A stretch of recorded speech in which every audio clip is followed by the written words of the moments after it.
Chapter 1. Saving lives comes first. Frederick. In a daze, Frederick heard someone calling his name. Struggling to stand up, he found himself in a dilapidated hut, surrounded by several men clad in ancient Western armor. Their battle armors were all splattered with blood, and they looked disheveled and demoralized. The one shaking Frederick's shoulders was a middle-aged knight dressed in white knight armor. His face was smeared with blood, and his once pristine white armor was now marred with cuts and stains. Frederick, aren't you the most talented priest of this generation of the Holy Church? Think of something quickly. At this moment, Frederick realized that he should have been involved in a car accident. He hadn't slept properly for half a month due to a surgery, and on the day of the surgery, while driving to the hospital, he encountered a serious traffic accident. But now, here he was, standing unharmed. He looked at his hands and clothes and found that he was no different from the elderly knight before him. What is going on? Did I travel through time? Frederick felt a throbbing pain in his head, and his ears rang until the heron shook his shoulders again, snapping him back to reality. The elderly knight was frantic, and inside the room, several white-robed priests were gathered around a bed, chanting spells. The bed in the center emitted a faint green glow. Frederick, didn't you hear me? Save the princess quickly. At this point, a young maid in serving attire interrupted the heron. Jolie Esther is cursed. Her wounds can't be healed by holy magic, if not for a senior priest of the Holy Church. Curse it. Why is there a curse? This was supposed to be a simple patrol mission. Why did we encounter undead warriors? How could this happen? Where do we find a senior priest now? The heron's roar echoed through the room, but no one could answer him. Frederick looked at the maid who spoke and then shifted his gaze directly to the bed. On the rickety wooden board lay a young girl with golden hair, stained with blood. She wore silver armor adorned with griffins. However, the armor seemed slightly ill-fitting for her small, delicate frame, and her beautiful appearance made it hard to imagine her as a warrior on the battlefield. Most frighteningly, she had a terrible wound on her abdomen, and a faint black aura seeped out from it. Aya! A young attendant shrieked, panicking at the sight of the princess's intestines spilling out. There's no hope. Jolie Esther is lost. How can I explain this to the king? The heron knelt on the ground, wailing. Frederick didn't understand what these people were doing. His focus was entirely on the girl's wound and the priests chanting their spells. To his surprise, the wound on her abdomen was still bleeding, but under the green light, it was slowly healing. So slowly, it was barely visible. At this rate, she would die long before it fully healed. Frederick examined their attire and the surroundings. He confirmed it. He had indeed traveled to a world with magic. He gently bypassed the wailing knight and walked straight toward the injured girl. As he approached, he carefully observed her condition. The girl was breathing faintly, her chest barely rising and falling. Her mouth was slightly open as if she was still groaning. With the help of the priest's healing spells, her wound was neither deteriorating nor infected, but that was the extent of it. Up close, her beauty astonished Frederick even more. He had never seen such a beautiful girl in his former world. Jolie Esther, hold on. It's my fault. I didn't notice those villains. The heron crawled over, trembling as he tried to push the exposed intestines back into the girl's body. Frederick grabbed his wrist. Are you insane? Do you want her to die sooner? Faced with Frederick's roar, the heron froze. Clearly, Frederick's status wasn't high here. The others were also stunned that Frederick dared to speak to the heron like that. You lot, don't stop casting your spells. Someone get me a clean bowl and some bandages, quickly. At this moment, Frederick felt like he was back in the operating room. Patient safety came first, and he began assessing the environment around him. There was no hope for a sterile operating room or any medical instruments. But fortunately, the magical healing spell could continuously renew the granulation tissue of the wound, though very slowly, preventing infection. The wooden bed certainly didn't meet the standard of a surgical table. What are you all standing around for? Give me a clean bowl. Some bandages. Frederick yelled at the heron. No one dared to move. Until the weak girl, barely able to open her eyes, spoke in a faint voice. Do you have confidence? Jolie Esther, you're awake. Rest assured, no matter what price I have to pay, I'm not too confident either, but if you continue like this, you will die. Frederick directly interrupted the heron's sobbing and met the girl's gaze. She seemed to see determination in Frederick's eyes. I never promise anything to my patients, but I guarantee that I won't give up on you until the very end. It's the first time someone has said such words to me. Aaron. The girl lifted her hand slightly. The heron immediately crawled in front of the girl and tightly held her hand. Jolie, hold on. I order you to cooperate with him. Whatever he needs, do as he says. Jolie, obey the order. After saying this, the girl's hand slid down, and she seemed to fall back into unconsciousness. Jolie, stop your yelling. Hurry up, prepare everything according to my instructions. Without waiting for the heron to finish crying, Frederick had already turned to look at the two female attendants. Come over here, both of you. Help me press these parts of her body. If you don't want her to die, don't let go. Where's the bowl? The water? Coming. One attendant fetched water while the other got the bowl, working busily, while the group of disheveled knights remained motionless. They just looked at Frederick suspiciously. Perhaps in their minds, wounds cursed by the undead were beyond even a priest's healing powers. Their princess was already lost. But Frederick ignored them and continued directing the two attendants who followed his orders. Take off her clothes. Wait, don't take them off. Use a knife. Cut them open. What are you doing? The heron erupted in fury. The princess's sacred body. How can you disgrace her like this? F***K. If you keep wasting time, Your princess will be in her coffin soon. Move out of the way now. Frederick couldn't hold back, but he didn't expect the heron to suddenly draw his sword from his waist and point it at Frederick's throat. If you continue to insult the princess, I'll execute you right here. Damn, this is why families shouldn't be allowed in the operating room. Frederick was so flustered that he started babbling. At this moment, suddenly, one of the attendants picked up a porcelain jar and smashed it hard against the heron's head. The heron staggered, swayed a few times, then collapsed unconscious. Frederick was also stunned. This girl was really tough. Chapter 2. Is there a mistake in saving people? Reverend Trenton, you can save the princess, right? I beg you, save the princess. I'll do anything to help. The other knights, though surprised, seemed thoroughly exhausted from the previous battle and didn't want to get involved. After all, if the princess really died, they wouldn't survive either. It might as well let this most talented priest of the Holy Church give it a try. All right, from now on, the two of you must cooperate with me. Trenton's presence was too commanding. Once inside the operating room, Trenton had to be the one controlling everything, because the attending physician knew the patient best, so he had to take charge. Until the patient took their last breath, this place was his battlefield, wherever he was. Heartbeat, pulse, damn, I can only measure it by hand. No, knife. Give me a small knife. A maid lifted her skirt, pulled out a dagger from her thigh, and handed it to Trenton. Not sterilized. Never mind, it'll have to do. Estheri-1 watched Trenton's movements closely until he started using the dagger to cut into the girl's wound. One of the priests who was casting healing spells couldn't hold back anymore and shouted loudly. Trenton, this is blasphemy. What are you doing? Your healing spells delayed the necrosis of the wound, but the dead flesh must be removed. You're crazy. This is heresy. Under the holy light of the Holy Church, this cannot be allowed. She's the princess, right? If she dies, none of you will live either. Damn it, if she dies, I'll take full responsibility and say I killed the princess, okay? Don't stop. Keep casting your healing spells. Under normal circumstances, doctors would never say such things. But there was no time for that now. After hearing Trenton's words, everyone fell silent, admitting he was right. If the princess died, they would all be buried with her. But if someone was willing to take all the blame. Seeing no one objected anymore, Trenton concentrated and fully focused on the operation. No sphygmomanometer, no monitoring equipment, the patient's pulse growing weaker, breathing rapid, no immediate infection risk, blood loss under control, not in shock yet. Good. Though there were external injuries, the internal organs weren't damaged. The situation could still be managed. Uffed. Before Trenton could relax, a spurt of blood sprayed from the patient's abdomen, splashing onto his face. Shit. Trenton swore. Sudden internal bleeding had only a few possible causes: damaged arteries or liver and kidneys. Without any diagnostic tools, pressing on the wound during surgery might have worsened the injury, leading to massive bleeding. Ah! Several maids screamed, covering their mouths in horror. Don't panic. Don't panic. Blood pressure. What's the blood pressure? Pulse. Heart rate. H how much? Hemostat. Wipe my sweat. No one responded to Trenton. In fact, he himself was the most panicked. It was the first time Trenton realized how badly his hands were shaking during an operation. Previously, in the operating room, he could control everything because of advanced medical equipment and a perfectly coordinated team. Now he had nothing. He didn't even know the patient's current condition, as if he were a blind man performing surgery by hand. Trenton, you killed the princess. You did. A priest pointed at Trenton, raging. No, this can't be. There must be a way. There has to be a way. Wait. Damn it, it shouldn't be like this. Stop shouting. The patient isn't dead yet. Don't stop the healing spells. Trenton was a renowned surgeon. Despite being only 27 years old, he was already a famous surgeon at the Central Hospital. But now, faced with a relatively simple debridement and suturing procedure, he seemed uncharacteristically frantic. If he had surgical instruments, if he had diagnostic equipment. Wait, although this world lacked those things, this world also had something his original world didn't. Magic. As soon as this thought crossed his mind, a cold voice echoed in Trenton's head. Congratulations, host, you have successfully bound the divine physician magic system. Considering your previous occupation, your current level is level 3 healer. During this surgery, you can use the following spells: life detection spell, beginner alchemy, x-ray vision, and total focus. Please choose whether to continue the operation. System, it seems there really are perks for newcomers in this world. Although the 50% chance of surgical success was low, Trenton would never give up. Backing out now would not only ruin his reputation, but also doom the young girl to death. He absolutely didn't want that to happen. Since there were no diagnostic instruments, he would use the life detection spell to observe the patient's vital signs. Without surgical tools, he would use alchemy to create similar items as much as possible. Without laparoscopic equipment, he would use x-ray vision to observe the patient's abdominal cavity. Continue the surgery. After saying this, it seemed as if he had entered a kind of ethereal state.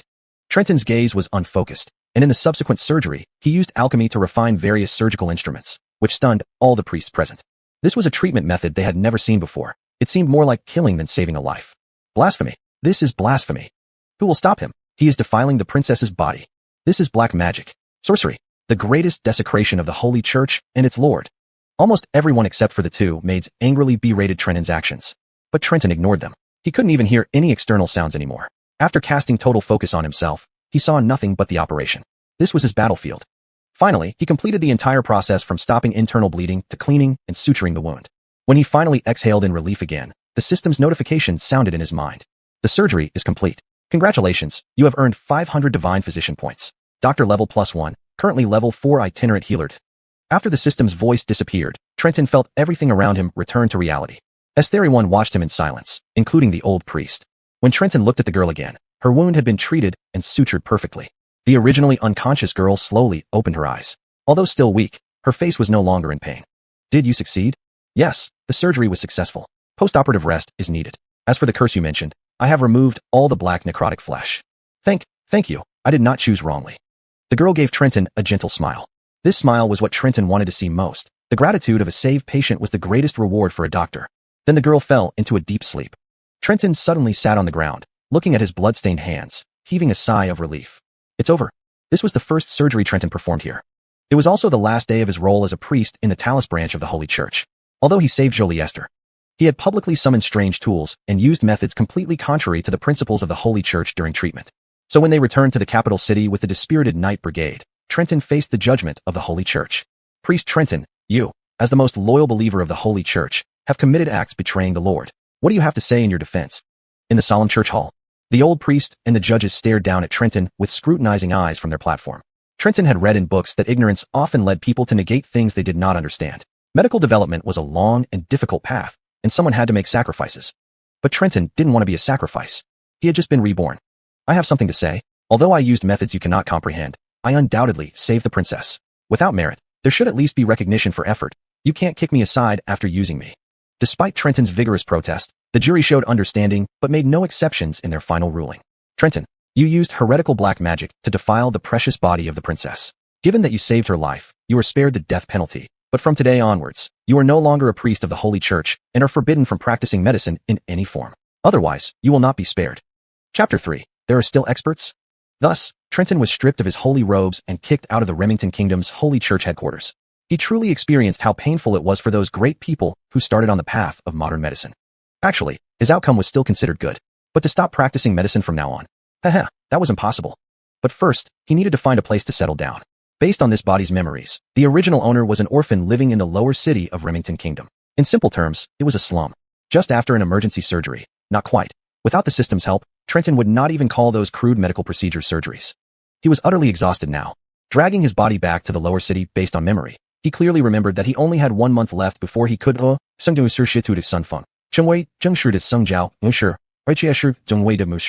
his status would be as prestigious as employees of major banks in China. This should have been the lifelong dream of this body. Trenton felt somewhat apologetic. Upon recollection, the original owner of this body seemed to have died of a heart attack due to excessive nervousness. If he knew he would immediately be expelled from the Holy Church and blacklisted, what would he think? But it has already happened, and Trenton does not regret it.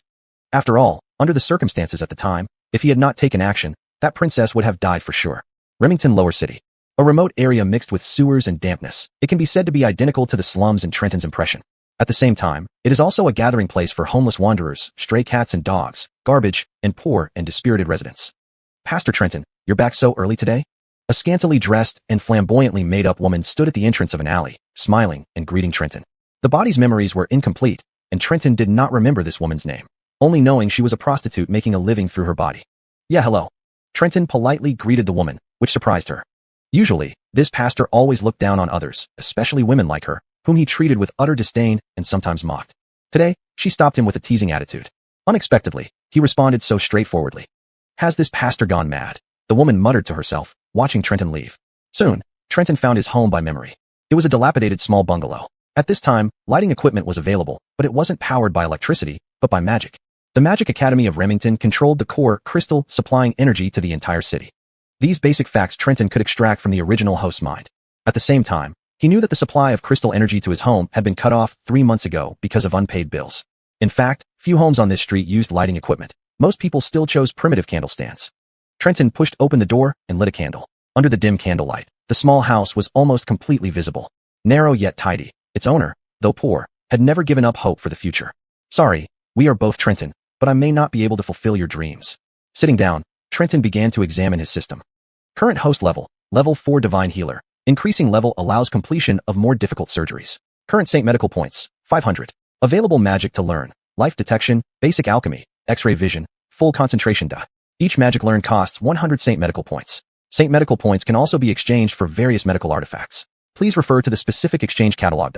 Trenton did not hesitate much. The few spells he used during the last surgery were very helpful, especially in an era where the foundation of modern medicine was zero. He spent 300 points to exchange for life detection, basic alchemy, and X-ray vision. As for full concentration, it was a double-edged sword. If he really could not perceive external conditions, it might be dangerous, so he postponed it for later. A pale blue glow surrounded Trenton, with magical symbols gradually imprinting into his mind. Magic has been imparted to the host. Note: leveling up can only be achieved by curing diseases. The higher the difficulty of the disease treated, the more Saint Medical points gained, and more magic can be learned. The system's explanation was clear. To improve himself, he couldn't stop practicing medicine. This aligned perfectly with Trenton's thoughts. Born into a family of medical professionals, no matter what happened, he would never give up on medicine. And now, since heaven had given him a second chance, starting in a situation where contemporary medical practices rejected him, he was determined to change everything. Theology was indeed powerful, but it was not omnipotent. Only by combining modern medical technology with theology could one treat countless people. His ideals might be lofty, but the reality was harsh. The rumbling in his stomach brought Trenton back to reality. He got up and searched his home for something to eat. But apart from a piece of bread as hard as a rock and about to mold, he found nothing. There was no way the system could provide meals. He decided to eat this piece of bread first before thinking of a solution. Just as Trenton struggled with the rock-like bread, almost chipping a tooth, there was a knock on the door.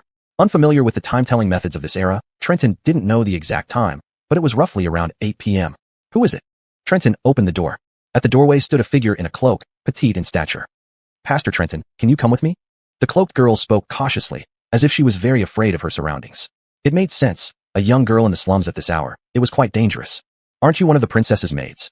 Trenton recognized the maid's voice as one of the attendants who had assisted him earlier during the surgery. Now, she covered her head with a cloak, seemingly hiding something in her arms, looking extremely nervous. Yes, Pastor, please come with me quickly, I beg you. Trenton didn't understand what she meant, but seeing her anxious expression, almost on the verge of tears, he decided to ask one more question. What exactly happened? Tell me first. Madeline, with a sob in her voice, replied. Our princess is about to die. Please, help her. What? Chapter 4. No one can take my patient away. Trenton was startled. He had clearly finished the surgery and conducted a thorough examination. The operation was successful with no complications at all. Why would her condition worsen by evening? Could it be my fault? With a hint of doubt and guilt, Trenton immediately followed the maid out of the house. They crossed the poor district to reach the central district. Along the way, Trenton kept recalling that surgery in his mind. The instruments, although simplified through alchemy, were absolutely flawless. He had stopped the internal bleeding and stitched up the wound successfully. Not to mention the healing spells cast by the priest then. It just didn't add up for her condition to deteriorate so fast now. Lost in thought, he quickened his pace, even leaving the maid behind. Finally, an hour later, Trenton arrived at a small residence on the outskirts of the upper district with the maid. This small residence was not luxurious, but rather shabby. It seemed unfit for a princess's residence. Why would a princess live here instead of in the palace? At the entrance stood the heron. Upon seeing Trenton, the heron drew his sword. It's you, thief. You've harmed our princess. You dare come to die. Trenton ignored him and coldly said, facing the sword. Move aside. Your princess is in grave danger. If you want her to survive, let me in. You still dare to lie. If it weren't for you. If it weren't for Mr. Trenton, the princess would have died then. Lord Houston, please move aside. Madeline also urged the heron anxiously. The heron clenched his teeth, seemingly going through an intense inner struggle before finally saying, You, go in, but I'll watch you. If you, hey, I'm not finished yet. Ignoring him completely, Trenton dodged him and rushed into the courtyard. Where is your princess? Trenton grabbed a maid carrying a basin of water and asked upon entering. Startled, the maid trembled and looked toward the heron behind Trenton. The heron snorted and said, She's upstairs. Trenton released the maid and hurried upstairs, heading straight for the room with the only light on. Upon entering the room, Trenton froze. The room was simply furnished, a bookshelf, a bed, and a writing desk, nothing more. On the bed lay a young girl breathing rapidly, her face flushed red with a handkerchief on her forehead, presumably to reduce her temperature. Trenton rushed to the bedside and squatted down, examining the princess. Hey, Dr. Trenton, you have come.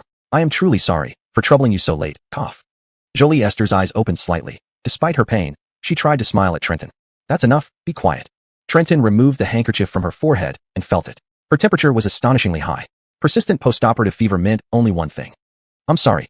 Trenton lifted the blanket, revealing the bandaged, nearly naked body of the girl beneath. But Trenton did not glance elsewhere. His eyes focused on the abdomen of the petite body. The princess looked surprised but understood that Trenton genuinely wanted to save her when she realized he wasn't looking at other parts of her body. You, what are you doing? Houston turned away instantly at the sight, but still roared angrily. Houston, everyone should leave.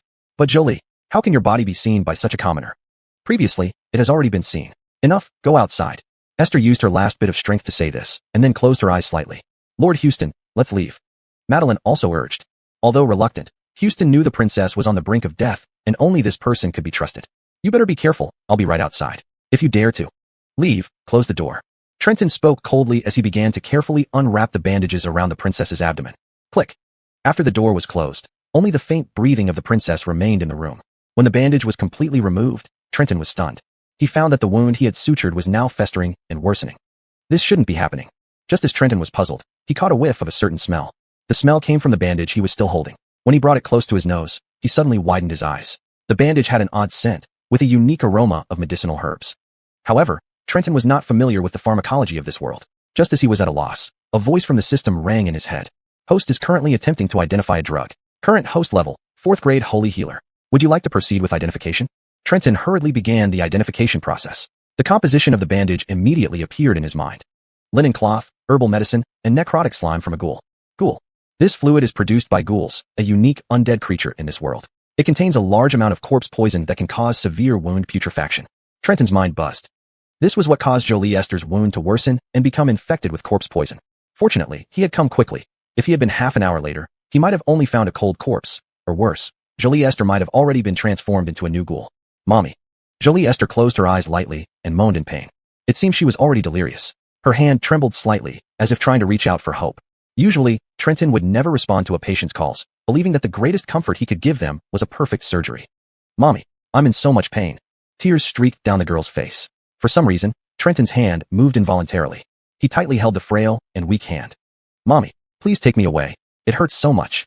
Sorry, as long as I'm here, no one will take you away. Esther, and if death comes, I'll keep you here. With his other hand, he gently stroked the girl's hair. This gesture offered no real relief for her pain, but the girl seemed to feel something. A faint smile spread across her face, and she rubbed her cheek against Trenton's hand, like a weak kitten. I will heal you. You are my patient, and I won't let any patient die under my care. A critically endangered patient has been detected. In 1 hour, the patient's body will completely die, and within an hour and a half, they will be transformed into an undead creature. Host level, 4th grade holy healer. Surgical magic options available. Cleansing spell, purification spell, restoration spell, judgment spell. Proceed with surgery. Surgery begins. Trenton didn't hesitate. Using alchemy, he converted the towel beside the bed into medical mask and gloves, then commenced the new round of surgery. Chapter 5. The Pursuit in the Netherworld. Opening the wound, clearing away the necrotic flesh, stopping the bleeding, cleaning the wound. All these procedures were etched into Trenton's mind, but he couldn't proceed by the book now. Curses and undead poison were real in this world. The system always picked the most suitable spells for him according to different surgical situations. But this time, Trenton noticed something different. If spells like cleaning spell, purification spell, and revitalization spell belonged to the recovery category, then Book of Judgment was undeniably an offensive spell, and it was extremely effective against the undead. The system had probably considered that if the surgery failed, Esther would immediately be turned into a ghoul and attack Trenton. And without doubt, the judgment spell was what the system wanted him to personally understand about Jolie Esther's magic. But Trenton had already ruled out using this spell. He couldn't allow failure. He couldn't allow Jolie Esther to be converted right before his eyes. This surgery must succeed. Time ticked away. If this were in his previous life, such an operation would take at least 3 hours. Now, however, he only had 1 hour, but fortunately, there were many magical enhancements. One couldn't deny that magic and science didn't have to oppose each other. Their combination could complement each other. For example, using his experience in surgical procedures, Trenton could perfectly avoid some vital organs and blood vessels when making an incision, and he could directly use cleaning spell and purification spell when dealing with necrotic flesh. Modern medicine's rigor combined with holy magic's efficiency was applied perfectly by Trenton. Because of this, the efficiency of the surgery greatly increased. Trenton could feel that his hands were more agile and steady than in his previous life, and his mental strength continued to strengthen. It wasn't just from the experience points given after the surgery, but also from accumulating power and reinforcing himself during the process. Indeed, only practical combat could cultivate the strongest and most resilient warriors. Although the angry roars of Knight Hussein outside the door interrupted Trenton several times, he still managed to complete the surgery before the patient's life slipped away. After suturing the wound again, Trenton personally used alchemy to create medical antiseptic bandages for Esther, and even after completing the final touch, he did not dare to let down his guard until the system's voice appeared in his mind. Only then did he relax. The surgery is complete. You have worked hard.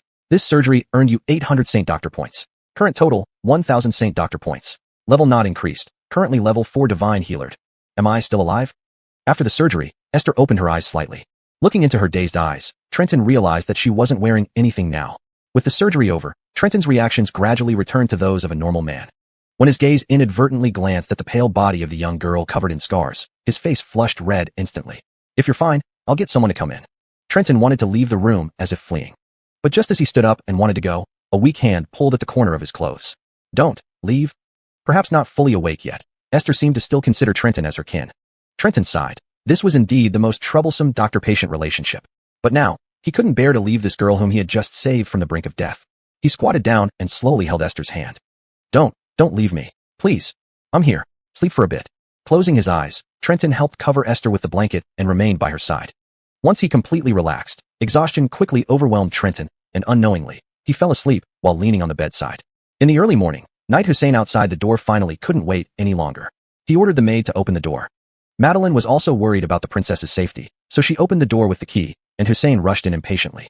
Before he could start roaring, the awake golden-haired girl, who was sitting against the bed, made a hushing gesture at him. Jolie Esther, you. Hush. Esther wore a coat over her small, frail shoulders, and her hand was gently stroking the sleeping Trenton lying on her legs. Let him sleep a little longer. Watching Trenton sleeping on her legs, Jolie Esther's cheeks gradually flushed. What did this man, who had saved her life twice, mean to her? HAA.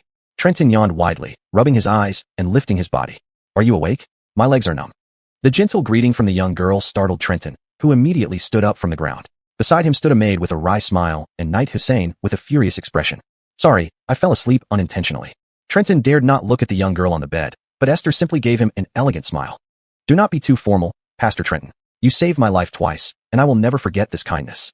Since she was awake, he should check her wounds again.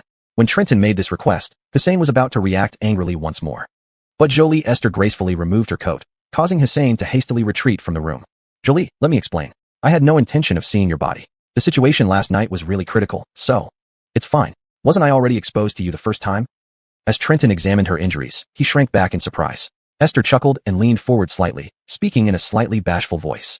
Pastor Trenton, don't you think you should take responsibility? Trenton broke into a cold sweat. This kind of responsibility surely means death? Seeing the princess's body would make him deserve death, wouldn't it? But seeing his reaction, Esther couldn't help but laugh, though the laughter tugged at her wound, causing her to draw in a sharp breath of pain. So, I've said it before, patients should be honest and not joke around carelessly. After checking, Trenton found that Esther's wounds were neither infected nor inflamed, but to prevent such occurrences in the future, he volunteered to change her bandages daily. Wouldn't this be too much trouble for you, Pastor Trenton? Firstly, you are my patient. I should be responsible until you fully recover. Secondly, don't call me pastor. I've been excommunicated. Call me doctor. Doctor. Esther's face showed a slight surprise. What? Does this world not have doctors? Well, long ago there were. Some alchemists used herbs and other methods to treat people and called themselves doctors, but now they have all. Without needing Esther to finish, Trenton understood. The Holy Church, being the dominant force, did not allow any healing methods outside of holy spells. Anything else was considered heretical, like himself. I have one more question, Jolie Esther. Your wound worsened because someone poisoned your bandages. Do you have any leads? And why haven't I seen any Holy Church pastors treating you here? Hearing Trenton's words, Esther lowered her head, revealing a bitter smile. Well, I guess I'm not exactly well liked in this country. Before Trenton could ask further, the Heron coughed from the doorway. Jolie Esther, don't say any more. Walls have ears. Esther gave Trenton an apologetic look, but still answered his later question. As for the church pastors, after Pastor Trenton, Dr. Trenton first saved me. They declared that my body was tainted by heresy and no longer pure. Therefore, the church refuses to heal me. Trenton couldn't believe it. This is a princess. How dare a church treat a royal member like this?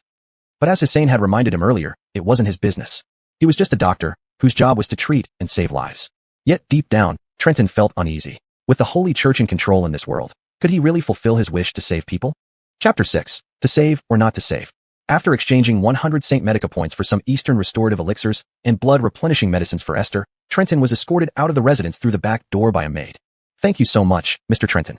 It's nothing. Esther, since I decided to operate on her for the first time, she has been my patient, and I will be responsible for her all the way. I'll come every evening to change Jolie Esther's dressing. Remember, don't use any medicine or bandages sent by anyone else except me. Madeline nodded repeatedly with endless gratitude. Just as Trenton was about to leave from the back door, Knight Aaron called him at the corner near the entrance. Hey. Firstly, my name is not Hey, it's. Before Trenton could finish his sentence, Knight Aaron had already shoved a cloth bag into his arms. This is your reward. If you were more polite, I think I could offer you a drink. Knight Aaron ignored Trenton, just giving a cold snort and turning back into the house. Trenton sighed. This Heron really doesn't like me. Hey. As soon as he turned around, the Heron stopped him again. What? I'll treat you next time, for a drink. Bang.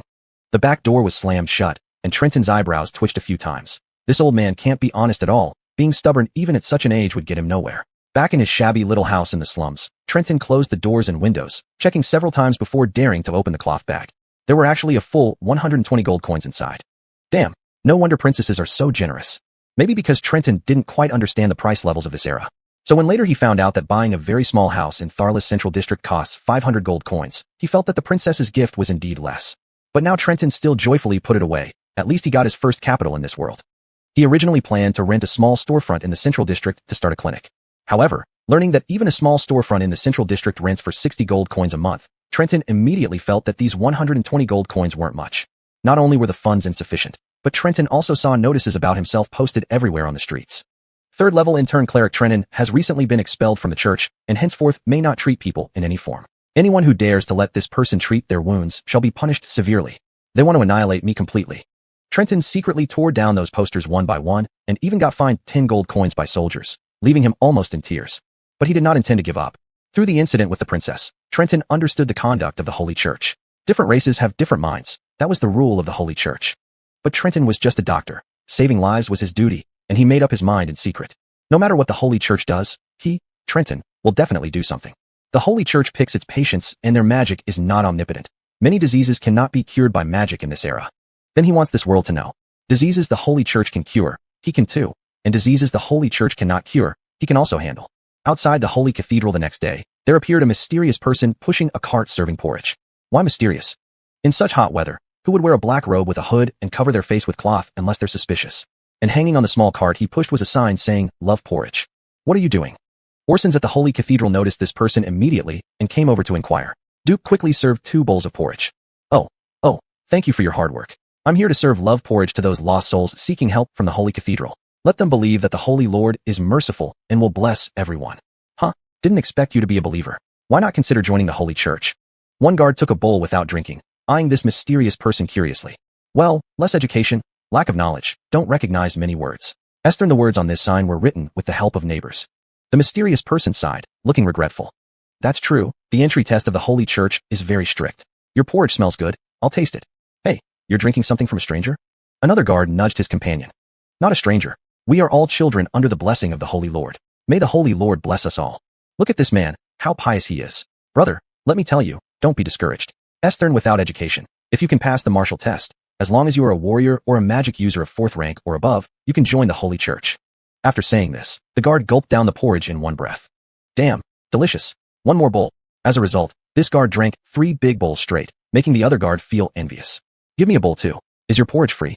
Free, totally free. Charity porridge is all about virtue. I wish my good deeds can move the Holy Lord to bless us all. Oh, stop the chatter. Give me a bowl. In the end, these 2 guards ended up drinking 7 or 8 bowls. Once they left, the mysterious person gritted his teeth upon seeing that nearly half of the porridge was gone. You damn pigs, eating so much.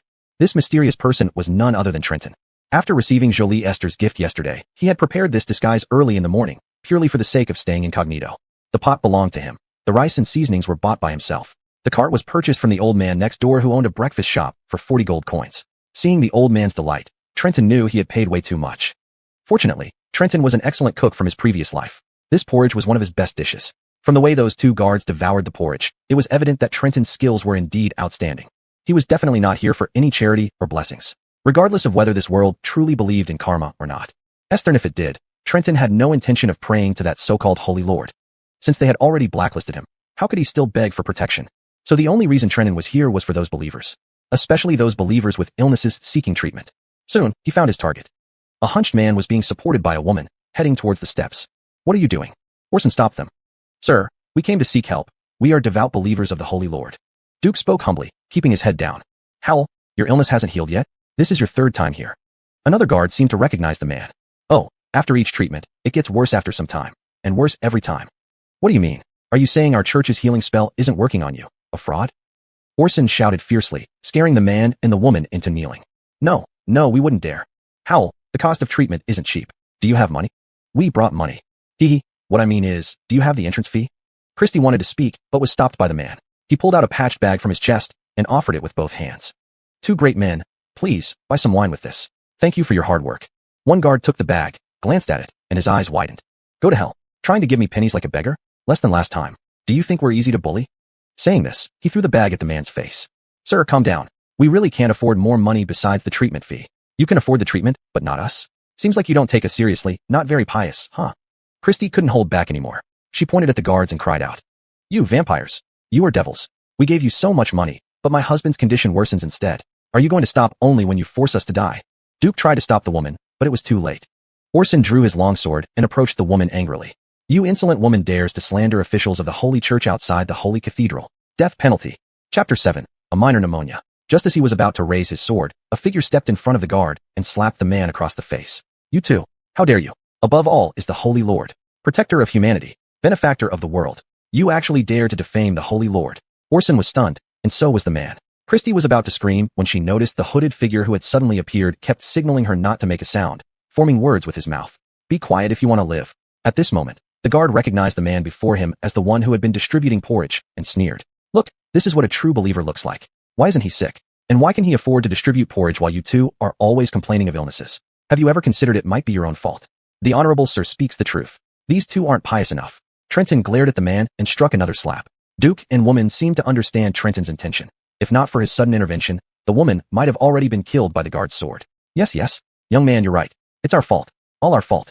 Not pious enough. Well, it's good that you understand. The Holy Lord is merciful and won't blame you. Right, gentlemen? The two guards exchanged glances and remained silent. Trenton cursed under his breath while taking out 2 gold coins from his pocket and slipping them into the guard's hand. My lord, since I'm here to accumulate good karma, I naturally can't stand to see bloodshed outside the sanctuary. Rest assured, I will take them away. Under my guidance, they will surely become loyal believers of the Holy Lord. Orson looked at the coins, weighed them in his hand, and instantly smiled. You're quite sensible. If there's any internal recruitment in the future, I'll notify you. Oh, thank you, my lord. Thank you, my lord. Both of you, get over here. Don't defile the entrance of the Holy Church. Duke and woman hurriedly followed behind Trenton as they left the entrance of the sanctuary. They finally breathed a sigh of relief only after reaching Trenton's porridge cart. Recalling how close she had come to death by the sword, the woman's face turned pale. All right, finish your porridge and calm down. Both of you really shouldn't go in there again and again, sending money like fools. Trenton ladled 2 bowls of porridge for them. Their hands were trembling as they held the bowls. Relaxing now, the woman began to cry.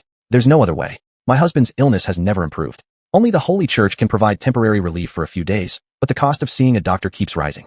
We also have to pay the entrance fee to these guards. We sold our house just to cover 3 visits. Duke sighed.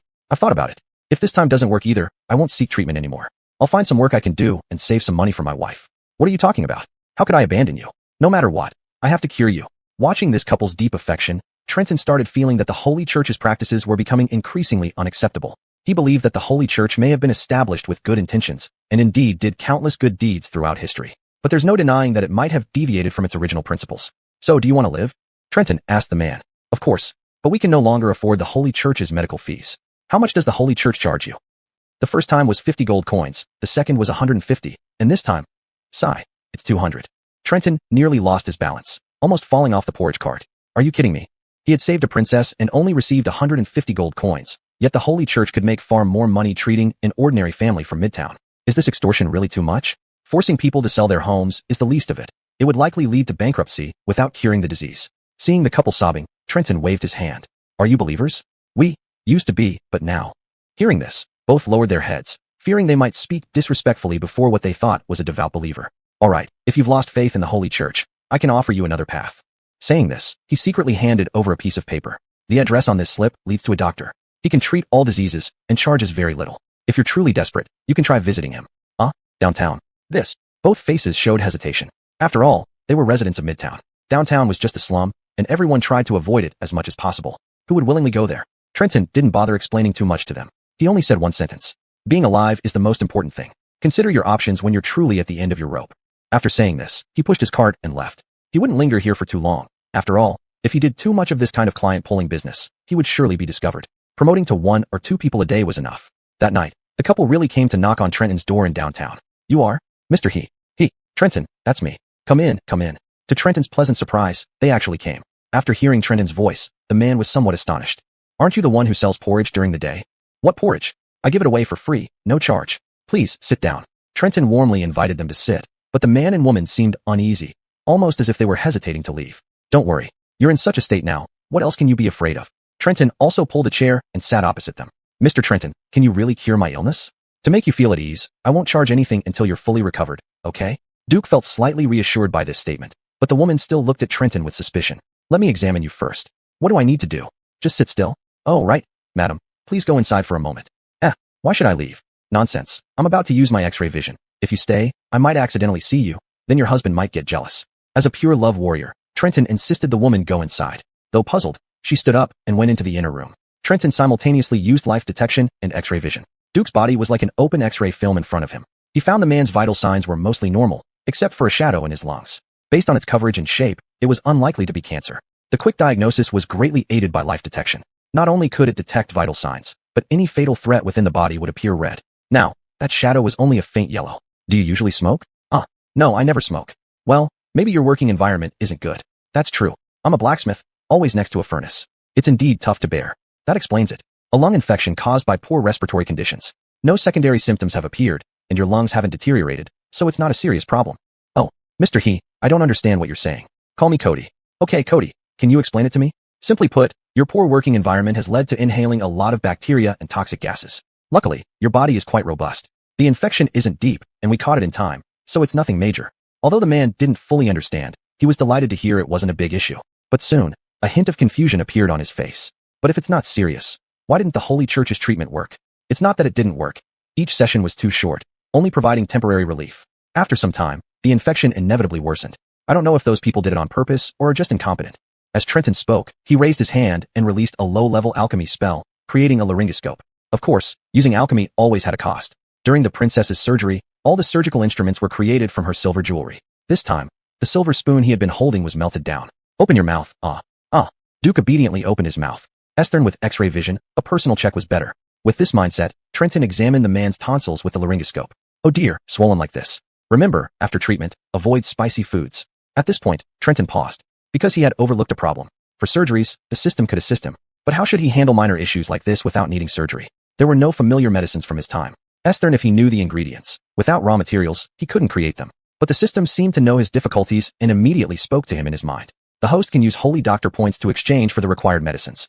As long as you have enough points, you can even exchange for an elixir of immortality. Currently, the host's pharmacology level is 2, which allows for the selection of pneumonia to Xiaoyao, special effect medicine. Would you like the system to select the most suitable special effect medicine for you? Cool. Unfortunately, Trenton lacked education. A single cool was all he needed. Chapter 8, The Mysterious Girl. What did you say, Cody? What did you mean by what? Forget it. Trenton hurriedly opened the Sacred Physician Point store and had the system recommend the best antibiotics and antiviral drugs for him. Although he hadn't heard of these medicines before, according to their descriptions, they were to Xiaoyak, specifically produced in 2050 for pneumonia.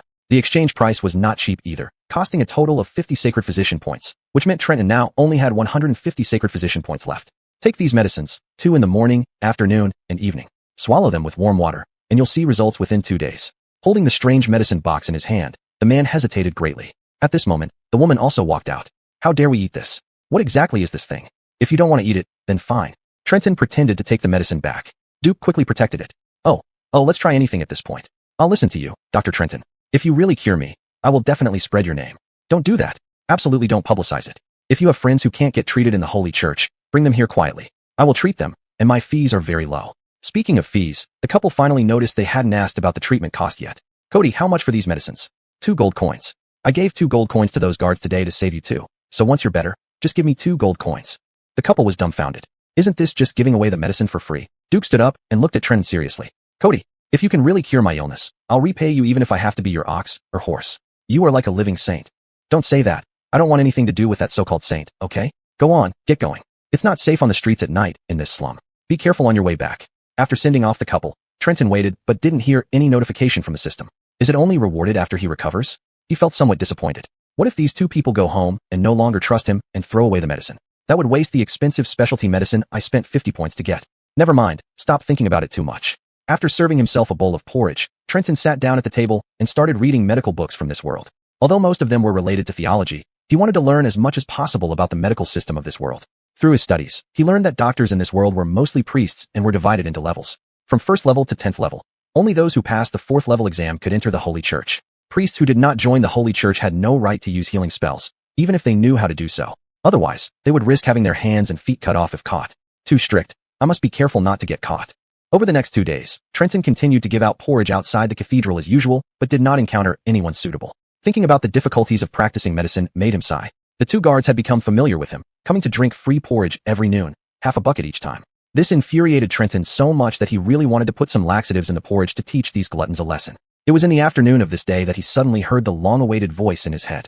Congratulations, host has successfully cured the patient's pneumonia. Thank you for your hard work. This treatment has earned you 100 sacred physician points. Your current total is 900 points, which is not enough to upgrade. Your current level is 4th rank healing walker. Trenton breathed a sigh of relief, feeling gratified. Not only because of the reward and the improvement in his medical skills, but most importantly, the man had truly recovered. This was the greatest comfort for a doctor. Today, Trenton planned to close early. After all, staying around might not be good if someone recognized him, especially since his portrait had been posted all over the city. Moreover, the original owner of this body was an intern priest of the Holy Church, and saying he had no friends was unrealistic. Just as Trenton was about to leave, he noticed something black standing beside his cart out of the corner of his eye. Trenton thought he might have seen it wrong because he hadn't felt anyone approaching his cart before this moment. Looking closely, he realized it was a silver-haired girl dressed in a black magic robe. She looked around 17 or 18 years old, wearing a hood that obscured her face. Her figure was petite and almost frail. She was staring motionlessly at the last few mouthfuls of porridge in Trenton's cart. Gulp. The girl swallowed saliva, seemingly craving the porridge very much. Her stomach emitted a timely gurgle. Trenton had originally planned to keep the last 2 mouthfuls of porridge for dinner, but now it seemed he wouldn't be able to do so. Do you want some? Trenton asked. The girl seemed startled, her body shuddering slightly as she finally noticed Trenton standing beside the cart. The girl nodded slightly. Trenton scooped a bowl of porridge and handed it to the girl. Here you go. I have no money. The girl didn't immediately take the bowl. Instead, she looked at Trenton, with not a hint of embarrassment in her tone. Well, here's a bold one. Having no money yet speaking so confidently. It's free, take it and drink. Hearing this, the girl finally reached out. Trenton noticed her hand was small and very fair. The girl took off her hood and started gulping down the porridge in large bites. Only then did Trenton get a clear look at her face. Her features were fresh and gentle, her skin almost translucently fair, reflecting the moonlight like glass. A strand of silver hair fell gracefully to her waist, unadorned but neatly arranged and shiny. Trenton also noticed that the girl's clothes were somewhat worn. The black stockings peeking out from under her robe had several holes, suggesting she was living rather frugally. Otherwise, she wouldn't have come here asking him for porridge. Thank you. After finishing the porridge, the girl handed the bowl back to Trenton and turned to walk towards the entrance of the Holy Church without looking back. Are you a priest of the Holy Church? Out of curiosity, Trenton asked. The girl shook her head. Then why are you going to the Holy Church? In truth, Trenton was just curious because over the past few days of serving porridge outside the church, he had observed many people coming and going. Apart from the Holy Church staff, those priests and guards, the others who entered and exited could be divided into 2 categories. One category comprised dignitaries, easily identified by their attire, whom the guards treated with great respect. The second category was like the couple, seeking medical treatment but unable to afford much. The Holy Church dealt with these people simply. Pay and enter, or leave if you can't pay. To see a doctor. The girl replied briefly. Trenton scratched his head and asked, do you have money? No. Do you know anyone inside the Holy Church? The girl thought for a while before shaking her head. There used to be someone, but they're probably gone now. You're out of luck. You can't even get through the door without connections. Leaning against the cart, Trenton folded his arms and looked at the girl. You seem fine. What's wrong with you? The girl shook her head, seemingly unaware herself. How about this? If you trust me, I'll help you. It will definitely be cheaper than the Holy Church. Does seeing a doctor at the Holy Church cost money? The girl asked a question that made Trenton laugh and cry at the same time.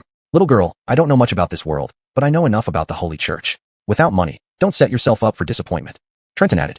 Of course you can try. It's normal not to trust me. After all, I trust you. Trenton was taken aback, staring at the girl as if she were a fool. You trust me? What? Because you gave me something to eat. Well, Trenton was speechless. Were all the girls in this world this innocent and naive? Chapter 9, The Demon Clan. Thus, Trenton wheeled his small cart and brought the young girl back to his residence. At first, Trenton was somewhat worried that the young girl might turn around and leave upon seeing how shabby his place was. Fortunately, she had no reaction at all. Her delicate and pleasant face showed no hint of emotion towards anything in this world. Sorry, it's a bit messy at home. Please sit wherever you like. Trenton immediately started tidying up as soon as he opened the door. The couple who came earlier had already doubted him because of the poor condition of the place. If they hadn't been desperate, they probably wouldn't have believed in a barefoot doctor living in the slums. The young girl paid no mind to the environment and sat down on the chair as Trenton instructed, her hands resting motionlessly on her lap, obediently like a schoolgirl in class. After tidying up the room briefly, Trenton sat opposite the young girl, writing something in a notebook as he spoke to her. Miss, my name is Trenton, and you can call me Dr. Trenton. Could you please tell me your name? Miranda. Miss Miranda, before I start treating you, I need to explain some things to you. First, my treatment method may differ from that of the Holy Church and might seem strange to you, but I assure you, it is absolutely effective. Can you accept that? Miranda nodded slightly. Great, thank you for trusting me. Trenton felt an urge to cry. It had been several days since he arrived in this world, and this was the first time he encountered such a cooperative patient. Of course, Jolie Esther didn't count since she had lost consciousness. Miranda trusted him unconditionally, although it was also possible that she was rather gullible due to her innocence. Now, Could you describe your condition?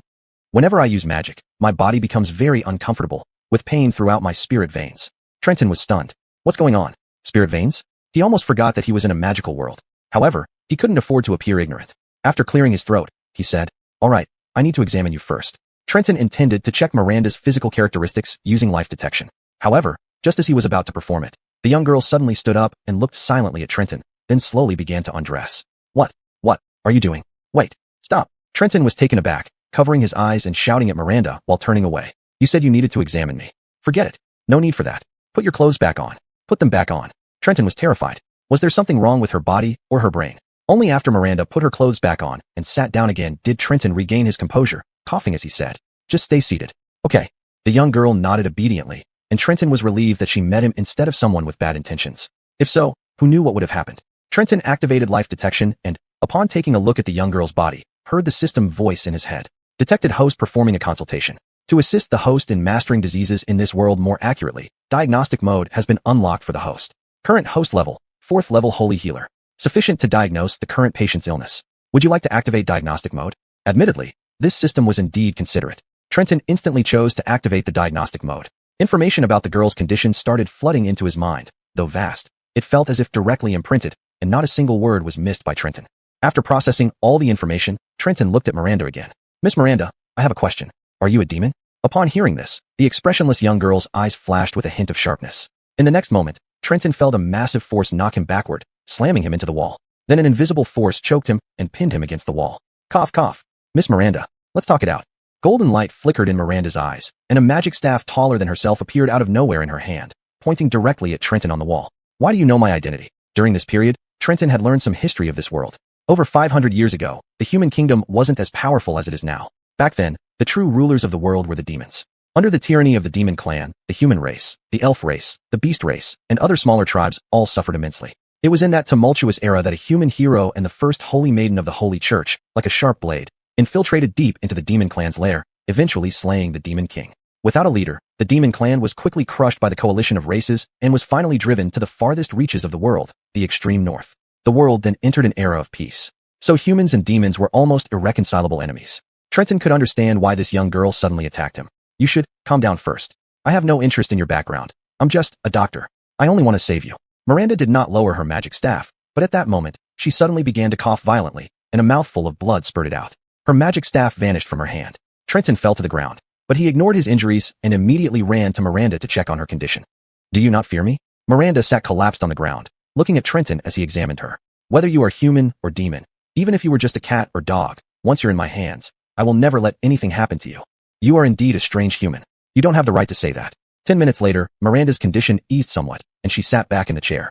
In short, I've understood your illness. This problem isn't too big, but it's also not too small. If left untreated, you might never be able to use magic again. Trenton explained the system's diagnosis to Miranda. This issue seemed common among the demon clan, but was not particularly serious because they knew how to handle it properly. That was why Trenton, as a mere 4th-level priest, could diagnose the problem. Miranda looked down at her hands, as if lost in thought. What exactly is the problem? It's a common issue among demons, the blockage of mana roots. There are many reasons for this. Let me ask you, have you lived for a long time? Miranda nodded. Then, during these long years, have you ever had a partner? Partner. Miranda tilted her head, confused, looking at Trenton. I mean, boyfriend or husband. Have you ever been married? No, I don't need those things. Snap. Trenton snapped his fingers. The problem lies here. Dukia roots of demons are very special, different from elves, humans, or beasts. Demons are the only race naturally attuned to magic, so their mana roots are always full. Recently, have you rarely used magic? Yes, I slept for a long time. Trenton didn't ask how long a long time was, fearing he might be shocked again. Generally, demons would adopt 2 methods to relieve their blocked mana roots. One is to release their power widely, which explains why demons are always aggressive. It's due to excessive energy. The second method is finding a partner, using sexual activity to relieve the blocked mana roots externally. Trenton blushed slightly when saying this last part. He was even afraid that the beautiful girl might mistake him for a pervert and knock him dead with her staff. Demons, even without magic, had far greater strength and physical prowess than humans, as evidenced by their seemingly endless lifespan. But to Trenton's surprise, Miranda showed no reaction at all. She seemed to be thinking deeply. After a while, she asked, "What is sexual activity?" Trenton almost choked on his drink. He even wondered if this act had a specific term in this world. It's, well, releasing energy between men and women. Can you engage in sexual activity with me? Trenton jumped up from his chair in shock. Realizing Miranda wasn't joking, he concluded that this demon was surprisingly innocent. Chapter 10. This demon is too innocent. I'm a girl, and you're a boy. You said that men and women can perform the marriage rites. Can't you do it with me? Do you even know what this means?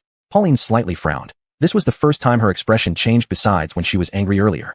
I don't know, which is why I came for treatment. Can't you save me? Can you perform the marriage rites with me? Trenton's face turned red all the way to his ears. No, don't mention those 3 words anymore. Which 3 words? Marriage rites. Don't mention it. At this moment, Trenton couldn't stop thinking about scenes of him and the young girl doing this and that. It's not that I don't want to do that thing with you, but your demonic spiritual route is already blocked. No matter how many times we do it, it won't work. After hearing Trenton's words, Pauline lowered her head again, looking somewhat disappointed. But I still have a way to save you. Saying this, Trenton activated the Holy Doctor system and opened the point store. Matching items needed for this treatment. Found item: 9 curves nerve revitalizing divine needle. This divine needle has the function of promoting blood circulation and guiding chi flow, effective for spiritual veins and otherworldly constitutions. Points required: 300 points to. So expensive. Trenton silently lamented in his heart. He only had 900 Holy Doctor points now, but fortunately, this item wasn't a consumable and could be reused, so he directly exchanged for the 9 curves nerve revitalizing divine needle in the store. Exchange successful. Remaining Holy Doctor points: 600 points. Transmitting the usage method of 9 curves nerve revitalizing divine needle and basic acupoint knowledge to the host's brain. Actually, Trenton was already familiar with these acupoint knowledges. But demons' bodies were different from humans, so this system was considerate enough to transmit the acupoint information of all species in this world directly into Trenton's brain. When Trenton opened his eyes again, there was a small silver box in his hand. After weighing the box, Trenton smiled at Pauline and said, "Just let me give you a few pricks with needles." Unexpectedly, after hearing this sentence, Pauline suddenly stood up, conjuring a staff in her hand and pointing it directly at Trenton. "Do you want to kill me?" No, I didn't think of killing you. Wait, listen to me. I know that humans have methods of using silver needles to kill. You want to harm me." While saying these words, Pauline's face remained expressionless, but Trenton could already feel the killing intent emanating from her. "Listen to me. In the world I once lived in, there was a story about a ruler who suffered from headaches. Unable to bear the pain, he invited the best doctor of the era to treat him. The doctor proposed to split open the ruler's head with an axe and then scrape out the disease source. The monarch thought the doctor wanted to harm him and ordered the doctor to be killed on the spot. Later, when the ruler's headache flared up again, he regretted it, but no one could save him anymore." After Trenton finished speaking, Pauline slowly raised her staff. This time she didn't use magic, but was about to smash it directly onto Trenton's head. "You indeed want to harm me." "No. How can you not understand? What I mean is, sometimes you have to take risks. Besides, just a few pricks. Not splitting open your head." After much explanation, Pauline finally put down her staff and sat back on the chair. "How should we proceed? First, you need to promise not to try to kill me again. Otherwise, I will refuse to treat you." "Okay, I promise." Trenton sighed with relief and pointed to the bed against the wall. "Take off your clothes, then lie down over there." "You said just now that there's no need to take off clothes." "That was for diagnosis. Now it's the treatment phase. I'll go inside first. After you take off your clothes and lie down, call me." Saying this, Trenton got up and walked towards the inner room. Pauline suddenly called out to Trenton from behind. "What? Changing your mind?" "No, I just want to thank you, Dr. Trenton." Trenton turned his head and saw the girl smiling at him. This smile made Trenton's heart melt. There was such a cute girl in this world. "You're welcome." 10 minutes later. "I'm cured, Dr. Trenton." Outside, the voice of the demon girl was heard. Trenton took a deep breath, then picked up a piece of cloth from the table to cover his eyes, and felt his way out. "Why did you blindfold yourself, doctor?" The girl's voice came from the bed in the corner. Trenton knew without doubt that the girl must be lying on the bed now, creating a rather tempting scene. But he couldn't look. Previously, because of such an incident, he almost got chased down 3 streets by a beast race woman's husband.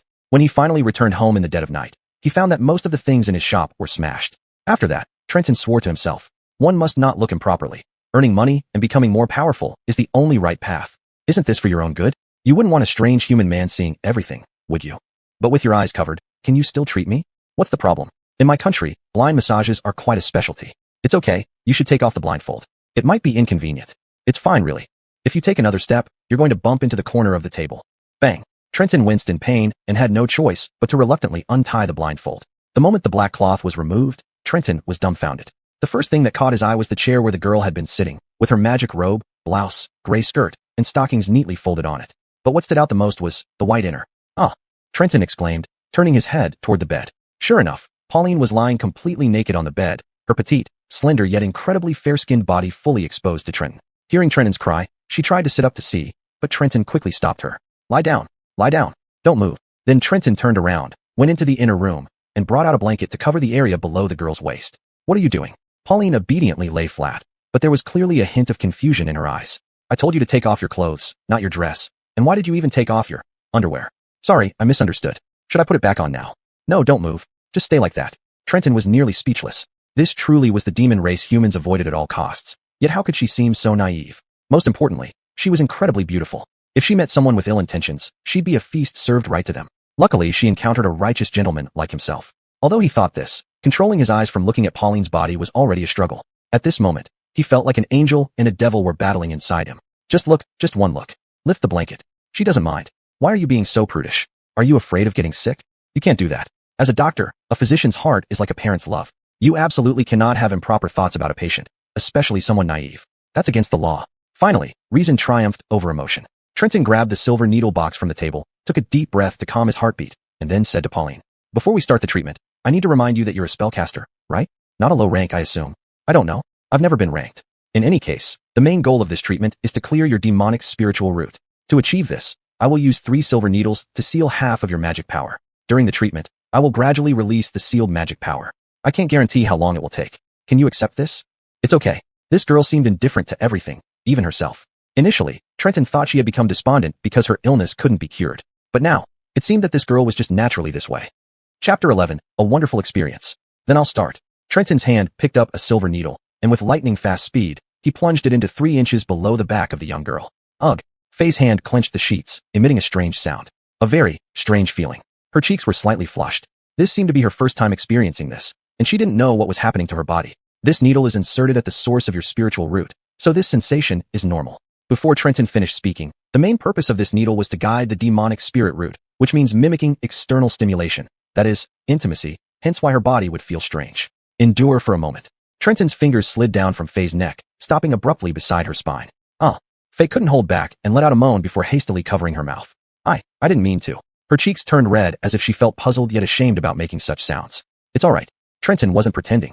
Born into a family of medical practitioners, once he entered a treatment mode, no matter how patients reacted, it wouldn't affect him internally. In short, sage mode. This finger press aimed to stimulate the demonic spirit root, reactivating the already stiffened spirit root within demons. Next came the second needle. Trenton's movements quickened, ensuring accuracy while minimizing the patient's pain. Of course, whether Faye was actually in pain was another story. The second needle targeted the demon clan's spirit meridian. It aimed to expand the meridian to allow the accumulated magic power to flow slowly. The process of the slow-moving magic power undoubtedly caused significant stimulation to the body, causing Faye's hands to almost tear the bedsheet. She didn't understand why she was reacting so strongly, but although the sensation was intense, it wasn't unpleasant. Otherwise, she would have strangled Trenton long ago. Is it not done yet, doctor? Faye buried her face in the pillow, but occasional whimpers still escaped. The last one. Trenton guided the flow of magic power until reaching the coccyx position, then swiftly and precisely stabbed the third needle. This final needle settled everything. Faye could no longer hold back. Her body started convulsing and trembling before collapsing on the bed as if drained of all energy. Trenton wiped the sweat off his forehead, removed his gloves, and wore an accomplished expression. Congratulations, host has completed the treatment. The spiritual treasure used this time, 9 bend meridian needles. Treatment difficulty, B. Evaluation, perfect treatment. This session awarded 1,000 holy doctor points, current total points, 1,600, current level 4. St. Ruins Walkered. Perfect, your demonic spirit root is basically unobstructed. Next is relying on your own internal circulation to gradually restore the magic power to normal flow. The girl slowly lifted herself up. She then slightly turned her head to look at Trenton. Her chest was still heaving, her slightly open mouth and those dazed eyes staring straight at Trenton. All done, you can get dressed.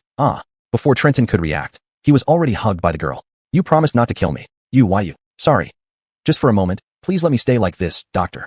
Only then did Trenton realize that Faye wasn't trying to kill him, but was merely releasing her emotions after undergoing those processes. Perhaps this demon really never had a partner, otherwise, she wouldn't just solve it with a hug at such a time. After a long while, Faye seemed to have calmed down. She released Trenton, who rushed into the inner room as if escaping, and a ripple appeared in the pale purple eyes of the girl, a feeling she hadn't experienced in over 1,000 years stirring inside her heart, all because of this human. Get dressed first before calling me.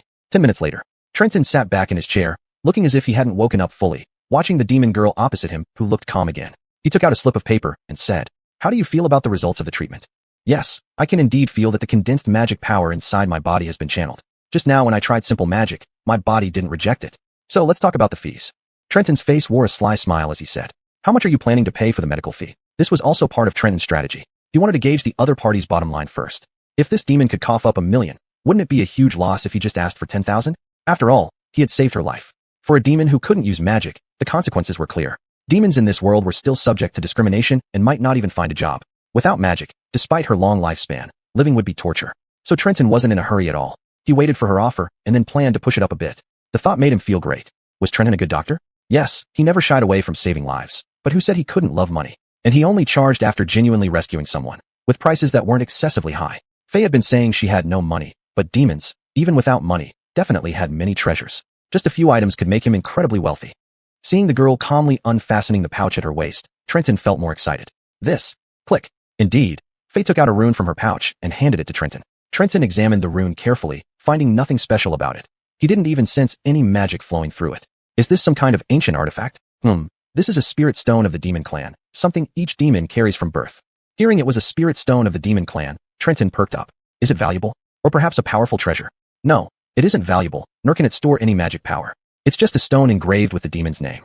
Trenton's face immediately fell. Chapter 12, I will not lose to you. Well, then why did you give this to me?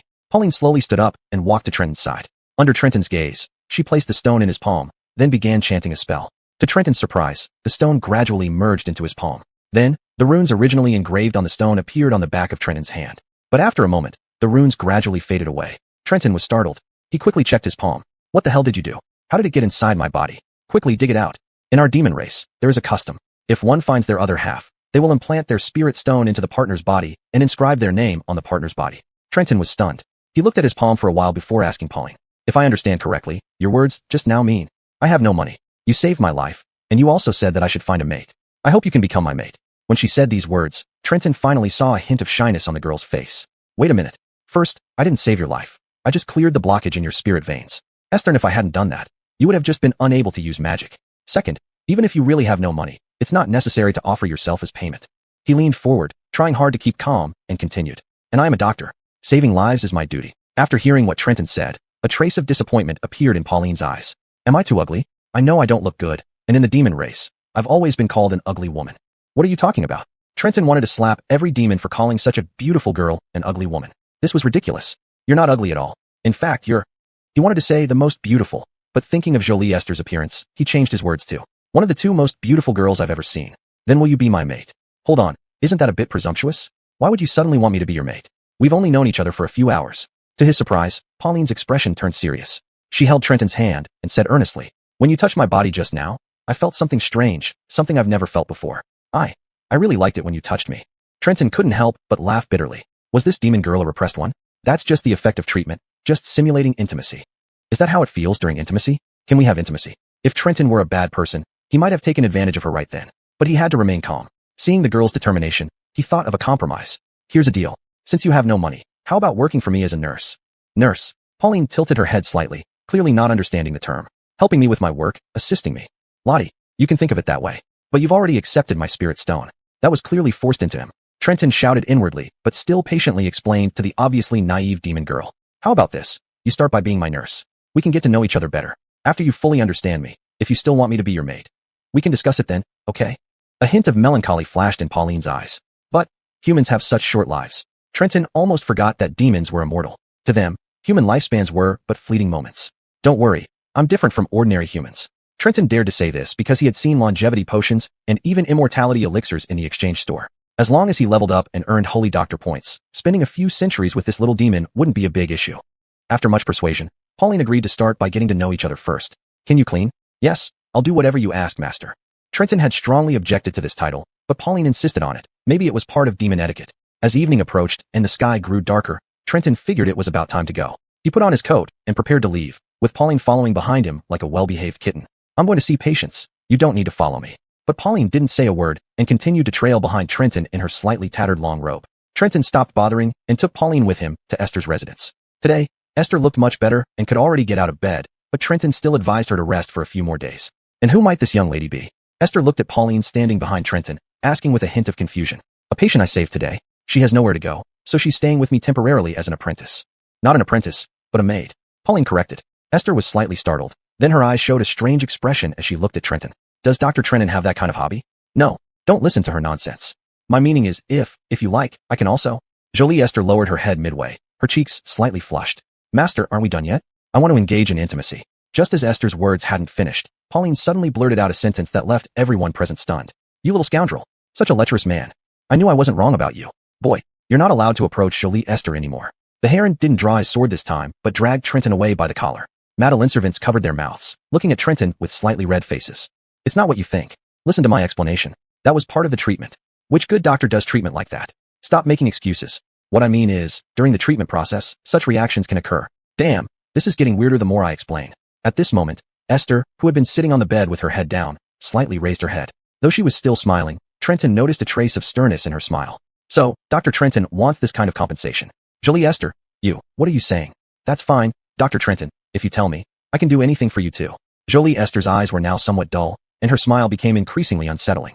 Damn, this princess is a psychopath, Trenton shouted in his heart. In his previous life, he had read many novels and was quite familiar with such cases. Now, the look in Esther's eyes seemed ready to devour him at any moment. After much effort, they finally barely believed Trenton's explanation. As he walked out of the princess's room, Trenton felt utterly exhausted. Why did he end up in such a mess? Miss Pauline. The princess called out to Pauline as she was about to leave. Pauline turned back to look at Esther sitting on the bed, her eyes devoid of any emotion. I will not lose to you. Esther held the blanket tightly, as if determined, and said to Pauline, you are still too weak. Pauline left these words and walked out without turning back. Am I really too weak? What a cunning girl. Jolie Esther watched the two figures gradually move further away outside the window and also made a certain resolution. Chapter 13. What the Holy Church can't cure, I will. On their way back, Trenton asked Marion somewhat puzzledly what Esther had said to her that made it so mysterious. But Marion said with a nonchalant attitude, there's nothing much. She wanted to challenge me, but she's too weak now. Esther, and if her body recovers to its best state, she's still no match for me. Looks like this princess is quite competitive. Both of them misunderstood Esther's words perfectly. When they returned to the slum, specifically to Trenton's old shack, they found two people standing at the door. It was already late at night, and both seemed hesitant at the door. Only as they got closer did Trenton recognize them. Weren't these the couple who had come to see him about an illness? What are you doing here in the middle of the night? Trenton greeted them, scaring them half to death. Dr. Trenton, you're back. Trenton walked over to them, unlocked the door, and invited them inside. We came especially to thank Dr. Trenton. I'm all better. Your medicine is truly miraculous. Duke and woman looked incredibly excited and insisted on coming to the slum immediately to share this good news with Trenton. I already knew, Trenton said matter-of-factly. Dr. Trenton, you knew I would recover? It's a miracle. Actually, it was the power of modern science. The drugs obtained from the system were futuristic scientific medications. But such wonders couldn't be overshadowed by miracles. Now, even if Trenton explained, they wouldn't understand. So he simply remained silent. After expressing more gratitude, the man gave the woman a look. Christy hesitated, so the man directly pulled out a cloth bag from behind her and handed it to Trenton. What's this? Trenton asked, puzzled. This is payment for the treatment. Please don't think it's too little. Duke replied while the woman hung her head and whispered very faintly. This is all our savings. Stop talking nonsense. Dr. Trenton saved my life. He's our savior. Christy wanted to argue, but ultimately stayed quiet and bowed her head. Trenton glanced at the two. The man's hand holding the money was still suspended in midair, his face full of smiles. In the end, Trenton didn't take the bag but untied it and selected 5 gold coins and 5 silver coins from the pile of coins, then pushed the man's hand back. These will do. The couple couldn't believe their eyes. Trenton refused the whole bag of money, taking only a few coins. How can this be? Dr. Trenton, you're our savior. That's enough. As I said, my fees are much cheaper than the church. But I suggest you change your working environment. You're the breadwinner for your family. If you collapse, who will support your wife and children? Dom next door. Duke was taken aback. Dr. Trenton, you're truly all-knowing. You even know my neighbor's surname is Wong. Trenton almost hit this man. Should he say the man had a thick skin or lacked common sense? Finally, when sending them off, the woman seemed to have something more to say. Trenton noticed and directly asked, is there anything else? Duke kept giving the woman signals, but eventually, she couldn't help but say, Dr. Trenton, can you save our younger sister's child? After seeing the couple off, Trenton stretched lazily and returned to the room. Marion stood motionless where she had been since the couple arrived, saying nothing. Only when Trenton relaxed did she slowly speak up. Why didn't you take all the money? I saved his life. Why would I take the last penny from him? He offered it willingly. Trenton sighed, patted Marion's shoulder, and said, I'm just a doctor. Saving lives is my duty. You might find this too idealistic, but to be honest, I'm satisfied just being alive, having a second chance at life, and continuing to treat patients. Marion didn't seem to understand. Trenton didn't push. Eastern humans might not comprehend his actions, let alone expect a demon to understand. Since there was only one bed in the room, Trenton resisted Marion's suggestion to sleep together. He lay down on the spare blanket spread on the floor, staring at the old ceiling, sighing. Just now, the woman had asked him to save a child, which would be a normal request under any circumstances. However, the man mentioned that the child's father was a holy guard, and if Trenton were to treat the child, he might be identified and arrested. It seemed that the man had long known his identity. No wonder. These days, posters of him were everywhere on the streets. It was decent enough that he hadn't betrayed Trenton to the authorities. Can't sleep? Marion's voice came from the bed. Perhaps she heard Trenton sighing as her face emerged from the edge of the bed. I can't sleep with a sudden additional woman in the house. I'm your partner. It's only natural to be together. Not yet. Marion pouted, seemingly displeased with Trenton's words. Marion, I have a question for you. You've lived long. Give me some advice. If I go to save this child, there might be danger for me. But if I don't, I'll live with guilt forever. What would you choose? The demoness did not hesitate much, and she leaned half of her body out from the bed. If you're asking a demon, I wouldn't go. Demon children leave their parents to live independently after they turn 3. If they encounter danger and cannot survive, no one will help, let alone sacrifice themselves. Trenton frowned slightly. Indeed, demons symbolized strength on this continent, being so strict with their own children, let alone other races. You should have asked someone else. But if you ask as a human, Marion continued, humans are a species that needs mutual aid to survive. If not helping will make you feel terrible, then your heart already knows the answer. Trenton turned to look at her. In the darkness, her eyes still glowed with the unique light purple glow of the demons. Normally, it wasn't very noticeable, but in the dark, her demonic eyes passively produced a magical effect, making them particularly enchanting. I understand. Let's sleep. Do you want to consummate our relationship? Shut up, let's sleep. The next day, Trenton wore a long robe with a hood and went to the couple's home in the Middle District with Marion. When he saw Trenton, the man was filled with guilt. I'm really sorry, Dr. Trenton. It's all because of my wife's reckless request that put you in such danger. Christy stood behind the man, realizing how unreasonable her request had been. This might cost Trenton his life. Enough with the nonsense. Where's the child? Take me there. Duke told Trenton that the child was in the neighboring house, which belonged to his brother-in-law, also a holy guard. Trenton asked curiously, since the child's father is part of the Holy Church, why doesn't the Holy Church treat the child? Christy choked up and replied. At first, the holy priest would check on the child, but as the child's condition became unstable, the Holy Church proclaimed the child was an incarnation of a demon who must die. They urged my sister and brother-in-law to abandon the child. My brother-in-law dedicated his life to the Holy Church. He is a loyal believer and actually abandoned treatment for the child. But the mother refused to give up and kept taking the child to the Holy Church for help. Recently, the Holy Church has banned her from entering. Trenton scoffed. They probably just had some intern priests look at the child briefly, unable to cure the illness, afraid of ruining their reputation, and fabricated such lies. The Holy Church truly does harm. Hearing about the Holy Church's behavior, Marion, who had been silent, lowered her head and whispered softly. Has the Holy Church become like this? Chapter 14, Surgical Time, Esther went out. After understanding the situation, Trenton planned to check on the next-door neighbors first, but was stopped by the man. Dr. Trenton, don't go. It's too dangerous. But we can't just ignore the child. I mean, you wait here at my place. My wife will inform her sister and have her bring the child over so you can examine him here. It will be safer this way. Trenton thought it made sense and agreed. So the woman went next door and soon returned with another woman who looked somewhat like her, holding a child around 5 years old in her arms. Can you really save my child? Christy asked Trenton, looking very worried. It was clear that she had been exhausted from taking care of her child. Her face was pale and weary, her lips were chapped, and her eyes were bloodshot. She probably hadn't slept well for a long time. First, lay the child on the bed, and let me take a look. Once the woman laid the child on the bed, Trenton conducted some basic checks on him. The little girl's face was pale, and her limbs were trembling weakly. Trenton carefully observed her breathing, finding it rapid as if each breath required all her strength, yet it did nothing to alleviate her condition.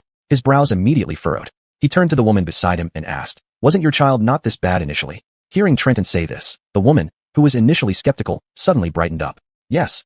Tamsin used to only cough often and feel chest tightness and shortness of breath when she was younger, but over the past year, her episodes have become more frequent and severe. Esther and the priests of the Holy Church couldn't help.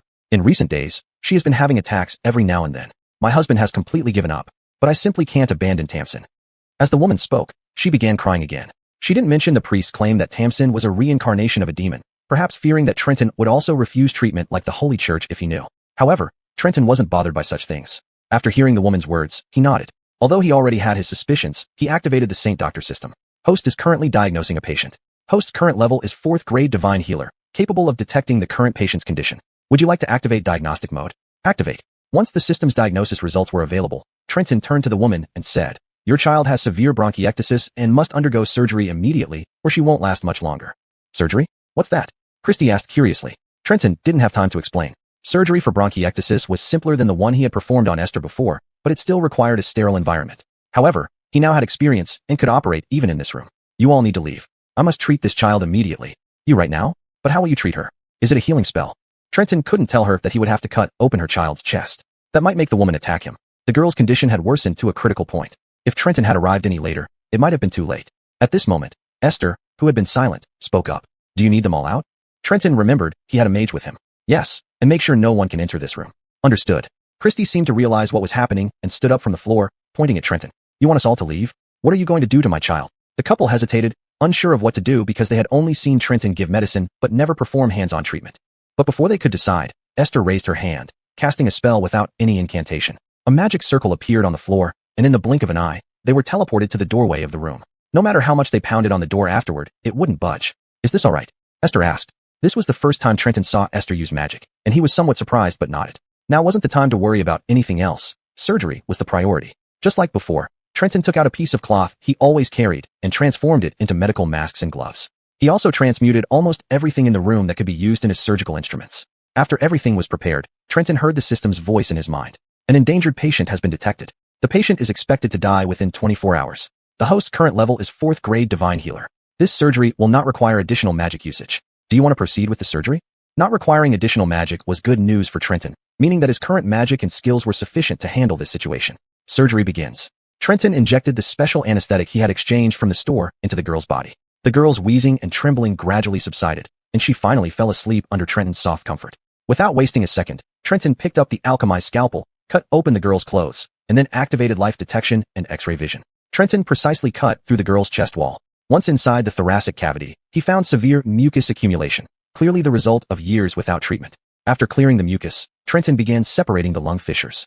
Esther, standing nearby, was somewhat shocked by the bloody scene. Are you sure you're saving her? Stay silent during the surgery. If I didn't tell you to speak, don't say a word. Trenton turned to stare at Esther. In the operating room, Trenton's presence was overwhelming, even intimidating the demon into only nodding slightly. Trenton focused intensely, carefully cutting loose the adhesions in the lungs with the alchemized surgical scissors. The door kept resonating with the woman's cries and pounding. This time, without needing a reminder from Trenton, Esther just snapped her fingers. All external disturbances were isolated outside the room. Next came the use of the hemostatic clamp. Due to insufficient alchemical tools, Trenton directly alchemized several gold coins from his pocket. Separating the lung fissures took quite some time, mainly because there was no thoracoscope or precision monitoring equipment. Trenton had to continuously check the girl's vital signs while performing the surgery. Usually, he would have an assistant in the hospital. Of course, it wasn't Esther's fault. She had done well. Next was the handling of the pulmonary hilum vessels, the most difficult step. This required precise dissection of the hilum, which the previous Trenton would never dare attempt under these conditions. But now, his hands were steady, showing no tremor. He even felt that his precision exceeded that in the operating room. Congratulations, the host has self-learned the skill. Complete focus. The system's voice couldn't reach Trenton's ears now as his mind was entirely on the hilum, arteries, veins, and bronchus resection. After completing everything, Trenton began suturing the bronchial stump and eventually the chest wall. Once the chest wall was stitched closed using the special surgical thread obtained from the exchange, Trenton let out a long breath. How long did it take? Trenton asked instinctively, like he used to do after every surgery. By the time he realized that Esther, not a nurse, was behind him, she had already given him an answer. 2 hours and 20 minutes. Well, it's over. He removed his blood-stained gloves and mask, wiping the sweat off his forehead with the back of his hand. Should we remove the room restriction? Trenton nodded but suddenly realized something and quickly said to Esther, "Can you teleport us somewhere else?" Esther nodded. She snapped her fingers again, and immediately runes appeared beneath their feet. In the next second, when Trenton opened his eyes, he found himself in an empty alley outside the couple's house. Looking at the house, he saw it was surrounded by people, and the woman's heart-wrenching screams could be heard inside. Tamsin, why so much blood? Tamsin, don't scare Mom. Demon, that demon, he killed my daughter. Trenton sighed in relief. If those people had burst in earlier, he might have been beaten to death on the spot. Isn't it better to explain? Esther asked. Let it be. The child will wake up soon. Actions speak louder than words. But you haven't received payment yet. Congratulations, the host has completed the treatment. No magical items were used this time. Evaluation. A. You have earned 1,000 Saint Doctor points. Total Saint Doctor points, 2,600. Level increased by 1, current level, 5th grade Star Messenger. Additional reward for this treatment, Seed of God and Devil. It has been planted in the host's body. Whether you become a god or a devil, it all depends on your choice. Whatever decision you make, you will remain firm and unwavering. I've already got something more precious than money. Trenton smiled, waved his hand, and turned to walk towards the slum. Chapter 15 Hero. On the way back, Trenton noticed many people running towards the city gate.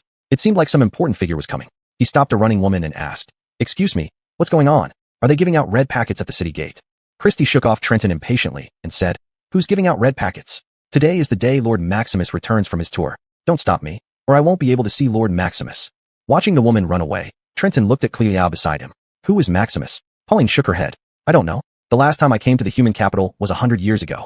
With a curious mindset, Trenton also brought Pauline to the city gate.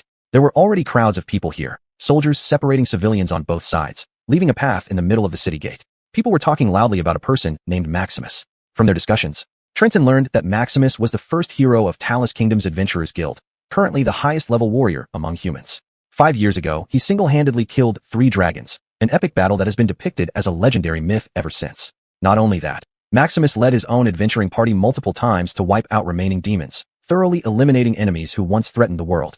More admirably, Maximus quelled almost all ethnic and bandit rebellions within the royal capital's territory. He almost single-handedly brought peace and tranquility to the kingdom.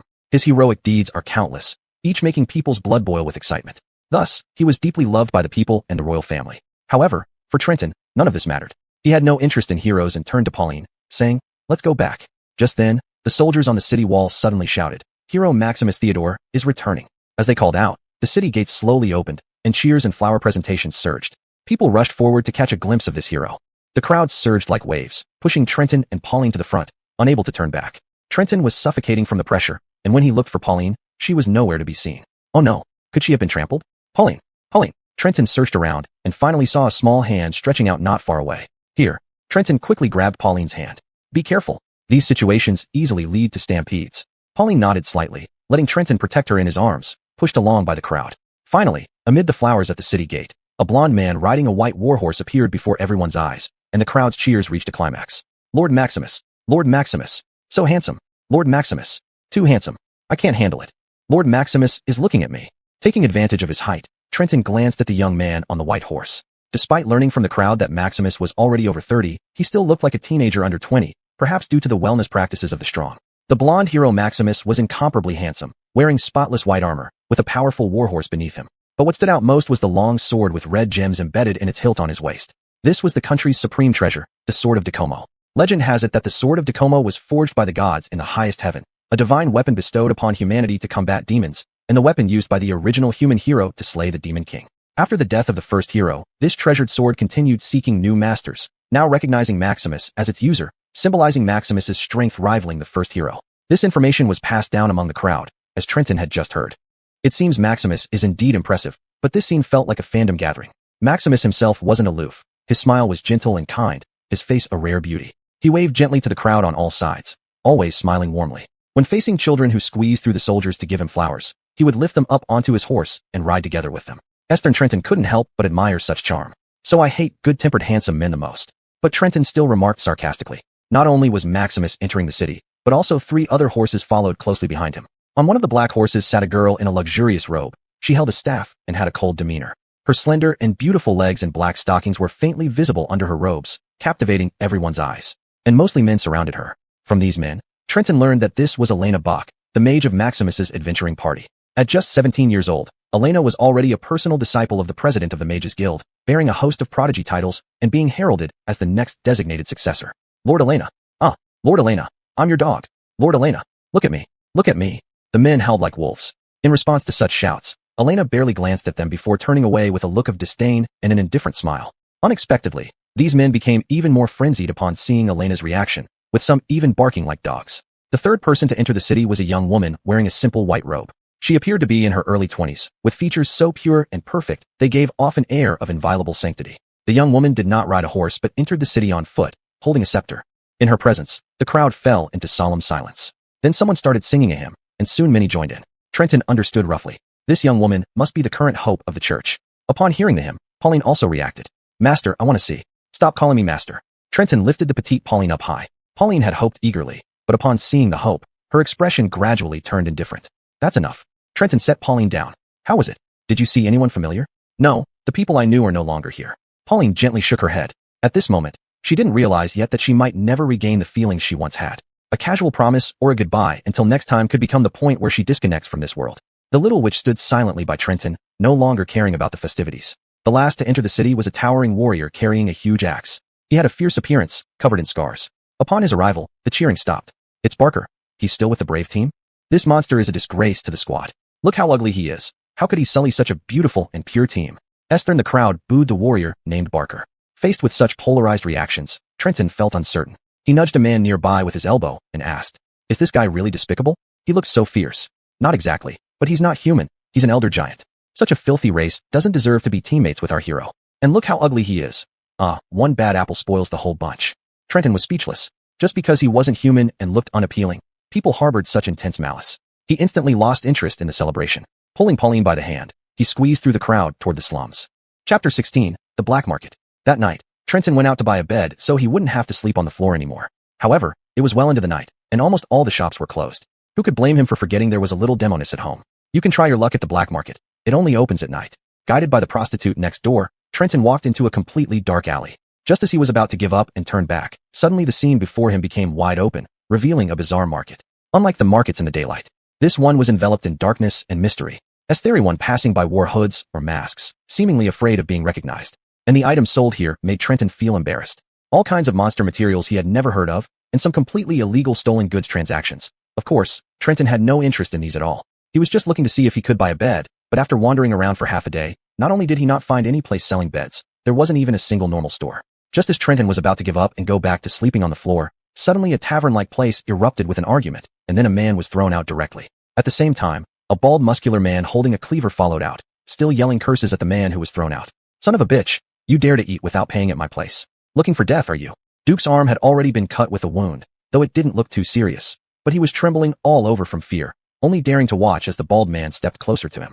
Trenton noticed that although there were people all around, none of them glanced this way. The customers or merchants of the black market were almost entirely focused on their own business. Perhaps killing was a daily occurrence to them. No one wanted trouble here. Who knew what kind of creatures were hidden under those masks or hoods? But Trenton didn't belong here. He hurriedly went over to help the man up and said to the bald muscular man, "How much? No need to kill anyone, right?" The bald muscular man gave Trenton a glare and sneered. 5 gold coins. Trenton cursed the bald man inwardly. What the hell? What meal could cost 5 gold coins? But seeing the bloody cleaver in the other's hand, Trenton didn't say much more, taking out 5 gold coins and tossing them to the bald man. The bald man, upon receiving the money, looked at Trenton with a mocking eye. "Kid, first-timer? Let me remind you, don't be a do-gooder here, or you might not even be left with bones." Saying that, the bald man turned and walked back into the tavern. Trenton helped the man up, checked his wound, and bandaged it with the bandage he carried with him.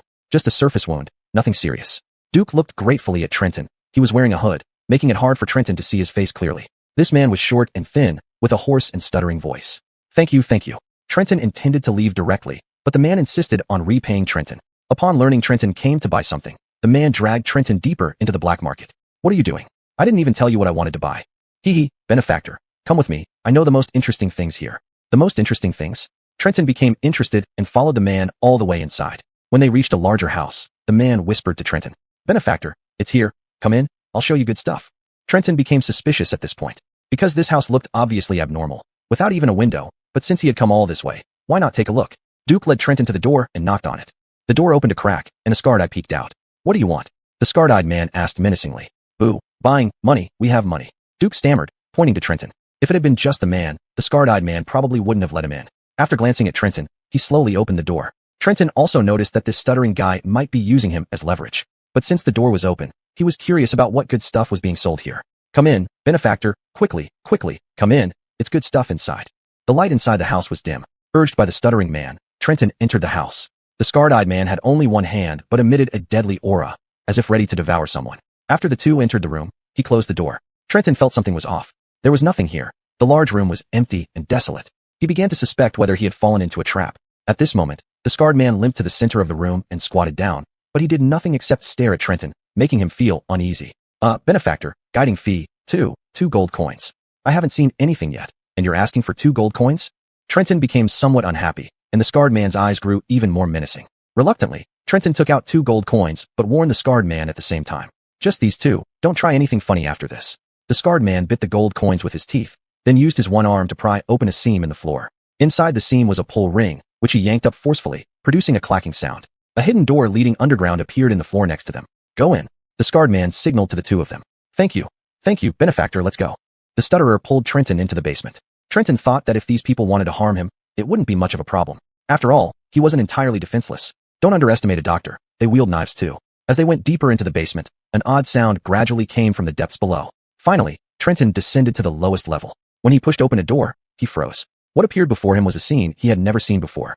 The decoration inside was completely different from outside. It was luxurious, with bright lights, and everyone dressed elegantly, wearing masks as if they were all distinguished individuals. "Benefactor, this is the real black market. The secret of the black market known only to a few." The stutterer continued to seek approval from Trenton, but Trenton's brows slowly furrowed, because what he saw was not a market.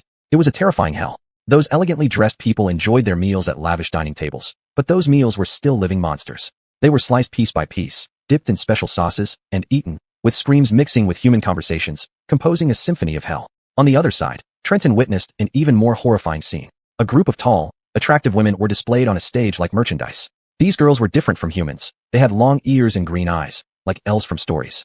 They were whipped, forced to display themselves to the men and women below the stage. Some of the girls had tears in their eyes, full of fear. Some were angry but could not resist the pain of the whip. Others were numb, their gazes vacant, covered in scars, having been tortured for who knows how long. Hee, benefactor, those are elves. High-class elves. The perfect slaves. Why, you will definitely like them. The stutterer's voice sounded like harsh noise to Trenton now. His fists slowly clenched, but before he could speak, an enraged elf girl suddenly grabbed the whip to rebel. But in the next second, 2 guards stabbed her with their swords.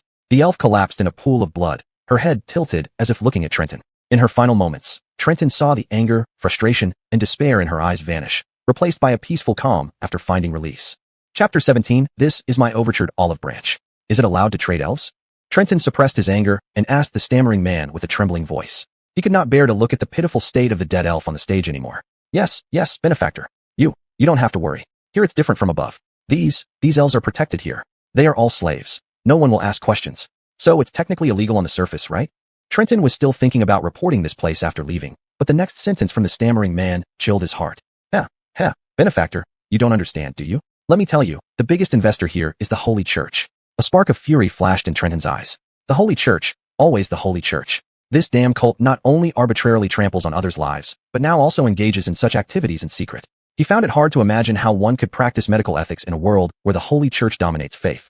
The commotion on the stage had calmed down. At this moment, a man stood up from a seat on the second floor. He had long blonde hair, wore a bird-beaked mask, and holding a wine glass, he spoke to everyone. I apologize, dear guests, for the death of that wretched woman earlier. She was an untrained daughter of a certain elf tribe's chief. I assure you there won't be any similar issues in the future. The guests didn't seem too concerned, as if the dead were merely a stray dog. They raised their cups in salute to the blonde man upstairs. But Trenton felt that the blonde man gave him a very familiar feeling. It was as if he had seen him somewhere recently. When he finally recalled who the man was, Trenton's mind exploded. Damn it, isn't that the hero he saw at the city gate today? No doubt. Despite the mask, Trenton, as a surgeon, knew human body shapes and skeletal structures well. He was very sure. This masked man was indeed that hero named Maximus. But why would such a beloved hero appear here? At this moment, it seemed the blonde man also noticed Trenton. He said a few words to the guard beside him, who then came to Trenton. Mr. Jedediah wants to have a word with you. Though he spoke politely, Trenton noticed the guard's hand on his sword. If he refused, he probably wouldn't leave here alive. With no choice, Trenton followed the guard upstairs. The stammering man couldn't join them, watching Trenton's back enviously. Why yes, benefactor, why you're lucky. Make Mr. Jedediah happy, and he will reward you handsomely. Hearing the stammering man's voice, Trenton just wanted to curse. He had only come to buy a bed, yet he stumbled upon such a significant secret. On the second floor, the masked blonde man invited Trenton to sit. Knowing it was best to comply, Trenton sat opposite him. You look unfamiliar, sir. Is this your first visit? Yes. I saved a stammerer who brought me here. Oh, saving people? In the black market? The blonde man chuckled, turning to the guard beside him. Orson also sneered. It seems you are indeed a new friend. May I ask, do you find our establishment satisfactory? The environment is good, and management is strict. However, the entrance fee is a bit excessive for my taste, Trenton said casually, using the opportunity to observe the surroundings. The blonde man sipped some red wine and nodded at an elf maid, who poured a glass for Trenton. But Trenton didn't drink it. Who knew what was in it? Your gaze just now was rather strange when you looked at me. Trenton's heart raced. Indeed, he had noticed, which wasn't surprising given the other party was the country's most powerful hero. Paying attention to details was natural. Because you look so young, yet you're the one in charge here. It surprised me. Trenton tried to keep calm. After a moment's silence, the blonde man replied. Thank you for the compliment. I hope you'll visit often. To celebrate our meeting today, I'll gift you something on behalf of the Talus Underground Kingdom. Saying this, he snapped his fingers. Shortly, a guard led someone chained up. At the other end of the chain was a scantily clad, elven girl. Her pale blue hair, usually beautiful, now appeared messy and dry. Her dark green eyes were filled with fear. Though she had few visible wounds, she looked frail and weak, likely due to a long period without proper nourishment. What's the meaning of this? Trenton asked. The blonde man swirled his wine glass, and from behind the bird-beaked mask, a pair of cold eyes glinted. This is a recently captured elf, not yet trained, but of top quality. If sold at market price, she might fetch 7,000 gold coins.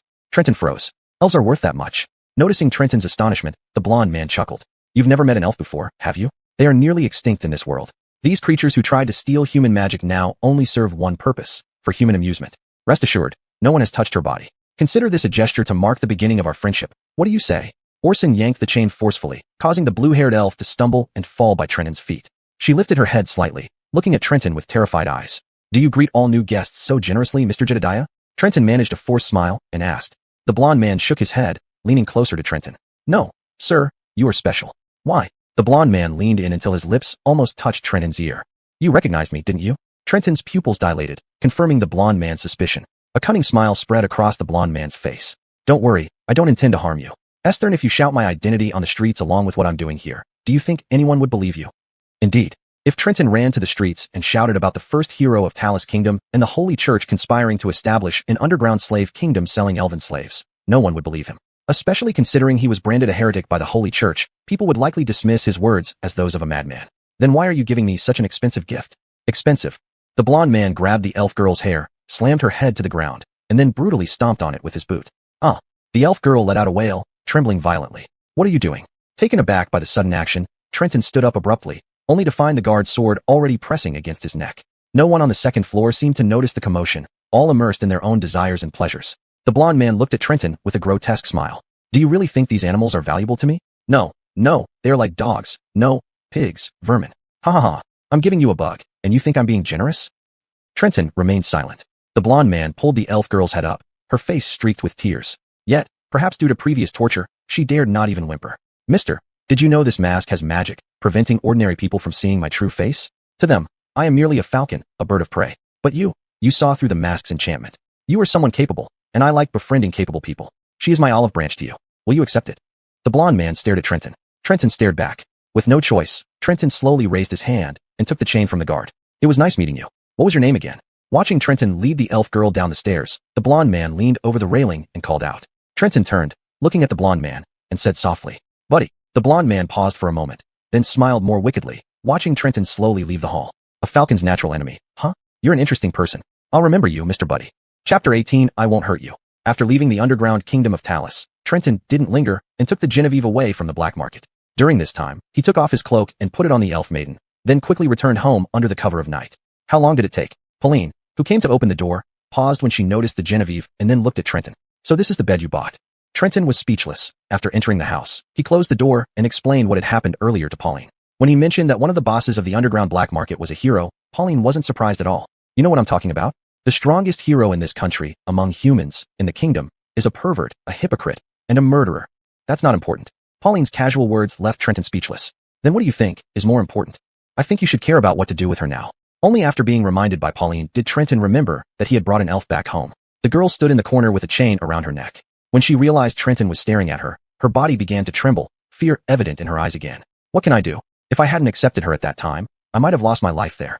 As he spoke, Trenton got up and walked toward the Genevieve. The girl shrank back in terror, muttering, I'm sorry, please don't hit me, I'll do anything. Her state made Trenton hesitate to approach her further.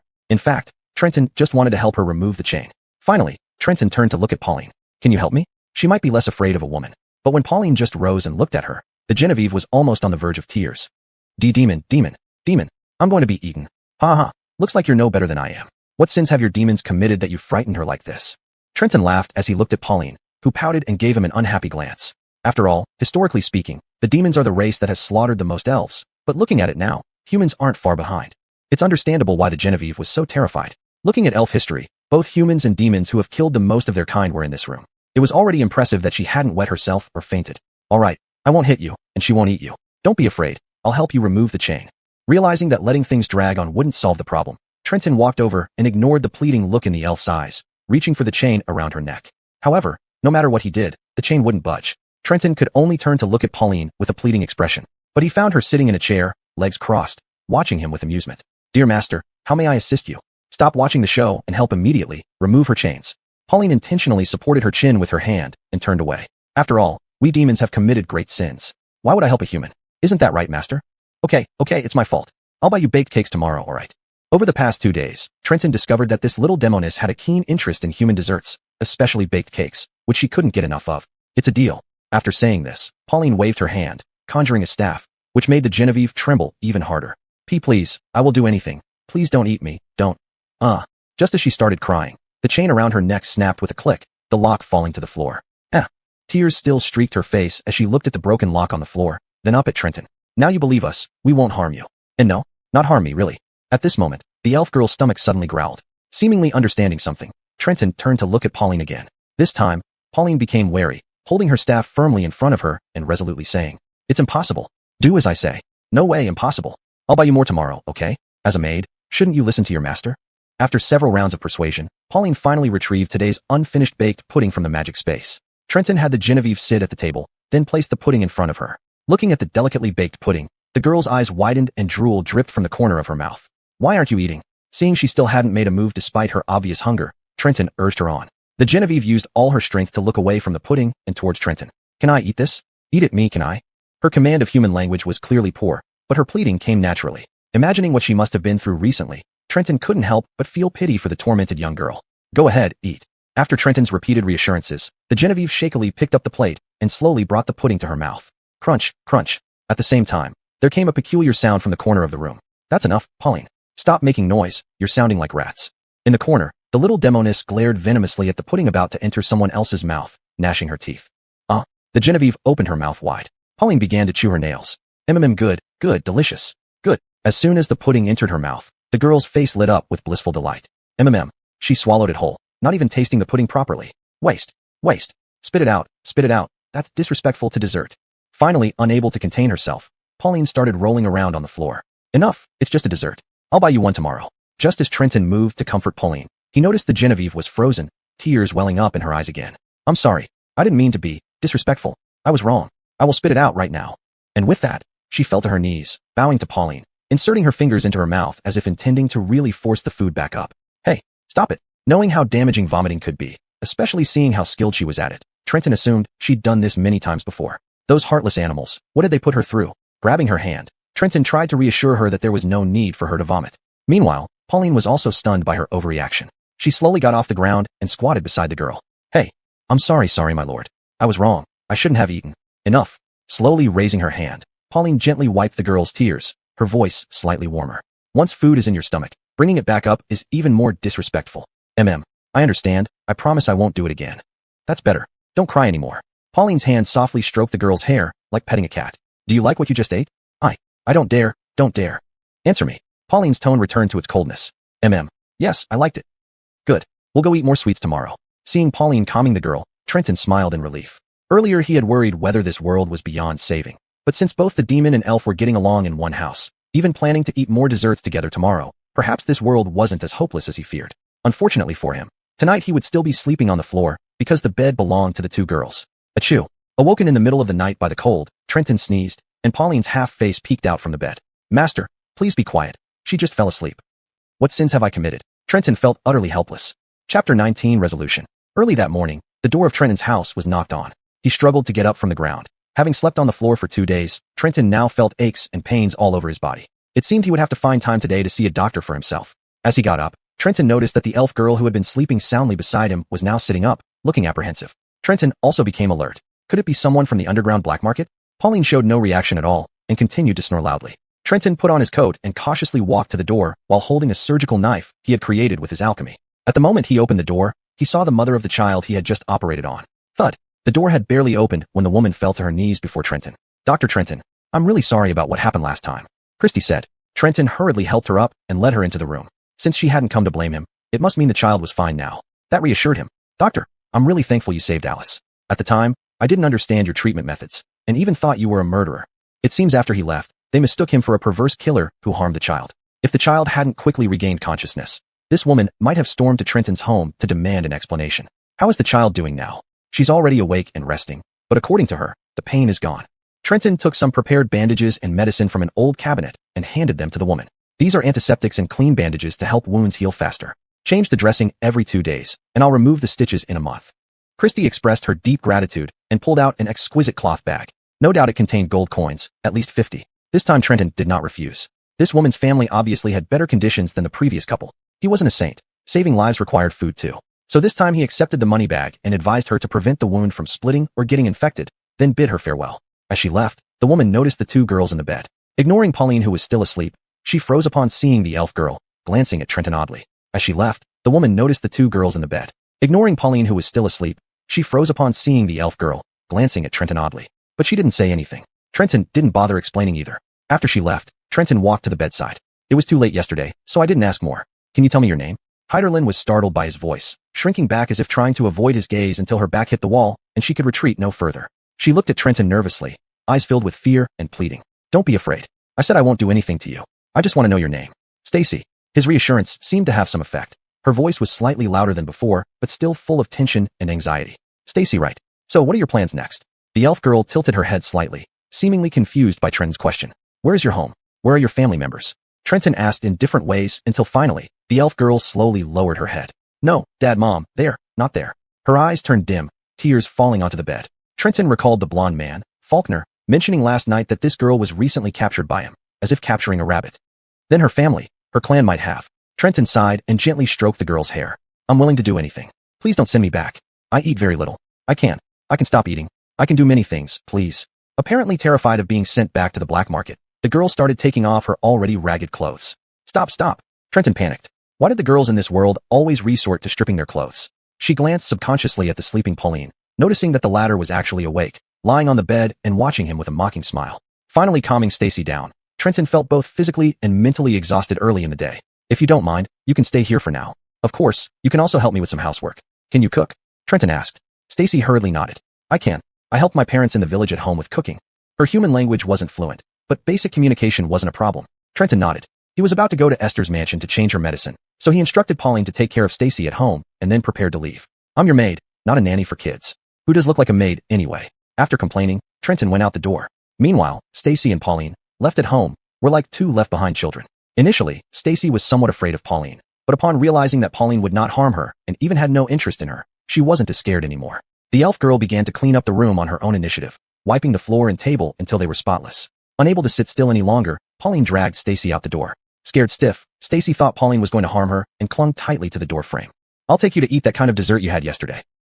But stay in the house, the master said. It's okay, nothing will happen with me around. Also, you can't call him master.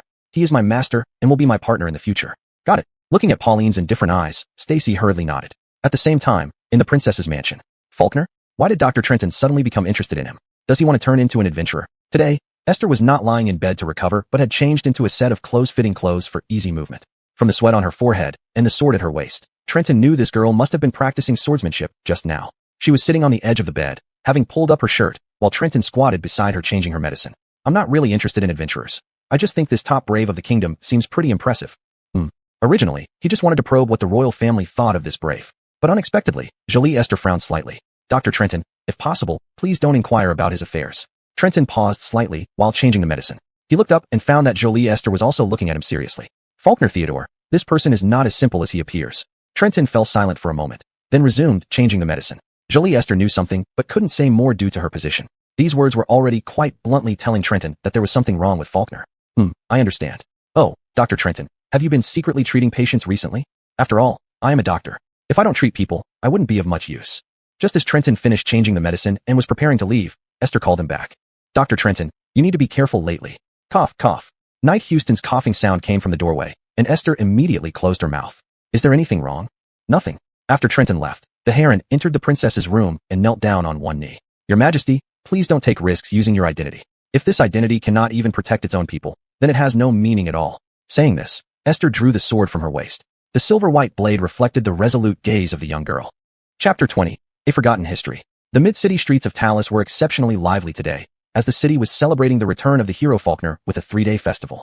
Crowds filled every street and alleyway, everyone immersed in the joyous atmosphere of the hero's homecoming. Esme, wearing her tattered mage robe, held the hand of the elf girl. To prevent her ears from being noticed, Esme had draped another one of Bohan's coats over her. The oversized gray coat now enveloped the entire elf girl, making her look almost comical. Lil, let's go. Too many people. Let's go back. Stacy pleaded more than once with Esme in a tearful voice to turn back, but Esme was determined to buy sweets. As they passed through Midtown Square, Esme suddenly stopped walking. She slowly turned around and looked toward the center of the square. There stood an imposing statue.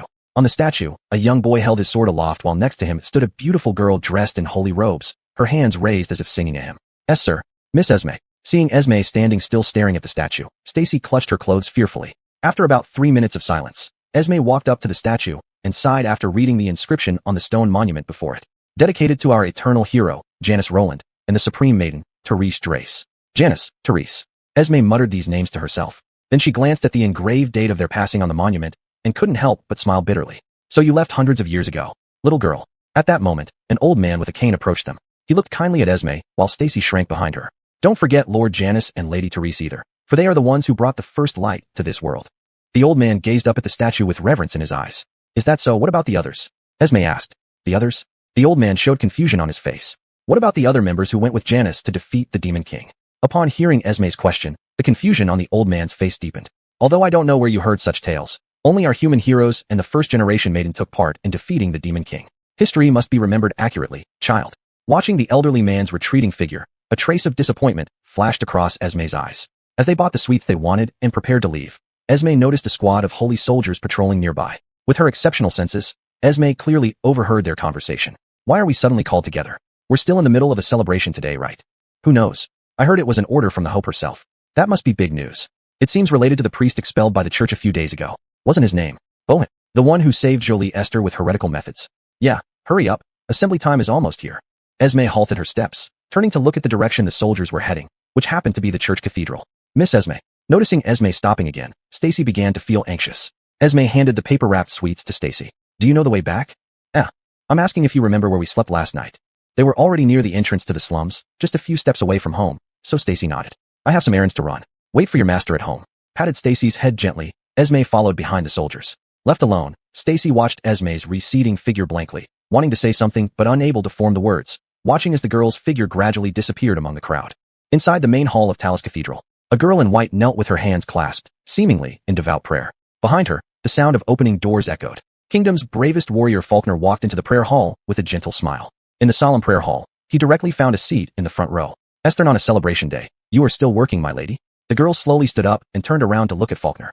After all, bearing the hopes of all mankind, I can't afford to be too lax.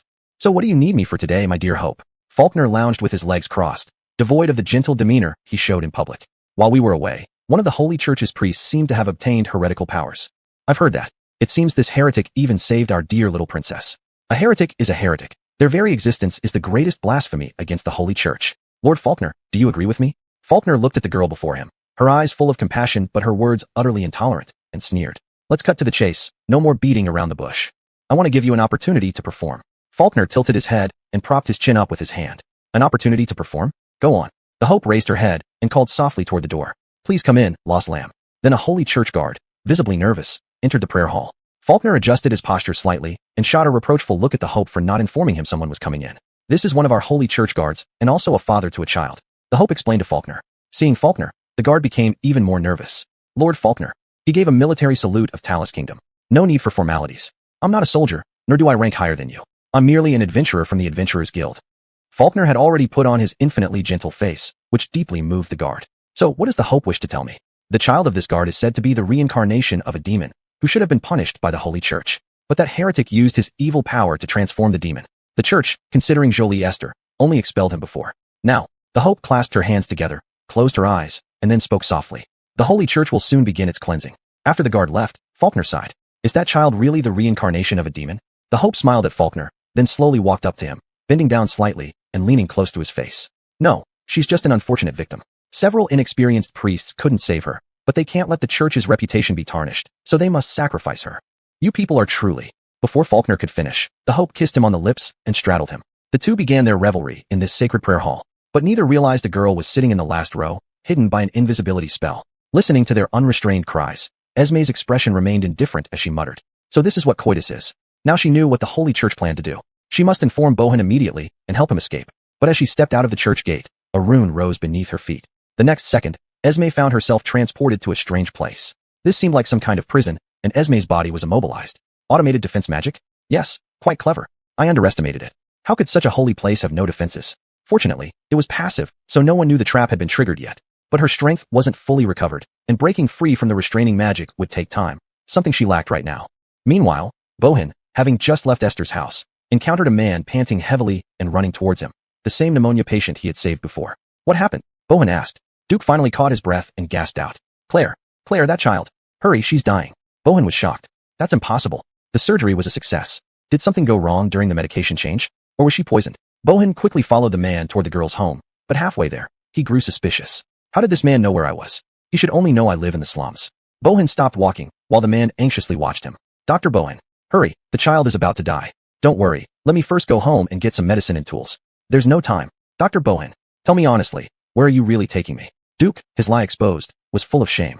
He knelt on the ground, covering his face and weeping. I'm sorry, Dr. Bohan. I'm so sorry. They caught my wife? They said if I didn't come here to find you, they would kill my wife. Then, more than 20 Holy Church guards surged out from all directions. So the child is fine, right? Bohan looked at the man and asked. Duke nodded. That's good. Bang. One of the guards behind him struck Bohan directly on the back of his head with the hilt of his sword, causing him to lose consciousness. Chapter 21. A trial or a performance. When Trenton opened his eyes again, he found himself in a prison, his hands shackled and his head still feeling dizzy. Upon noticing a guard at the door, Trenton immediately shouted, "What crime have I committed? Why am I being held here?" Orson remained motionless and silent, with an icy and lethal gaze shining faintly through the helmet. Trenton recognized the armor of the Holy Guard, thus guessing what had happened. He began to observe his surroundings. It seemed like a temporary prison with only a few cells and no other prisoners. There was just this one guard. If only his hands were free to transmute some tools, perhaps. Unfortunately, that chance never came. As he pondered over which tool to transmute, the prison door opened, and a squad of guards escorted by an elderly priest entered. "Pastor Trenton, as your former mentor, I'm heartbroken to see you fall so low." The old priest looked remorseful, though Trenton barely remembered him. He must have been the original body's teacher back when he served in the Holy Church. "I fell. Tell me then, what exactly have I done? You defiled countless innocent souls using heretical methods, and you still refuse to confess." Trenton sneered as he approached the iron bars, staring at the old priest. "Let me call you teacher for now. If you haven't gone blind, you should see clearly that those people were sick. They needed healing. All I did was save their lives. The Holy Church abandoned them, stripping them of their right to live, while I saved them from death.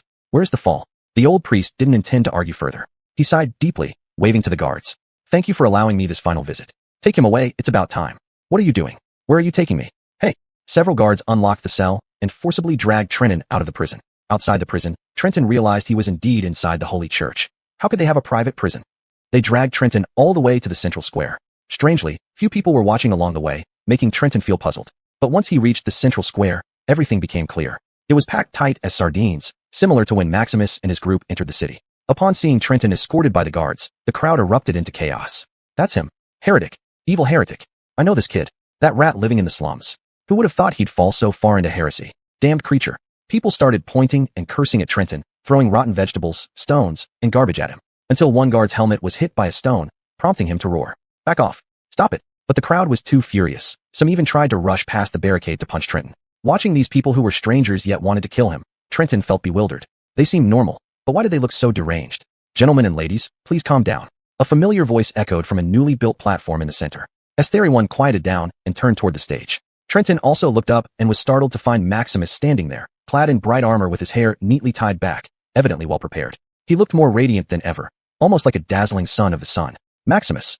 The crowd parted to make way as Trenton was dragged closer to the stage. As he neared the stage, he was horrified to realize this wasn't just a stage for Maximus. It was also a scaffold, with several people already on it. Apart from two executioners and Maximus, the others wore nooses around their necks. Recognizing them, Trenton gasped. Duke from the couple, little Alice and her mother, even the stuttering man he met once at the black market. "You, what do you mean?" Trenton struggled fiercely as he was brought onto the stage. A guard kicked him to the ground. Maximus walked over, crouching down to look at him, whispering, "Meeting again, Mr. Buddy.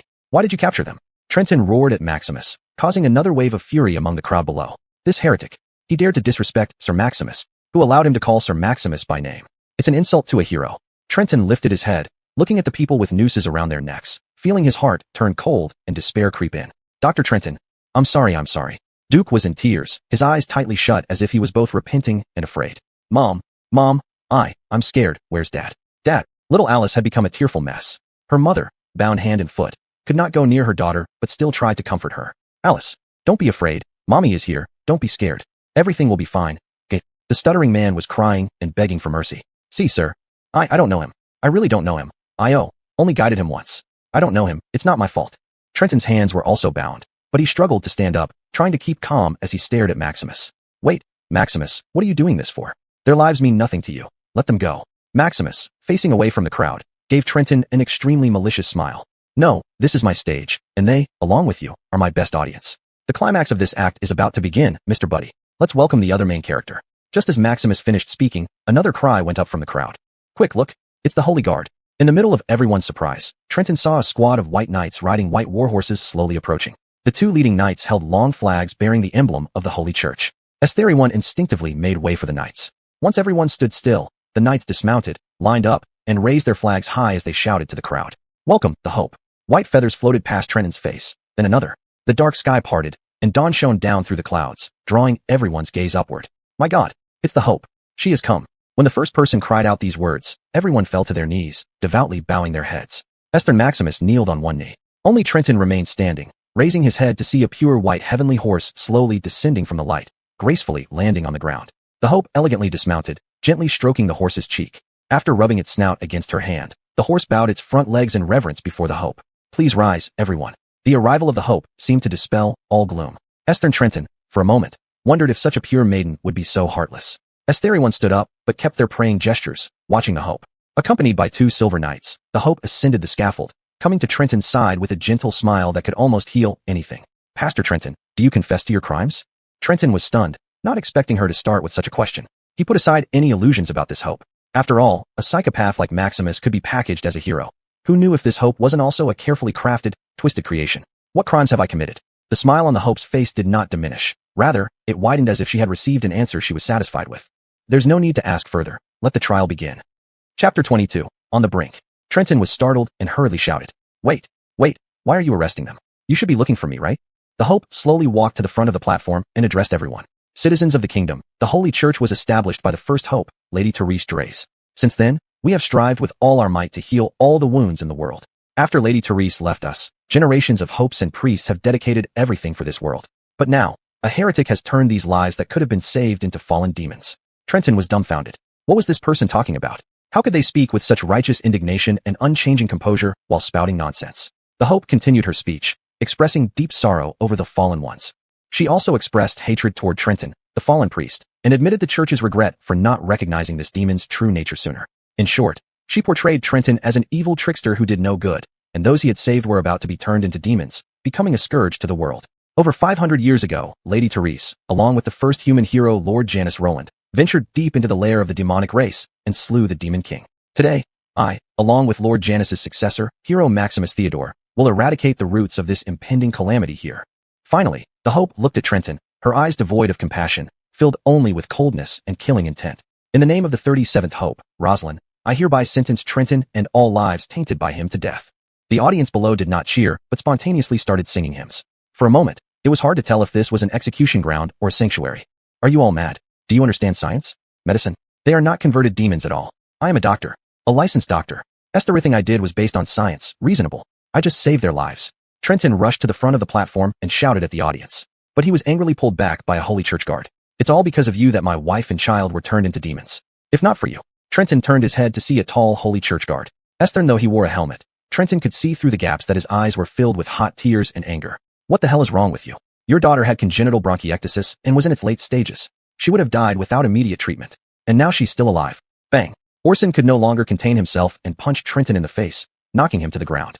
Alive? Is that called living? She's not my daughter anymore. She's a demon. You, this heretic. Demon. Killed my daughter. From below, the woman's husband also roared at Trenton. You liar.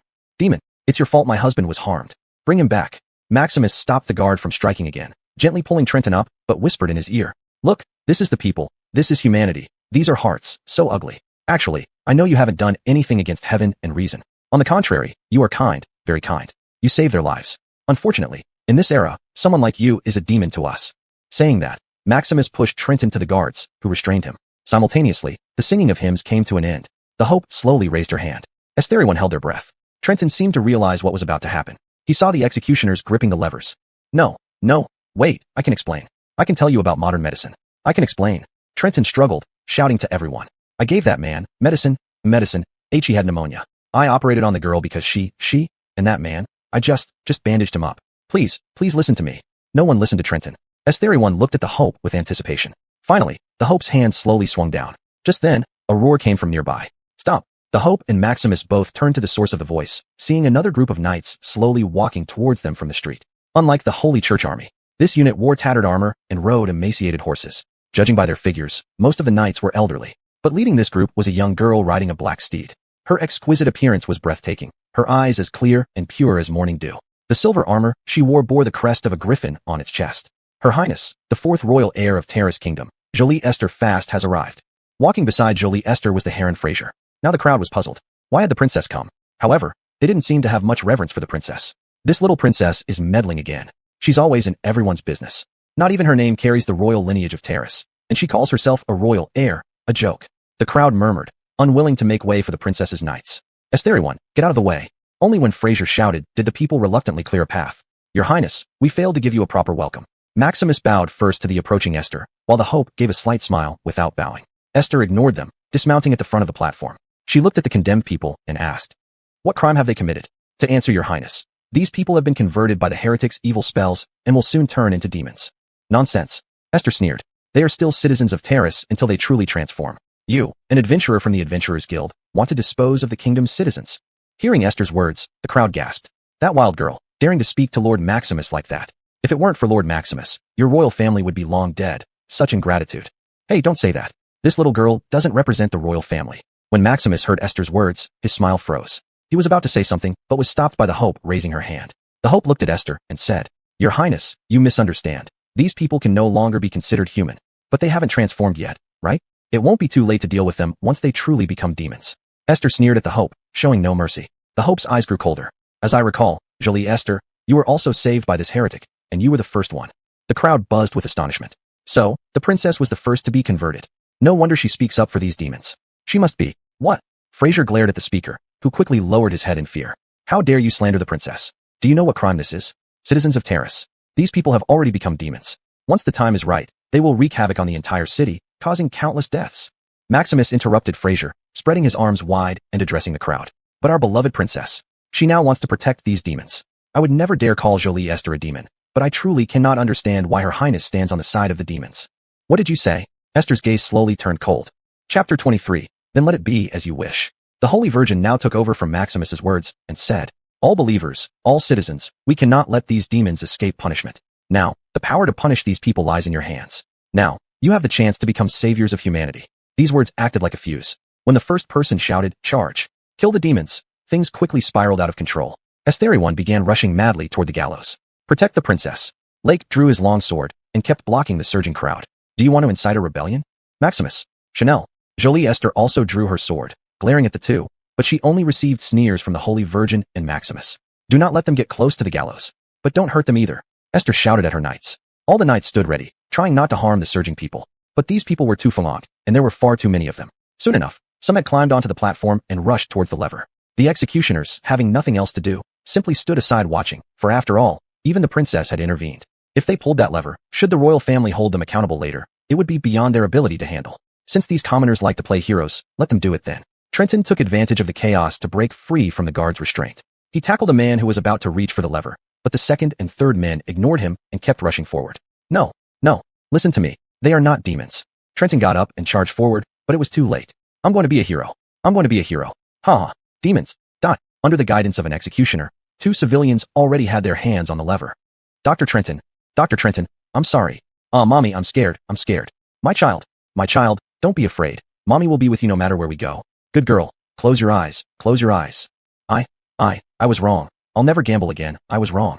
Sir, please no, I don't want to die. Snap. The sound of the lever being pulled echoed in Trenton's mind. As the floor beneath several people gave way, for bodies instantly hung in midair. Watching the 4 pairs of feet that started trembling but soon became still, Trenton knelt down. His pupils flickered incessantly, his heart pounding. What I will protect my patients no matter what. What all diseases in this world can be conquered by medicine. What if I secretly save those abandoned by the Holy Church? They could be reborn. He must have been too arrogant. Maximus watched the knights and princess still battling the mob below, sighing helplessly. It was supposed to be a carefully designed drama, but now it's turned into a farce. But in terms of outcome, I prefer it this way. A kind smile returned to the Holy Virgin's face, and at the same time, both turned to look at Trenton, who was kneeling with a dazed expression. The next one is him. This performance opportunity is given to you, the kingdom's bravest warrior, Lord Maximus. Maximus drew his sword and walked briskly to Trenton's side. Mr. Buddy, you're an interesting person. I really wanted to be friends with you. But alas, why did you provoke our great Holy Virgin? His long sword slowly rose, just as he was about to strike. A petite figure suddenly blocked Trenton. Oh dear, just barely. Maximus quickly reined in his sword, looking at the figure in tattered coat and hooded head. Who are you? He was somewhat angry, even unable to maintain that gentle facade. After all, if anyone saw him kill a civilian, it would be a serious matter. No harming, no. The hooded girl held out her hands, blocking in front of Trenton. Hearing her voice, Maximus was curious. He gently lifted the girl's hood with his sword. The blue-haired elf Jolene appeared before him. Ha. I thought it was someone else. It's you? After just one night, you've become so loyal? Jolene's body shook violently, tears streaming down her cheeks. But she did not move from her spot. No, don't. You're a bad person. You can't hurt him. He is a good person. I know, little darling. I know he's a good man. But in this era, good people cannot survive. Good people cannot survive? Trenton was touched by this statement in his days. Indeed, he wasn't living in a society governed by law, or, rather, in an extremely hypocritical world of rule of law. He hoped to gain the opportunity to save lives through peaceful means, concession, and humility. But even so, he was still trampled upon by others who killed his patients right in front of him. For a doctor, this was an extremely tragic thing. But he was just a doctor. What could he do? Demons. If he were truly a demon, would he have the power to change all this? It's reassuring to see it's you. An elf protecting him only proves he's a demon. After all, your elf race is the most despicable, filthy, and vile. Maximus raised his sword again, this time intending to strike down both this petite elf and Trenton behind her in one move. This would be another heroic feat in his career. Just then, Trenton felt something inside him stir as if a seed had sprouted. A divine or demonic seed has been detected budding within the host. You have made your choice. Remember my words. No matter what path you choose henceforth, walk it without turning back. The seed began to be enveloped in chaos, its new sprouts gradually twisting and being tainted with a black aura until the entire plant turned black from root to leaf. A demonic transformation has been detected. The host's body is undergoing modification. Modification successful. Congratulations, host. Your strength has undergone qualitative changes. Your race has evolved from human to demon king. Current level, 1. Demon, demon king. These terms would bring calamity to this world. But now, Trenton didn't care anymore. Since everyone thought he was a demon, let him become one. At least, he could save the child in front of him. Please die, both of you, for my perfect life. Maximus's longsword descended. At the same moment, a purple light flickered in Trenton's eyes. At that very moment, in an unknown prison somewhere, Esme was trying to break free from the last restraint. Well, it looks like Vila's magic. No wonder it's so difficult to dispel. That's why I never liked mages from the beginning. Just then, footsteps slowly echoed from the darkness. I was wondering how anyone could be here. Emerging from the darkness was Elena Bach, the chief disciple of the Dazed City Mage Association and a member of Maximus's team. Just a rat scurrying around. A wicked smile spread across Elena's face. Chapter 24, Counterattack. In the dim, unknown spatial realm, the girl who could be considered the strongest magical prodigy in the human world today couldn't help but scoff when she saw the frail and pitiful girl in the cage. The barrier set up by the first president of the Magic Association, how has it come to be used for catching rats? However, Marion in the cage merely shrugged and said, I was also quite curious that there were still people in this world capable of setting such traps. Now it seems they're nothing more than her relics. Upon hearing Marion's words, Elena, the top disciple of the current president of the Magic Association, was clearly somewhat displeased. I don't care how you were caught, but now that you've fallen into my hands, I won't let you off easy, rat. Fallen into your hands. Marion, in the shadows, gave Elena a strange smile. All the arrangements here have nothing to do with you. I don't know how you came to the conclusion that I fell into your hands. As for the magician who set these traps, indeed, I often fell victim to her pranks even back then. Elena raised her hand and snapped her fingers. Countless chains entangled Marion's body, and one chain locked around the young girl's neck. Can we start the interrogation now? You're so cute. This will surely be an incredibly interesting experience. Marion could feel the chains around her neck tightening continuously, yet her expression remained unchanged, indifferent, as if she didn't take Elena seriously at all. This made Elena feel extremely humiliated. No one had ever dared to look down on her like this. She suddenly lifted her hand, and the chains hoisted Marion into midair. Wait, the smell from you. At this moment, Elena seemed to notice something. She leaned closer to the cage, examining Marion carefully. No mistake, though weakened, you are of the demon race, aren't you? Now you've just noticed, not even as good as a weak human doctor. Hanging high, Marion slightly lowered her gaze, almost looking down upon Elena. Is this what the Magic Association has become under people like you? Those final words finally enraged Elena. Her lips twitched, and a flash of anger crossed her eyes. I never expected a demon to dare intrude into the human capital. Excellent experimental material. Rest assured, I won't let you die. I'll use your body well to assist me in various magic research. Marion slightly lifted her head and looked at the black ceiling. Suddenly, her eyes flickered. She could sense the spirit stone hidden in someone's body stirring restlessly. Finally seeing a change in your expression. Huh? Are you starting to be afraid now? Too late, little thing, Sorry, I don't have time to chat with you anymore. Huh? Elena stared at Marion as if she were crazy. Clearly restrained and ensnared by the trap of the first great sage. How could she say such a thing? Was she delirious? Have you demons been locked up in the dark too long that your minds are all abnormal? You are my captive now. If you can really escape, then show me. Elena's face carried a sinister smile. She had already planned how she would disgrace this fearless demon next. Wait, on closer inspection, this little thing had remarkable looks and figure, albeit a bit flat. I wonder what her screams will sound like when she's tortured. Thinking of this, a trace of near Feng de Qing flashed in Elena's eyes. She licked her lips slightly, eagerly awaiting nightfall. But at that moment, Marion suddenly extended her hand, and a staff taller than herself appeared in her grip. Ow, how is this possible? No magic runes, no incantation. How did she summon the staff? The excitement in Elena's eyes suddenly turned into confusion. Next time, if I have the chance, I can give you some guidance. With a slight smile at Elena, Marion lightly waved her magic wand. Instantly, the chains entangling her vanished without a trace. During their conversation, she had already undone the magic trap set by her former comrade. When Elena realized what was happening and wanted to activate a countermeasure, it was already too late. Marion almost instantly vanished without a trace. Demons, I won't let you go. You're destined to be mine. I will catch you and slice you into pieces. Elena gripped the cage tightly, staring into the darkness within it, her eyes nearly full. Meanwhile, in the central square of Talos City, an uprising that bordered on rebellion was taking place. The princess's knights were struggling to fight off the frenzied crowd.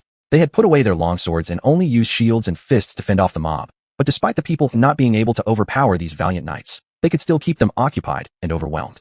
At that moment on the gallows, Talos Kingdom's bravest warrior, the human hero Maximus, raised his exquisitely crafted longsword high. He was about to sever the dirty elven slave before him and the heretics behind her. Despite trembling in fear, the elf girl stood in front of Trenton. When she was at her most desperate, this human had given her a place to sleep, even though there was also a demon on the bed. Although that warm bed only lasted one night, but it was the greatest care she had received since her village was destroyed by humans and her people enslaved. Congratulations, you have become the biggest supporting roles on my stage. Now please die. Just as the razor-sharp sword was about to strike down, Trenton slowly raised his hand. Clang! A slender silver needle deflected Maximus's sword. Not only did Maximus freeze, but even the holy maiden beside him paled slightly. That incredible sword strike from the foremost human warrior had been stopped by just a small silver needle held between two fingers. By now, many rioters had seen this scene. They were frightened, whispering among themselves. Lord Maximus, are you hesitating? The holy maiden quickly found a way out for Maximus. Maximus coughed twice and said, I saw how this elf girl defends her master so devotedly, and I felt such noble sentiment, even in a beast like this. Beast? Trenton slowly stood up, his head lowered so no one could see his eyes. But his voice became incredibly hoarse. Yes, indeed, there are many beasts right before my eyes. You blasphemer. I only momentarily pitied you. Don't get carried away. This next strike will. Swish. Trenton lightly flicked his finger, and the silver needle shot out like it had eyes, directly piercing Maximus's throat. At first, Maximus didn't understand what happened until he noticed the crowd's eyes shifting from fanaticism to panic, and even the holy maiden gaped in shock. What's wrong with you all? He tried to speak, but found his throat intensely itchy the moment he opened his mouth. Then a mouthful of blood spewed out. A sizzling sound came from his throat, and when he touched his neck, his gloves were instantly soaked with blood. Cough, cough. Blood was gushing from his throat. Maximus clutched at his throat in terror, but it couldn't stop the blood flowing through his fingers. His white gloves turned red, and his pupils filled with bloodshot veins. Chapter 25. This road will be difficult. Detected that the host has reaped a sold. Almost all the commotion ceased with the shout of Lord Maximus is dead. Esther and her knights were stunned into silence by the scene before them. How could this happen? Esther stared blankly at the gallows, noticing that Trenton's eyes were now emitting a faint golden glow. His expression was dark as he watched Maximus collapse in a pool of blood, clutching his throat. Afterward, his gaze shifted to the guards nearby. Orson, who had delivered his wife and daughter to the gallows, now drew his long sword, roaring with rage. Heresy. The sword was aimed at Trenton, but Genevieve lunged at the knight, trying to shield Trenton from the guard's blade. Orson, not minding her interference, thought, if you want to die, I'll send you on your way first. But his strike met empty air. At the last moment, the elf girl was suddenly lifted by an invisible force. It's time for surgery. Unrelated personnel, step back. Trenton's voice carried no emotion. With a light gesture, he tossed the elf girl behind him. Heresy, demon, give me your life. This time, 3 guards rushed toward Trenton, swords drawn at the nod of the hope. Trenton only glanced at the 3 knights with his golden eyes. You're all cancer cells. This body doesn't need such things. His finger, still suspended in midair, slowly formed a sword point and then waved gently. The silver needle that had pierced Maximus's throat instantly flew up and slipped through the gaps in the guard's armor, tracing an S pattern through all 3 bodies, impaling them together. Their sword hands froze in midair. A moment later, they all knelt in unison, blood seeping from their armor and pooling on the ground. Now the mob panicked. Monster. It's a monster. What monster? It's heresy. A demon. Knights. Aren't you supposed to protect the country? Quick. Kill this demon. The mob, which moments ago had been attacking Esther's knights, now pinned all their hopes on them. Esther and the Hope dared not approach Trenton easily. Seeing Maximus and the 3 guards' lifeless forms, she frowned. Detected that the host is performing surgery. The current host's body has been modified, and the possessed item has changed. The 9 curved acupuncture needles have transformed into the 9 heaven-raising needles. Would the host like to continue the surgery? The surgery must proceed. Trenton turned and looked at the Hope and the mob behind her. Multiple organs are diseased. Preparing for excision. Black energy began emanating from Trenton's body, causing everyone present to gape in shock. Especially the Hope. One thing came to her mind. A creature that had become legend in this era. Demon. An even more evil and powerful entity than the demonic race, suppressed by the gods in ancient times. Legends said the demonic race's power came from demons, originally acting as their proxies.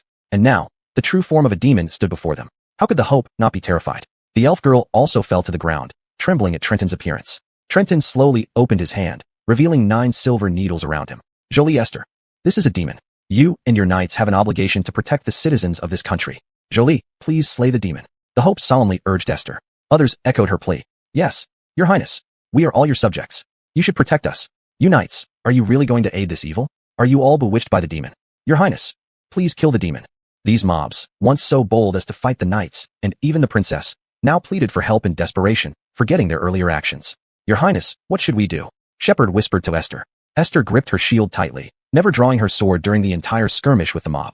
But now, seeing Trenton on the gallows, radiating black energy, her hand slowly closed around her sword hilt. Stay here. Then she walked alone onto the gallows, past the Hope, past the mob, past the corpses of Maximus and the 3 guards, until she stood before Trenton. Dr. Trenton, taking a deep breath, the princess spoke. Trenton tilted his head slightly, seemingly not recognizing the Esther before him. I know, you are not a demon, and you would never harm the innocent. I beg of you, please stop for now. I will certainly seek justice from my father for this matter. Justice? He killed Lord Maximus. He killed humanity's greatest warrior, our hero. He must die. Kill him.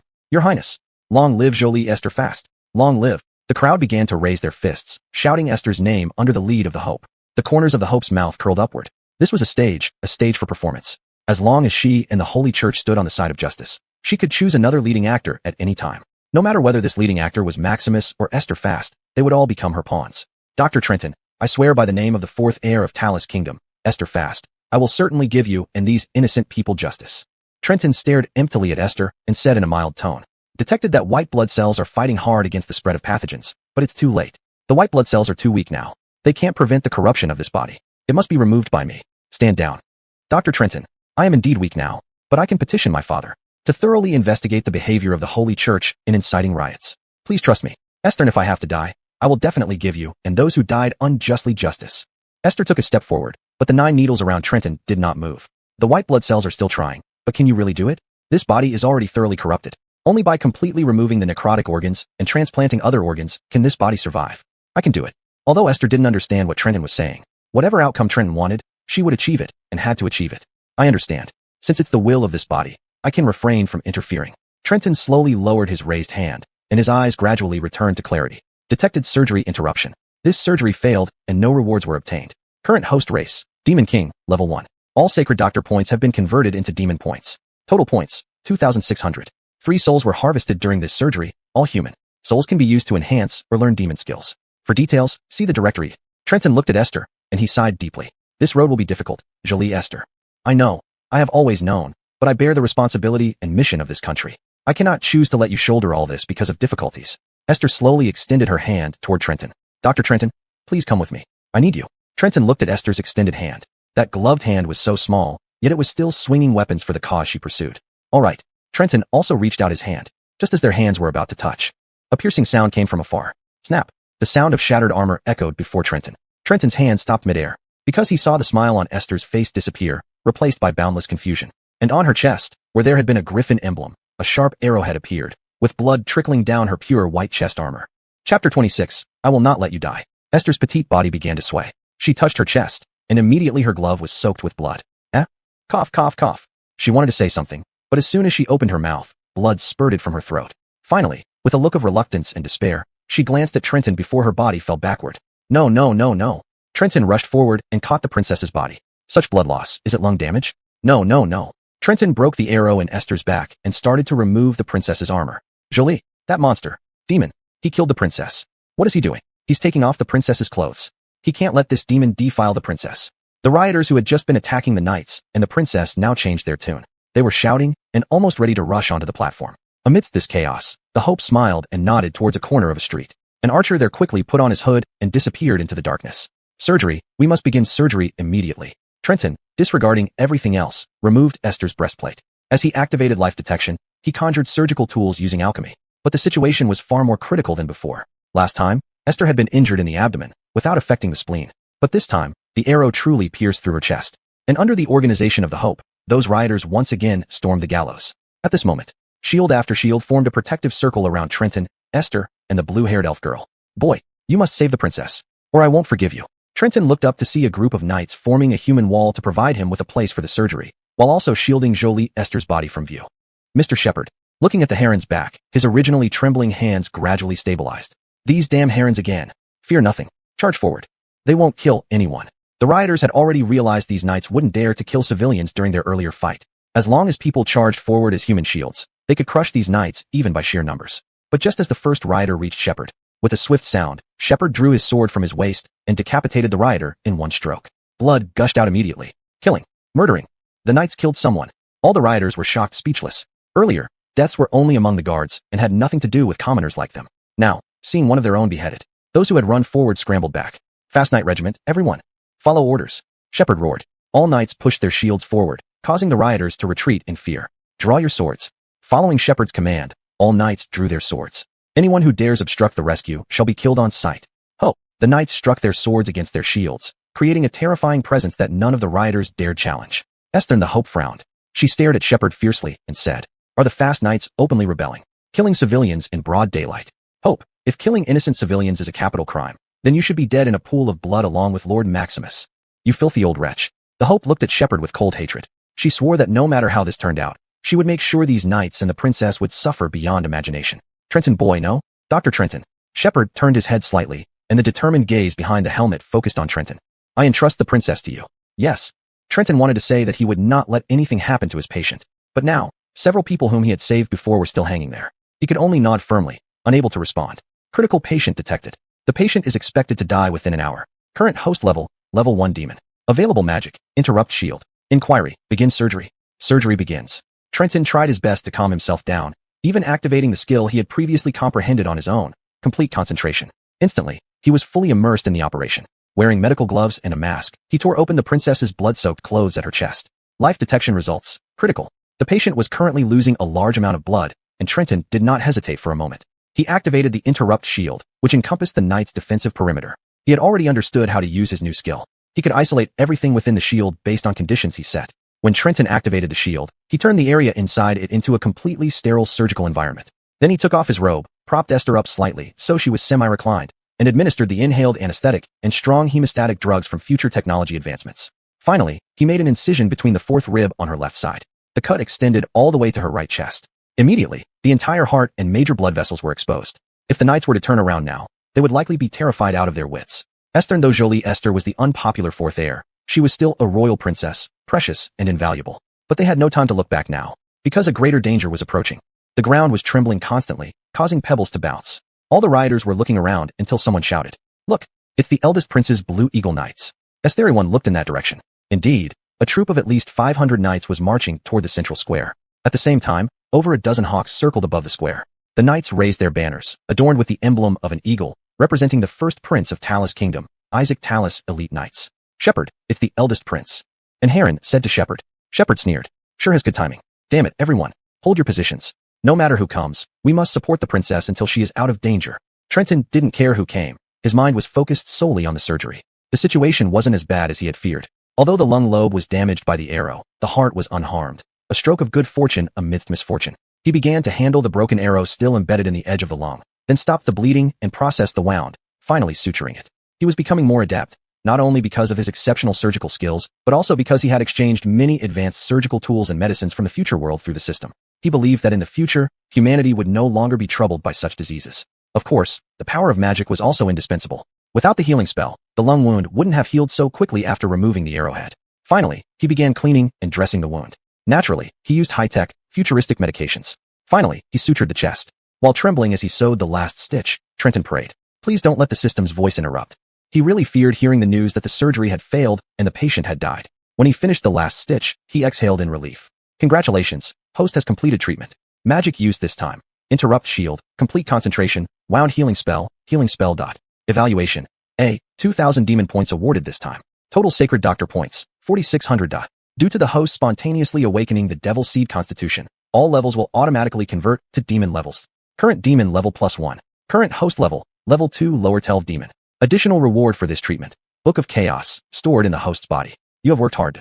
At that moment, the girl's breathing became steady and less labored. She gently lifted her hand, and Trenton immediately held it. "You saved me again. Dr. Trenton, I won't let you die. At least this time. I don't want my patient to die before my eyes again." Chapter 27, The Knight's Promise. "Boy." Giacomo's voice came from ahead. Trenton raised his head and looked at the heron's back. "Is Her Highness the Jolie safe?" Trenton nodded, then realized that since the heron was facing away from him, he wouldn't see the gesture, so he added, "She is temporarily safe, but she needs an immediate blood transfusion and a clean environment for post-operative care." Giacomo didn't say anything. Trenton thought he would say something like, "Leave it to us. You just take care of the princess," as he did before. After a long silence, the heron sighed. "Boy, I know you're not evil. So could I ask you to do me a favor?" Trenton didn't understand Giacomo's meaning. He frowned slightly, sensing that this favor would be extraordinary. The knights will fight to the death to protect your escape route. Boy, can you promise me that no matter what, you'll protect the princess? What do you mean? Are those rioters really going to attack the princess's personal knight squadron? Trenton looked around at the knights. Their armor was old and severely damaged, and many were elderly like Giacomo. Are they worried about their physical limitations? Don't worry, I have potent medicine here. No matter what injuries you sustain, as long as you're still alive, I can. Promise me. Boy, Giacomo interrupted Trenton. Trenton was momentarily stunned, then realized that while he was focused on the surgery, the situation outside had changed. This is the last request of a knight. Please, I promise you. Giacomo let out a dry laugh, whether satisfied with Trenton's response or feeling helpless about the current situation. At this moment, Trenton heard footsteps approaching. The heavy sound of armored boots clomping up the stairs was followed by a deep, powerful male voice. Knight Order of Fast. Are you trying to shelter a heretic? Your Highness Theoden, this matter is not as you imagine. The person privately judged by the Holy Church is not a heretic. Giacomo tried to negotiate, but Trenton only heard a cold snort. So the rumors are true. My sister, Esther Fast, has been turned into a monster by the heretic, and all you knights have defected to the heretics. Your Highness. Giacomo suddenly roared fiercely. The princess will never betray Talus Kingdom. For the sake of sibling affection. Law has no favorites. Giacomo, you are a respectable knight. Lay down your weapons, and I assure you a fair trial. Giacomo chuckled dryly and sighed deeply. Your Highness, I used to be His Majesty's personal guard. Do you know, you really resemble His Majesty. Oh, Duke's voice showed some curiosity. You and His Majesty both show this chilling smile when you decide to kill. After we put down our weapons, will you really spare us, Your Highness? At this moment, Trenton finally caught sight of the man through a crack in the defensive line formed by the knights. Duke wore a white gold battle armor with an iris on his chest, his golden hair gleaming under the sunlight. But at this moment, his face carried a chilling smile that made Trenton's spine shiver. No, the eldest prince said indifferently, then waved his hand. Immediately, thunderous shouts echoed around. Knights of the Eagle, crush the villains. Old friends, show these youngsters how the older generation of Talus Kingdom's knights fights. Giacomo also roared angrily. Soon, the formation began to expand outward. Except for 5 knights surrounding them, the rest charged in all directions, facing elite knights who surrounded the gallows inside and out. No, no. The elf girl covered her long ears and curled up on the ground, trembling. Trenton pulled her over to protect the princess along with himself. It's all right. It's all right. Nothing will happen to any of you. I won't let anything happen. Before he finished speaking, several knights had already breached the line and charged towards where Trenton and others were. Those 5 knights fought desperately to protect Trenton and the others in the center. But the enemies were too numerous, all well-equipped young elite knights. Soon, 2 knights died under the swords of the enemies. Then Trenton saw those herons falling one by one. Giacomo had even lost an arm and his helmet was knocked off, swinging wildly with his fist like a madman. But he was immediately swallowed by the crowd. More and more members of the Eagle Knights rushed onto the gallows. Trenton, fingers clamping a long needle, wondered if the recently awakened devil seed could withstand these well-trained knights. He didn't know, but he couldn't just give up now. After all, that heron had entrusted him with something most precious. Trenton tightly shielded Esther and the elf girl. In this chaos, Trenton even saw at the bottom of the platform the Nikita who was as pure and beautiful as an angel looking at him with a victorious sneer. This is my stage. I decide who acts in it and who should exit. She gazed fanatically at Trenton. Devil, you're the best actor. But now, for the greater prestige of the Holy Church, it's time for you to leave the stage. Trenton's eyes flared with anger.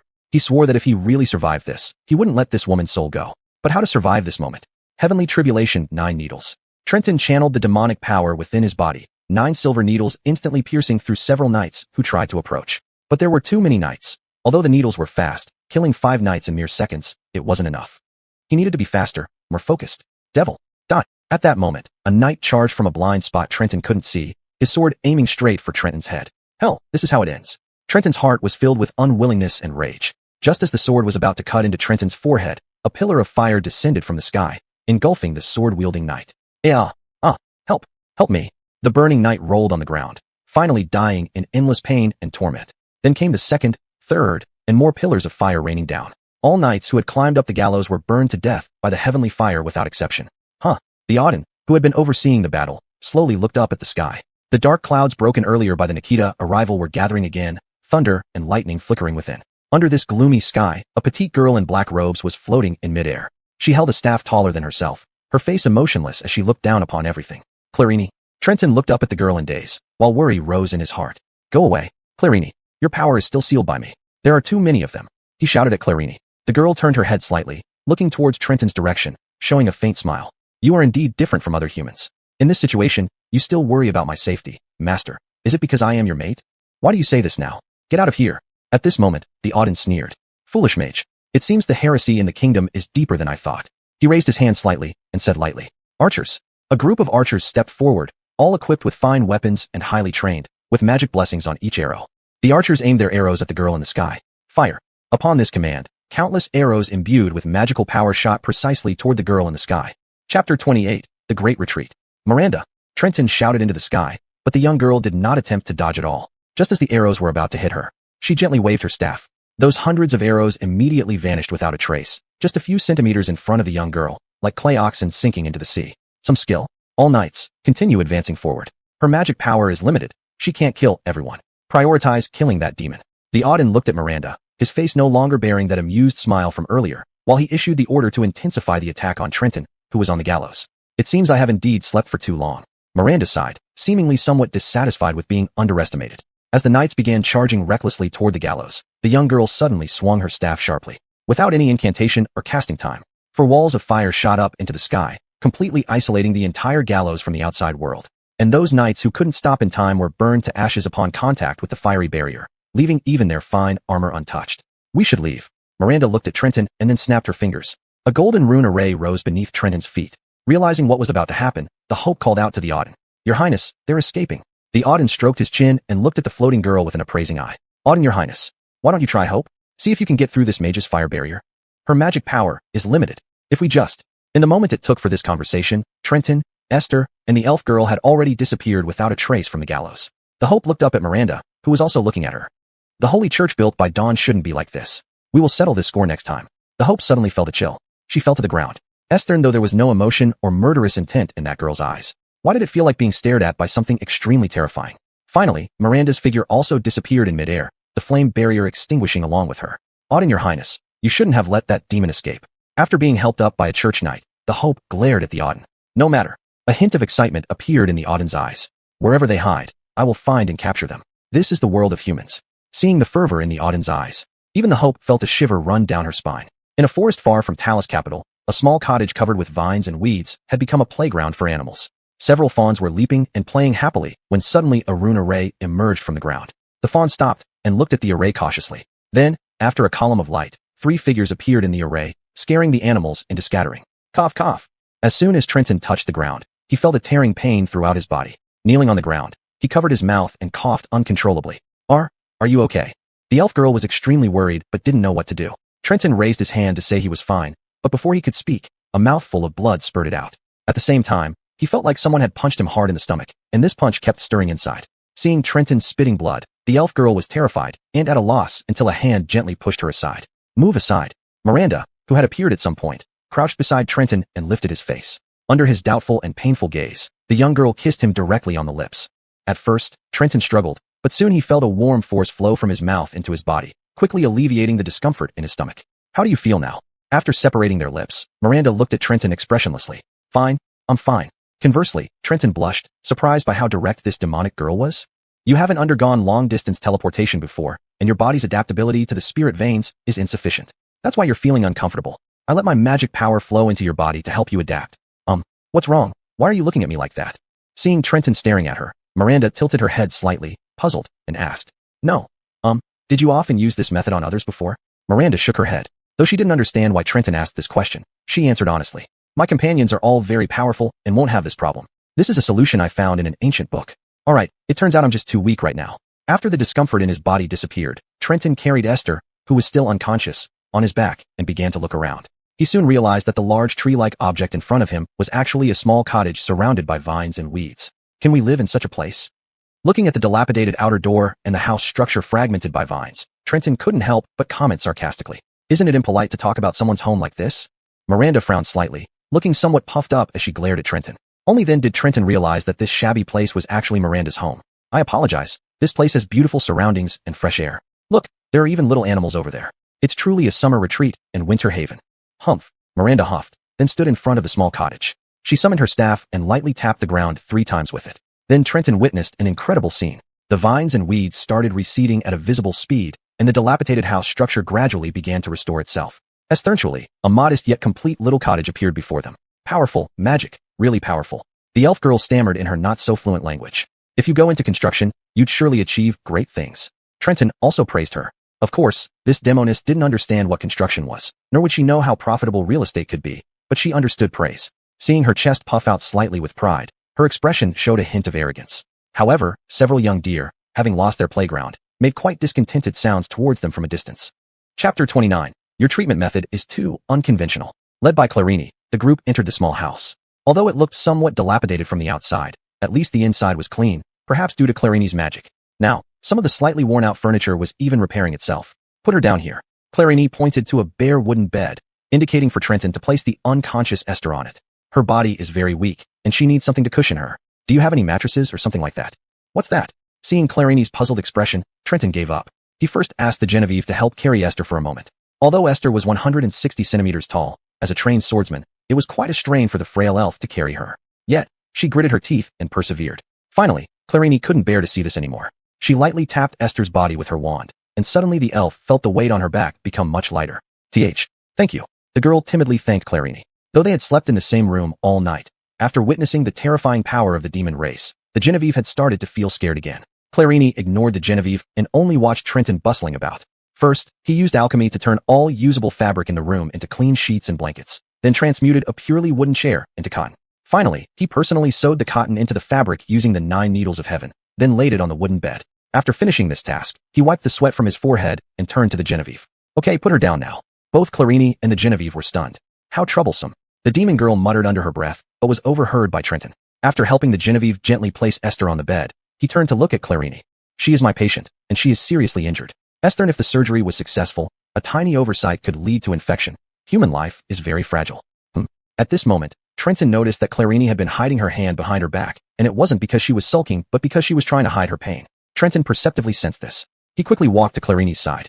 What are you doing? Before Clarini could react, Trenton grabbed her hidden hand. It hurts. The girl immediately flinched. I'm sorry, but I need to check. I'm fine. Though she insisted otherwise, Trenton clearly saw her wince each time he touched her. He should have realized this earlier. While demons possessed formidable magical power, and Clarini seemed to be one of the best among them, her strength had long been accumulating within her body, making it increasingly unsuitable. Although he had guided her spirit channels with silver needles before, he sealed most of her spirit channels to gradually adapt her body. Clarini could use less than a tenth of her full power. But just now, at the execution site, she had used an enormous amount of magic and teleported them over a great distance.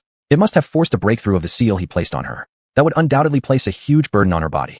Are you done looking? Clarini withdrew her hand and turned toward the door. I'm going to set up protective wards around us, or we might be. Just as she reached the door, Trenton picked her up from behind in a princess hold. I said, I won't let my patients get hurt, and you're my patient too. Then he laid Clarini on a wooden table. Lie down. Hold on. I told you I don't need treatment. Clarini huddled on the table, pointing her wand at Trenton. But once Trenton entered his doctor mode, he wouldn't negotiate with patience. He easily grabbed her wand from her weakened grip. Look at yourself. You're so weak and still being stubborn. Warning you, your spirit channels are very chaotic right now. If not guided properly, it could be life-threatening. When Trenton mentioned guidance, Clarini blushed slightly and turned her head, glancing at the Genevieve. The girl trembled under her gaze. Get out. The Genevieve didn't understand Clarini's meaning until the latter, with a red face and glaring eyes, repeated. Hurry. Get out first, or I'll turn your face into a pig's head. Why yikes. Terrified, the Genevieve immediately fled from the wooden house. Can't you talk to her nicely? And why do you have to make her leave? Trenton asked, somewhat puzzled. Clarini just turned her head away, pouting as she said. It's because of your treatment method that makes me. In short, if you're going to do anything, hurry up. Not wasting any more time, Trenton set aside his magic wand and told Clarini, take off your coat and lie face down on the table. I want that soft thing under me too.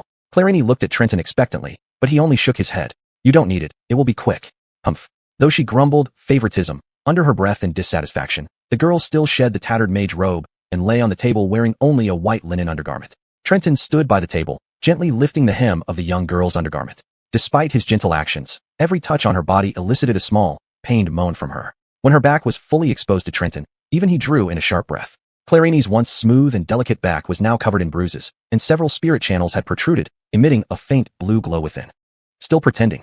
Do you know if I hadn't noticed, your body would have fragmented due to burst spirit channels in just a few hours. Trenton despised, and couldn't bear, patients who refused to cooperate with treatment or concealed their conditions. Avoiding medical examination out of fear of facing their situation, not trusting the doctor's judgment due to self-perceived well-being. This was a disregard for one's own life. So now, Trenton's tone became very stern. I'm sorry. Seeing how pitiful Clarini looked, Trenton also took off his priest's robe and folded it into a pillow for her. Lying face down on the table, half of the young girl's face buried in Trenton's clothes, she felt a sense of grievance, after being so seriously reprimanded by him, and tears welled up in her deep purple eyes. In short, timely treatment is essential. Promise me, don't do this again, okay? Trenton, though never having been a pediatrician, had observed how they comforted children. He imitated their methods. Yes, okay. With tears in her eyes, the girl nodded. Then I'll start the treatment. Detected that the host is performing treatment. The patient's condition is critical. Death will occur within 3 hours. This treatment will not provide additional magic. Start treatment. Trenton took out the 9 needles of heaven, carefully checking their description and consulting the system before doing so. Upon confirming that these needles, which could now be deadly weapons, still retained their function as 9 twisting meridian needles, he felt reassured. Clarini clutched tightly onto Trenton's clothes. After taking a deep breath, the smell of his clothes filled her nostrils. The imminent sensations, combined with the scent of Trenton, made the witch feel even more uneasy, yet there was a hidden anticipation beneath this uneasiness. Oh right, I have to tell you something else. Before inserting the needles, Trenton suddenly remembered something. Informing patients about what might happen during treatment was also a doctor's responsibility. What? Since your condition is so severe this time, I need to strengthen the effect of the silver needles. That means the sensation you experience might be 20 times stronger than last time. I see. Wait. What did you say? How much? Starting now then. Wait, no don't. Oh, at that moment, the Genevieve crouching outside the wooden house blushed furiously upon hearing the sounds coming from inside. Chapter 30. Doctors are not omnipotent. An hour later. Congratulations, host. Treatment successful. No magic was used in this treatment. Tool used, 9 thunder needles. Due to the host race being of Demon King origin, the reward for the treatment will be automatically converted accordingly. Treatment evaluation, S. A total of 500 demon points have been obtained, bringing the current total to 3,000 demon points. The cries from the young demon girl that made one blush finally ceased. The elf girl had her ear pressed against the door, just as she wanted to listen carefully. The door suddenly opened.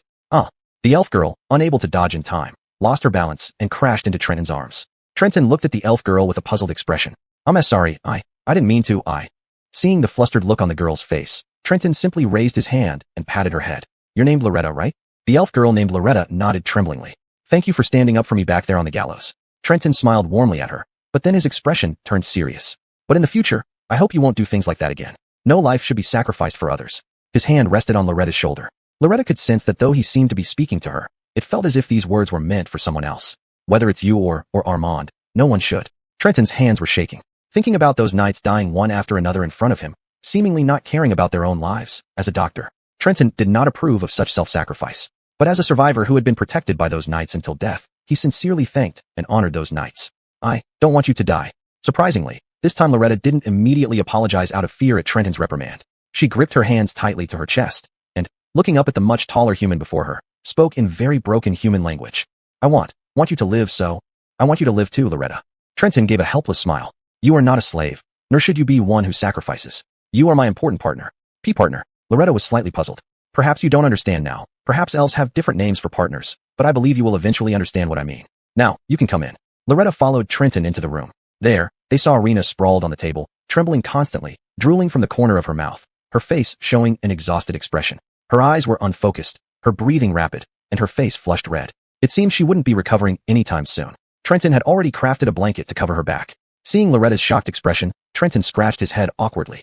The stimulation was a bit much, but fortunately, her condition is stable. The price is that I must now bind more of her power. After some time, Trenton began taking care of Esther, disinfecting her wounds meticulously, then replacing them with super efficient recovery bandages and universal blood packs from the future world. Help me, Loretta. Yes. With Loretta's help, Trenton began administering blood to Esther, working until dusk when Esther finally woke up. She opened her eyes to see an unfamiliar ceiling and was initially panic-stricken. But seeing Trenton beside her bed, she immediately calmed down. Dr. Trenton, where are we now? Trenton moved aside and pointed to the little demon girl sleeping on the side table. In her home. Helping us escape consumed too much of her magic, so she is resting now. Esther glanced at Rena, who had been clothed and had her drool wiped away by Loretta. But her expression remained hard to describe, and even in her dreams, she seemed to be continuing her experience from the earlier treatment. Don't. Human, please, lighter, I can't take it. Wait, Hearing Rena's murmuring in her sleep, Esther's gaze toward Trenton suddenly turned strange. You listened to me. It was treatment, a therapeutic method. I didn't do anything weird. Loretta can testify. Trenton quickly pulled over the elf girl. Loretta looked timidly at Esther, and Esther looked at her. How was the treatment done? Esther asked. I was at the door, and there was a lot of noise inside. She was screaming loudly, begging for mercy, and then Trenton quickly covered Loretta's mouth. You'd better not say anything more. The more you explain, the worse it gets. I can't wash this off even if I jump into the yellow river. Esther stared at Trenton, slowly squinting her eyes. Really, listen to me. Jolie Esther, Poochie. Just as Trenton was sweating profusely, Esther suddenly burst into light laughter, which caused her chest to ache suddenly. I was just joking with you. Enduring the pain in her chest, Esther managed to give Trenton a forced smile. I know, Dr. Trenton isn't that kind of person. Although your treatment methods are strange, there's no doubt they are very effective, even miraculous. Trenton sighed in relief and gently helped Esther lie back on the bed. It has nothing to do with gods. It's modern medicine, or rather, future medicine. Well, strictly speaking, also theology. It's complicated, in short. Dr. Trenton. Lying in bed, Esther looked into Trenton's eyes and asked, what is it? Where's Armand? He couldn't avoid this question. Although Trenton wanted to avoid talking about this topic, Esther's gaze was resolute. Esther, if she had guessed something, she still needed to hear the truth from Trenton's own mouth. Is that so? After listening to Trenton recount what happened after he fell unconscious due to severe injuries, Esther slowly closed her eyes. Why did my brother? Why did he have to be so relentless? Trenton didn't know what to say and could only stand silently by her side. Loretta crouched behind Trenton, peeking at Esther. Doctor, can I? Before Esther finished, Trenton understood her intention. He stood up and patted Loretta's head gently. Loretta, let's go collect ingredients outside. We need to prepare dinner. Okay. Loretta immediately followed Trenton to the door. Thank you. Esther kept her eyes closed, but her voice was trembling. Trenton opened the door, sighed, and left the house with Loretta. The moment the door closed, Trenton heard sobbing coming from inside, and soon these muffled sobs turned into loud crying. It was an emotion that desperately wanted to be suppressed but became stronger because of the suppression. It was the despair of a girl who had been enduring everything since birth finally breaking down. She cried? Is her body uncomfortable? Loretta looked at Trenton, puzzled. Save her. Trenton merely sighed and looked up at the countless stars in the sky. Not all diseases can be cured by doctors. Chapter 31. Perhaps this is also a way to heal and save people. Fluorescent mushroom, D-grade ingredient, edible after processing, non-toxic. Fern grass, D-grade herb, can also be used in cooking, non-toxic. 5 elements Ganoderma, C-grade herb, direct consumption can increase one's stamina by +5. When paired with suitable ingredients, it can make food that boosts the eater's stamina. Trenton placed the collected ingredients and herbs into the system's storage warehouse one after another. He didn't expect the system's identification function to be so useful. If utilized well, not only could he treat and save people, but he could also help extend their lifespan. These here. While digging for grasses, Trenton suddenly heard a girl's voice from behind. Turning around, he saw Stacy holding many wild herbs and mushrooms. So many. Thank you for your hard work. Give them to me. Bitter nightshade, A-grade toxic substance, inedible, highly poisonous. Huayu mushroom, A-grade toxic substance, inedible, highly poisonous. Trenton's smile froze as his lips twitched. This girl was no ordinary person. To be able to pick out such deadly items among normal ingredients and herbs, one must admit, she had a special talent. I'm sorry, did I not help? Trenton still stored these toxins in the warehouse, just placing them in a separate area to prevent any mix-ups later on. Then he smiled and patted Stacy's head. No, you're very talented. These things might prove helpful in the future. He wasn't entirely comforting her. The quality of these poisons was high, and considering their current situation, having some poison at home was not without reason. By the time they finished collecting, it was already completely dark. To avoid getting lost or encountering danger in the forest, Trenton took Stacy back to the witch's cabin. Esther seemed to have calmed down, but she still looked listless. As for Shariah, though awake, she was huddled on the table, wrapped in a blanket, giving Trenton a resentful look as he entered. How are you two feeling? Trenton asked while taking out the ingredients. I feel much better. Thank you, Dr. Trenton. Esther's eyes were slightly red-rimmed, but she managed to smile at Trenton. Though she had let out her emotions, the pain of losing someone important still lingered deep within her. This was a wound Trenton couldn't heal. Let's eat something first. Trenton took the ingredients outside. Master, don't you want to ask about my condition? Lorraine's melancholic voice came from behind. Trenton turned back with a wry smile towards the little witch. I know your condition better than anyone else. Your body should feel perfectly fine now, right? Humph. Stacy had followed Trenton all along, and, seeing Lorraine's shy yet somewhat angry gaze, immediately hid behind him. Meanwhile, Trenton built a fire outside the cottage with wood, then melted excess silver coins from his pocket into an iron pot. This, how do we handle it? Stacy, holding the mushrooms and herbs given by Trenton, seemed at a loss. Didn't you say you knew how to cook? Trenton looked at Stacy quizzically. I. Stacy seemed frightened, shrinking away and avoiding eye contact. He roughly understood that she was probably afraid she would have been abandoned if she hadn't said so at that time. Give them to me. Trenton took the mushrooms from Stacy. Passing by a stream earlier, he had used branches to melt a bucket and filled it with water, which he now retrieved from the system's storage. Seeing Trenton produce a bucket of water as if by magic, Stacy was quite astonished. Come, help me wash these mushrooms and these herbs. Also, pinch off these parts here. Under the moonlight, Trenton taught Stacy how to process the ingredients while the night was deepening. In his mind, he couldn't stop thinking about those innocent people hanged on the gallows and the knights who fought to the death for them. At the beginning, Trenton was very excited about this new world. He had a system, magic, and could do things unimaginable in his previous life. More importantly, he could treat more patients. But now, those he had saved, even the stammering man whom he had merely helped to tie a bandage, had also met an untimely death. All of this was indirectly caused by him in some way. Dr. Trenton. At that moment, Esther's voice suddenly came from behind. Trenton turned around and saw Esther, supported by Lorraine, walking out of the house. She had already put on her armor, seemingly ready to leave. I couldn't convince her. Lorraine looked at Trenton helplessly. Where are you going? Trenton asked. Esther's eyes were resolute, with a hint of anger. Back to Talos City. Trenton was annoyed. He threw the mushrooms in his hand, stood up, and glared at Esther. I didn't save you just so you could go back and get yourself killed. Don't worry, I'm still the fourth Jolie, I won't.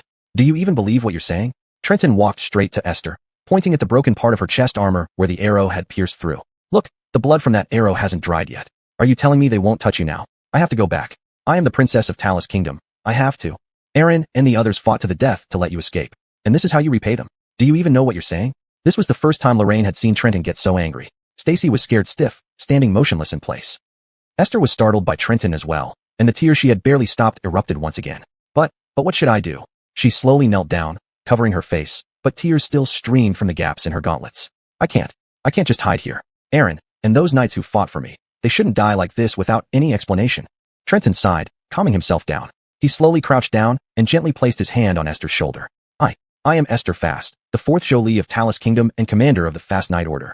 Aaron would want me to clear his name and the names of those knights, so I have to go back. Do you know what Aaron's last words to me were? Trenton took out a handkerchief and gently wiped away the tear stains from Esther's eyes. He said he hoped that no matter what happened, you could live on. He didn't want a caged bird burdened by responsibilities not hers to bear, but a girl who could truly enjoy her life. No, I can't. Aaron, and all the knights of the Fast Knight Order, fought to their deaths for you not because you were the fourth Jolie or the Jolie of Talos City. Trenton gently stroked Esther's head, speaking in as gentle a tone as possible. It's because you are Esther Fast, the little girl they all cherished. Esther froze. Memories of each knight flashed in her mind. Underneath each helmet was a weathered face. They were once the kingdom's elite knights, relegated to serve an unpopular princess in their old age, yet they never complained. Instead, they treated her like a daughter. No, they weren't protecting the princess. They were protecting a young girl named Esther Fast.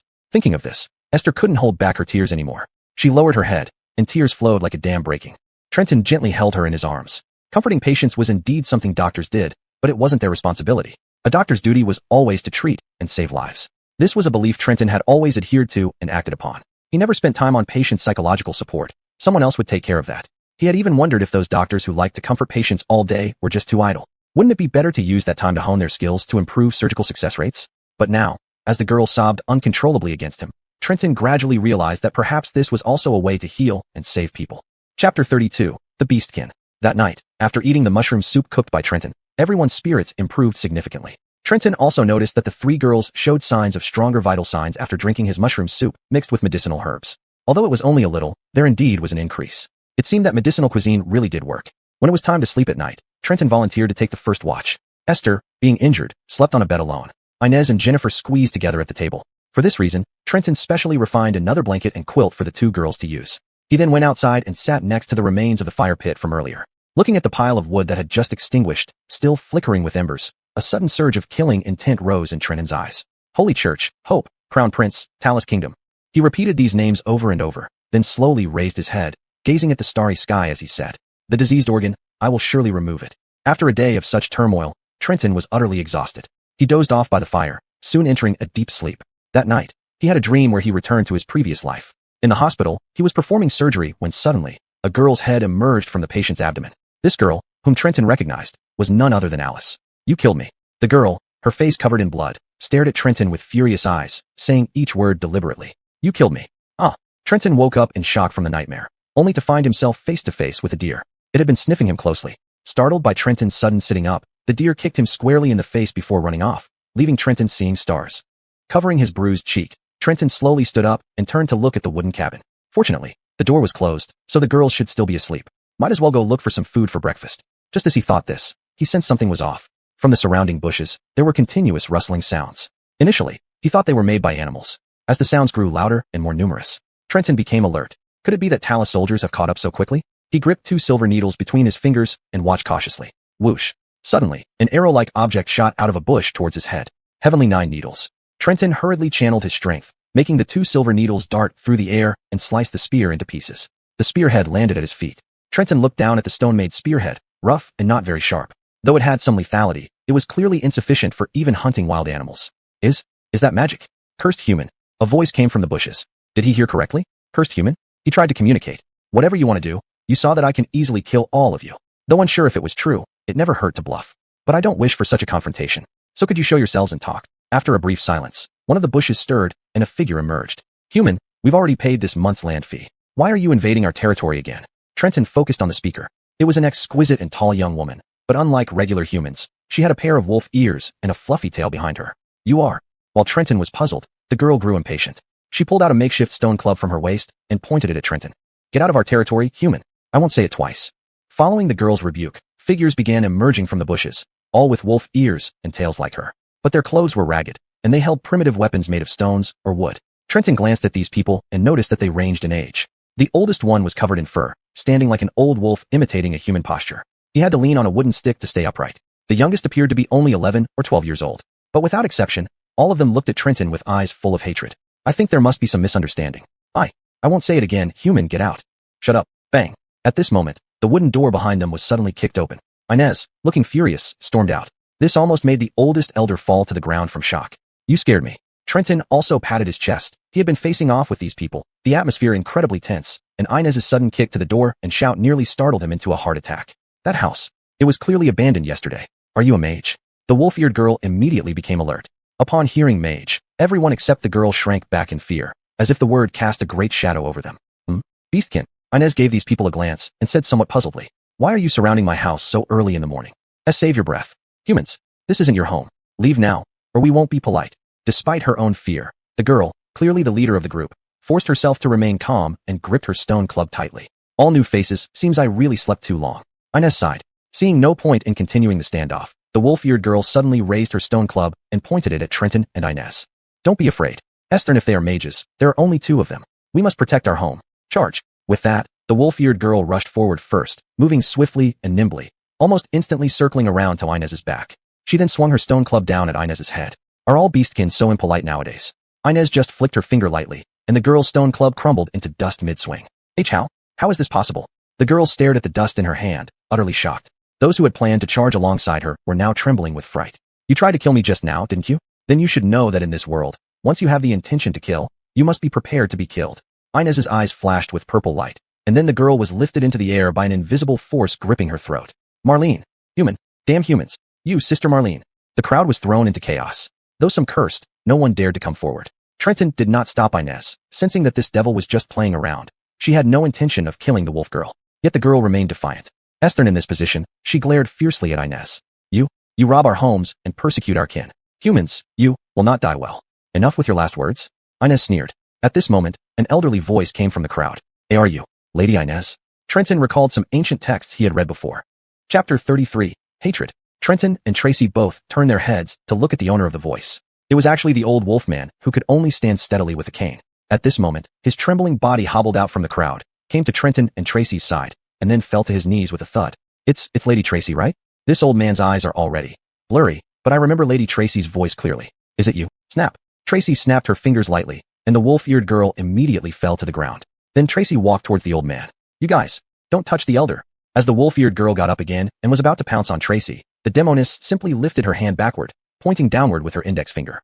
The wolf-eared girl immediately toppled over as if weighed down by an immense force, unable to move despite her struggles. Tracy stood before the old wolfman, looking down at him with no expression on her face. Do you know me? Upon hearing Tracy's words, the old wolfman's voice became even more agitated. Lady Tracy, indeed, it is indeed you. I am Dover. Dover. Tracy frowned slightly, then suddenly seemed to recall something. Oh, you're that little brat who threw stones at me back when I visited your village. The old wolfman lowered his head even further. Yes, it was me. I was young and foolish, Lady Tracy. I remember you weren't even as tall as me back then. How did you get so old now? Tracy scrutinized the old wolfman in confusion. Sigh. Lady Tracy, since you helped us resolve the forest monster problem and then fell into a deep sleep, 300 years have passed. What the? Trenton couldn't help but be startled. Although he knew Tracy might have slept for a long time, he didn't expect it to be 300 years. Our race can only live up to around 300 years. Sigh. It's wonderful that we can see Lady Tracy again while still alive. At this moment, after hearing the elder's words, the other beastmen slowly put down their weapons, whispering to each other. Is the Tracy the elder mentioned? Possibly the one from 300 years ago? It should be. She is our village's benefactor. What we did to her just now. With the misunderstanding resolved, the group put away their weapons. Although the wolf girl named Marlene remained Bufuchi, unconvinced, standing alone with her arms crossed, appearing sulky. Please come to our village, Lady Tracy. Although we don't have much to offer, the younger generation would certainly wish to meet the village's savior. There's nothing significant. I didn't do it for you back then. I just wanted to settle here, and that thing blocked my way. So I eliminated it casually. Tracy said this nonchalantly, But these beastmen were incredibly enthusiastic, making even Trenton feel a bit uncomfortable. They're inviting us kindly, why not go once? Tracy pouted at Trenton, still somewhat upset about yesterday. She harumphed and turned her head away. Since you insist on going, let's go then. Just at that moment, the door of the wooden house was pushed open. Emery trembled as she peeked out half her face. That's an elf? So close to a human town. There are still wild elves? To everyone's surprise, upon seeing Emery, the reaction from these beastmen was very intense, as if they had seen an even rarer species. Woof! Startled by the attention from these wolf-eared and tailed beastmen, Emery immediately shrank back inside. What's wrong? Is something happening outside, Dr. Trenton? Zia appeared at the doorway once again. When she showed up, the scene became chaotic once more. That armor. I recognize that armor. That is human armor. A knight. Sure enough, these people are allies of humans. All the beastmen immediately became alert again. Zia was also taken aback when she saw the beastmen and placed her hand on the sword at her waist. Beastmen, you cruel creatures dare to besiege us. Trenton was utterly baffled. What's going on? Everyone has their own side of the story. At this moment, it was the old wolfman who spoke up to pacify everyone. Everyone calm down. Lady Tracy, may I ask, is this person a human knight? The old wolfman asked while looking at Tracy. Tracy yawned, still seeming half asleep, and nodded. Yes, she was indeed a knight once. The old wolfman was somewhat puzzled. Now, she is just like you all, nothing more than a pitiful creature who has lost everything. Hearing Tracy's words, Zia's hand on her sword trembled slightly. You say I'm like them? How could that be? Miss Tracy, don't be deceived by the beastmen. These savage races are extremely cruel and bloodthirsty. What did you say?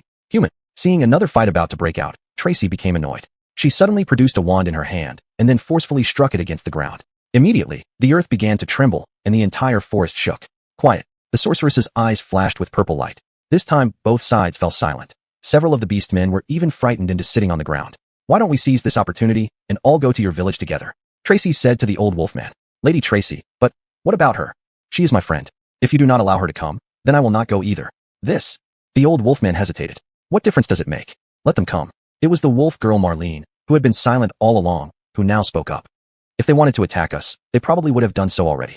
Though clearly unconvinced, Marlene knew very well that she didn't stand a millionth of a chance against this sorceress. Seemingly finding Marlene's words reasonable, the old wolfman nodded, lifted his fur-covered face, looked at Zia with his almost blind eyes, and finally turned to address his clan. Let's go, take our guests back to the village. Chapter 34. The Fate of Extinction. Along the way, the Shoju were highly vigilant of Esther, with a Fujiman walking at the back of the group, weapons always in hand, as if they feared this human might cause trouble. Trenton noticed that not only did the Shoju harbor hostility towards humans, but Esther also detested these Shoju deeply. Originally, she had no intention of coming along, but she did after Trenton's persuasion. Esther now, her gaze toward these Shoju was filled with anger and hatred. We have arrived, Lady Clarini. This is our village. Under the guidance of the old wolfman and Marlene, Trenton and the others soon saw the village ahead. It was a small village with very simple houses, with fewer than 10 buildings, and it seemed to lack vitality altogether. In my memory, your village should be much larger, Clarini said. The old wolfman sighed. Lady Clarini, you have been asleep for too long. Many things may have changed. Please, come to my place for a sit-down. The other Shiju wanted to follow, but the old wolfman waved them away. Only Marlene stayed close to the old wolfman, accompanying them to a dilapidated wooden cabin. I am very sorry, Lady Clarini. We really have nothing good to offer you. The old wolfman shakily took out a basket that looked like bread from his home. Perhaps he knew it was impolite to offer such things to guests, as his hands kept trembling. There's no need for formalities. Clarini didn't mind at all. She picked up a piece and put it in her mouth. Though not as good as it used to be, it's still nice. Clarini then gave several pieces to the people behind her. This is a unique type of bread among the Shiju called tutu. It's very delicious.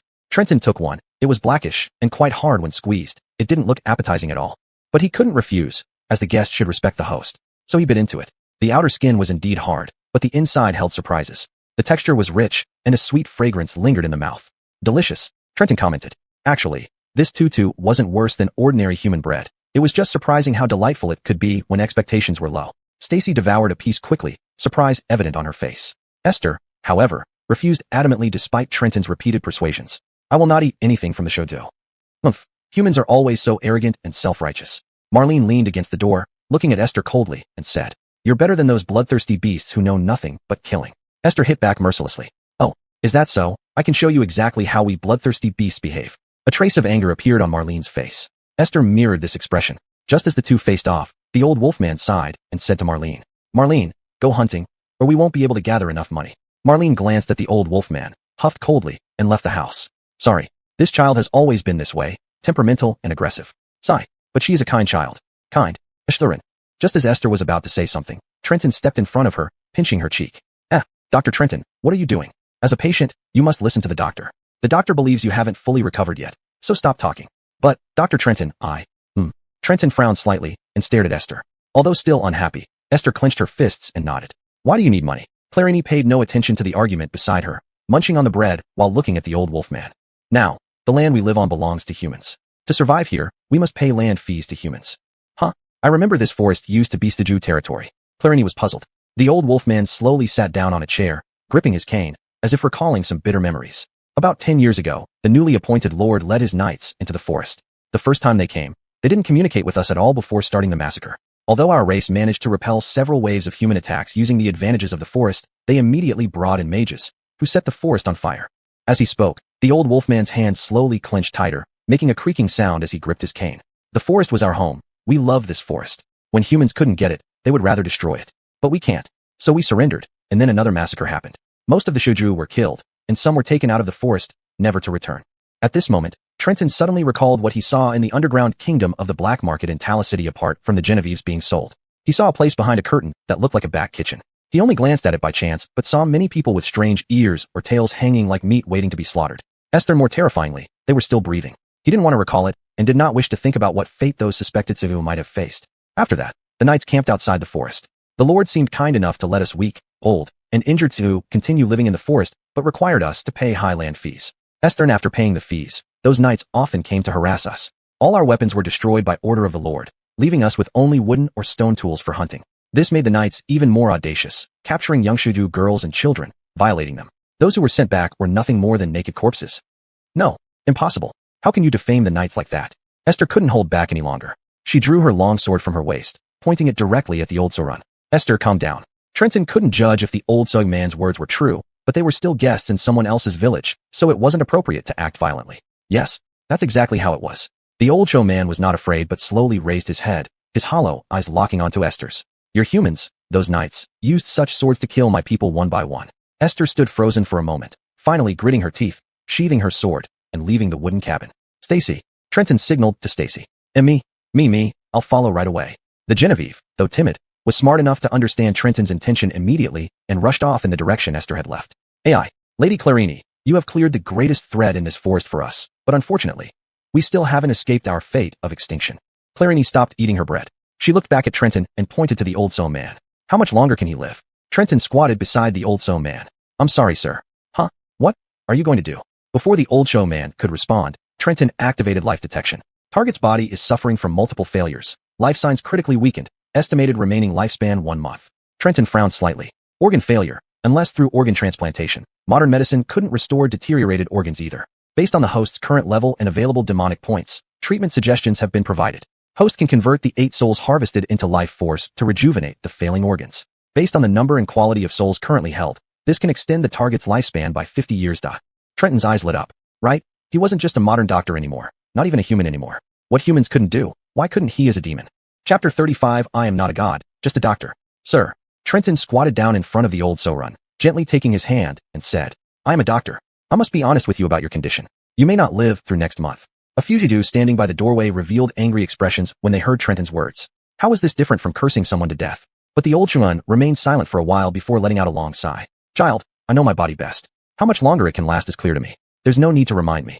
No, that's not what I'm trying to say. What I mean is, I can help you live, and live longer. Upon hearing Trenton's words, a glimmer of hope shone faintly in the old Sorund's hollow eyes. Are you a cleric of the Holy Church? The old So man asked. Trenton shook his head. I'm not a cleric of the Holy Church. To be honest, even if it were a cleric of the Holy Church, I don't think they could extend your life. The old show man lowered his head, feeling somewhat resentful toward the young man in front of him after having gained a little hope, and then being disappointed again. But I can do it. Trenton stood up, looking at the old show man with determination in his eyes. Child, but you're not a cleric. The old so man asked doubtfully. I have my own methods. But I must tell you beforehand, my treatment method will be different from those of clerics or any other familiar means. If you trust me, I'll do everything in my power to help you. The old show man fell silent. Then he slightly lifted his head and looked at Marion behind Trenton. Since you're going to die soon anyway, why not give it a try? Marion shrugged indifferently. The old show man looked at his shriveled palm. These hands used to tear apart enemies' bodies. Now, even gripping this wooden stick took all his effort. As for fangs and claws, most had either broken or fallen off. I want to give it a try. Child, can we? Nobody wants to die. Trenton knew that even if the old show man seemed indifferent to life, he would not refuse the chance to live if given the opportunity. Sure. Trenton nodded. After some preparation, Trenton asked Marion to guard the door and prevent anyone from entering. He was worried that people might misunderstand his method of treatment. Marion nodded and stood by the door, holding her staff. The show people were puzzled about what was happening inside the old so man's house and gathered around, but Marion stopped them. Most did not recognize her. Even those who knew of her legend hadn't experienced it firsthand. Now they felt uneasy. Lord Marion, the elder. Don't worry. My master will keep him alive. Moss master? Yes, he is my master and also my partner. Trenton overheard Marion's words. To relieve the awkwardness, he quickly crafted medical masks and gloves from cloth in the old show man's home. He didn't think that Lady Marion, who showed interest in nothing, finally found her partner. The old show man lay flat on the table, as instructed by Trenton. Trenton removed his clothes and shaved the fur from his chest to abdomen, saying, "Your hearing is still good. Seems like you're in better shape than I expected. Child, I used to be the strongest hunter in our village. Congratulations, soon you'll get that title back." Trenton rarely joked with patients before surgery, but that joke gave the old so man newfound hope. Esther, though he didn't know this person, even though he didn't know his background, his animal instincts told him the man spoke the truth. Detected a weak life form, estimated to die within 1 month. Most organs have failed. Do you wish to convert souls to revitalize failing organs? Convert. Trenton nodded. Calculating required souls. 2 souls needed. Cost, 1,000 demon points. Confirm conversion. Quite expensive. Trenton felt a bit pained inside. He had 3,000 demon points, which was enough, plus there'd be rewards for successful surgery. Maybe he'd still come out ahead in the end. So Trenton nodded. Confirm conversion. Soul refining in progress. Afterward, Kian heard the cries and wails of 2 men in his mind, one of whom was clearly the holy church guard who had personally sent his daughter and wife to the gallows. Perhaps because Trenton had just become a demon, he still felt some guilt, but he quickly dispelled these thoughts. Now was the time for surgery. The patient came first. Refining successful, obtained 2 life essences that can be used to rejuvenate failing organs. Would the host like to start the surgery? Surgery begins. Trenton used inhalation anesthesia to put the old man into a deep sleep. Considering his age and the physique of the show people, Trenton specially adjusted the dosage of the anesthetic. Only after watching the old show man fall asleep did he officially start the surgery. Using the newly exchanged high-frequency particle scalpel, he made an oblique incision from the waist.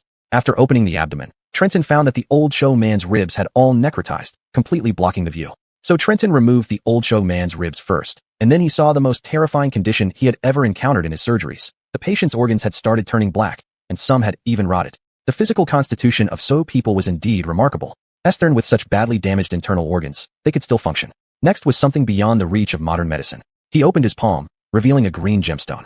Trenton knew this was the life essence refined from souls. He slowly activated the power of the life essence, allowing it to flow into the old show man's organs at an extremely slow pace. Though powerful, the life essence wasn't particularly useful to people in this world, because they lacked knowledge of various surgical techniques. If used alone, it might only improve skin health or boost energy. To maximize its effect, the life essence needed to be directly infused into the necrotic organs, and the infusion method was special. Since life essence is essentially a soul, no one except demons has such strong soul affinity. Gradually, Trenton noticed a layer of green luminescent particles covering the diseased organs. These particles began to slowly penetrate the organs. To his surprise, the previously dead organs started to regain vitality, especially the heart. It began to beat much more powerfully than before. At this moment, the life essence in his hand began to dim. Without hesitation, Trenton quickly retrieved another life essence and infused its power into the old show man's body. When the light from this life essence also dimmed, all of the old show man's organs seemed to come back to life, full of vigor, and blood circulation returned to normal. But Trenton did not relax yet. With the core issues resolved, it was time to handle the peripherals. He spent 500 points in the shop to exchange for a large box of artificial bones from the future world. These artificial bones could change shape according to requirements and perfectly fit broken bone segments without affecting the body. He shaped them into rib-like forms and attached them to the breaks where the old so man's ribs had been sawed off. These artificial bones visibly merged with the breakages, eventually forming a complete set of ribs. Next, Trenton thoroughly inspected the old so man's abdominal cavity. Finding no problems, he closed the incision. In passing, he also replaced the old so man's fractured leg bones with artificial ones. After completing everything, he let out a long breath. Congratulations, host, the surgery is complete. Evaluation, a grade. Gained 2,000 demon points. Current demon points total 3,500. Congratulations, demon level +1. Current demon level, mid-terval grade demon. You can now obtain purer souls when harvesting. Chapter 36, a man should never have double standards. Child, is it over? The old Sorinda voice pulled Trenton out of the system notification. He took off his mask and gloves, wiped the sweat off his forehead with the back of his hand, and said, "It's over, sir. You can try walking a few steps." At first, the old Sorin was shocked to see such a long scar on his abdomen, but as he slowly got down from the bed, his expression changed. He discovered that his leg wasn't lame anymore, and even without leaning on a stick, standing up didn't feel strenuous at all. Moreover, he found his breathing much smoother. More importantly, his eyesight had remarkably improved. He could now see things clearly. "See, child, What exactly has happened? The old Soren looked at Trenton in astonishment. Actually, Trenton was also surprised because after the old Soren woke up, his body began to change. The old fur shed on its own. The wrinkled skin now regained its luster, and he had even grown taller. After the fur on his face fell off, Trenton realized this old Soren had turned into a towering middle-aged man in his 40s. Elder. The show people outside couldn't hold back any longer. They didn't know what Trenton was doing to their elder, and now they were shouting angrily. Be quiet. Miranda's voice came from outside. No need, Miranda. Let them come in. Trenton shouted toward Miranda. Then, several show men rushed into the room. At first, they were frightened by the blood-stained table and the decayed bones on the ground. But when they saw the completely transformed old Soren, they were utterly stunned. Who are you? One of the younger show men pointed at the old Soren and asked. Ionika. Boy, you don't recognize me? The old Soren glared at the young man and yelled. After yelling, even he was surprised at how robust his voice sounded, completely like that of a young adult some man. Hey, are you really the elder? The older's the man hesitated to believe. Why so surprised, old buddy? The old Soren patted the older's the man's shoulder. Then he noticed he was significantly taller than these the men. Esther and his hands were incredibly strong, not at all dry and thin as before. Elder? You're really elder? How did you change like this? Heavens, is this really you? What have I become? The old Soren became anxious too. So one of the show men brought over a basin of water. The old Soren took a look at his reflection in the water. It was a handsome and strong face, looking like him in his youth. Tears welled up in his eyes as he repeatedly raised his hand to touch his cheeks, as if trying to confirm if this was all a dream. Heavens, a miracle, a miracle. After confirming it wasn't a dream, the old Soren, no, the towering show man finally shed tears. This isn't any kind of miracle. After drinking some water from the table, Trenton said to the towering show man, slightly exhausted. It's the power of medicine, of course, along with some magical power. Thud. The towering show man immediately knelt at Trenton's feet. Child, no. Benefactor. You are my great benefactor, Jetty. Trenton nearly choked due to his sudden action and hurriedly tried to pull him up. But this guy was just too strong now. Esther with both hands pulling, Trenton couldn't move him an inch. In the end, it was Miranda who walked over and quietly said, Get up, Jetty. Master doesn't need this from you. Lady Miranda. Jetty lifted his head, his face full of tear marks. I never thought I would be reborn. It was you who brought this god, Lady Miranda. You saved me again. He's not a god, he's my mate. Miranda embraced Trenton's arm with a blank expression. Trenton's mouth twitched. This demoness should keep her mouth shut if she can't say something better. But at this moment, Trenton seemed to understand. His obsession with medical skills was merely to heal more suffering people. Such actions shouldn't be limited to humans. There were too many lives suffering in this world without any holy church to spread good news to them. If he wanted to truly change this world, he couldn't ignore these lives. At the same time, deep within the forest, Kaylee, who had run out in a fit of anger, was now filled with complex emotions. She hated the show people more than anyone else, because she knew that these monsters were always so bloodthirsty and fond of slaughtering lives. They took pleasure in torturing humans and would not spare even children. And now, here she was, in their village, but she couldn't force Dr. Trenton to share her thoughts. Well, I should leave on my own. Kaylee slowly came to a stop, sighing. At this moment, the sound of branches snapping suddenly came from behind her. Kaylee swiftly drew her longsword and pointed it backward. Who's there? Oof. Behind a large tree, the small Jane girl seemed unable to hide herself in time and was seen by Kaylee. Stacy. Upon recognizing Stacy, Kaylee sheathed her sword. She walked over to the Jingling and asked, Why did you follow me out? Lord, Trenton.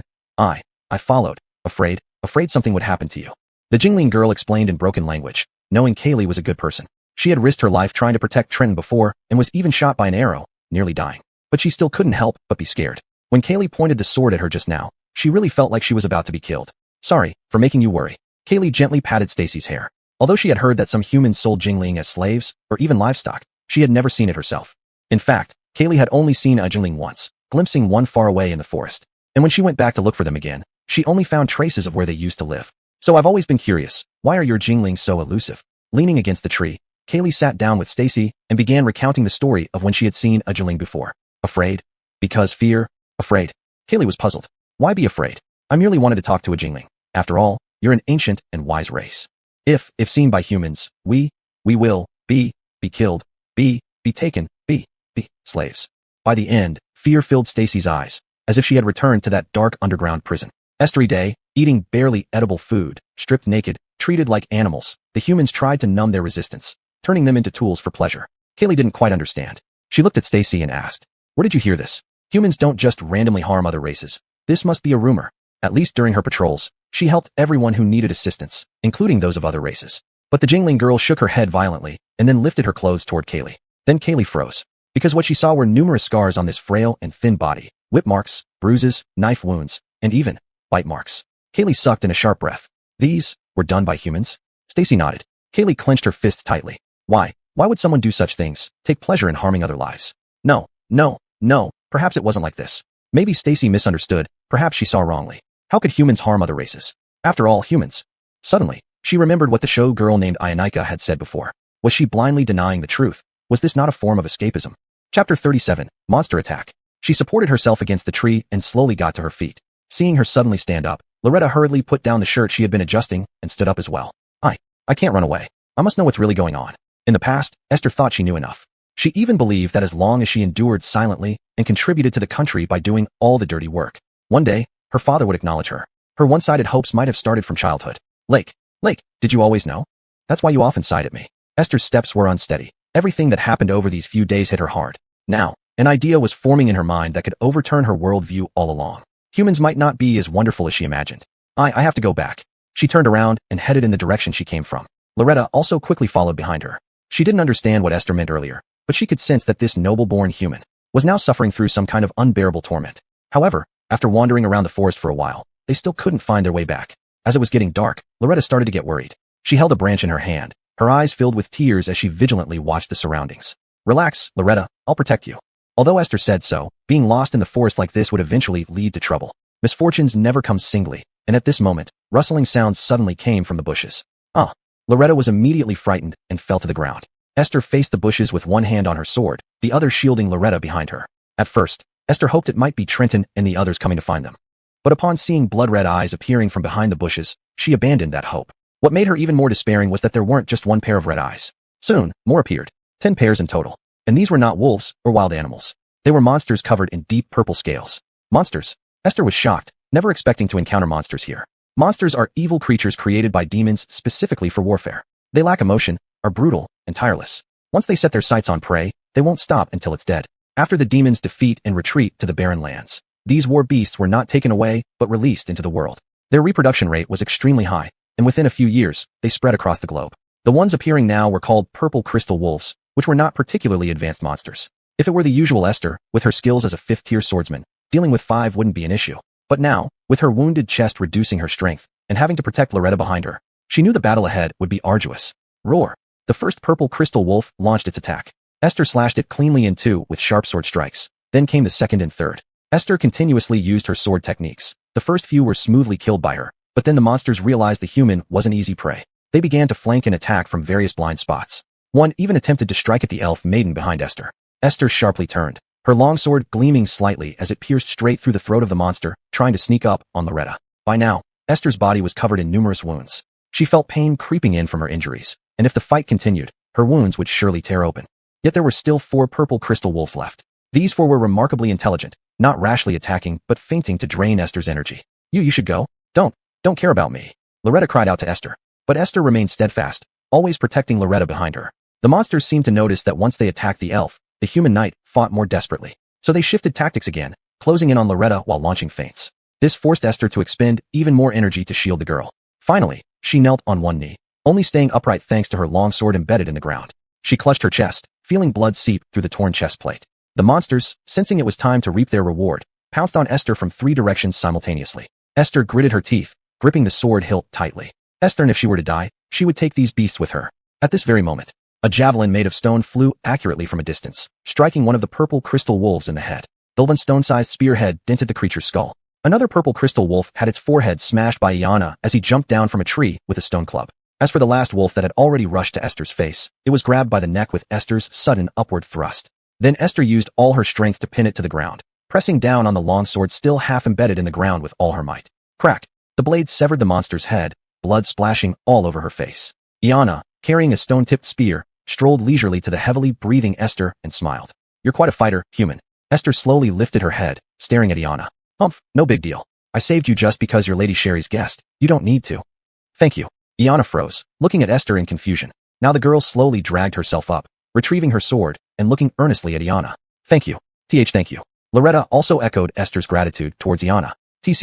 I liked your defiant look earlier better. Iana turned away. But that won't change my opinion of beast men. Esther added another sentence. Because, right now, I can't convince myself otherwise, in my heart. You're still a bunch of ungrateful beasts who turned against the humans who liberated you. This time, it was Iana's turn to fall silent. Gradually, her expression grew cold. Hey, human, follow me to a place. What? Why should I go with you? Because I saved you. Don't humans always say repay kindness with kindness? Now I don't need your repayment. I just want you to come with me to a place. Esther looked suspiciously at Iana, but before she could respond, he placed the spear on his shoulder and walked off in a certain direction. You either follow or continue wandering lost here. Let me warn you, there are plenty of monsters in this forest. Loretta was clearly startled, clinging tightly to Esther's hand. Don't be scared. Let's follow her. After calming Loretta down, Esther followed behind Iana but never relaxed her vigilance. She held Loretta's hand with one hand while keeping the other on her sword hilt. Chapter 38. A Strangled History. Iana was clearly very familiar with the forest, even at night. She could identify locations using only a torch and some marks on tree trunks. Because this was their home. To prevent humans from burning down the forest, they were willing to give up their dignity and endure oppression by humans. But Iana was somewhat different from other beastkin. If humans were truly going to exterminate them, Iana would never submit to be slaughtered. Kaylee had been closely guarding Jolene all along, her hand gripping the hilt of the sword at her waist, maintaining a combat-ready posture. She was also adjusting her breathing, trying to recover as much as possible from the fatigue caused by the previous intense battle. This was a unique combat skill of swordsmen. Though they did not know magic, they could use breathing techniques to enhance themselves. Different breathing methods were forms of technique. As a fifth-rank swordsman, such matters were not difficult for Kaylee. Where are you taking me? Kaylee sensed that this wasn't the way back to the village, so suspicion arose in her heart again. Iana turned her head slightly, gave her a glance, and scoffed disdainfully. Is that all the courage you have, Sir Knight? Kaylee gripped the hilt of her sword tightly, frowning. But even so, she showed no intention of making a move. Indeed, it was this beastkin who saved her just now. Although she didn't know what Iana was planning, Kaylee believed she could handle her if they were alone. After walking for about half an hour, the three arrived at a thicket. We're here. Iana wedged the torch into a specially set clip on a tree and crouched down before the thicket. There's nothing here. Why did you bring me here? Don't be so impatient, Sir Knight. While sneering, Iana started to push aside the shrubs.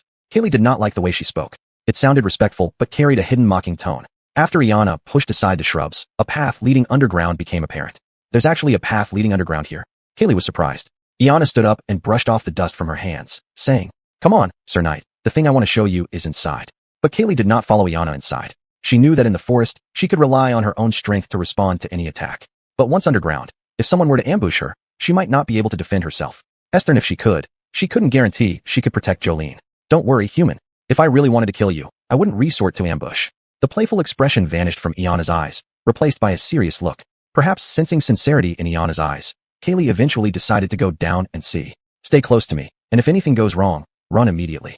She instructed Jolene. All right, take this. Then she drew the dagger from her thigh strap and handed it to Jolene. I don't know how. Jolene's voice trembled, hesitant to accept the dagger.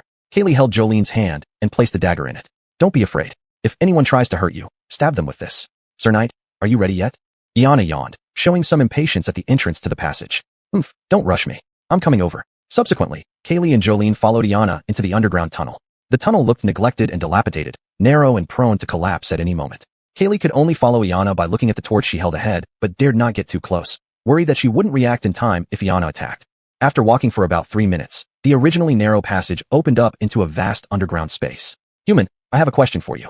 Iana stopped and turned to face Kaylee. The light from the torch illuminated the bright and clear eyes of the young beastkin girl beautifully. This made Kaylee doubt whether these were the bloodthirsty and cruel beastkin she had imagined. And Iana's question seemed to pierce through Kaylee's thoughts at the moment. Do you think we beastkin are truly evil? And do you think humans are really the saviors of the world? It's a fact. How many lives have the beastkin slaughtered on this continent? You're the most barbaric race after the demon clan.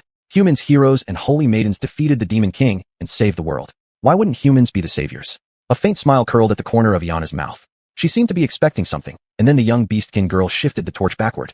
There was something behind her that began to glow as it came into contact with the torchlight. The light gradually spread, dispelling the darkness and illuminating the entire space.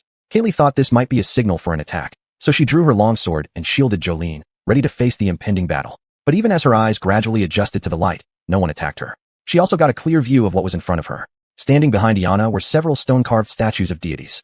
Kaylee immediately recognized that the one at the forefront, raising a longsword high, was Janus Roland, the first hero of humanity and the embodiment of heroism. The precious sword he held aloft was precisely the national treasure of Remington City, the Dukamos sword. Beside Janus stood the first saint of humanity, also the founder of the Holy Church, Therese Drace. This matched the statues in the kingdom perfectly. Snap!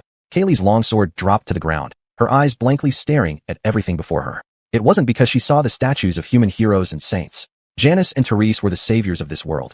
Even if not human, their virtues should still be praised, and their statues would be built all over the world. What truly surprised her was that these statues weren't limited to just hero Janus and Gemma. Beside Janus stood a petite girl in a magical robe holding a staff, and in Genevieve in a white gown. Next to the saint was a towering elder giant carrying an axe.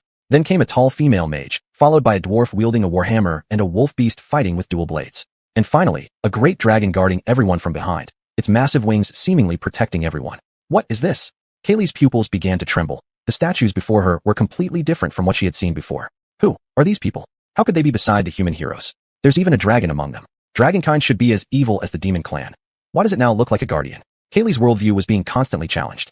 Iana walked up to her, picked up the long sword she dropped, and said, "This is the history strangled by your humans." Chapter 39, not a problem. The statue before her seemed like a huge joke that fate had played on Esther. Everything she had known, everything she had been taught from childhood, seemed to be slowly crumbling. No, it's impossible. The hero who defeated the Demon King was only hero Janice and Gemma. This is forged by you. Esther's voice trembled as she shouted at Marlene. Seeming to have anticipated Esther's reaction, Marlene snorted coldly and said, "If you only believe what you want to believe, then consider that you never came here. But human, these things aren't something we beast folk can create." Marlene wasn't lying, at least not about this. Beast tribes were nomadic and had very little experience with carving techniques, let alone a tribe that lived off hunting. At that moment, Esther's gaze was drawn to the young girl holding a magic wand beside hero Janice. She moved closer, examining carefully under the torchlight, then took a sharp intake of breath. The girl looked exactly like Inez. This is Lady Inez. She was part of the expedition against the Demon King and also our village's savior. Seeing how well you seem to know Lady Inez, if you don't believe me, you can ask her. Marlene didn't intend to stay there any longer. She walked around Esther and Nellie toward the exit. Human, I won't lecture you. I've never read books either. At least regarding Lady Inez, we beast folk will forever remember her. With that, Marlene's footsteps faded into the tunnel. Go back. Nellie looked anxiously at Esther, who was standing stiffly. It wasn't until Esther slowly crouched down, picked up her sword, and put it back in its sheath that Nellie gently tugged at Esther's sleeve. Go back. Mr. Wayland might be worried about you. Esther sighed deeply. Her mind was in turmoil. To accept everything now was out of the question. After giving one last look at the statue that looked just like Inez, she turned and patted Nellie's head. Thank you, Nellie. Let's go back. After the two left the tunnel, they found Marlene waiting for them at the entrance. Don't misunderstand. Since you're a friend of Lady Inez, I don't want you getting lost in this forest forever. Marlene's tone remained ungracious, but Esther no longer felt hostile towards her, not even saying a word, only nodding slightly and quietly following behind Marlene. Meanwhile, the beast folk village was in an uproar. Everyone was amazed by Elder Monty's transformation. After Monty told everyone that all of this was thanks to Inez's friend, all the beast folk began worshipping Wayland like a deity. They kneeled on the ground in unison, begging Wayland to bless them. "My lord, I'll give anything. Please, heal my long-standing illness. My lord, I've been blind in this eye for over 10 years. Can it be cured? Please, save my child." Facing the kneeling beast folk who kept bowing their heads, Wayland found himself picking up one person after another, which seemed endless, just like whack-a-mole. Inez sat on a stone bench nearby, propping her chin up with her hand, wearing a smile, as if watching a show. "Don't just sit there, say something." Wayland looked at Inez's expression and instantly got angry. "They adore their master. Why should I stop them?" As Inez spoke, her mischievous smile widened. Elder Monty was still shouting, encouraging everyone to see the divine being. Eventually, Wayland got annoyed. He waved his sleeve and stood on a chair to speak to everyone. "Listen up, I'm not some lord or god. I can heal people and am willing to help you. But if anyone keeps putting me on a pedestal, I'll leave the village right away." As soon as he said this, the noisy crowd of beast folk immediately fell silent. Everyone exchanged glances, afraid to offend this deity. "All right, this is better. Elder Monty, please organize the villagers. Bring those with severe and urgent conditions first. Those with minor illnesses or old ailments can wait." Upon hearing Wayland agreed to treat them, the crowd almost started kneeling again. Wayland raised his voice again. "But let me make it clear, my method of treatment is quite special. You can ask Elder Monty about this. If you can't accept it, don't force yourselves." The beast folk began to whisper among themselves. "Special? Isn't it like the human holy church priests casting miracles?" "It doesn't seem so. I sneaked a peek into Elder Monty's home earlier, and it was full of blood, and there were broken bones as well." After hearing this, others started to feel somewhat scared. Wayland wasn't angry. He understood how terrifying it was to perform surgery on a tribe that had almost never been exposed to modern medical concepts. Unfortunately, this was his way of treating people, and it was all he could do. "All right then, Elder Monty, can you arrange a room for me? I'll start treating immediately. Those who are willing to trust me can come find me." "Of course, my lord, you can use my home." Wayland didn't stand on ceremony with Monty. After nodding, he turned and walked straight into Monty's home. However, after waiting for a long time, no one came. Wayland initially thought it was because night had fallen and the beast folk were sleeping. But unexpectedly, Monty came in with a hint of guilt and said to Wayland, "My lord, I'm sorry, everyone is a bit scared, but rest assured, I'll organize a meeting tomorrow morning to dispel any doubts." Monty naturally believed in Wayland without question. After all, the changes in his body were tangible. However, getting other members of the beast folk to accept such treatment was indeed difficult. "No problem. Only those willing should come. Don't force anyone," Wayland said with a bitter smile. At this moment, an elderly one-eyed beast man with a walking stick entered from outside. He was tall but hunched over. After entering, he first nodded slightly at Monty, then looked at Wayland and spoke in a hoarse voice. Look at my body. Can it be saved? Wayland stood up and walked to the side of the beast man, using life detection to carefully examine his condition. Fortunately, although he appeared frail on the outside, his bones were robust, suffering mostly from external injuries while his organs were healthy. He's Chris, once our village's top hunter, but during the battle with humans, he protected several women and was surrounded by over 30 knights. Though he survived, he ended up like this, Monty told Wayland, sighing simultaneously. Now his body hurts every day due to various weather changes, and living with one eye is also inconvenient. Chris's remaining eye emitted a bluish-green glow in the dim room as he looked at Wayland seriously. I don't want to be a useless cripple dependent on others forever, my lord. Can you save me? Right now, I feel no different from being dead. Wayland could tell that this Chris was indeed a brave warrior. He nodded and patted Chris's shoulder, saying, as long as you can accept my method of treatment, it's not a problem. Chapter 40, An Unblemished Victory. I've never believed in any gods. The human gods won't protect us either. No matter what method you use, as long as you can make me run again and let me grip my weapons once more, my life, Chris's life, is yours. Seeing Chris's determined gaze, Trenton nodded with a smile. There's no need to be so nervous. You are the patient, and I am the doctor. Since you're willing to receive treatment, of course, I will save you. He then took out the operating room lighting he had previously exchanged from the system storage. He hung the lamp on the ceiling, and the entire room instantly lit up. Many beasts who were still hesitating nearby came over out of curiosity upon seeing the light, and they were surprised when they realized Chris was about to undergo an unknown treatment. Elderly, please tell Larissa not to let anyone enter this house during the operation. Lee nodded. He understood that even he had to leave. As he walked out of the house, he shouted at those peeking outside. Go home and sleep if you don't want to be treated. What are you staring at? After everything around quieted down, Trenton motioned for Chris to lie on the wooden table. This wooden table, which Trenton had also modified into a simple operating table, became a sterile operating room after he activated the shielding field. Detected surgical subject, species, beastkin. Vital signs are stable, but multiple external organs are damaged. The system suggests using dominant synthetic gel produced in 2536. This item can replace various external organs and has strong compatibility across species. Trenton nodded, marveling that humans in 2536 had already discovered other existing races. That's why medical supplies included races beyond humans, making them highly compatible. Detected missing body parts, right eye, left palm, right index finger, and middle finger. Additionally, the left patella, hand bones, and lumbar vertebrae cannot be repaired using dominant gel and require artificial bones for replacement. Calculated total cost of required dominant synthetic gel and artificial bones, 200 demon points. Inquiry, do you wish to exchange immediately? Without hesitation, Trenton immediately exchanged for the necessary dominant gel. Soon, a futuristic small square box appeared in his hand. At the same time, he was instructed on how to use this medical synthetic gel in his mind. All it took was to cover the damaged organ with dominant gel, which would automatically extract the DNA of the organism within half an hour and generate new organs. It was quite simple and convenient, similar to artificial bones. Future medical technology was truly convenient. After the anesthesia took effect, Trenton started with the most severe damage first. He made an incision centered around the necrotic lumbar vertebrae through the skin, subcutaneous tissue, and lumbar fascia. Then he removed the diseased and broken lumbar vertebrae and shaped the artificial bones to match the fracture site before replacing it. After confirming the bones fit perfectly, he closed the incision and began to remove and replace the left patella and hand bones by turning Chris over. When replacing the hand bones, Trenton opened the shop because he recalled that even artificial bones came in different types. Previously, he had only used ordinary medical grade ones. But this time, he wanted to try something else. It was often said that people in medicine like to experiment, of course not with patients. Trenton simply wanted to try something better. So he spent 300 demon points on some high-strength military-grade alloy bones and used them on Chris's hand bones and patella.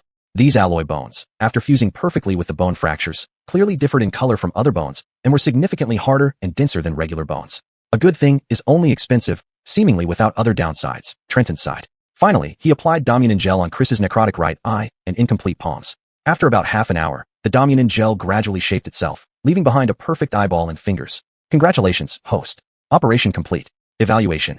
A. Gained 1500 demon points. Current total, 4,500. Well done, da. Removing his mask and gloves, Trenton walked to the door and found the little witch asleep, hugging her staff right outside. He slowly squatted beside Larissa and gently stroked her hair. The young girl opened her eyes slightly, a smile lingering at the corner of her mouth from a pleasant dream. If you're too tired, go to sleep first. Is the treatment over? Was it successful? Of course. Who do you think I am? Trenton revealed a proud expression. Larissa yawned, slowly stood up, and patted the dust off her bottom as she spoke to Trenton. I'm going to sleep now. I've cast a protective spell at the door. No one can come in unless you allow it. Lee ran over at this moment, excited after learning the surgery had ended. Chris is my friend's son. He was the best hunter. If he can recover, the burden of hunting won't rest solely on that little girl Iana's shoulders anymore. Speaking of Iana, Trenton suddenly remembered that Esther and Stacy hadn't returned yet. Seemingly reading Trenton's mind, Lee smiled and said, Don't worry, sir. I have blessed Iana to bring back your friends. They should be on their way back by now. Trenton nodded. The beastkin were very familiar with this forest and wouldn't get lost. Just then, A howl echoed from inside the house. As everyone looked toward the room, they saw Chris standing up. He first touched his eyes, then examined his hands and legs, and finally howled again. Heavens. I can actually stand up on 2 legs again. Tears filled Chris's eyes. He turned to look at Trenton, then fell to his knees. Sir, you saved me. You are my benefactor. From today onward, my life. Trenton waved his hand to interrupt him.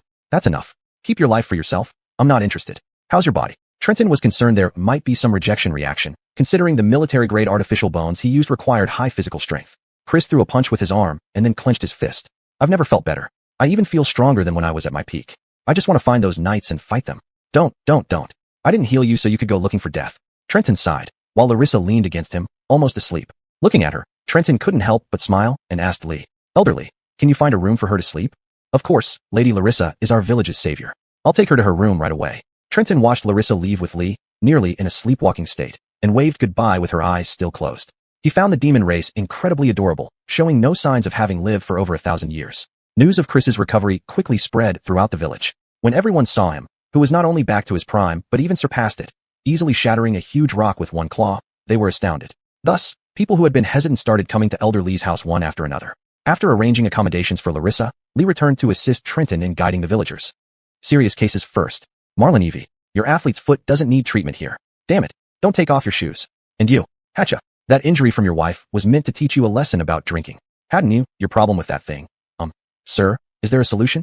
Trenton's lips twitched at these various ailments. He slapped the table. Serious cases first. The rest wait in line. Chapter 41. It's your choice to believe. When Esther and Emery followed Iana back to the village, all 3 were stunned. Esther, no, not sleeping, well, energetic. Emery said to Esther as she looked at the burning torches and bustling crowd throughout the village. Esther was also curious. Due to her hatred of the beastmen, she had studied this race. Like humans, beastmen were nocturnal creatures. And shouldn't these villagers be very hungry? They should be preserving their strength by sleeping earlier. And judging by their hurried expressions, could something have happened? Before she could ask Iana, the young beast woman already grabbed a young beastman's arm and asked, Is something wrong in the village? The worried look on his face turned into a smile when he saw Iana. Yes, something did happen. What happened? Did those humans attack? No, not that. It's the man Lady Esme brought back. He's a god. Iana was confused, not understanding what the man meant. Duke was originally somewhat stuttering, but now, due to urgency, he became even less coherent. He pulled Iana towards the elder's house and pointed. Look, at elder's house. That noble is treating people. Healing. The confusion on Iana's face deepened. However, Esther sighed in relief. She knew French's skills and thus told Iana, My friend is proficient in healing arts and is likely helping to treat various injuries in the village. Is he a priest from the Holy Church? Iana asked suspiciously. He isn't a priest, and his methods aren't miracles. But how can he heal? All curative magic in the world is controlled by the Holy Church. At this, Esther sneered slightly and replied, Who told me not to fool myself just now? If you're skeptical, go see for yourself. Iana was speechless. Then, without turning back, she headed straight for Elder Monty's house. Upon arriving, she found a long queue forming outside, with an unfamiliar male beastman maintaining order. Don't push. Abdullahi, fetch some chairs for the elderly beastmen. Heyu, take care of those more severely injured. Seeing the strong male beastman giving orders, Iana couldn't hold back any longer and strode forward. The male beastman noticed Iana and greeted with a wave. Iana, haha, you're finally back. So, Lady Esme's friends weren't hurt. Iana sized up the beastman and asked skeptically, Who are you? The beastman paused, then suddenly slapped his forehead as if recalling something. I'm your Grandpa Monty. Iana froze, then asked incredulously, Are you calling me blind? Grandpa Monty can barely walk. Who are you? I've never seen you before in the village. Iana prepared for battle, but then a voice called out behind her. How dare you speak to your Grandpa Monty like that?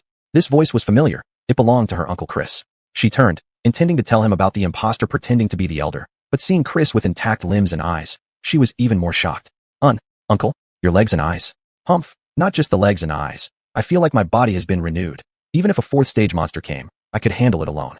Other villagers in line also explained to Iana, It's all thanks to the man Lady Esme brought back. He's practically a deity incarnate, not only curing all injuries, but even restoring missing body parts. Iana found this unbelievable. Just then, Esther and Emery approached. Looking at the long line, Esther sighed. Dr. French probably won't sleep tonight. Emery, let's make some food for the doctor. Emery nodded. Thus, they left Iana, still bewildered, standing there. A male beastman emerged from Elder Monty's house, laughing aloud. Ha ha ha ha. My arthritis is finally gone. Now even rain won't cause me pain. Someone beside him quickly asked. Hey, what's this arthritis? Never heard of it. I don't know either. That's what the noble said.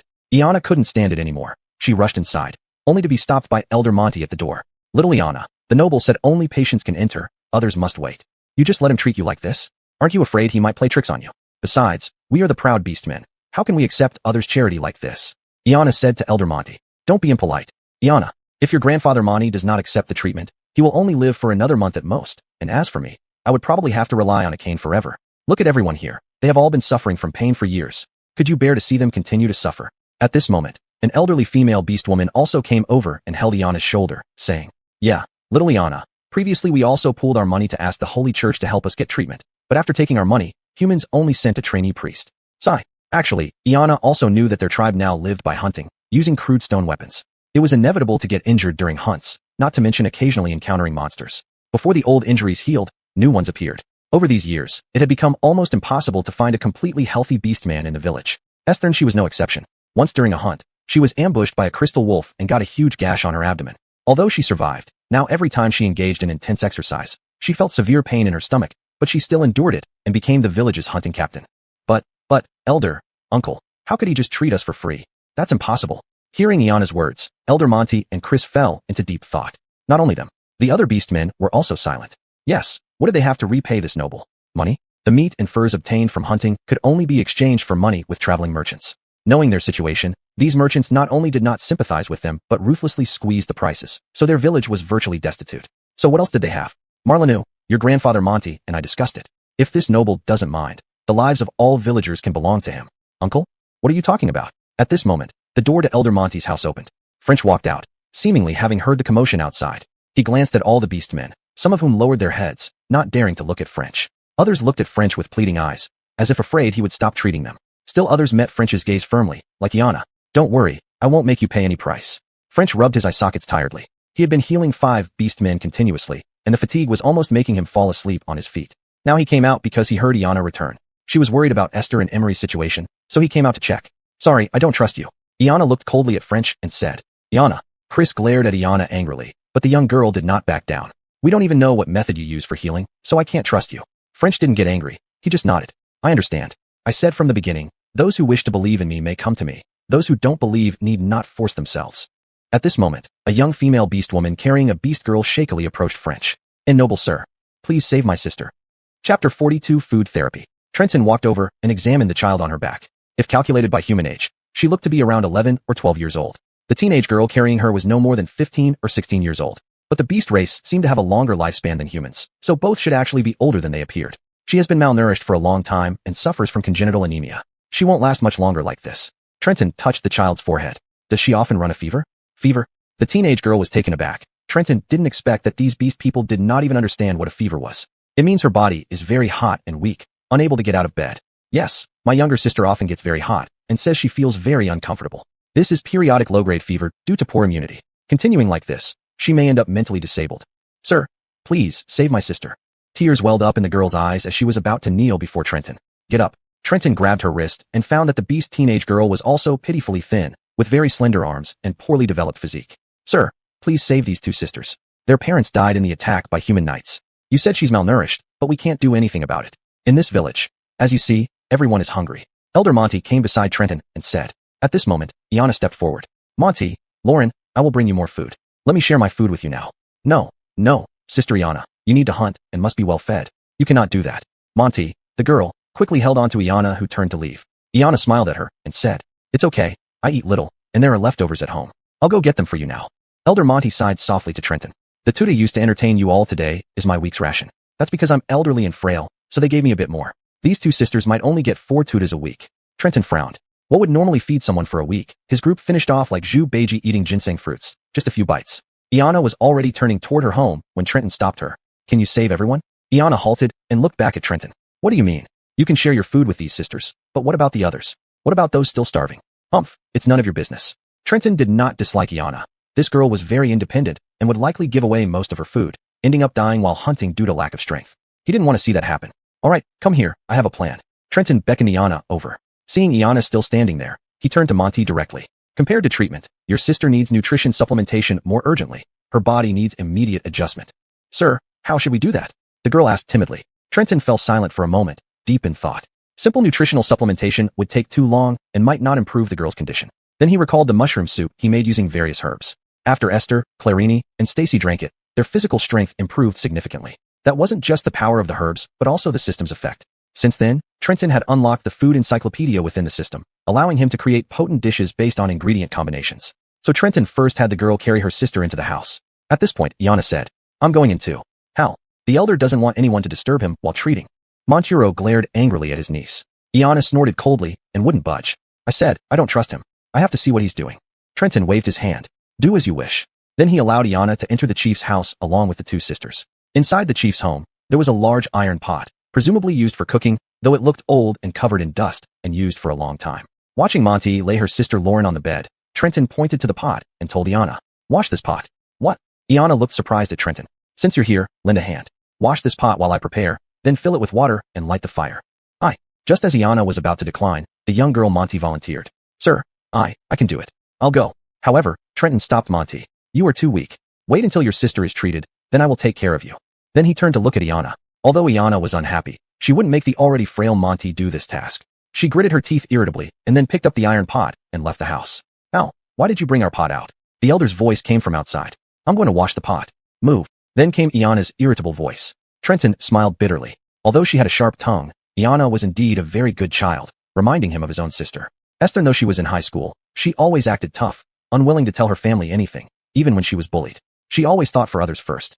So when she finally saved someone but was hit by a car herself, Trenton felt more regret than pain. Because he had told his sister many times before, if you insist on bearing everything yourself, one day you will collapse. But his sister never took it seriously. If Chloe were still alive, she would now probably be an excellent doctor. After sighing, Trenton opened the system and started browsing through the food encyclopedia. He chose the category for body-strengthening recipes. Currently, he could only unlock 3 entries. 1 was body-strengthening bread, 2 was power-boosting roast meat, and 3 was vitality-nourishing soup. Trenton chose the third option, because the human body absorbs soup the fastest and the effects are the best. Vitality-nourishing soup, a dish from the culinary fantasy world. Consuming it immediately strengthens various physical attributes and automatically adjusts the body's condition. Specific adjustment effects depend on the recipe level. Ingredients needed: nourishing grass, vitality gel, concentrated essence liquid, fitness salt. System detected nourishing grass available in the current world. Other ingredients can be prepared after enhancing culinary skills. Current culinary skill level is 1 and cannot yet prepare ingredients. Required demonic points for exchanging all ingredients, 50 points. Confirm exchange. Trenton carefully reviewed the ingredient proportions that would be exchanged, and it seemed like it could make an entire pot of soup, quite cost-effective. Also, this world contained some edible materials, which he could gather later. Thus, Trenton chose to exchange. Exchange successful. All ingredients have been sent to your inventory. Remaining demonic points, 5,000. The points increased because the beast race he healed earlier had given him new demonic points. Seeing Trenton not speaking, Monty asked fearfully, "Sir, is my sister's illness very serious?" Trenton came back to his senses, smiled, and said, "Not serious. We can start the treatment once the pot is washed." Just then, Iana walked back carrying a large pot filled with water. Trenton was somewhat surprised. This girl had astonishing arm strength. With some adjustments, she might not be far off from Marlenu. "You don't need so much water. It will overflow when boiling." Seeing Trenton scoop almost a third of the water out of the pot into a bucket, Iana instantly felt tricked. But before she could get angry, Trenton looked at her with a smile and said, "Light the fire. If you can't cure Blythe next time, you will be in big trouble." Iana took out a flintstone and squatted down to light the fire under the pot. Beast houses had a short chimney on the roof, and they used to cook inside. But being oppressed by humans, they no longer had the means to cook. Thinking about this, Trenton felt pity for these beast people. Chapter 43, Demon Skill Awakening. After the water in the large pot boiled, Trenton began to add ingredients. Iana stood by his side, her watery big eyes closely watching every move Trenton made, as if she was afraid that Trenton might put poison in it. What did you just put in? It's so disgusting, all slimy." "Vitality gel." What did you just drip in now?" "Concentrated essence liquid." "Wait, what did you sprinkle in there?" "How strange."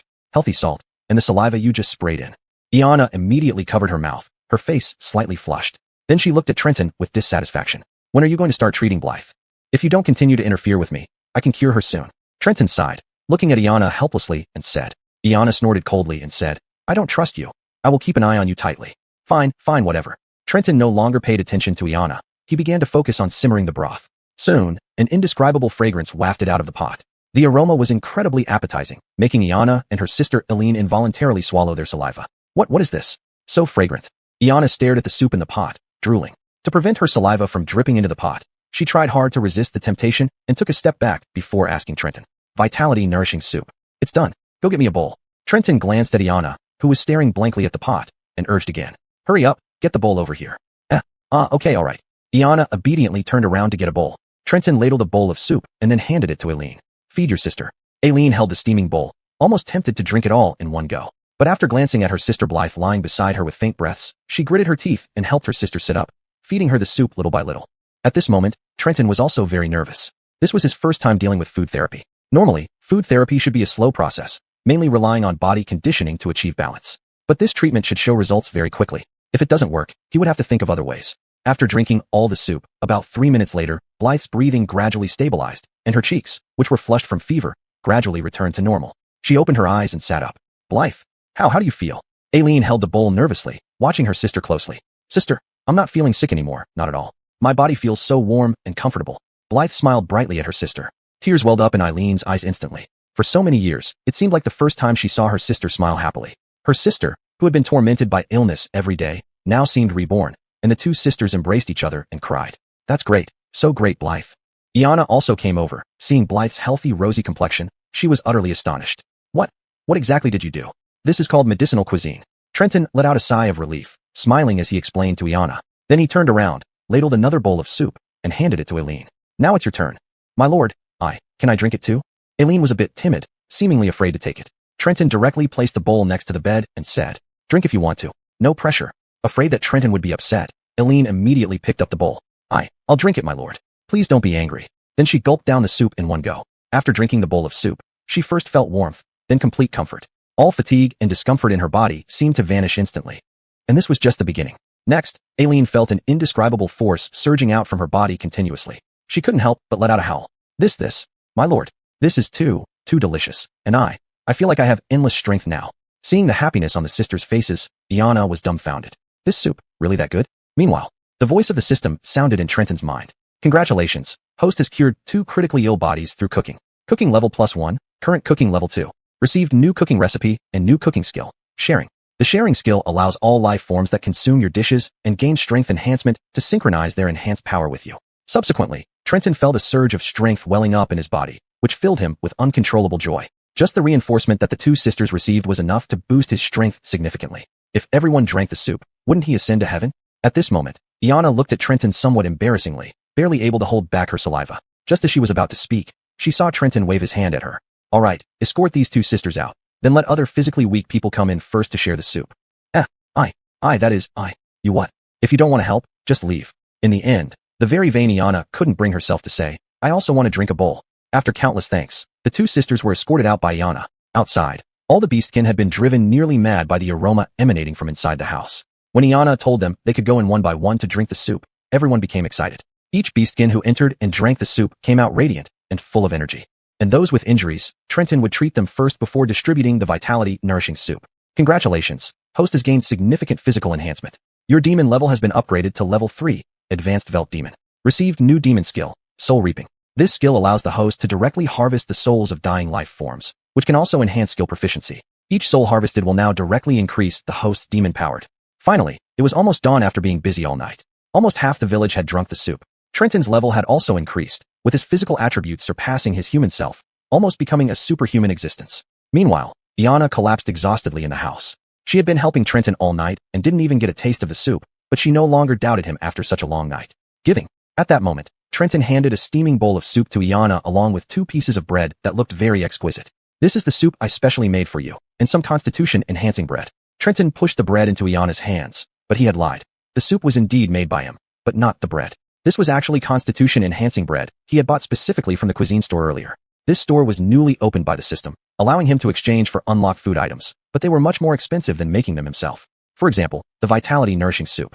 If he made it himself, the cost would be very low, but if purchased from the store, 1 bowl of vitality-nourishing soup would cost 50 demon points, while a constitution-enhancing bread would cost 100 points. Such an unfavorable deal. However, to reward Iana for her hard work throughout the night, Trenton still bought 2 pieces of bread. Iana accepted the bread with trembling hands, finding it hard to believe her eyes. This is wheat bread. Huh? Yes, the ingredients do include wheat. What's wrong? Don't you like it? And no. Seeing the almost incoherent Iana, Trenton just smiled, stood up, and stretched lazily. All right, eat quickly. I'll rest for a while. With that, he lay down on the blood-stained sick bed. Trenton was too tired now, almost falling asleep immediately after closing his eyes. But he still heard the sound of eating coming from beside him, followed by sobs and sniffles. What's wrong? Trenton asked with his eyes closed. And nothing. I just never thought I could eat something so delicious. Delicious? Trenton slowly opened his eyes and turned to look at Iana, who was sobbing and eating, her back facing him. The girl's back seemed so frail, and the bread wasn't really that tasty. Trenton had eaten one earlier to keep himself awake. It tasted average, but had a great effect. He managed to stay awake and work because of that bread. But what he considered mediocre was perhaps supreme deliciousness to these beastkin. Is it delicious? Trenton asked. Yes, delicious. Thank you, thanks. At that moment, it seemed all her pride and vanity temporarily left the girl, as if she returned to her childhood when her parents were strong hunters leading the village. It was during that period she had her first taste of wheat bread, when her parents brought back a loaf from a nearby village in exchange for their hunt. That was the most delicious thing she had ever tasted in her life. Tears mixed into the soup, but it did not affect its taste. Almost devouring everything in sight, the girl consumed all the food and then sat in place, sobbing to herself. In the future, I will let you eat even more delicious things. Not just you. I will make sure everyone is no longer hungry, no longer suffers from illness, no longer. By the end of his words, Trenton could no longer hold back, slowly closing his eyes and falling into a deep sleep. Chapter 44. Seek the truth on your own. Trenton was awakened from his dream by a slight sound. He had slept soundly and deeply. Upon waking up, he found a quilt covering him, and Esther was placing a bowl of hot porridge on a small table. Esther. Trenton slowly sat up, and Esther gave him an apologetic smile. Sorry, Dr. Trenton, did I wake you up? It's fine. This bowl of porridge is... Trenton asked while looking at the porridge on the small table. I made a bowl last night, but you were so busy I didn't want to bother you. So this morning I reheated it. But since you were too tired and fell asleep, I calculated the time and made another one for you when I figured you would wake up. This meant the porridge had been made 3 times before finally reaching Trenton. Did I overstep my bounds? Esther folded her hands in front of her, appearing somewhat uneasy. Not at all. I'm starving. After getting out of bed, Trenton immediately picked up the bowl and gulped down the porridge in just a few moves. It was a simple wild vegetable and mushroom porridge, but it tasted surprisingly delicious. I never thought that as a princess, you would be so skilled at cooking. Trenton looked at Esther with some surprise. In his impression, princesses usually kept their hands clean and delicate. Unexpectedly, Esther gave a bitter laugh. Father always sends me on very dangerous missions, so I spend most of my time outside the capital city. Camping in the wild, porridge is the most convenient food. That's quite impressive. Trenton looked at the empty bowl, still savoring it. Oh, there's more. Let me serve you again. With that, Esther filled another bowl for Trenton. Your Highness, you don't have to. Letting a princess cook and serve porridge for him felt somewhat embarrassing to Trenton, but Esther shook her head.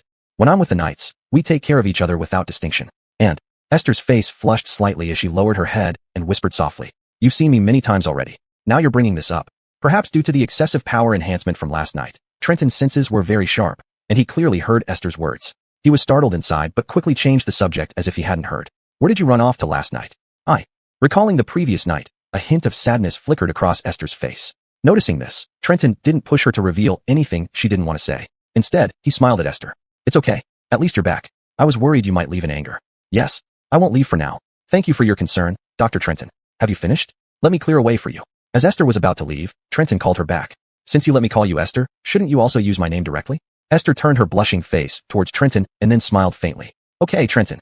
After leaving Trenton's room, Esther washed the bowls and returned them to the borrowed house.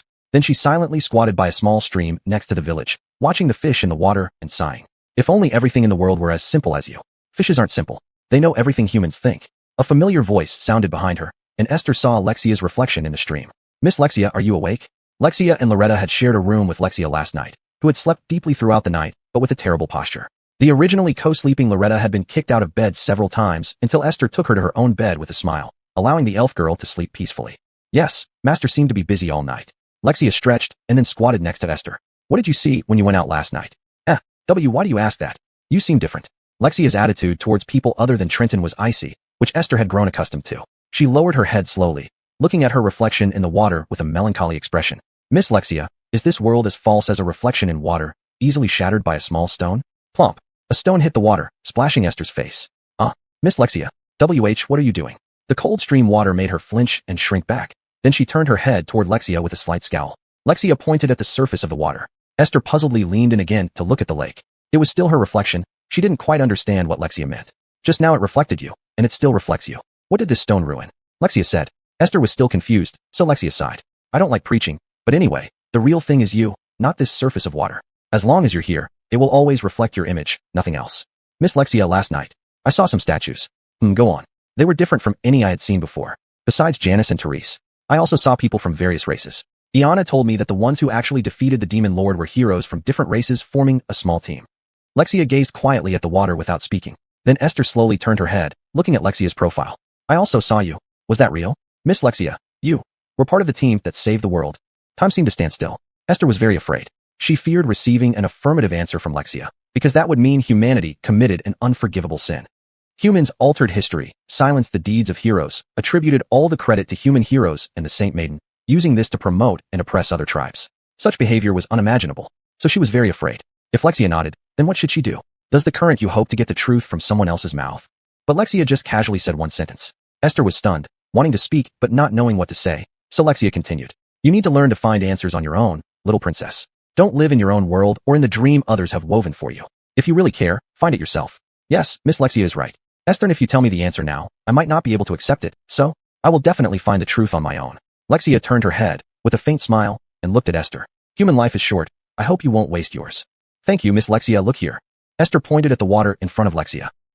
Lexia turned to look at her reflection in the water, and then, plump, a stone shattered the reflection, splashing water onto Lexia's face. Now we're even, Lady Lexia, I hold grudges. Esther looked at Lexia with pride. You've got some nerve, little princess, daring to tease me. So I can't help but. At that moment, the originally clear river suddenly turned red with blood, and various animal carcasses appeared before their eyes. The small rabbits, fawns, and other animals floated past like dishes on a banquet. What's going on? Who did this? Seeing the blood-red stream, Esther opened her mouth wide in shock. Lexia also furrowed her brows slightly. Then, from upstream, came a woman's piercing scream. Chapter 45, The Guardian. After the voice came a series of furious curses from a man and the whinnying of horses. The villagers were all awakened by these noises. It's Jemima. Elder Lee was the first to react. This voice belonged to Jemima, the elder sister of the two sisters. What's happening? Waylon also heard the scream and stepped out of his house. Sir, Jemima's scream came from upstream. We are now preparing to check the situation. Chris said to Waylon. All right, let's go.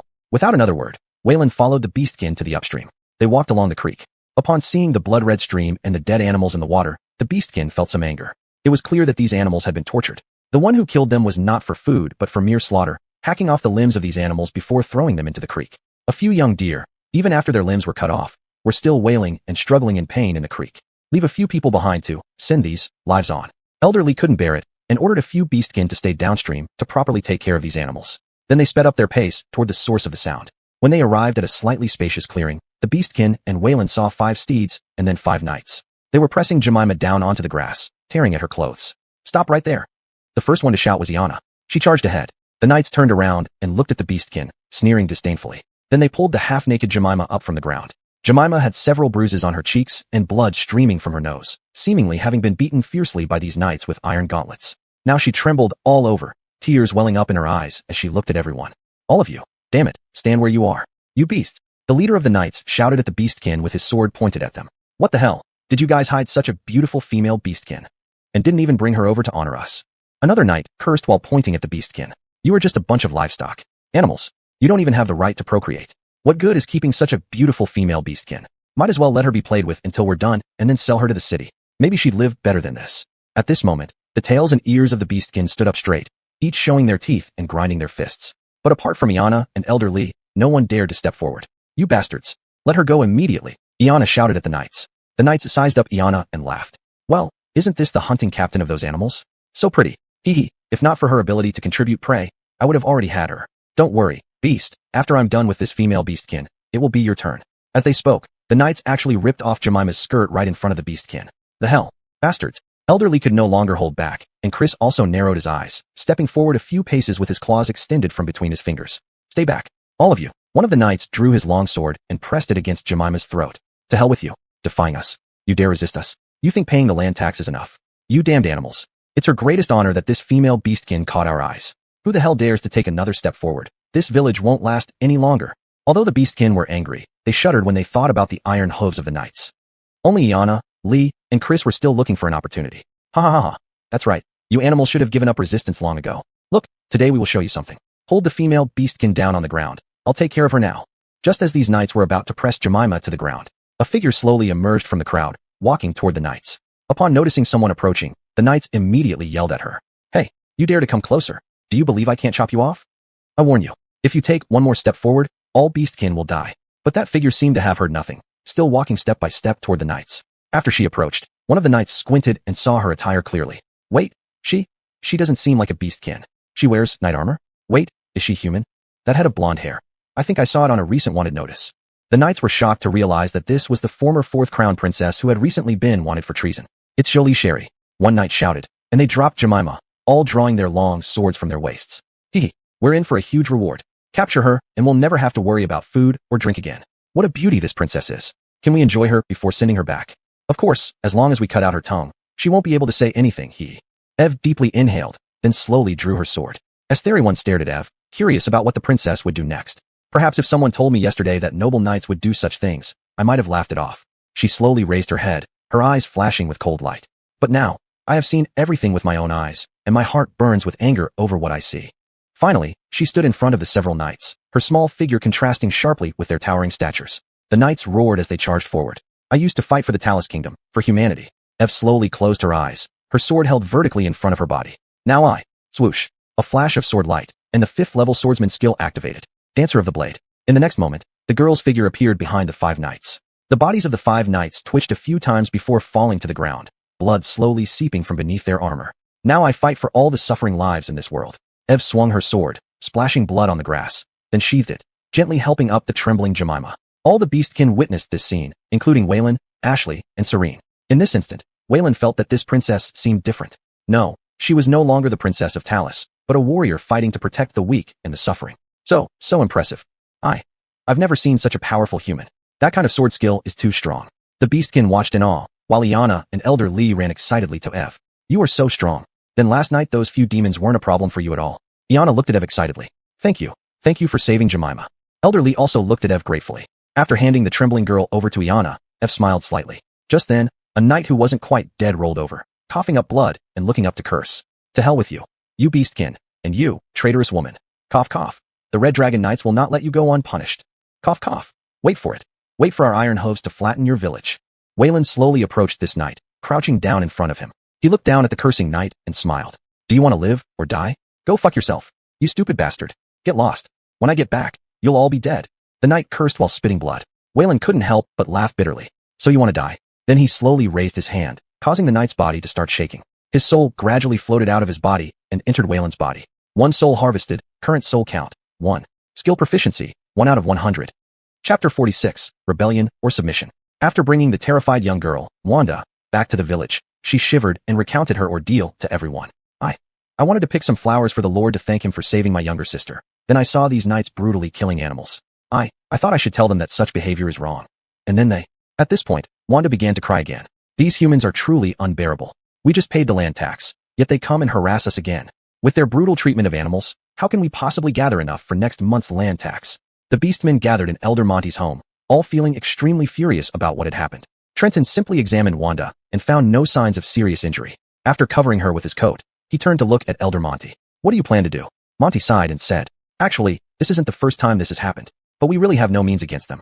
These knights come to our village every few days, causing trouble. If we're lucky, only a few people get beaten up. If not, he glanced at a male beast man who was trembling. His wife was taken away by humans 4 days ago. When she was returned the next day, she was already a cold corpse. Anger and frustration filled the eyes of the beastmen, especially the male beastman. Trenton could almost hear his teeth grinding. He could imagine the inhuman torture the female beastman endured after being taken away. Although called beastmen, their physical features were similar to humans, except for their animal ears and tails. Moreover, most female beastmen were very beautiful and had perfect figures, possibly because the best physical condition was necessary for hunting prey. But this made female beastmen become easy targets for human cruelty. Elder. At this moment, several older beastmen stepped forward. They seemed to have reached an agreement among themselves. Although somewhat hesitant, they spoke firmly to Monty when approaching him. This incident has escalated. Human knights died, and they will not let it go. How do you plan to handle this? Monty looked at the group of older beastmen and seemed to understand their thoughts, but he still asked probingly, What about you? Since you've stood up now, I assume you've considered your stance. The older beastmen exchanged glances, and the leader spoke up. We plan to offer the winter grain reserves to the Red Dragon Knights. What? Chris couldn't listen anymore. He abruptly stood up and shouted. Those humans oppress our village, occupy our land, kill our clan members, and kidnap our women. Now you actually want to send gifts to appease them. The elder beastmen lowered their heads in shame under Chris's outburst. Monty raised his hand to stop Chris from continuing, then addressed the elder beastmen. Do you think giving our grain will make them leave us alone? You're wrong. That will only embolden them further. Not to mention, without grain, we cannot survive the winter. And once they get the grain, they might raise our village the next day. Besides, 5 human knights have died. They won't let this go. Another beastman added. Then, some gazes shifted toward Esther standing silently in the corner. Yes, why did someone have to kill them? They are knights. Even the Lord won't let this go. Trouble caused by outsiders. More voices of doubt emerged. Esther understood that if her actions brought disaster to the beastman's village, she would be responsible for resolving the issue. But before she could speak, Iana stepped forward, shielding Esther and shouting, "Why? Are you going to blame the person who acted to save us? Understand who has been oppressing us all along." Esther stared dumbfounded at Iana. The girl who argued with her yesterday about which race was more evil was now defending her against their own kind. "Everyone shut up. Were you willing to watch Wanda be violated by those damn knights just now?" Chris was also enraged. Both he and his nephew had fiery tempers, and now it seemed such hot-headed individuals were needed to fuel the mood. Sure enough, with this outburst, the other beastmen's emotions were ignited as well. "What do we do? She killed their knights, but they will blame us. In the end, our village will suffer." No one asked her to interfere. Trenton sat in his chair, almost mirroring Esme's pose as he supported his chin while observing the heated debate among the crowd. Finally, when the two groups were almost at blows, Trenton stood up and said, "Everyone, can this outsider say a few words?" As soon as Trenton spoke, everyone fell silent. After all, having witnessed his actions the previous day, the beastmen now regarded Trenton as a deity who had resolved their immediate crisis. "Haven't you thought about resistance? I remember that decades ago, your battle with the Lord wasn't at a disadvantage, right?" His words caused a brief flicker of pride on some of the older beastmen's faces, but it quickly vanished. "Sir, back then, our village wasn't weak, and everyone was skilled in combat. But now," the elder leading the group advocating tribute sighed. "What happened now?" Trenton asked in confusion. Then, he walked to Esther and pulled her behind him. "Do you no longer have hands? Or the courage to resist? Today it's this young girl, tomorrow, who knows? Once all the women in the village are persecuted, will the men be next to be forced into labor?" The beastmen had no answer. They knew well that endless concessions only delayed the inevitable destruction, yet no one dared to stand up. "It's just a matter of dying now, or later." Trenton sneered. "So, what do you think should be done, sir? We aren't even allowed weapons. Do you expect us to fight human knights and mages with these stone tools?" The old beastman's voice carried a hint of agitation. "Do you think we don't want to resist? But what can we do? We stand no chance against those knights. It's just weapons, isn't it?" Trenton smiled. He wanted to see this emotional response from the old beastman. It meant they hadn't truly given up the will to resist, only submission under current circumstances. "Elder Monty, may I ask if there's any place in the forest where we can find a large amount of iron?" Trenton turned to Monty. After some thought, Monty replied, "Yes, deep within this forest lies a vein of ore, but it's occupied by monsters, and even humans show little interest in it." Trenton nodded and then looked at the rest of the beastmen. "If I provide you with weapons, food, and medical treatment for injuries, would you choose to submit or resist?" The beastmen exchanged glances. Finally, Iana stepped forward first, looking seriously at Trenton. "Esther, if I die, I will never bow to those knights." "And me too." Chris was second. "I will avenge my wife." "Me as well. They killed my child. I will never reconcile with them. Screw giving them food. They deserve nothing but shit." "That's right. With our wounds healed, what's there to fear? Let's fight those humans." The entire elder hut, including outside, erupted in excitement. This village, barely numbering 200 souls, saw everyone except the few elders brimming with fighting spirit. "Calm down, everyone." The elders raised their hands. "Don't forget, they have mages. They can burn our forest." The elders' words brought everyone back to reality. True, they weren't afraid of a fair fight. However, if the enemy had mages, they could be annihilated by mass destruction spells before even seeing an opponent, not to mention using magical flames to incinerate the entire forest. Realizing this, the previously riled-up beastmen calmed significantly. But at that moment, a slightly cold and clear voice from behind them rang out. "Can't we just make magic ineffective in this forest?" Chapter 47 Preparations Before the War. If anyone else had said this, they might have been ridiculed by these beastmen, but Miranda was different. She had always been the hero of this village, spoken of by word of mouth. And now her words not only signified that she could accomplish this task, more importantly, it meant she was willing to stand by the beastmen in this struggle. Miranda's words seemed like a massive boulder dropped into still waters. Immediately, waves upon waves of commotion arose, and all the beastmen were once again agitated. "Milady Miranda, you're willing to help us. Wonderful. With Milady Miranda on our side, there's no way we can lose. Finally, this kind of life can end. The days of being oppressed by humans are about to end." Some of the beastmen were even fantasizing about how comfortable their lives would be after toppling human oppression. But Miranda yawned and waved her hand, saying, "I'm not interested in your conflicts. I'm merely helping my master." Then she looked at Trenton and said with a mischievous smile, "What can I say when my master is a busybody who loves to meddle?" Trenton scratched his head awkwardly. The beastmen looked at Trenton with even greater reverence. At this moment, Elder Monty stepped forward and knelt down before Trenton. "Sir, on behalf of all the beastmen in this village, I beg you for help. Please help us escape this living hell." Looking at him, Trenton did not help him up, but asked lightly, "Elder, can you represent all the beastmen?" Thud. The second one to kneel was Iana. This surprised Trenton somewhat. This female beastman always gave him an impression of having extremely strong self-respect. But now, for the sake of the entire village, she was willing to kneel before someone whom she had previously deemed as suspicious and unknown. "Previously, I offended you, sir. If you can save our village, I am willing to pay any price." "Oh." Trenton looked at Iana with interest. After sizing up the young beastwoman, he said, "You'd do anything?" Iana raised her head slightly and saw Trenton examining her body. Blushing slightly, she said, I'm willing." Actually, Trenton saw great potential in Iana. If he could fully awaken her potential, the future of this young beast woman would be boundless. Perhaps this was the experimental mindset of someone in the medical field. He wasn't really treating Iana as a guinea pig, but wanted to see the limits of a beastman's body. Although Chris was also an excellent subject, he was simply too old. Without doubt, Iana was the perfect candidate. If he could make her grow rapidly, keeping her by his side in the future could be a good choice. Thinking this, the corners of Trenton's mouth curled upwards, revealing a mysterious smile. This smile seemed different from Iana's perspective. As long as you can save us, I'm willing to do anything. All right, it's settled. What about the rest of them? Trenton then turned to look at those few older beastmen who had not knelt down. Don't underestimate us old folks. The leader of the elder beastmen suddenly lifted his head and said seriously to Trenton, if there is truly hope, who wants to be fucking oppressed by those humans? After speaking with the strongest tone, he also knelt down. The other elderly beastmen followed suit, kneeling down as well.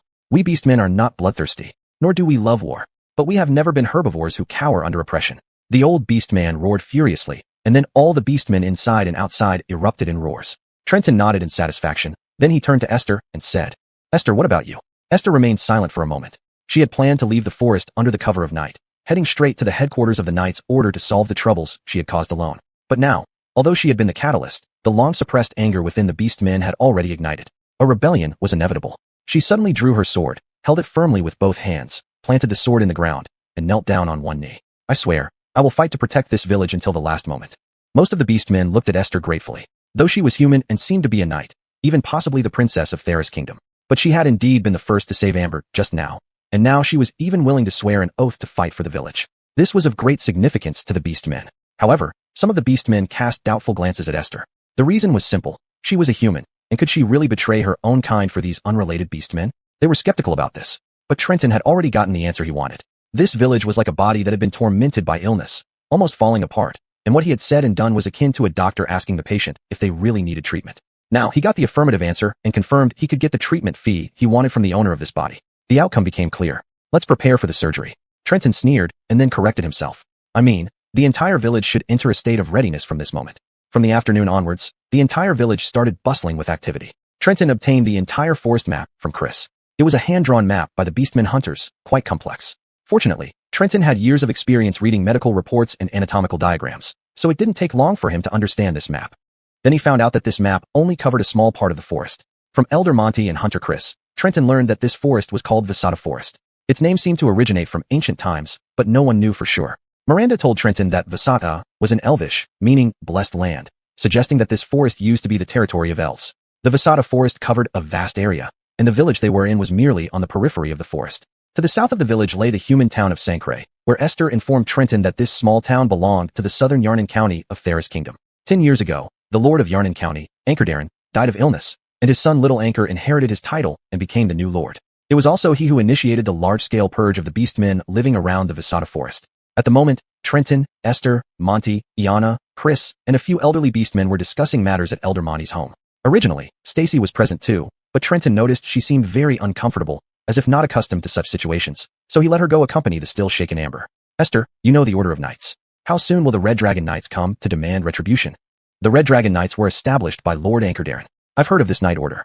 Although it hasn't been around long, it gained fame for hunting down an adult red dragon. But judging from the skills of those knights we encountered earlier, they're not much. After some thought, she replied, if it were the Fast Knight Order conducting patrol duties or stationed at posts, every 3 hours would be a shift change, so someone missing would be noticed within a day at most. Although the members of the Fast Knight Order were relatively elderly, they adhered to strict rules and were once fierce frontline knights, making the Fast Knight Order very efficient. As for these few members of the Red Dragon Knights, they likely entered the forest without authorization. Their internal acceptance of this behavior means we probably have 2 days to prepare, Esther concluded. Trenton nodded. He wouldn't worry if 2 days wouldn't be enough. He only needed to figure out how to complete all necessary work within those 2 days. Elder Monty, where's that mine occupied by monsters you mentioned? He turned back to look at Monty, who pointed at a location on the map. It wasn't far from Miranda's residence. Then Trenton asked Esther about the details of the monsters she had encountered. Learning that these weren't high-ranking monsters, Trenton had a plan. Esther, Iana, Chris, the 3 of you lead 50 Beastman warriors to clear out the mine. Any issues? Apart from Miranda, Trenton utilized the highest combat strength available here. There was no other choice because only by finding substantial iron or could he use alchemy to forge weapons, and only with weapons could he arm the entire village of beastmen. Chapter 48, Rely on me more. No problem. Esther spoke first, followed by R. If it's just ordinary monsters, that shouldn't be an issue. Marlenudo then thought for a while before speaking. But if there are too many monsters and we get surrounded, it could still be dangerous. Wayland nodded. Indeed, but the mine is very important. I will go with you. Upon hearing Wayland would personally join them, Everyone gained more confidence. Then, Waylon arranged for Elder Lee to lead 2 of the fastest scouts to closely monitor the movements of the knight group at the entrance of the forest. If the knights planned to enter the forest, he was to send someone back immediately to inform them. Meanwhile, Waylon opened his food encyclopedia and found some ingredients that could quickly enhance strength and stamina. After confirming with the beastmen which ingredients could be obtained in the forest, he listed the required foods and medicines, asking those not particularly strong beastmen to collect them. The more they collected, the better. With orders given, the beastmen prepared to set out. Waylon also followed Esther, Iana, and others to prepare for the trip to the mine. As they left the elder's house, Waylon saw Loretta squatting outside a small hut, busy with something. Beside her were several young beastmen children, including Hyun, the little girl Waylon had saved with vitality nourishing soup. Waylon was curious about what they were doing, so he walked over quietly and saw Loretta carving a piece of wood with a dagger. The wood soon turned into a rabbit shape under Loretta's hand. Like this, see. Loretta handed the carved wooden rabbit to one of the children. The young beastman child was delighted, waving hands and feet happily. So amazing. Sister, you're so amazing. Sister, it's my turn. And me, I want a lion. I want a tiger. The children gathered around Loretta, making a fuss. Loretta seemed at a loss. I haven't seen a lion. I can give you a deer. Then she suddenly noticed the children stopped talking and stared straight behind her. Loretta was puzzled and turned to see Waylon standing beside her. My lord, I'm sorry. I didn't notice you, sorry. Waylon patted Loretta's hair, then took the half-carved deer from her hand. Admittedly, it was really well carved. Even though only half done, it looked vivid. Why apologize? It's really good. Could you carve one for me if you have time? What? Can't do it. Should I ask like the kids too? Sister Loretta? Waylon showed a gentle smile. Loretta looked at him in surprise. She never thought someone would request anything from her, who considered herself as nothing. No. Yes. I can't. All right. And this dagger of yours. Waylon found the dagger exquisitely crafted and sharp, seemingly not originally belonging to the elf girl. It's from Esther.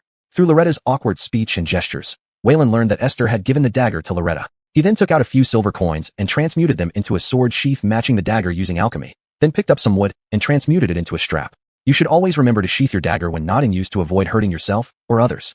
Waylon squatted down and personally fastened the strap around Loretta's waist with the sheathed dagger. That should do it. Waylon admired his work. He had seen this style in various films. It looked quite nice on the slender waist of the young elf girl. To his surprise, when he looked up, tears were brimming in the elf girl's eyes. What's wrong? Don't like it? I'll undo it right away. Waylon was surprised and reached to untie the strap, but the girl took a step back. No, don't undo it. I love it. So that was it. Waylon understood. The tears must be out of gratitude. Waylon wasn't sure what kind of life Loretta had led before being captured by humans, but it couldn't have been easy. No, in fact, elves were now living in a state close to extinction. He would need to pay more attention to this issue, but there were more pressing matters at hand. He stood up, glanced at the group waiting for him at the village entrance, and smiled at Loretta. Take care of these kids while I'm away, big sister. Yes, I know. I will protect them. Loretta clutched the dagger tightly and nodded. The children watched Trenton's departing figure with wide open mouths. So amazing. That noble casually made so many things. Is he a god? Well, Lord God, make me a lion carving. I want a tiger. Let's ask that noble. Loretta suddenly felt hurt. She had worked so hard on her carvings, but Lord Trenton had effortlessly drawn all the attention. A feeling of resentment welled up inside her. Don't go, come here. No, you're not allowed to leave. She blocked the children's path. I can do everything. I can give you persimmons. It's a lion's sister. And Laohu. Laohu is a tiger. In short, I can do it for you. You mustn't leave. So, surrounded by the children, Loretta resumed her carving work. Elves are rarely seen these days. At the village entrance, Marlenudo looked at Loretta and sighed. Yes, even if our beastkin live hard lives, we aren't near extinction. But elves are truly becoming scarce. Another beastman added. Who knows what the elves did to offend humans, being slaughtered on such a large scale. Hearing this, Esther couldn't help but clench her fists. Her people, her kingdom, could they have committed such terrible atrocities? Okay, stop overthinking. Back in the group, Trenton patted Esther on the shoulder. If something doesn't make sense, just make it reasonable through your efforts. What if effort doesn't work? What if the power gap is too large? Esther wanted to ask. Trenton seemed to read her thoughts and smiled. Then rely on me more. Chapter 49, Borrow Your Battle Armor. To the south outside of Visada Forest lies the encampment of the Red Dragon Knights. The Red Dragon Knights were founded by Britt Dalrin, the former lord of Yarnan County. The history of this knightly order is not very long, and it was not initially called this name. Their rise to fame came from a campaign against an adult red dragon. That battle began with the red dragon ravaging towns, and ended with Britt Dalrin leading the knights in pursuit for several weeks, eventually slaying the dragon in Verowent's Valley. After this battle, Dalrin's knights officially renamed themselves the Red Dragon Knights. The head of that adult red dragon still hangs on the square of St. Clair Town, specially preserved by mages so it never decays. After Britt Dalrin's death, his son Braden, known as Little Britt, inherited the title and command of the Red Dragon Knights. One of his first actions as the new lord was to begin massacring non-human races in Yarnan County. This earned him the nickname Butcher of Minorities. Now, under Little Britt's orders, the Red Dragon Knights have set up their southern outpost outside Visada Forest. At that moment, Within the encampment, several knights were in the midst of changing guard duty. Why are 5 men missing? A knight responsible for taking over the shift asked in confusion. Those 5 boys went into the forest yesterday. Orson on duty pointed towards the forest with a lecherous grin. Damn it, a bunch of lustful bastards. They should have finished and come back immediately. Why did they spend the night there? They probably found something good and didn't want to leave. Another knight laughed, joining the others. I heard the hunting captain of that beast village is a female, and she's quite beautiful. Shall we go take a look? That woman is off limits for now. She's responsible for the entire village's hunting. If she dies, no one will bring us tribute anymore. What's the big deal? It's just some animal hides. A knight who looked like the squad leader snorted coldly at the complainer. Boy, this is Lord's order. You can plunder this beast village, but don't let them all die out. Why is that? Do you think Lord really cares about those hides? We keep them alive so that all non-human creatures stay obedient for fear of being exterminated. If we wipe out this village, other hidden ones might rebel. The young knight grumbled, hand resting on his sword hilt. Fine then, let's see what they do. What do we have to be afraid of? You don't understand. My lord calls this carrot and stick. Anyway, don't touch that woman. Now go get some rest. The young knights laughed and walked away. The captain turned, hands behind his back, sneering disdainfully towards the forest. The last female beast we caught from the village was quite enjoyable. Too bad she died after just a few times. Such frail bodies. Thinking about her husband's despair when he saw her dead body returned, made the captain feel an unparalleled sense of satisfaction. The weak always deserve to be dominated and abused. Meanwhile, Trenton and his group, led by Marlenudo, found the mine entrance. The cave indeed had a heavy aura of monsters. Even standing at the entrance, faint roars could be heard echoing from within. Marlenel and Marlenudo were ready to rush in, but Trenton stopped them. He glanced at Marlenel's stone club and Marlenudo's makeshift spear made of wood and stones, sighing inwardly. I know you both have improved greatly and want to charge in, but are you going to kill monsters with these things? Trenton pointed at their weapons. Marlenel looked confused and asked, Sir, aren't we here for weapons? Trenton remained silent, then pulled out his coin purse. It contained all his savings from Talus City, thankfully carried that day. He dumped all the silver and gold coins out, and, right before the beast's eyes, used alchemy to forge a mithril scimitar from 15 silver coins and 1 gold coin. TSK tisk, I'm clearly not cut out to be a blacksmith. Looking at the rough weapon, except for its sharp blade, Trenton sighed. But the surrounding beast folk were stunned. This is a miracle. A miracle. Heavens. A god. A god has created weapons. Trenton, impatient, handed the scimitar to the amazed Marlenel. I'm telling you for the last time. This is not a miracle. It's alchemy. It's science. And I'm not a god. My name is. Regardless of whether alchemy was science or not, just as Trenton was about to say his name, he suddenly froze. Realizing his name might have been wanted by the Talus Kingdom, he thought for a moment and then said, If you're willing, you can call me Buddy or Professor. He recalled that when he was in the hospital, his teacher was both the vice president of the hospital and a professor at the medical university. He had always called him Professor in school, continuing that tradition. Now, his medical skills should have surpassed his teacher, so calling himself a professor shouldn't be an issue, right?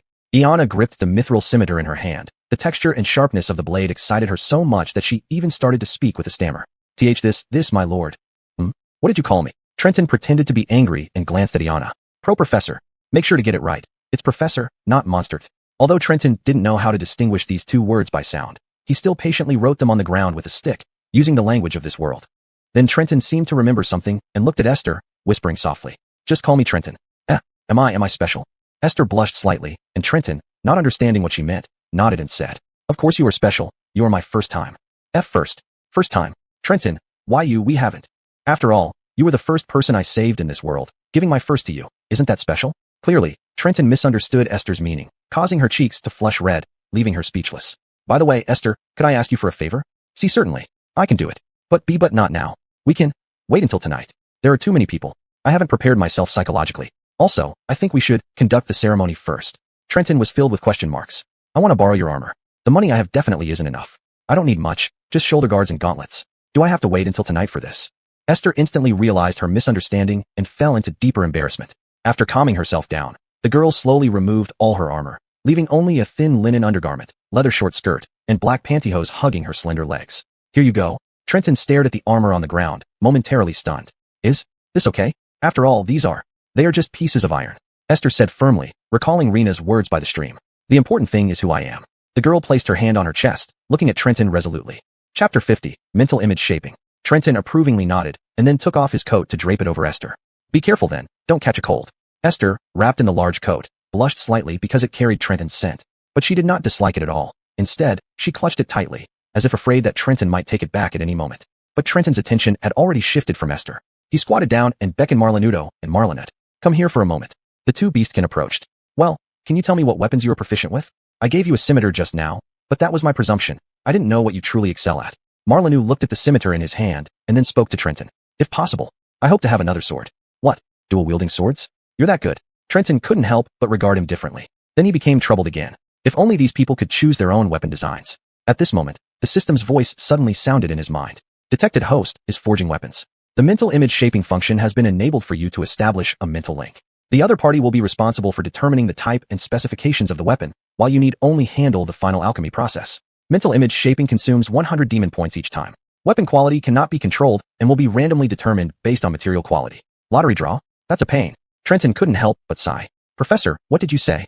Marlenu, not understanding the concept of lottery, asked. It's nothing. So, do you have a specific weapon in mind?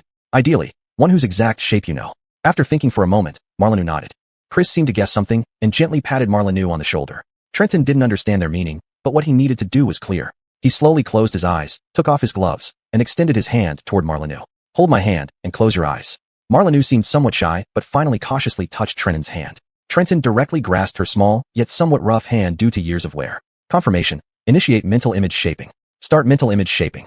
Mental image shaping initiated. 100 demon points deducted. Remaining points, 4,400. Marlenu, imagine the pair of swords you need in your mind, as detailed as possible. Okay. Though unsure what Trenton was doing, Marlenu closed her eyes and began to imagine. Shaping started. Weapon design and basic parameters obtained. Materials used for this forging, superior Marleneden fine steel. Shaping completed.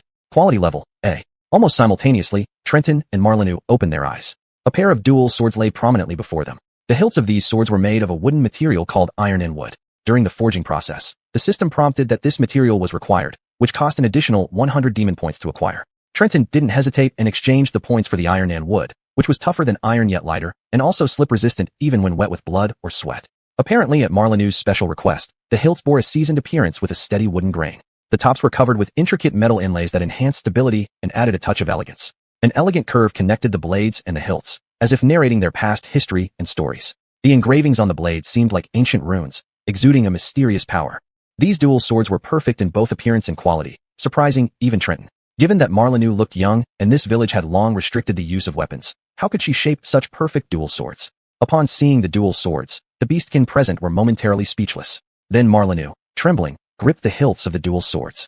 Audrija. She uttered a word incomprehensible to Trenton. It seemed to be the name of the swords, deepening his confusion. Tears welled up in Marlenu's eyes as she gazed at the dual swords, as if seeing someone's figure through them. These dual swords are named Audrija. Chris sighed and explained to Trenton. It belonged to this child's father, who was also my elder brother. He used to be the strongest beastkin in our village and a 5th-rank dual sword warrior. If those knights hadn't threatened him with his child, sigh, that Lord Humbert personally smashed these 2 swords and shattered my brother's skull with his warhammer.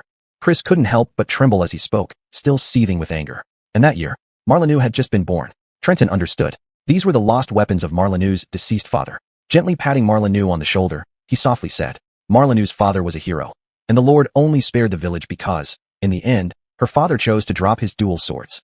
If he had continued to resist, the Lord would not have stood a chance, but he did it for all of us. The tall beastkin men clenched their fists tightly, seemingly recalling the battle from long ago. It is yours now. You can think of it as Audrija or as brand new dual swords. No matter what, Marlenu, your father's sacrifice to protect you and the village was not in vain. The best proof is that you are all still alive and well. Marlenu slowly raised her head to look at Trenton and nodded through her tears. Thank you, Professor. Trenton then refashioned the failed scimitar into a pair of sheaths for Marlenu. Next is you. Trenton turned his attention to Chris. The latter nodded, seeming to already know what weapon he wanted. For the second mental image shaping, Trenton was much more adept. He even proactively asked the system about material choices during the process. After receiving the system's recommendation, Trenton consulted Chris, who, of course, fully trusted him. A long spear made of fine steel appeared before him. This spear resembled a mighty dragon, with a blade-like tip that seemed to roar like a dragon's head, radiating boundless killing intent. The edges along the spear's body were arranged like dragon scales, making it look even more solid and powerful. Was this the weapon that was destroyed? Trenton asked while looking at the spear. Chris stroked the spear and nodded. It's called the War God. I thought I'd never see it again. My good partner, it's been too long. Seeing Chris's satisfaction, Trenton nodded. Then Trenton turned to Esther. Esther smiled and shook her head, drawing her sword from her waist. This sword was specially crafted for me by Fraser after I became a knight. It's enough for me. It indeed holds significant meaning. Thus, Trenton skipped over Esther and used the remaining materials to forge weapons for the other beastkin, without using mental image shaping this time. 100 demon points plus additional material costs could quickly deplete his resources. But now having experience, he always sought the system's advice during forging to ensure both aesthetics and quality. Finally, Esther's armor was entirely used up, and among these 50-odd beastkin warriors, over 20 now held weapons. Those without didn't seem to mind. Because the mine was right in front of them. They had seen Trenton's capabilities. As long as they could clear the mine and obtain the ore inside, would weapons be a problem? With high morale, the group marched toward the mine entrance. Before entering, Esther looked at Trenton and asked, "Trenton, don't you need a weapon yourself?" Trenton smiled, then formed a sword gesture with his hand and lightly beckoned. A silver needle immediately appeared and revolved around him. "Isn't this my weapon?" Chapter 51, Demon Weapons. After receiving their weapons, the eyes of the Shadu almost shone with excitement. How long had it been since they last held real weapons in their own hands? A kind of wild instinct seemed to be gradually awakened in their hearts. Trenton stood at the entrance of the mine and looked inside. The mine was pitch black, and low growls of demons could be heard continuously from within. Unknown if it was due to his current demon nature, this darkness was as clear as daylight to Trenton. He could see everything inside clearly. Even the few magic crystal wolves lurking in corners waiting for opportunities were unmistakable to him. But relying on him alone to see clearly was definitely not enough. Just as Iana was about to take out a flint to make a fire, Trenton stopped her. "Don't light a fire," Iana asked in some puzzlement. "Professor, although these demons have been modified by demons, they were once beasts and are naturally afraid of fire. Moreover, this mine is completely dark. Without lighting a torch we won't be able to see anything." Trenton shook his head and said, "There is a strong smell of sulfur in this mine. Once a fire is lit, it may trigger a violent explosion." At the same time, Trenton was also thinking about why there was such a strong smell of sulfur here. Could it be? He had a guess in his heart, but didn't say it outright. What Iana said was indeed a problem. Without lighting, they couldn't see where the enemies were, and having weapons would be useless. So, Trenton directly exchanged for several portable surgical lights from the store. This kind of portable lighting doesn't require plugging in. They come fully charged and can work for 2 or 3 hours without any problem. He handed these lights to the Shouju who hadn't received weapons, instructing them to illuminate every corner of the team. Perhaps these Shouju were already accustomed to Trenton's magic-like operations. Esther, when they saw the surgical lights, they were no longer very surprised. After teaching them how to use them, Trenton and Esther walked at the front of the team, while Iana and Chris stayed at the back, guarding against ambushes. Trenton then activated life detection, which was akin to activating wall hacks in an FPS game. All the hidden demons in the mines were exposed under life detection. Trenton pointed behind a rock and said, "There are 3 there." Then he pointed to a sunken area ahead and said, "There are 2 here."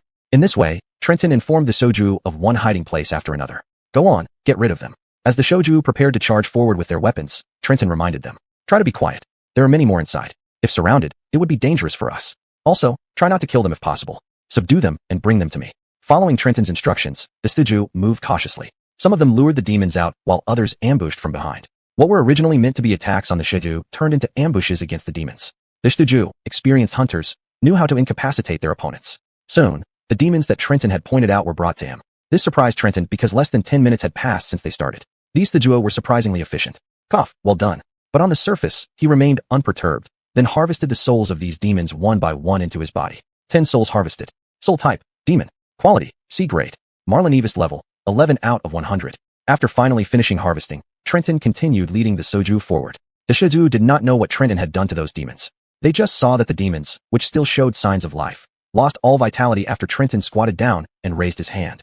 These Shouju also had beliefs, but not in the deities of the Holy Church, but in the gods of the wilderness. They subconsciously thought Trenton was performing some sort of ritual for these lives, so they knelt around him piously. When Trenton opened his eyes after harvesting the last soul, he found all the Shouju except Esther kneeling around him, which gave him quite a fright. "What are you doing? Professor, were you conducting some kind of ritual just now?" Chris asked. Trenton instantly understood. He seemed to have been misunderstood. But he couldn't directly say he harvested these demon souls now. It wouldn't be fitting. So he coughed twice, feigning seriousness. "In a way, let's continue." Fortunately, there were no powerful monsters in the shallow areas of the mine. Most of them didn't even require Trenton or Esther to intervene. Even for those slightly tougher large magic crystal wolves, Iana and Chris could handle them. When they dragged a magic crystal wolf, as big as a small car, to Trenton's side, Iana couldn't hide his joy and said, "Professor, these weapons are truly amazing. This cursed large magic crystal wolf has killed many of our brothers and sisters. Before, we could only avoid it whenever we saw it. Now we've finally gotten our revenge." Trenton nodded, but he felt somewhat sigh-worthy inside. "You're already content with this? There's much greater power within you. Once I unlock your potential, 10 of these magic crystal wolves wouldn't be enough for you to fight." He squatted down and began to harvest the soul of this large magic crystal wolf. 1 soul harvested. Soul type, monster. Quality, B grade. Marlinevist level, 61 out of 100. Congratulations, host. Due to your current harvest level, your demon rank has been upgraded to lower class host level demon. New demon skill learned. Soul mastery. This skill allows the host to fuse collected souls and inject them into empty shells without souls, turning them into loyal demon soldiers. This time, he spent some time understanding how to use the soul mastery skill. In simple terms, this was about reshaping collected souls and injecting them back into empty shells. In this way, the entity would become a demon soldier loyal only to Trenton. More astonishingly, This body would retain all the strength it had in life, plus the strength of the soul itself, making it potentially more powerful than it was before. Additionally, its soul could be continually fed, offering high growth potential. Trenton's eyes lit up as he looked at the huge corpse of the magic crystal wolf, thinking this was an excellent opportunity for experimentation. He slowly placed his hand on the dead body of the magic crystal wolf, then began to merge 40 out of his 61 collected souls and infuse them into the magic crystal wolf's body. Please set the attributes of the soul. What? I can customize the soul? Trenton was surprised but started shaping the 40 souls, ensuring absolute loyalty, which didn't need any setting. Next came the skill selection. The 40 souls allowed for one skill draw. The quality of the skill drawn was entirely based on luck. After feeding a certain number of additional souls, the demon soldier could upgrade and draw new skills. First skill draw, 1, Rapid Recovery 2, Shadow Walker 3, Demon Flame Spray. All 3 skills were blue grade. It seemed that Trenton was not just unlucky, even the system couldn't help him. Without hesitation, he chose the Shadow Walker skill. Shadow Walker allows the skill holder to hide in any shadow and move around, achieving surprising attack effects. They can also be hidden within their own shadow during normal times. After choosing the skill, the souls began to be injected into the corpse. So, the Shuju witnessed something astonishing. The previously dead large magic crystal wolf began to twitch, then stood up again. Just as Iana drew his twin blades to attack, Trenton stopped him. Don't worry about it. It's my servant now. Trenton slowly reached out toward the resurrected large magic crystal wolf. To everyone's surprise, this usually emotionless monster affectionately rubbed its massive head against Trenton's hand. Chapter 52, Magic Wolf Cookie. Monsters, as their name suggests, are beasts conjured up by the demons. They are but killing machines that obey only the commands of the demon race. After the heroes slew the demon king, these monsters lost all control. Esther and the surviving demons can no longer command them now. These creations of the war era have degenerated into merciless and bloodthirsty creatures. Since monsters do not need to eat, their energy comes from the magic spirit veins. The demon king once provided sufficient magic spirit veins for them, so the monsters were under his control. Now they seek out places where magic spirit veins gather on their own. So their slaughter is seen as a result of their nature rather than a need for survival. Their first reaction upon encountering any species is to tear it apart. That's why the sight of a large crystal wolf actually showing affection towards Trenton left the beast races, even Esther, staring in astonishment with wide eyes. Ayuyu. The large crystal wolf let out a low growl. No one could understand what it was trying to say except Trenton. You want a name? I suppose this is called bestowing a name. Fine, let me think about it. Trenton chuckled while petting the crystal wolf's head. Its head alone was nearly as big as half of Trenton's body, yet it was as tame as a little dog in front of him. To be honest, Trenton didn't find the crystal wolf comfortable to touch. It had few hairs, and most of its body was covered in magical crystals. But this was his first magic soldier, so he was still quite excited. At that moment, the system's voice sounded in his mind. Detected that the host is naming a magic soldier. Naming requires spending 500 demon points, after which the named magic soldier will undergo species evolution and inherit half of your current power. Query: do you wish to proceed with naming? 500 points. Trenton was startled. It was not cheap at all. He had just given Iana and Chris mental image shaping, leaving him with 4,300 demon points. Spending 500 points would hurt. But when he saw the crystal wolf lying before him in a pitiful manner as if begging for a title, Trenton recalled the puppy his younger sister had once kept. The puppy was very obedient, and his sister, Chloe, loved it dearly. Sadly, the puppy did not live long. It was born prematurely and had always been frail despite all efforts by himself and his sister to save it. The puppy eventually died during the winter when it was 3 years old. Trenton still remembered how Chloe cried while burying the puppy on a rainy day. She insisted on sending off her beloved pet herself, so she refused his help. He watched her dig a grave for the puppy and spoke to it for a long time before finally burying it. Would Chloe be happy seeing this big dog? Trenton smiled bitterly and placed his hand on the crystal wolf's head, whispering, "In my name, I bestow upon you a name. From today onwards, your name shall be Cookie." This was the name of the puppy his sister once kept. Naming it this way was also Trenton's way of commemorating his sister. Host has been deducted 500 demon points. Magic soldier has been named Cookie. Large crystal wolf evolved into dark night magic wolf. Race, demon. Besides the initial skill Shadow Walker, new demon skill learned, Fiery Claw Strike. And Cookie has inherited half of the host's power. Remaining demon points, 3,800. Awoo. The large crystal wolf threw back its head and howled. The whole mine shook, startling Iana and Chris into drawing their weapons again. Esther's hand tightened on her sword hilt. But Trenton waved them off and watched excitedly as the monster changed. Its jagged crystal stones began to fall off, replaced by fur burning with black flames. The beast's previously lifeless eyes transformed into golden ones like Trenton's, and its body slowly shrank to the size of an ordinary crystal wolf. Though smaller, Trenton could clearly feel that this creature, no, it was no longer a monster but a demon like him. It was far more powerful than before. Ayo, ayo. After the transformation ended, Cookie suddenly pounced on Trenton. Professor. Iana was about to rush over but heard Trenton laughing. Ha ha. Cookie, wait, stop licking me, it tickles, ha ha. Thus, everyone watched in astonishment as the black shadow wolf pounced on Trenton and licked his face with its tongue. I don't know how to express my feelings right now. Chris drew in a sharp breath, and respect filled his gaze as he looked at Trenton. Today I have truly witnessed a god. After letting Cookie finish its affectionate display, Trenton gave the group a rough explanation. Now, Cookie was no longer a monster, but his companion. He refused to call Cookie a slave or a pet. After all, it contained half of his power, almost like one of his offspring. Professor, what does Cookie mean? Is it in some language we don't know? Iana asked, somewhat puzzled. Trenton scratched his head, unsure how to explain, so he simplified it for them. It's a kind of food, and he would make it for them if they had the chance. For the next part of the battle inside the mine, Trenton purposely held back the beast races. He wanted to personally test Cookie's combatability. The results were astonishing. He barely needed to give any orders to Cookie. As long as he used life detection to mark the location of the monsters, regardless of distance or quantity, Cookie would crawl low, then fuse into the darkness. When it reappeared, it was already at the marked location, having torn apart the monsters with its claws and fangs almost instantly. Ayo! Cookie emerged from the shadows on the ground, carrying a crystal wolf's head in its mouth, seemingly asking for praise. Trenton smiled and stroked its head. Next time, leave some alive. I need them. Ayo! After a bark, Cookie dove back into Trenton's shadow, waiting for his next attack command. I won't lose. Seemingly competing with Cookie, Iana tightened her grip on her dual blades and fought with all her might. However, she couldn't share a psychic link with Trenton, so by the time he pointed out a monster's location, Cookie had already emerged from the shadows to finish the target. This made Chris stomp her feet in frustration. After nearly 3 hours of advancing deeper into the mine, Trenton felt they had gone deep enough. On this journey, he had harvested almost 300 souls. It must be said that it was thanks to Cookie. If only the beast races were relied upon, even armed Iana and Chris might struggle to hold off so many monsters. You've done well. Trenton tossed a few soul beads to Cookie. Excited, Cookie leaped up and swallowed the souls whole, barking happily twice. Then, Trenton turned to Iana, who wanted to delve deeper. That's enough. The minerals at this depth are sufficient for us. Going deeper might lead to unexpected encounters. Let's not take unnecessary risks. Remember, our goal is the knights. Chapter 53, there are still experts.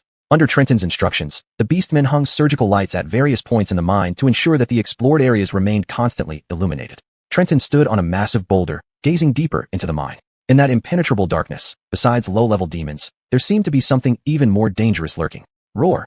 Esther and Patty kept growling towards the darkness. Now able to sense Patty's thoughts, Trenton understood that deep within the mine indeed resided an extremely powerful demon, closely watching the beastmen's activities. He turned to look at the beastmen who were mining using iron picks forged from the crystal of the magic crystal wolf, and an idea formed in his mind. Patty, come with me for a moment. Trenton rubbed Patty's head, and after barking once, it dove into Trenton's shadow. Trenton, where are you going? At this moment, Esther saw Trenton heading deeper into the mine alone and couldn't help but feel puzzled. To greet the owner here. After all, we've intruded into someone else's home. Trenton replied with a smile. Esther drew her longsword and fell in step beside Trenton. If so, I will go with you as well. Trenton knew Esther's stubborn nature. If he didn't let her come, she would probably sulk. Sighing, Trenton simply said, don't act rashly when the time comes, and don't leave my side. Esther nodded. Originally, Iana wanted to join them too, but Trenton asked her to protect the beastmen who were mining. Though the demons had stopped attacking for now, they might regroup soon. Though reluctant, Iana followed Trenton's orders. Thus, Trenton, accompanied by Esther with Patty hidden in his shadow, walked toward the depths of the mine. Along the way, even without using life detection, Trenton could see countless pairs of crimson eyes staring at them from the darkness. Despite the demons' menacing expressions and occasional growls, none dared to charge forward. Demons do not fear. Trenton soon realized that their restraint wasn't because too many of their kind had been killed by Trenton's group, but because a higher-ranking entity had ordered them not to attack. It seemed that this entity could also sense that Trenton did not intend to fight further for now, hence keeping the demons at bay. Trenton, I can feel we're surrounded by demons. Esther looked around and noticed that the light from the surgical lamps behind them had completely disappeared. She started to feel a bit nervous. This was unusual for a knight, especially one like Esther, a trained 5th-rank swordsman. However, due to certain reasons from childhood, Esther had always been terrified of darkness, a weakness she couldn't overcome even after founding her own knight order. The endless darkness was suffocating her. Calm down, Esther. Hearing the increasingly rapid breathing behind him, Trenton turned slightly to look at the girl, but it seemed like Esther didn't hear him. The darkness was nearly driving her mad, and her hand holding the sword trembled.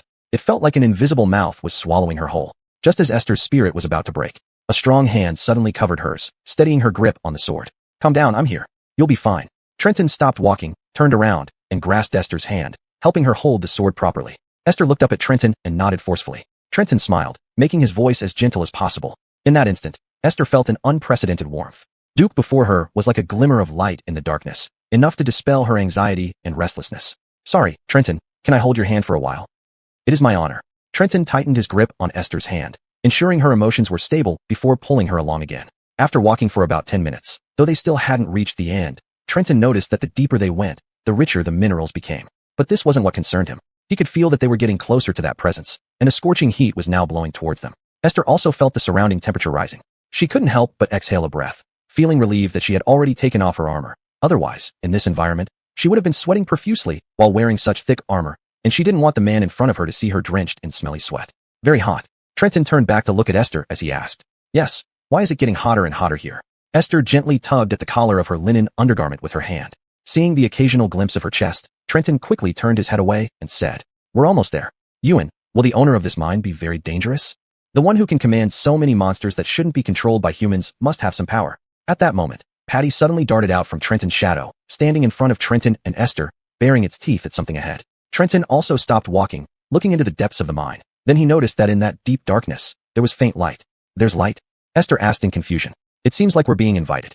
Trenton smiled, then squatted down to stroke Patty's head. "Patty, stay alert. Don't attack unless I order you to." Roar. After responding once, Patty walked in front of them. Trenton and Esther followed behind it.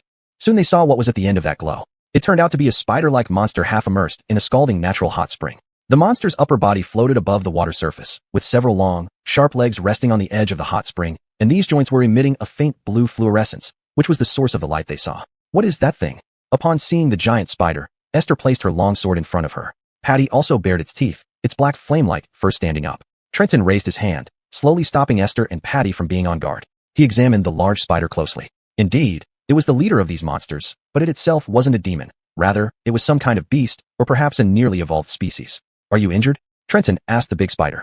The countless eyes on the exposed half of the giant spider's head began to slowly flash with blue light, and then Trenton heard a buzzing sound, as if the spider were trying to tell him something. "I don't understand what you're saying. Can you communicate with me in human language?" After hearing Trenton's words, the giant spider fell silent for a moment. Then it slowly lifted one of its legs, which was long and sharp, striking fiercely toward Trenton's head.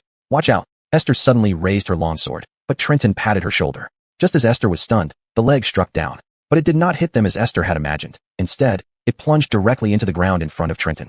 Then, the leg began to twist slowly, ultimately breaking off sharply at the joint where the blue fluorescence was emitted. Esther was speechless, unable to comprehend what the monster was doing. Trenton stared at the broken joint embedded in the ground, not fully understanding either, until he activated life detection. He realized that the joint was changing on its own. Soon, the originally long and thin joint transformed into a tall, shapely woman. The naked woman looked at Trenton blankly and finally spoke in imperfect human language. "Strange you are obviously a demon. Why do you speak human language?" Chapter 54, Friend or Foe. Esther had been so stunned by the incredible sight before her that she couldn't speak, let alone consider what the demon mentioned just now. After all, human language is concise and best for communication, isn't it? Trenton smiled and then extended his hand to the woman who was about the same height as him. Christy looked at Trenton's hand blankly, seemingly not understanding his gesture. "This is a way humans greet each other. If you don't mind, I wish to express my..." Trenton gave another smile. "Goodwill. Goodwill." Christy tilted her head silently, looking at Trenton with those hollow eyes which seemed both to be seeing him and piercing through him to the darkness behind. In that darkness, countless pairs of scarlet eyes were watching this scene.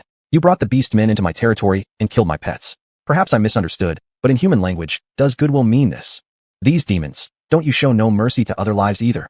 Esther roared at the woman. Christy shifted her gaze slightly, looking at Esther. "Human, the only reason you're still alive is because I have some reservations about this demon. But I hope you understand, suppressing the urge to kill humans has nearly exhausted me." Then the woman turned to look at Trenton and asked, "Does this count as goodwill?" "Indeed it does." Trenton smiled. Although the creature possessed intelligence, it wasn't high, at least not adept at negotiating with humans. Otherwise, it wouldn't have directly revealed its hesitation. "I didn't know there were any living beings here besides demons when I entered the mine. It was a misunderstanding. The reason I came into the mine had nothing to do with you. I needed these ores. There's an odor on you that I detest, demon." Christy's tone turned colder, seeming to sense something she deeply despised from Trenton. "Do you have some old grudge against demons?" Trenton asked. Christy shook her head and replied coldly. "In the past, there was a demon race member, extremely powerful. At that time, I was the master of this forest, not hiding in this gloomy mine. But that demon crushed me like an ant on the roadside." Trenton sighed inwardly with bitterness. It seemed that this was the forest master casually eliminated by Esther back then. But unfortunately, it appeared Esther hadn't truly killed it back then. Or maybe this creature had good luck and escaped. "So you've been recovering ever since?" Trenton glanced at the woman's body, that giant spider soaking in the hot spring behind her. Christy was very honest, without any intention to hide. "Yes, and I smelled that demon's scent on you." Esther had already placed her hand on her sword hilt. Although she didn't understand who the demon race member was, she realized the atmosphere seemed to be turning hostile quickly, and the demons lurking in the darkness were inching closer to them. "Perhaps we can talk further?" Trenton still wore a smile, but the woman coldly raised her hand and casually waved it down. "Oh." Trenton sighed. Esther suddenly drew her longsword. Those demons with glowing red eyes began surging towards their position from all directions. "Demon, You are even more foolish than I thought, daring to come see me with only one human. Christy walked back to the hot spring, countless demons rushing past her toward Trenton. She didn't want to watch these two being torn apart by demons anymore, though that demon was weak. To think such a level of demon dared to negotiate with her. How annoying. Don't attack. Trenton patted the vigilant Esther and also suppressed Cookie from lunging out of the shadows. He smiled and then formed a sword gesture with his hand. 9 silver needles started circling around him. Negotiations and exchanges rely on showing strength, otherwise others won't take us seriously. After saying this, Trenton's pupils flashed with golden light, and he gently waved his finger. The 9 heavenly needles instantly shot out in all directions. The incredibly tough shells of those demons were pierced effortlessly by the tiny silver needles, and each penetration struck right at the core of their demonic cores. Hundreds of demons charged towards the two, yet none could break through the barrier created by the 9 silver needles. Actually, Trenton himself was surprised. Originally, manipulating the silver needles required him to expend his magic power and mental strength. When he had just been converted, using the silver needles to kill a few knights on the gallows had left him breathless. And at that time, he even felt it was quite clumsy to manipulate them. But now, these silver needles seemed to share his thoughts. He didn't need to specially guide them. They would act according to his wishes. Watching one creature after another charge at him, only to fall one by one, Esther's originally pale face was now filled with astonishment. She turned her head in a daze and looked at Trenton, noticing for the first time that Trenton's eyes were flashing with golden light, and an extremely eerie smile hung on his face. In that instant, Esther suddenly recalled a sentence the woman said earlier. A demon. Clearly. Demon? Trenton wasn't human? She had no idea what happened to Trenton on the gallows. After being hit by an arrow, Esther had fallen into a coma. She felt that Trenton was different, but only now did Esther truly realize. This difference wasn't just in terms of abilities and power. It was about Trenton's entire definition. He was no longer human. Snap. When the last monster was pierced by the silver needle and fell to the ground, the woman could no longer maintain her previous calmness. Although these creatures were low level, their numbers were vast.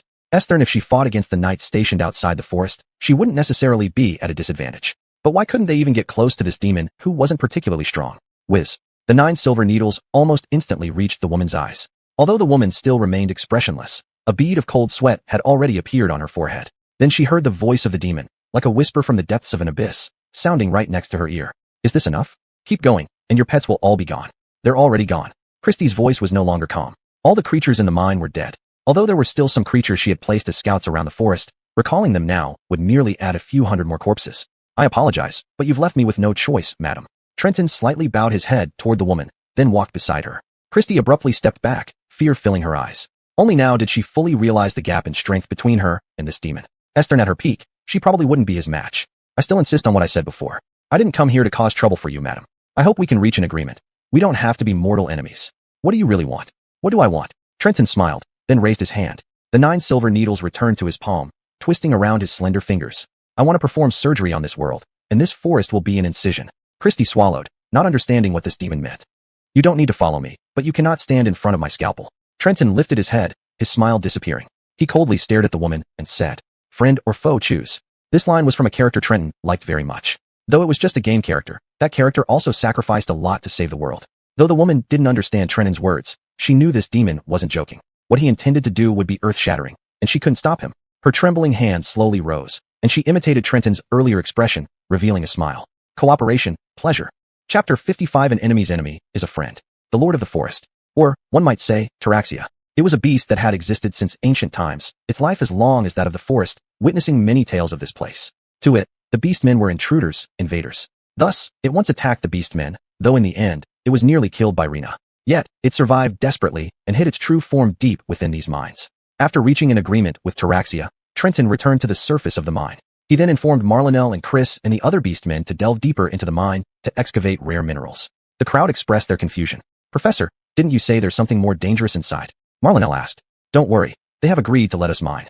Though he said so, Taraxia was, after all, a beast. Despite having wisdom, it harbored grudges against the beastmen, and Trenton felt uneasy, deciding to follow them. As expected, upon seeing the gigantic spider, the beastmen instantly drew their weapons, roaring furiously as they rushed forward. Taraxia showed no intention of backing off either. Its long legs suddenly pushed its body up, roaring angrily at the beastmen. Just when a major conflict seemed imminent, Trenton stood between the two groups, stopping the impending fight in time. Professor, this thing has killed many of our kin. If not for Lady Rena back then, our village would have been destroyed. Chris shouted angrily. Other beastmen also expressed that reconciliation was impossible. Trenton sighed, indicating that fate sometimes brought unexpected encounters. After all, Rena had almost killed Taraxia back then, causing it to barely survive in the depths of the mine. I understand that the hatred between you can't be easily let go, and I won't intervene in your conflicts. But please, Both sides should focus on the current situation. Trenton tried his best to persuade them. Humans, those knights are the greatest threat now. You can continue fighting each other, and I won't interfere. But when the knights come, I won't lend a hand. This statement calmed the beastmen down a bit. Professor, we really can't. I'm not asking you to forgive it. Trenton emphasized again. But we face a bigger enemy now. The enemy of our enemy is a friend. Your clan surely doesn't want the entire village to be razed, right? The beastmen remained silent, but still looked unsatisfied. Then Trenton turned to look at Taraxia. And you? Once humans occupy the forest, do you think you can still stay here peacefully? Taraxia shrank back. It was powerful, yet not strong enough to face an army of human knights alone. Esther, and if it could somehow deal with the knights entering the forest, there would be the Lord's main army next, not to mention the mages. Not to mention its strength hadn't fully recovered. Even in its prime, it couldn't withstand such an assault. Are we all calm now? Trenton knew that what he was doing was forcibly making both sides put aside their grievances. Especially for the beastmen, who lost many comrades due to Taraxia. Esther, though Taraxia was gravely wounded and hiding in the mine, the monsters it controlled had caused much harm to the beastmen. Trenton had no right to ask the beastmen to give up their hatred towards Taraxia. But just as he said, there was a bigger threat now. To defeat the Red Dragon Knights or Lord Brit behind them, they needed to unite all possible forces. Chris spat, his eyes still filled with anger, but retracted his spear. I will never reconcile with this beast, but Professor's words make sense. How can we ensure this beast won't attack us from behind while we fight humans? The other beastmen agreed. They could not trust the beast. Trenton raised his hand helplessly. Then let me be the guarantor. Will that do? Trenton's word carried significant weight. He had become a godlike figure among the beastmen, respected even more than Rena in some ways. After all, Rena merely defeated Taraxia by chance. But Trenton truly changed the lives of the beastmen. He healed their wounds and enhanced their strength significantly. Most importantly, Trenton gave them hope, a hope to free themselves from human oppression. I trust Professor. Marlinelle spoke first. She sheathed her twin blades, looking calmly at Trenton. Trenton had rarely been trusted by anyone. In his previous life as a doctor, all the patients and their families would ask him to guarantee that the surgery would be successful. But no doctor would make such a promise. Esther, in the smallest hemorrhoid surgery, carried risks. So before every surgery, Trenton faced doubt, and he was absolutely not fond of communicating with patients or their families. To many, patients were just part of his job, and after surgeries, apart from routine checks, Trenton would avoid any excessive communication with them. But now, Trenton was being looked at with trusting eyes. Why? Because he made a promise and guarantee that his former self would never have made? No. Trenton knew this trust came from his strength, from the beastman's reverence for the unknown. He nodded, and then looked at Taraxia again. Now, I need your assurance. The giant spider slowly slunk back into the hot spring, and beside it appeared a human-shaped girl formed from one of its long legs. The girl remained naked and expressionless, but she raised her hand in imitation of Trenton. I assure you, I will cooperate with the beastmen to resist the invasion of humans. Finally calming everything down, Trenton breathed a sigh of relief. At first, the beastmen mined minerals cautiously, afraid that Taraxia would suddenly attack. But after some time, they found that Taraxia seemed to be sleeping, so they worked more confidently. Some beastmen thought about taking advantage of the monster's sleep to strike it, but they were all stopped with a glance from Marlinelle or Chris. Of course, it wasn't to protect Taraxia, but to uphold Trenton's promise. Since Trenton acted as guarantor between both sides, any unilateral breach of the alliance would tarnish his reputation, and the beastmen did not want to face Trenton's anger. Before leaving the mine, Trenton specifically used some ordinary minerals extracted earlier to refine several carts for the beastmen, allowing them to transport the minerals back to the village with these carts. After finishing instructions, Trenton took Esther and headed back to the village. On the way back, Esther seemed hesitant to speak. Her pace slowed down and eventually stopped. Trenton turned to look at Esther. The young girl was biting her lips slightly, seemingly wanting to say something, but finding it hard to start. So Trenton asked proactively, "What is it? Trenton, are you really a demon now?" Chapter 56, The Demon's Promise. Trenton knew that he would have to face this question sooner or later. The power he had displayed had already completely surpassed the realms of humans, magic, and even demons. But what Trenton did not expect was that the first person to ask him this question would be Esther. Perhaps this was some kind of fate. The first person he saved in this world was Esther, and now, the first person to question his identity was also Esther. Trenton had never intended to deceive the girl before him. He nodded. Not from the beginning, but from the gallows, I. But before Trenton could finish his sentence, Esther drew her long sword from her waist. Her hands were trembling, and her gaze wavered, a behavior unbecoming of a swordsman. As a fifth-rank swordsman, she must achieve a state of mind without distractions when she strikes. Otherwise, it's like dangling her life on the edge of a cliff. Trenton swallowed back his words. He had anticipated Esther might confront him, but he hadn't expected the girl to directly draw her sword. To be honest, he felt somewhat sad. Demon. So, will you destroy this world? Or rather, is everything you're doing now just a prelude to destroying this world? Esther was afraid, not because she feared the demon before her might kill her. She feared receiving an affirmative answer from Trenton. Trenton sighed and walked towards Esther. Then, instead of raising her sword against Trenton, Esther slowly lowered it until the tip touched the ground. Since the day you met me, have I ever destroyed anything? Have I ever harmed anyone? Trenton spoke, his voice no longer as gentle as before, but somewhat cold. This made Esther take a step back instinctively. shivering and looking up at Trenton with trembling lips. No, no, you saved my life and many others' lives. So, now that you know I'm a demon, are you going to try and kill me? Trenton took another step forward. He reached out, grasped Esther's wrist, and lifted her hand holding the sword until the blade pointed directly at his chest. If you want to kill me, then do it. I didn't.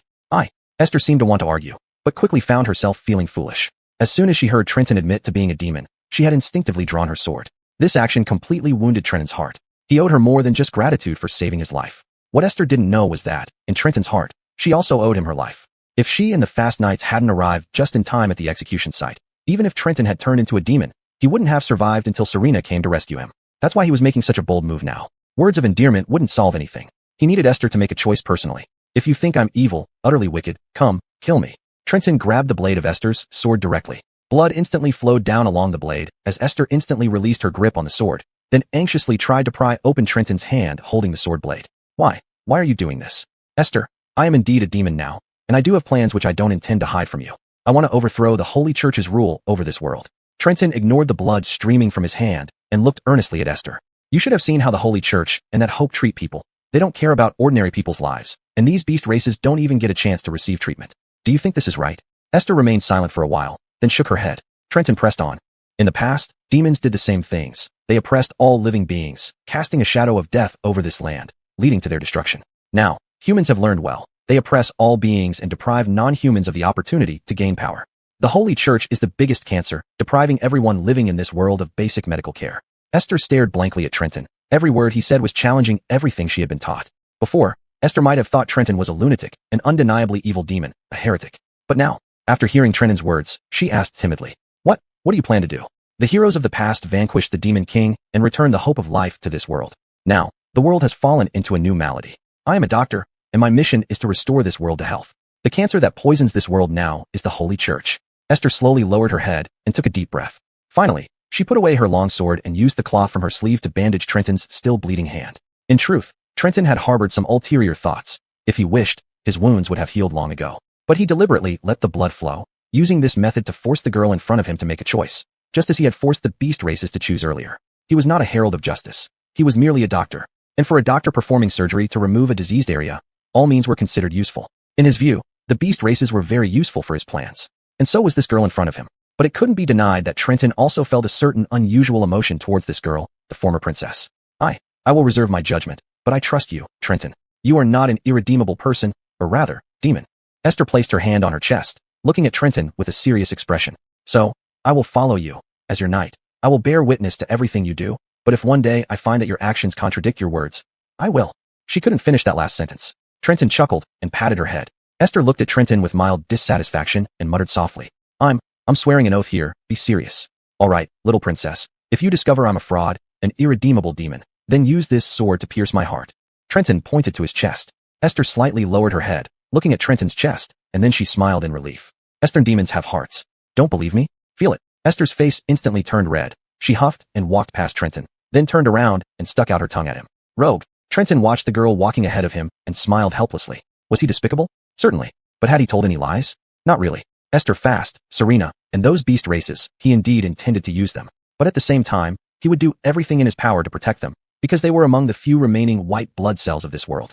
Chapter 57. Setting up the protective barrier. When the two returned to the village, it was already afternoon. Trenton had just entered the village when he saw large piles of baskets scattered around. Upon inquiry, he learned that these were all the nourishing herbs he had asked them to gather. Seeing such a huge quantity of nourishing herbs, Trenton's eyes lit up instantly. He immediately called out to all the beastkin, instructing them to bring out all the pots and utensils they could use from their homes. The beastkin now followed Trenton's commands without question. Soon, the creek was crowded with beastkin washing pots and utensils. After all, this village hadn't cooked a proper meal in a long time, and though these items were still present in their homes, they had accumulated much dust. Once more than 10 large pots were placed in the center of the village, Trenton instructed the beastkin to light fires and boil water in preparation for cooking. These beastkin had all tasted Trenton's cooking before. After drinking that miraculous soup, an incredible power surged within their bodies. Now, hearing that Trenton was going to cook again, they were even more excited. Meanwhile, Trenton opened his store and began browsing the recipe book. Based on the available ingredients, he chose the wild stew as the dish. It was simple enough: nourishing herbs, essence of strength concentrate, and meat all stewed together. This dish would multiply the strength of its consumer, specifically prepared for warriors. The nourishing herbs collected by the beastkin were sufficient, and Trenton spent 500 demonic points to exchange for a large amount of essence of strength concentrate. As for the meat, he originally had some difficulties because the store mainly exchanged medical supplies or seasonings and ingredients, and it had not yet made meat available for exchange. But then he suddenly thought of something. Stacy. Trenton called Stacy over. The Genevieve walked over somewhat puzzled. Though she no longer feared Trenton, she was still timid among so many people. You lead 20 villagers to collect and handle the bodies of those animals killed by the knights today. With this weather, they shouldn't have spoiled yet. Me go. Stacy looked at Trenton almost unbelievably. Trenton knew she was terrified but smiled and patted her head. I trust you. Can you help me with this favor? Though terrified, Stacy eventually clenched her teeth and nodded. Trenton spoke to an elderly beastkin. Sir, please select 20 beastkin to join my friend to retrieve and process those animal carcasses. Without a word, the elder named the chosen ones, who, undaunted, followed Stacy. The tall, burly male beastkin formed a stark contrast with the petite and timid Stacy. She was nearly in tears, looking at Trenton pleadingly. Don't worry. Trenton reassured her with a smile. If any danger comes, everyone will protect you, right? Trenton glanced at the beastkin. The beastkin pounded their chests in assurance. Professor, don't worry. Your friend is our honored guest. Esther, and if we all die, Miss Stacy won't be harmed. Isn't that right, brothers? Yes. The beastkin were entirely different from how they were when Trenton first arrived. They had been listless and emaciated back then, but now they were strong and robust, their voices loud and clear. This was what healthy beastkin should look like. Die. So dangerous. Stacy was almost crying. Trenton hurriedly consoled her. No, they are only showing their determination. Don't worry, nothing bad will happen. Go quickly and return safely. Under Trenton's instruction, Stacy left the village, looking back repeatedly, her eyes teary, escorted by the group of beastkin. Afterward, Trenton realized he hadn't seen Esme for a long time. Upon asking the villagers, he learned she was still sleeping. Arriving at the small house assigned by Elder Monty, Trenton knocked on the door, but there was no response. Just as he was about to open it, Claudia stopped him. I'll go in first. She asked Trenton to wait outside, then entered the room. As soon as she stepped inside, Claudia seemed to see something, then turned and slammed the door shut, almost hitting Trenton's nose. What's going on? Trenton asked at the door. Wait here. I'll let you in when it's ready. Claudia's face was flushed because, at that moment, Esme was sleeping very improperly. Her upper body was lying on the floor while her legs dangled apart on the bed. That thin night dress had opened wide at the chest, revealing almost everything beneath. She quickly went forward to pick up Esme and placed her back on the bed. Esme's petite body was easily lifted by Claudia, who then carefully adjusted her clothes and covered her with a blanket. After finishing everything, she heaved a sigh of relief and whispered to Trenton outside the door. You can come in now. Creak. Trenton, who hadn't felt anything before, became somewhat nervous because of Claudia's actions. He cautiously walked into the room. Seeing Esme sleeping peacefully on the bed, he found it a bit strange. What just happened? Trenton asked Claudia, whose face turned slightly red as she shot a glance at Trenton. Don't ask. Since Claudia said so, Trenton wasn't tactless enough to keep pressing on this topic. She's still sleeping? Trenton was about to reach out to wake Esme, but a timid beastkin girl at the door spoke up. Well, Professor, Lady Esme was busy all night. Could we let her sleep a little longer? Trenton turned around and saw that the speaker was Monty, so he asked in confusion. Last night, didn't she go to rest quite early last night? Monty had been standing at the door, not daring to enter, until Claudia smiled and beckoned her inside. The adorable beastkin girl slowly came in. Lady Esme was setting up the forest's protective barrier all night. She said it was complicated and that once it was done, she could rest earlier. But she kept working until this morning. Hearing this, Trenton glanced at the deeply sleeping Esme again and sighed helplessly. It seemed he had unintentionally added a lot of pressure to her. After all, her power was significantly weakened now, making it unable for the forest to use magic, which seemed simple at first. But after seeing the entire forest, Trenton understood that this would be an enormous project. Esme was indeed very powerful. Esther, with her strength being restricted like this, she could still accomplish such tasks. Trenton gently brushed away some disheveled silver hair from Esme's face, and then left the room quietly with Claudia and Monty. Let her rest for a while longer. After all, if they were really going to fight against that lord, Esme's strength would be indispensable. Chapter 58 Special Treatment. By the time Stacy and the beastkin returned carrying the animals' corpses, it was already getting dark. Trenton knew time was tight, so he immediately started organizing everyone to start a fire and cook. After consulting the system, Trenton learned that as long as he added the seasonings himself, other processes could be handed over to others. So after adding the nourishing grass and strength essence liquid into each large pot, Trenton left the cooking work to the female beastkin in the village. Soon, the village was filled with the fragrance of meat soup. The beastkin sat on the square, singing loudly, and some even started a bonfire. A few elderly beastkin brought out barrels of treasured barley wine. Didn't expect I could still carry these barrels. Really have to thank Professor. An elderly beastman carried a large barrel of barley wine with one hand. He bragged while placing the barley wine on the ground. Old Gavin has brought out his hidden wine. Everyone come over. Don't leave any for him. Under several beastkin shouts, the barrel of barley wine was quickly divided up. Professor, please drink. Amber handed a bowl of barley wine to Trenton. Trenton shook his head smilingly to refuse. Sorry, Professor. This is all we have now. Please don't look down on it. Amber thought Trenton didn't drink because he disliked the wine, so she seemed a bit anxious. Trenton patted her shoulder and said with a smile, "I'm a doctor. To ensure I don't shake during surgeries, I can't drink alcohol. Can you get me a cup of water?" Although Amber didn't understand what doctors or surgeries were, she nodded vigorously and ran off holding the bowl. Soon, she came back with a bowl of clear water. Trenton thanked her with a smile, drank all the water in one go, then realized he hadn't eaten for quite a long time. Now, smelling the aroma of the meat made him quite hungry. So fragrant.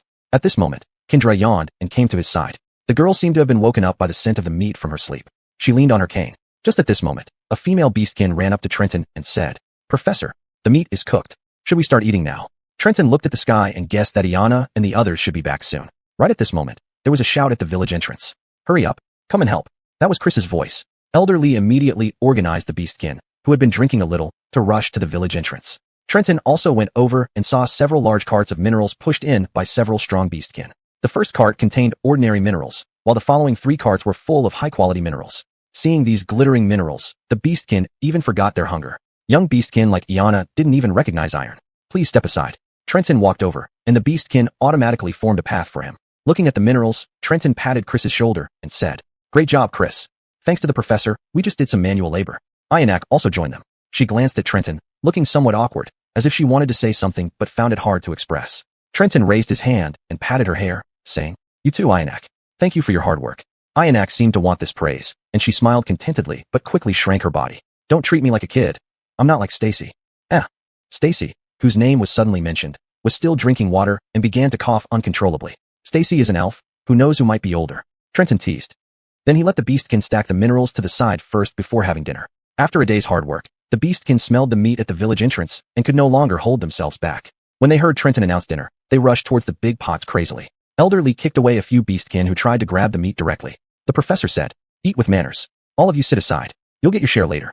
The beastkin looked at each other and finally listened obediently. It should be noted that they had been oppressed by humans for too long. Except for people like Chris and Ianak, other beastkin had long lost their wild hearts. But now, under Trenton's food, they became strong again, and their inner savagery started to stir.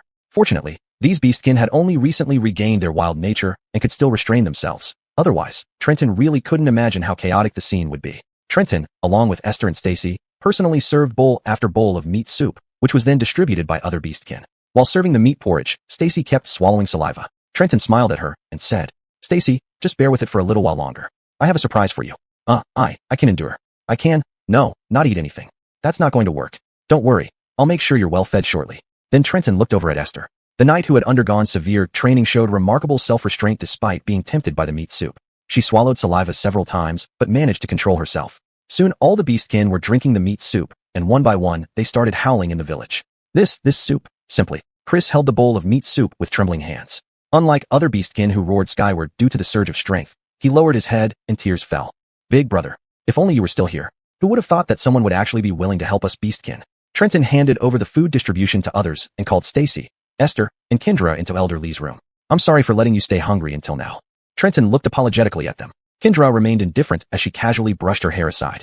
"I've gotten used to it. After all, my master loves meddling in others' affairs but is quite cold toward me, his companion." "Companion?" Esther looked questioningly at Trenton. Looks like the little princess doesn't know about the relationship between me and the master." Kendra gave a teasing smile towards Esther. "After all, I am the master's most cherished companion." Esther glared back without yielding. "Trenton said I was his first time." First time?" Hearing this, Kendra's face turned red immediately, losing her previous mischievous demeanor. Wait, you two stop talking nonsense." Trenton hurriedly separated them. "Learn from Stacy. She's so well-behaved." Just as Stacy was about to drink a cup of water, she began coughing uncontrollably because she was suddenly mentioned. Sorry, I'll be even more obedient." Stacy's words earned her resentful looks from Kendra and Esther. Not understanding what was happening, she sludged eyelid Herwin to Sunho. It's fine. The 4 of us have been through life and death together. I wouldn't neglect any of you." Saying this, Trenton took out pre-prepared special desserts from the warehouse. At the sight of the desserts, Kendra's eyes lit up. "This is for you." Trenton handed a chocolate sauce millefeuille to Esther. "It's food that can greatly enhance physical strength and power." Then he handed a cream puff to Kendra. "With your high concentration of magic power, you need something to help guide the flow of mana within your body. This can promote the circulation of your mana channels." Finally, he placed a strawberry sandwich in Stacy's hand. "As for Stacy, well, your hands are very skillful, so I think this should suit you. It's a food that can greatly improve focus and agility." Initially, Esther seemed unsure of what to do with the dessert, but Kendra devoured her cream puff in 2 bites, licked her lips contentedly, and then looked at the millefeuille in Esther's hand. Esther quickly turned away and finished the millefeuille in a few bites. Stacy slowly nibbled on her food. Seeing that the three had finished their respective treats, Trenton felt a change within his body. Congratulations, host. Your overall attributes have greatly improved. Demon level has increased by 1 level. Current level. High rank, Ho C level demon. Chapter 59 Fishing. At the same time, outside the forest, at the Red Dragon Knight's garrison. After several rounds of shifts, the squad leader could no longer hold back his anxiety, because it was the turn for those 5 knights to be on duty again. But not a single soul had emerged from the forest, and with the strange noises often heard from within over the past few days, even the howls of the beastmen frequently resounding, this instilled an unease in his heart. You few stay here and guard. I'll go and report. He arranged for several knights to keep watch at the post, while he quickly walked into the branch commander's house. The room was brightly lit by the latest lighting device developed by the Magic Association, which required a large amount of magic crystals. Considering the cost, most households would still choose oil lamps or candles. But now, this former headquarters of the Knight Squadron leader had been transformed into a 3-story small building. Inside, everything was extremely luxurious. After reporting to the knight guarding the door, the squad leader stood at the entrance waiting for permission to enter. Soon he heard the panting of a woman and the unrestrained laughter of a man coming from the 3rd floor. The squad leader felt restless. Branch Commander Joab was not of noble birth, but due to being a 5th-tier warrior who greatly contributed during Lord Anchor's campaign against the Red Dragon, he gained such status now. One could say that whatever he wanted, people would bring it to him, be it fine wine, wealth, or women. This life was more comfortable than that of some lesser lords. The squad leader also longed to head to a tavern and enjoy a woman's company. But then again, they might need to search for the missing knights in the forest tonight. When they reached the Beastmen village, he imagined those female beastmen serving him well. Thinking about this, a certain part of him started to get excited. At this moment, the commotion on the 3rd floor stopped. Then came a loud bang as the squad leader saw something smash through the 3rd floor window, landing heavily on the ground. The squad leader jumped in surprise, but the guard knight said indifferently, "The 4th one this month. The commander's temper is really getting worse." Hearing the guard's words, the squad leader looked down and found that what fell was actually a naked woman, a prostitute from the town whom he had patronized before.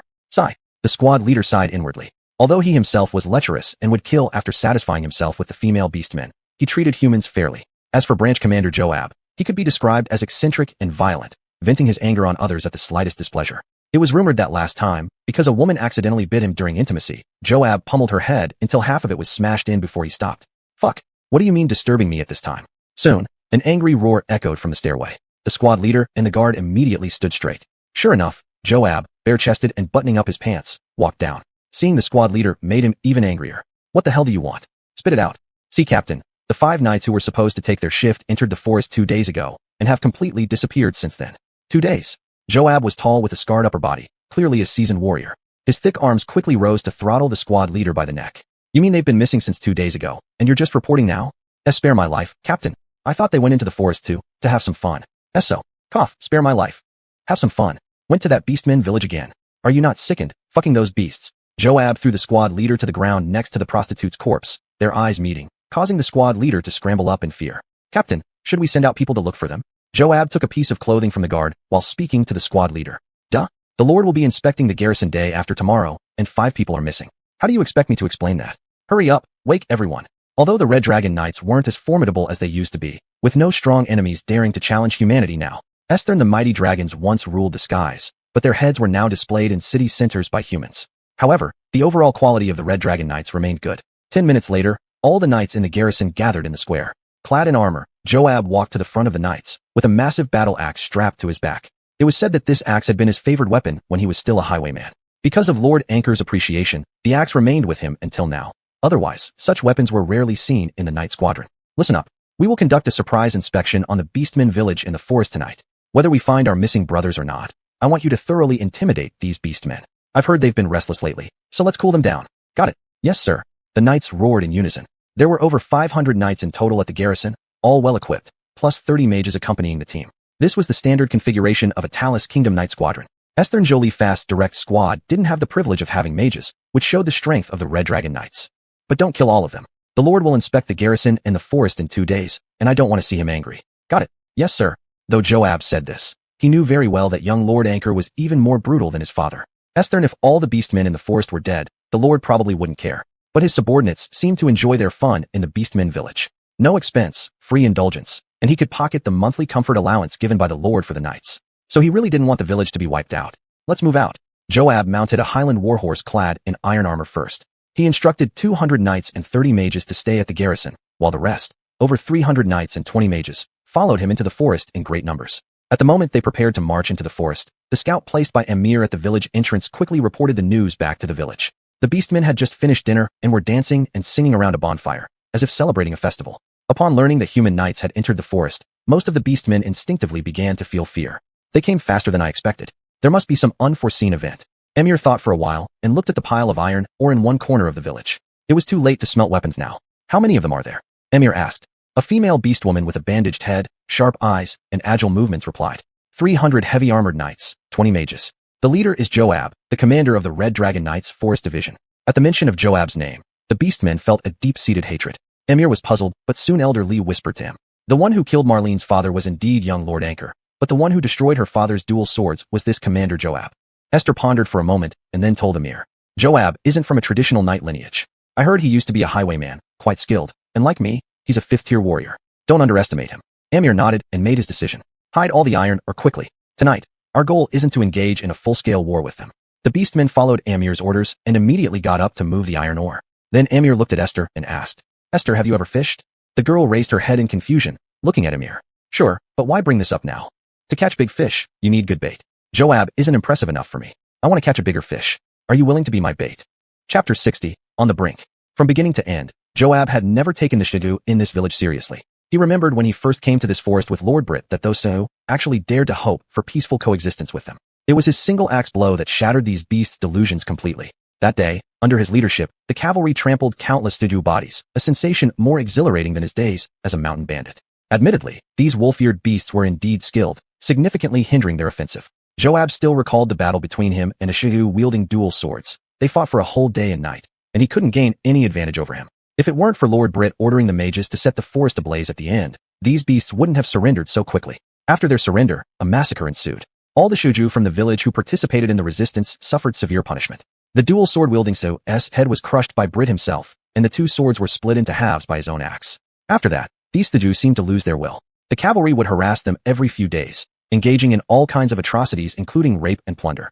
But Joab didn't quite understand it. Although these beast women looked good, they were still beasts. Why were his subordinates obsessed with them? He never touched Shadu women, choosing to kill them instead whenever he encountered them. In this aspect, his men were fairly commendable. They didn't forget themselves after having their way with the women.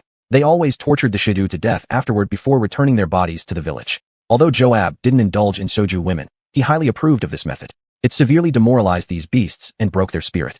The last time he entered the village was 3 months ago. At that time, he personally strangled a female Shadu, throwing her back to her children. Watching the little beasts tremble in fear excited him greatly. So what should be done tonight? The village still had quite a few Shadu, about 500 half a year ago during their last census. Last month's report showed only 300. They didn't have the right to reproduce privately, and their women served as tools for the knight's pleasure. But if this continued, the village would soon be wiped out. This wasn't acceptable. Joab pondered while urging the knights behind him to speed up. It seemed he needed to suggest to Lord Brit restoring the reproductive rights for these Shadu, as slow but steady water could flow long. At this moment, he suddenly felt something amiss. His nose twitched, as if he smelled some aroma. It was the smell of meat. These beasts are actually in the mood to cook. Could it be they're celebrating capturing our brothers? Joab didn't care about those knights' lives. Better if they died. It would earn him compensation money. As the cavalry neared the village, Joab didn't even send scouts out, intending to enter directly. As his horse approached the village entrance, dark shadows released cold gleams toward them, a sudden arrow attack. Joab leaned backward, dodging the arrow. Then came the second one. This time, Joab caught the arrow in hand. Examining the iron arrowhead, anger surged within him. Meanwhile, more arrows shot towards the knights from all directions. Defensive formation. Joab roared, and all knights raised their shields, closing ranks. Arrows struck the shields repeatedly with metallic sounds, yet Joab remained unshielded. These arrows couldn't harm him at all. Soon, the arrows ceased, and Joab sneered. These beasts were ready to fight to the death. He grabbed his axe and pointed at the village, shouting, "These beasts dare to forge iron privately. For Yarnan County, for Lord Brit, for Talus Kingdom. Flattening this village. Since these beasts have reached this point, there's no need to spare them." As for where to raid next, Joab wasn't worried. If these Shadu die off, there were plenty of small villages nearby for the same exploitation. After all, in his eyes, whether Shadu or commoners, they were all beasts, no difference at all. With the knights roaring and galloping, they soon reached the village gate. Suddenly, numerous torches lit up, and over 100 armed Shadu surrounded the knights at the village entrance. Though it was a surround, the numerical gap was significant, almost 3 times as many. But these Shadu showed no fear at all. Joab looked around at the Shadu and revealed a somewhat surprised expression. Just 3 months ago, they were half dead, yet now each of them appeared strong and healthy. Esther and the females had shed their former emaciated state. At this moment, countless pairs of wild, greenish eyes stared intently at these outsiders. Human, leave our forest. Elder Lee held a spear in his hand, pointing it at the leading Joab with coldness. Joab's eyes showed cruelty and cunning. He glanced at Lee, then at Chris beside him, a mocking smile curling on his lips. Leaning forward slightly on his horse, he examined Lee carefully, then turned to Chris. Aren't you the brother of that fool whose head was smashed? Looking at Chris, memories of that battle flooded back. Back then, this Udu was young but fierce and brave, yet ultimately fell to his mighty axe. Joab had once broken his fingers by hand, gouged out one of his eyes, and snapped his spine and legs. He never expected this beast would still be alive, let alone able to stand. Joab, it's good that you remember me. The vengeance for my brother and everyone in the village will be settled today. I say this for the last time. Human, leave our village, or you'll stay here forever. Elder Lee glared at Joab with intense hatred. Joab just sneered contemptuously, turning to look at his group of well-equipped knights, then at the Shiddu who surrounded them. He had to admit these Shiddu did look different, full of vigor, but they wore ragged clothes and wielded mismatched weapons, showing no hint of combat discipline. Admittedly, the innate wildness of the Shiddu had caused considerable trouble before, but now? Ha ha ha. At first, Joab chuckled, then burst into laughter. He kept laughing as he turned back to his men, and soon the knights began to laugh too. Laughter echoed through the forest continuously. Meanwhile, the Shiddu faces illuminated by the torches remained resolute. Finally, Joab seemed to tire of laughing. He slowly raised his hand, then, while calming himself, waved it dismissively toward the Shiddu. Hee, kill them all, damn it. Chapter 61, The Battlefield Meat Grinder. As the first roar echoed, the knights charged forward. However, Joab did not move. Instead, he watched his men charge toward the Soju Balway-chan. To him, they were nothing but a mob of undisciplined rabble. Were animals no longer beasts once they picked up weapons? How ridiculous. A knight thrust his spear at Chris, who stood at the front. The weapons held by the knights were all enchanted meticulously by mages, shimmering with mysterious light. Especially those long spears, each thrust accompanied by a fierce gust of wind, as if imbued with boundless power capable of piercing through anything. When the spear's tip lunged at the Shiddu, that gust grew even stronger, seemingly aiming to pierce through them and their bones alike. But in the next second, shock and bewilderment spread across the knight's face. The Shoju in front of him had already stabbed his warhorse with a spear. That spear was like a cunning snake emerging from its den, accurately finding its way through the armor's gaps, and then, with a sudden force, threw both the horse and rider into the air. With a thunderous crash, the knight was pinned underneath his fallen steed, spurting out a mouthful of blood. Before he could react, the Shoju's spear sliced across his neck. Similar scenes unfolded among the other knights. With absolute confidence, they fiercely charged towards these Shiddu they had long been accustomed to dominating, intending to crush them in one fell swoop. However, the overwhelming strength suddenly erupted from the Shiddu seemed to dissipate their charge effortlessly. Elder Lee grabbed a warhorse by its neck and slammed it, along with its rider, onto the ground using sheer brute force. Originally confident, the knights' momentum suddenly weakened, their morale taking a severe hit. Their ferocious charges were neutralized by the Shoju's incredible strength. The knights, who came with the mindset of crushing weaklings, lost their fighting spirit instantly. Joab observed the battle scene and couldn't help but stroke his beard, feeling somewhat puzzled. These Shiddu performed beyond their usual capability, not just appearing strong on the surface, but truly achieving some significant enhancement. It seemed someone had boosted their strength significantly within a short time. If there really was such a person, he would be eager to meet them. Warrior instincts filled Joab with an intense excitement. In an instant, over a dozen knights who had charged ahead suffered fierce counterattacks from the Shiddu, losing their lives. The remaining knights quickly pulled on their reins, halting their advance. Their first charge failed to break through the encirclement of over 100 robust Shiddu, and instead made their situation more perilous. We can win. We can win. The younger Shiddu seemed to have realized that humans weren't as terrifying as imagined. Facing human cavalry, they didn't retreat but forced them back, an outcome hard for these young Shiddu to fathom. We can win. Just as a young Shiddu cheered while raising his longsword and preparing to charge, a massive battle axe descended upon him, splitting his robust body in two. The towering warhorse and the even taller knight atop it swung the axe, splattering blood from its blade. Chris had wanted to warn the young Shiddu not to leave position, but it was too late. Joab moved too fast, riding a specially bred mountain stallion from the Talus Empire designed for warfare. What are you all afraid of? They are mere beasts relying only on brute force. You are humans, the noblest beings. Damn it, stand up and fight. Joab's roar sounded like a large bell, awakening the hearts of the timid knights. They began to calm down, looking at their leader with resolute eyes. Estherion, form the third formation. Yes, sir. The knights formed ranks, their presence changing dramatically. Joab took the lead, standing at the front with his axe pointing toward the village. Joab, riding his warhorse at the forefront, raised his massive battle axe and shouted loudly, "Follow me. Break through." Yes, sir. The knights responded in unison, their voices shaking the heavens. Subsequently, they followed Joab closely, the sound of shields clashing with weapons in perfect unison. This sound acted as an invisible command, shaking every Shiddu heart. The originally scattered ranks instantly became orderly, emitting a powerful aura. The synchronized sounds of shields striking weapons made the Shiddu quiver in fear. At that moment, Joab's words seemed to have magical power. All the knights regained their fighting spirit. They no longer feared but were filled with determination. They trusted Joab for a simple reason. He had saved them countless times in harsh battles and led them to victory in despairing wars. Meanwhile, by the village entrance stood Marlene, gazing at the distant battle scene with a slight sneer on his lips. He glanced at the knights who had retreated but now regained their resolve and said, "Although this time it's not a big catch, it's still quite valuable." His gaze then turned to Esther, the quiet yet resilient woman beside him. "Okay, Esther," he asked softly. Esther adjusted the sword at her waist, seemingly checking its condition. Then she squatted down to pull up her boots. Finally, she stood up, brushed the hair away from her face, and looked at Marlene with resolute eyes. "Don't worry," she replied succinctly, her voice full of determination and confidence. Her look told Marlene that no matter how many difficulties and challenges lay ahead, she was ready. On the battlefield, Joab appeared like the embodiment of a war god. He was the master of this battle. Whoever faced him would be swept away by his battle axe, turned into minced meat. Ha ha ha, beasts. Come on, I will tell you with absolute strength.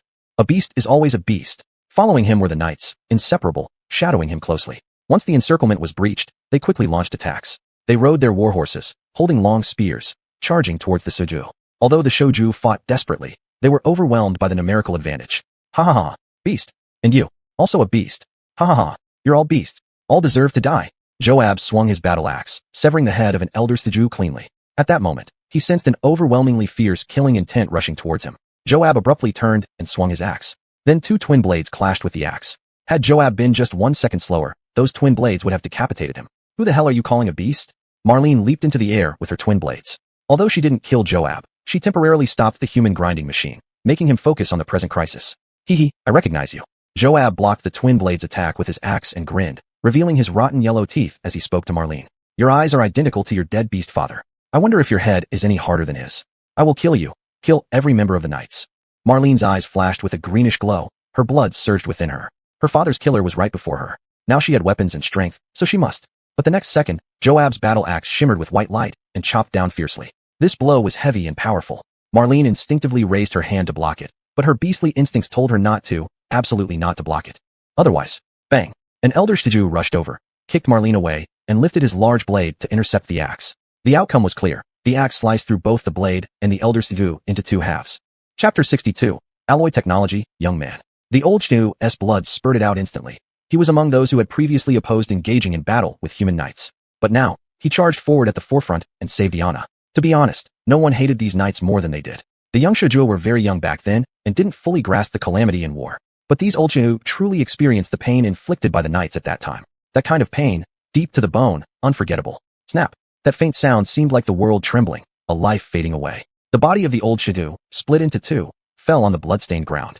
That once powerful and dignified body. That body which had once been unable to stand up straight under human oppression. No matter how much resentment and regret remained, it now felt so fragile and vulnerable. Iana also collapsed on the ground. Her heart felt crushed as if under a heavy rock, struggling to breathe. She stared dumbfounded at the Shoju who had saved her, her eyes filled with shock and grief. The old Shoju's eye on half of his body hadn't closed yet. Stern in death, it kept staring at Iana, as if telling something. "Grandpa Gavin." Smack. But in this instant, the iron hoof of the tall warhorse came down abruptly, crushing the old Shoju's head into mush. Blood mixed with brain tissue splattered, spraying onto Iana's face. The intense smell of blood made her shudder all over. This human, like a mountain pressing on the Shoju's backs, had suffocated them for years. He wasn't just the leader of humans, but also the most formidable existence on this land. His strength and authority made the Shoju feel incapable of resistance. Now, this mountain stood before her, giving the girl an unprecedented sense of oppression. She finally understood the kind of power her father faced back then. "Hee, little creature, I initially planned to keep you alive for my brothers to enjoy, but I've changed my mind. Thank me, because I'll soon let you reunite with your deadbeat dad." Avon on the warhorse raised his battle axe with a fanatical smile, then swung it violently towards Iana's head. Iana knew she needed to dodge immediately, but her body trembled uncontrollably, making it hard to hold even her dual blades, not to mention dodging. As the massive battle axe descended toward her, Iana could only close her eyes helplessly. Fear and despair filled her as she awaited her fate. How? At that moment, Chris dashed forward with his spear and positioned himself in front of Iana. His spear thrust out just in time to collide with the descending axe. The force nearly shook his arms off, and the spear flew out of his hands. "Not even able to hold your weapon. And you dare rebel." Avon laughed, then pulled the reins. The tall warhorse reared up and pressed down forcefully, using this momentum to slash Chris fiercely with the axe. "Uncle, run!" Iana shouted anxiously from behind. But Chris had no intention of fleeing. He clenched his fists tightly, roaring like a wild beast, then lunged to punch at Avon's axe. Avon was taken aback by the Shoju's audacity. Although Shoju physically surpassed humans, the strength gap between him and Chris was too large. Avon was a 5th-rank warrior, while this Suju was only 3rd rank, the highest in their village. How dare he block the axe with his bare hands? It was like a fly hitting a rock. Avon chuckled to himself. He had easily broken Chris's arm before, and now he intended to cripple him again. The axe gleamed with a brilliant white light during the downward strike. Avon roared, channeling all his strength into the axe, intensifying the pressure. Everyone expected a sickening thud and a gory scene when the fist met the axe, but unexpectedly, the gleaming axe clashed with the Suju's fist, producing a sharp metallic clang. What? Avon was stunned. How could the Suju's fist withstand his axe? It was impossible. Watching this from afar, Waylon nodded slightly, silently appreciating the advanced alloy material from the future used by the Suju. This punch is for my brother. Chris's fist did not get split by the axe, but instead forced Sita's axe back towards him in shock. By the time Avon realized he needed to apply more strength, it was already too late. Chris, already a towering figure, delivered a heavy punch that slammed both man and axe into Sita's face. Had he not turned the axe over just in time, half his face would have been sliced off. Nevertheless, the steel-hard fist sent Avon tumbling off his horse. The other knights were filled with terror at the sight of their leader falling from his horse. Leader. The leader was taken down by that beast man. Just a beast man. This is impossible. After the warhorse let out a cry and galloped away, Sita wiped the blood from the corner of his mouth and slowly straightened up. He turned his head and looked at Chris, who had punched him off the horse, then gave an eerie smile. It seems your beastman race has indeed found something good. He gazed at Chris's fist. Despite its powerful exterior, the skin was peeling off to reveal a layer of metal bones underneath. Chris was slightly surprised, but he quickly understood. This was the body transformation Waylon had previously told him about. I'm getting more and more excited to see what surprises your body will offer when I tear it apart. Avon tightened his grip on the battle axe and walked towards Chris with heavy steps. And Chris showed no fear at all. The hand that had blocked the axe now had no feeling left. Although the fist wasn't shattered, his entire right arm was practically useless.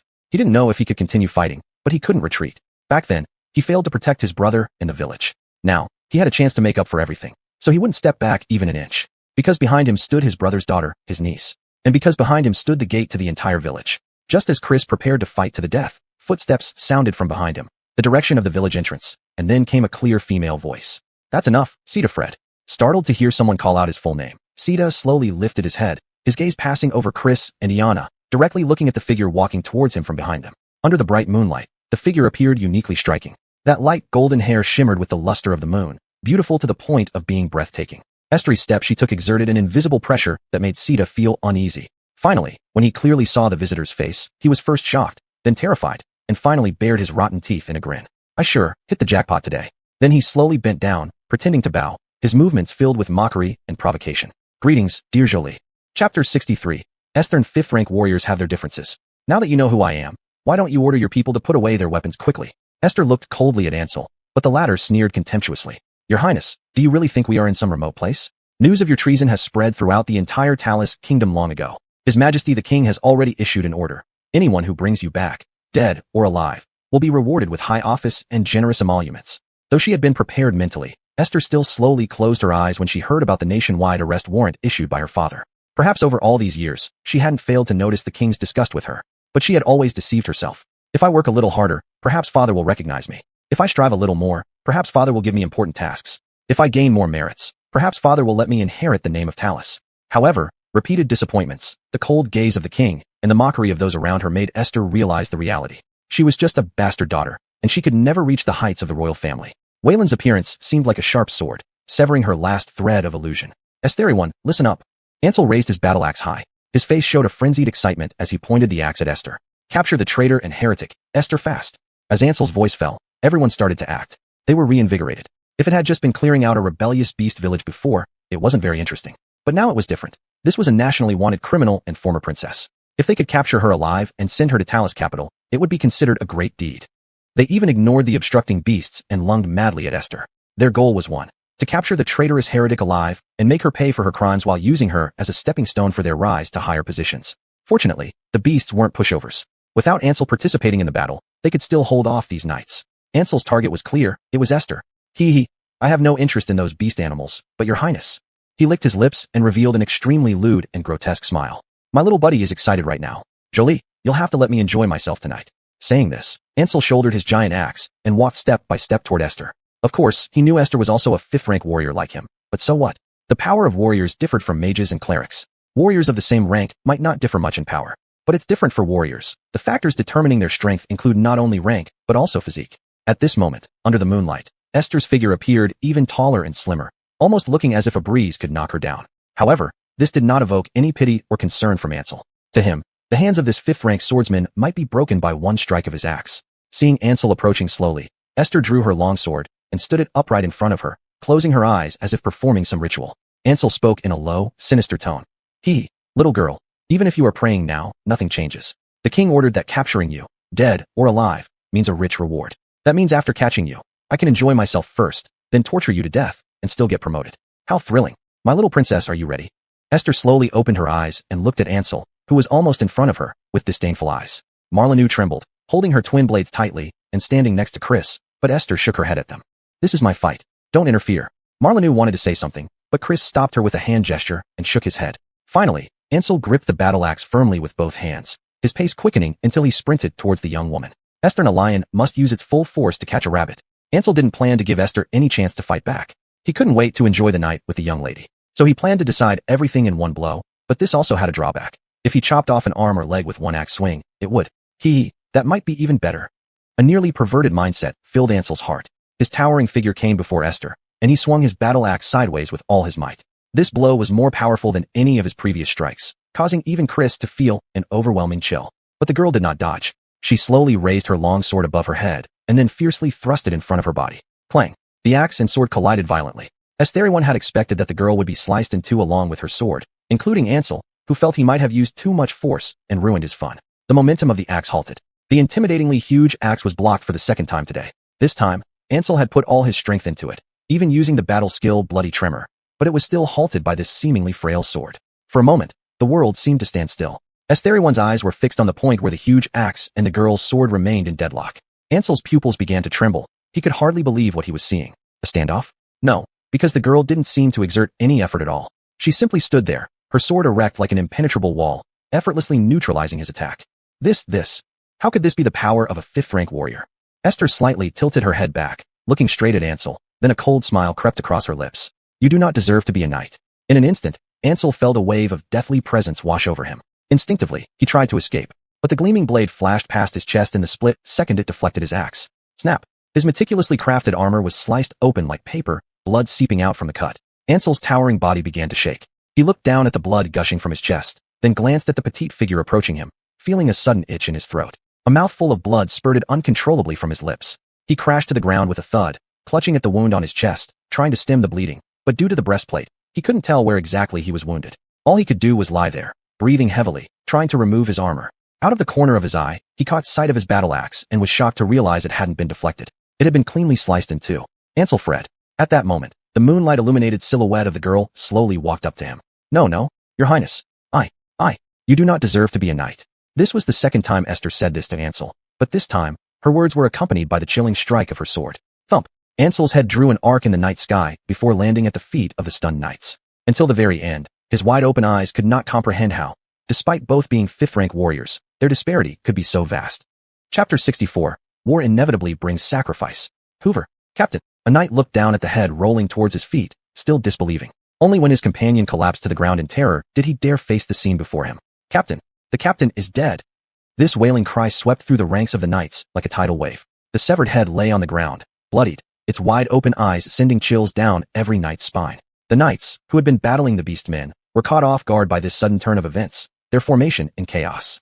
Hoover, the warrior they deemed so powerful as to be unattainable, the leader who could lead them to victory no matter the odds, was now reduced to a head lying at their feet. That once fearsome and domineering head now appeared terrifyingly bleak. This shocking development left the knights terrified. They couldn't comprehend what had happened and could not accept such a cruel reality. Their faith was shattered, their hopes crushed, their world turned upside down. Initially overwhelming the beastmen in numbers, the knights were now being pushed back relentlessly, with some even being dragged off their horses and killed without any struggle. Far away, Emir nodded at this sight, thinking that Esther's current strength gain was justified. After all, the 1,000-layered puff pastry given to Esther cost him 1,000 demon points from the system's catalog, more expensive than what he spent on Aaliyah and Ashley. It belonged to the realm of magical cuisine, capable of significantly enhancing the consumer's physical attributes and power. For warriors in this world, skills and techniques were merely embellishments. Only with a sufficiently strong body could one truly utilize these abilities. After consuming such an expensive enhancer, Emir estimated that Esther's power level had reached 6th tier. Hoover was a 5th-tier warrior, but never underestimate this single rank difference. In this world, whether for mages, warriors, or clerics, 5th tier was a significant threshold. Below 5th tier, the disparity between individuals wasn't great, but once someone reached 5th tier, there was a qualitative change.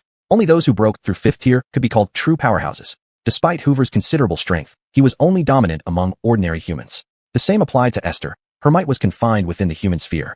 If compared to true powerhouses in this world, outcomes might differ. But now, Esther breaking through to 5th tier officially made her part of the elite.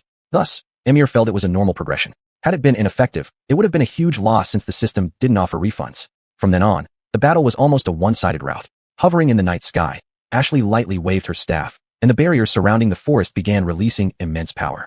The mages initially planned to protect the knights using their powerful spells, but when they raised their staves, despair filled their hearts. In this forest, their mana seemed to be sapped, preventing them from unleashing their full power. Over 300 knights and over 20 mages were nearly wiped out by the beastmen. In the end, only 70 knights with 10 mages managed to escape, all thanks to Emir advising Elder Madir to let some live, pulling a long line to catch a bigger fish. Otherwise, none of the escaping individuals would have survived. The beastmen watched in disbelief as the knights scattered and retreated, then erupted into cheers that grew louder and louder. Beastmen who hadn't participated in the fight rushed out of the village. They embraced, cried, roared to the heavens, releasing their excitement in various ways. This victory meant everything to them. It signified that the beastmen no longer needed to suffer under human oppression. Their strength had even defeated the Red Dragon Knights, and even the mighty Hoover now lay decapitated, his head trampled into mush. Emir originally wanted to prevent the desecration of Hoover's head, considering it might be useful later, but the beastmen's rage towards Hoover was uncontrollable. Watching the beastmen trample Hoover's head and tear apart his body, Emir sighed. He wasn't a saint and understood the necessity of their catharsis, but as a doctor, he found this disturbing, especially since the beastmen also suffered losses. 150 elite beastmen paid a heavy price in this battle. 40 warriors lay dead in the forest, while over 70 were severely injured, groaning in pain.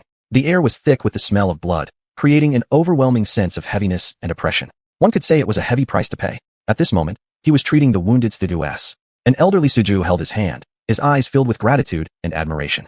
Professor, thank you, thank you. Because of you, we can stand up against those humans. Thank you for making us no longer like beasts.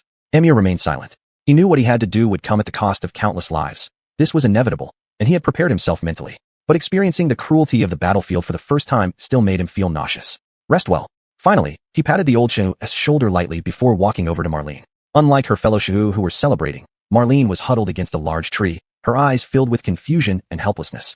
I'll take a look at your wounds. Emir squatted in front of her, gently pulling her hand towards him. During the battle with Hoover, Marlene hadn't suffered serious injuries, but she had witnessed firsthand the elder Shu named Gavin being split in half by Hoover, and then having his head crushed under the iron hooves of a warhorse. This shock brought her back to when she was a child, witnessing her father's death, yet powerless to do anything. I'm sorry. While tending to Marlene's arm wound, Emir said, not looking up, as if afraid to meet the girl's eyes. Many people died, I couldn't stop it. I'm sorry. The young woman slowly raised her head, staring blankly at Emir without a word. There's no need to apologize, Professor. Without you, the Shoju would have faced even crueler treatment. Chris approached with his spear, gently stroking Marlene's hair and looking at Emir with gratitude. You gave us hope, the hope to live and a future. Then he looked at their fallen kin and sighed. This is war, Marlene. Open your eyes and see. Marlene's gaze followed her uncle's hand, looking at the Shoju lying in pools of blood. This is the price for freedom. Emir didn't disturb the uncle and niece. After finishing Marlene's wound dressing, he slowly stood up and walked towards Esther. Esther was surrounded by several Shu, who thanked her profusely and praised her strength. But Esther only gave them a faint smile. Upon seeing Emir approaching, the Shoju nodded respectfully and went off to help clear the battlefield. Could we have done better? Before Esther could respond, Emir asked first. Regarding warfare, he was inexperienced. He didn't even know if his strategy made any sense. Esther glanced at Emir and smiled slightly, beckoning him closer. Emir felt puzzled but leaned in, and Esther gently embraced him. You did well. In just 2 days, you've almost rejuvenated all the Shoju. But so many Shoju lost their lives in this battle. If not for you, none of them would have survived. Being held by Esther, Emir felt incredibly warm, a warmth that made him feel dependent, reluctant to leave her embrace. It's not over yet, Emir. Finally, Esther whispered into Emir's ear. Emir nodded, knowing well that this was just the beginning. He left Esther's embrace and gazed in the direction where the knights fled, muttering to himself. The bait has been set. Let's see if the big fish will bite. Chapter 65, The Southern Cross Knights. The knights retreating from the forest wore faces of terror. Some had lost their horses, others their weapons, and some even limbs. These wounded soldiers, who could hardly walk, managed to leave the forest only with each other's support. What was clearly their playground and hunting ground just yesterday, that forest and village, had today become a dreadful graveyard. At the thought of the battle just now, many young knights couldn't help but tremble in fear. But what filled them with even more despair was the death of their division leader. It was Ander, the hero who had participated in the Red Dragon hunt under the old Lord Brit. The last knight walking among them shuddered involuntarily as he recalled how those beastmen had trampled Ander's head into a mess of mud. He tried to shake off this fear, but the shadow in his heart lingered. After enduring countless hardships, he finally led the surviving members back to the base. However, they were not greeted by hot soup and fine wine, but instead by an even more perplexing, even frightening scene. All the knights who were supposed to be on guard duty were nowhere to be seen. The base stood eerily empty, and the air was filled with an ominous atmosphere. It was as if the team members, including the powerful mages, had vanished overnight. In their place were thousands of unfamiliar knights. They were orderly, like a well-trained army, fortifying defenses at the knight's outpost. This sight filled the last night with confusion and dread. It wasn't until Heron saw the flag flying atop Ander's former office that he suddenly understood what had happened. Everyone! The Heron shouted towards the dejected group. Assemble immediately. What's going on? I don't know. Still puzzled. The knights were interrupted when a squad of tall armored cavalry rode out from the camp, stopping before them and barked angrily. Do you call yourselves Knights of the Red Dragon Order? Stand up. The speaking knight wore a distinctive barrel-shaped helmet. Esther and the newly recruited young knights instantly recognized it. The once dispirited and dazed knights immediately straightened up. Esther and the knight with broken legs rose, supported by others. For this helmet and the high-flying flag symbolized one thing: the elite Southern Cross Knights, directly commanded by Lord Britt Jr. of Yarnan County. The Southern Cross Knights originally belonged to the Red Dragon Order. After Lord Britt Jr. inherited his father's title, he selected the elite knights from the Red Dragon Order to form this new order. Over time, they recruited more members. Now, this elite force rivaled the Red Dragon Order in numbers and almost matched the regular army in combat strength. Yet what panicked the remaining Red Dragon Order knights was not just the appearance of the Southern Cross Knights in such a remote area. As everyone in Yarnan County knew, wherever the Southern Cross Knights went, death and destruction would follow. Why were they here now? As heavy hoofbeats echoed through the silent wilderness, the Red Dragon Order knights involuntarily shivered. They raised their heads and looked ahead. A tall, muscular man riding a red-armored warhorse slowly approached them. Upon seeing him, the Heron dropped to one knee, unsheathed his sword, and planted it into the ground with both hands, respectfully calling out, "Your lordship." The other knights, startled, all knelt to greet their lord. Duke wore a helmet shaped like a giant red dragon, and the gaze piercing through its slits exuded ferocity and cruelty. He didn't speak, but with every breath, a suffocating aura of death permeated the air. His deep, cold eyes seemed to hide endless ice. This man was none other than Lord Milo Dareenbrid of Yarnan County, who ruled this land with an iron fist. Where is Ander? His gravelly voice reverberated through the vast hall, each word filled with power, as if it could tear the air apart. The authority in his voice was impossible to ignore. He was a large and sturdy figure, not as extraordinarily tall as Ander, but the physique encased in the red war armor was solid and well-defined, exuding an intimidating aura without a hint of anger. This was Lord Milo Dareenbrid of Yarnan County. His very presence was a force, a sense of apogon. Under his iron-fisted rule, the residents of Yarnan County lived a stable life, yet bore the weight of his tyranny. Reporting to my lord. See, Ander, Commander Ander, has fallen in battle. The Heron knelt on the ground, head bowed, his body trembling. He feared that speaking these words might provoke the wrath of this powerful figure. But among the remaining men, he held the highest rank, and if he did not speak up now, worse fates could befall him. Worthless. Milo did not erupt in rage as the Heron had anticipated. Instead, he uttered this one word with an icy, emotionless tone. My lord, why are you here at this time? The Heron summoned the courage to ask, puzzled. The inspection was scheduled for tomorrow. Why had this important figure arrived so early? Milo did not answer the Heron's question. He merely cast a cold glance at the defeated soldiers before waving his hand. Take them away. Send them back to the city. At the mention of returning to the city, the knights' faces lit up with relief and joy. Most of their families were in Sancre town, and they only remained here out of duty. But upon hearing those words, the Heron's legs turned to jelly, unable to stand. A terrible thought raced through his mind. My lord, may I ask, what happened to our fellow knights from the Red Dragon Order? Milo, who had been about to leave, turned slightly, staring at the Heron with a twisted smile, his voice chilling. You will soon see them. The Heron's face turned deathly pale, as if frozen in ice. Half an hour later, the Southern Cross Knights executed all Red Dragon Order members in the camp, beheading them and declaring that the Red Dragon Order had colluded with the Sioux in Visada Forest to rebel. And just before the Heron met his end, he received one final message. My lord, why kill us? What have we done? As long as the Red Dragon Order exists, that old man's shadow will loom over me. Uncharacteristically, Milo Dareen spoke of the past to the Heron. Everything I own is under that old man's name, even my own. What do you call me in private? Little Brit. Milo gripped the Heron's throat, sneering. And now, there's a perfect opportunity for you lot to die as traitors, while I let the Southern Cross Knight's name replace your worthless existence. He was pleased because the Heron, in desperation for survival, had revealed something crucial. Something only those who survived last night's battle knew. After personally beheading the Heron and tossing the head into the fire, Milo gazed towards Visada Forest, his eyes sharp as if he could already see the Shiju village. Dear princess, your knight has come to see you.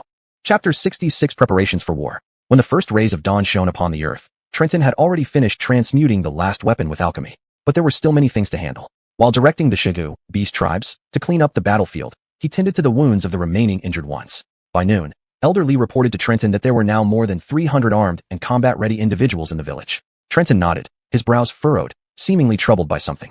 Earlier that morning, Esme had told Trenton that the fish he wanted to catch had arrived, but unfortunately, the fish did not come according to his hook. He has his own agenda, Esme said to Trenton with a smile. Trenton was puzzled. Then Esme led Trenton to the water tank. She dipped her slender fingers into the surface of the water and stirred it slightly. To Trenton's surprise, an image appeared on the surface of the water. Thousands of well-equipped knights had already gathered at the encampment outside the forest, led by a man whose formidable power Trenton could sense even while observing through Esme's magic. The leader seemed to be a mid-ranked 6th-stage warrior, while their side's ordinary beast tribe's fighting strength was at most 4th stage. Iana was about to reach 5th stage, and Chris was considered the strongest warrior among the beast tribes, yet only at 5th stage. And Esther had just reached the 6th stage. In other words, anyone he could deploy would be doomed against this man, including Esther, who might only last a bit longer.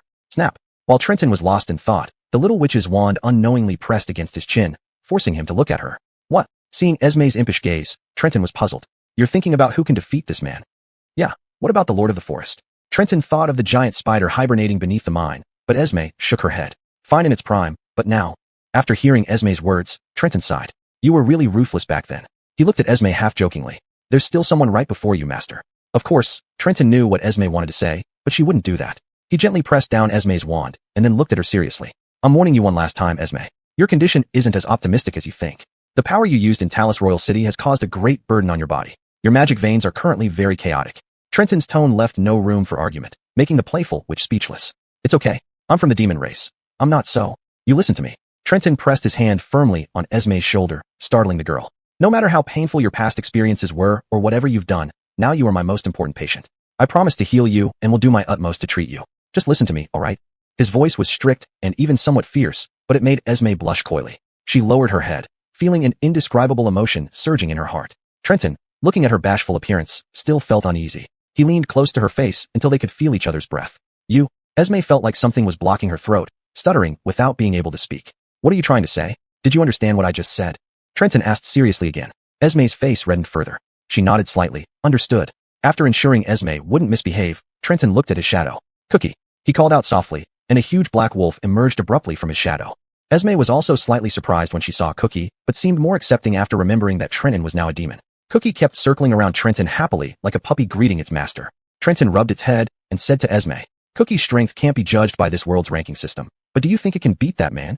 Esme leaned closer to Cookie, trying to observe carefully, but Cookie snarled fiercely at her, causing Esme to pout and glare at Trenton. Master, this dog is growling at me. Her tone sounded both petulant and complaining. Trenton let out a wry laugh, then gently patted Cookie's head. Since he and the demon soldier shared a mental connection, there was no need for words. Cookie immediately sat down obediently. After carefully examining it, Esme fell silent. After a long pause, she shook her head and said, It is strong, but not as strong as that man. A woo. Upon hearing Esme's words, Cookie immediately became agitated. Its fur, burning with traces of black flames, stood on end. Esme quickly took a step back and flicked her fingers lightly, causing the huge black wolf to hit an invisible wall. Such a naughty dog. Esme made a face at Cookie, which angered the giant wolf even more, causing it to repeatedly charge against the transparent barrier between it and the young girl. Trenton was at a loss whether to laugh or cry, but he had to admit that what Esme said might be true. Cookie was very strong, even possessing half of his own power, but it still wasn't enough to deal with that man. Therefore, now there was only one choice left. So, Master, do you want to handle this personally? Esme seemed to have seen through Trenton's thoughts and asked him with a smile. Trenton nodded. Whether this big fish is targeting us or not, I've given these beast tribes hope. Let's take full responsibility for them. As he spoke, Trenton looked around. Although the beast tribes suffered heavy losses last night, they did not lose their fighting spirit. Instead, their combativeness was ignited like wild beasts. Seeing a group of beast tribes sharpening wood, Trenton walked over and asked, What are you doing? Several beast tribes stood up immediately upon seeing Trenton and said, Professor, we are making some traps. Those human knights are too agile. If we don't deal with their horses first, it will be difficult to withstand their attack. I see. You're making chevaux de frise. Although Trenton didn't know much about military matters, he had read many historical novels and documentaries, so he knew that this wartime device used specifically to intercept knights was called a cheval de frise. Indeed, this would greatly restrict cavalry. But then he thought of another problem and said, Their horses' armor has been blessed by magic. Ordinary wooden chevaux de frise won't hurt them. Well, the beast tribes obviously hadn't considered this, and before they could figure out how to explain, Trenton continued. And it would take you a long time to make even one cheval de frise this way. Whether in terms of time or quantity, it is far from enough. Esther, if you manage to make them, they wouldn't be strong enough to help. I'm sorry, Professor. One of the beast tribes thought Trenton was blaming them for wasting time and hurriedly apologized. However, Trenton smiled and patted each of them on the shoulder. I'm not saying you're wrong, just that the method isn't quite right. Saying this, he got up and looked at the large pile of high-grade iron ore left after crafting weapons. Then, he raised his hand and transmuted a pile of iron ore into an iron cheval de frise. Seeing the iron cheval de frise, several beast tribes were visibly excited. However, Trenton now had another idea.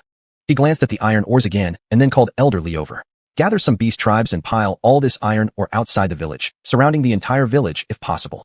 Although he didn't understand what Trenton was planning, Lee followed his instructions. Trenton felt a mix of excitement and nervousness, unsure if it would succeed. Indeed, a village would normally be easy prey for well-equipped knights. But if the originally vulnerable village was covered with a solid outer wall, would it change things?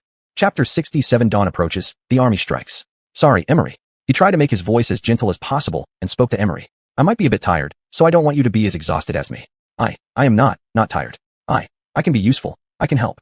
She seemed to think that Trenton was saying she couldn't help. The elf girl's understanding had always been somewhat different from ordinary people. At this moment, she clenched her hands tightly, her eyes rarely showing such determination as she looked at Trenton and said, Please do not abandon me. I can help. I can work. I can. Trenton was speechless. He had merely wanted to comfort her.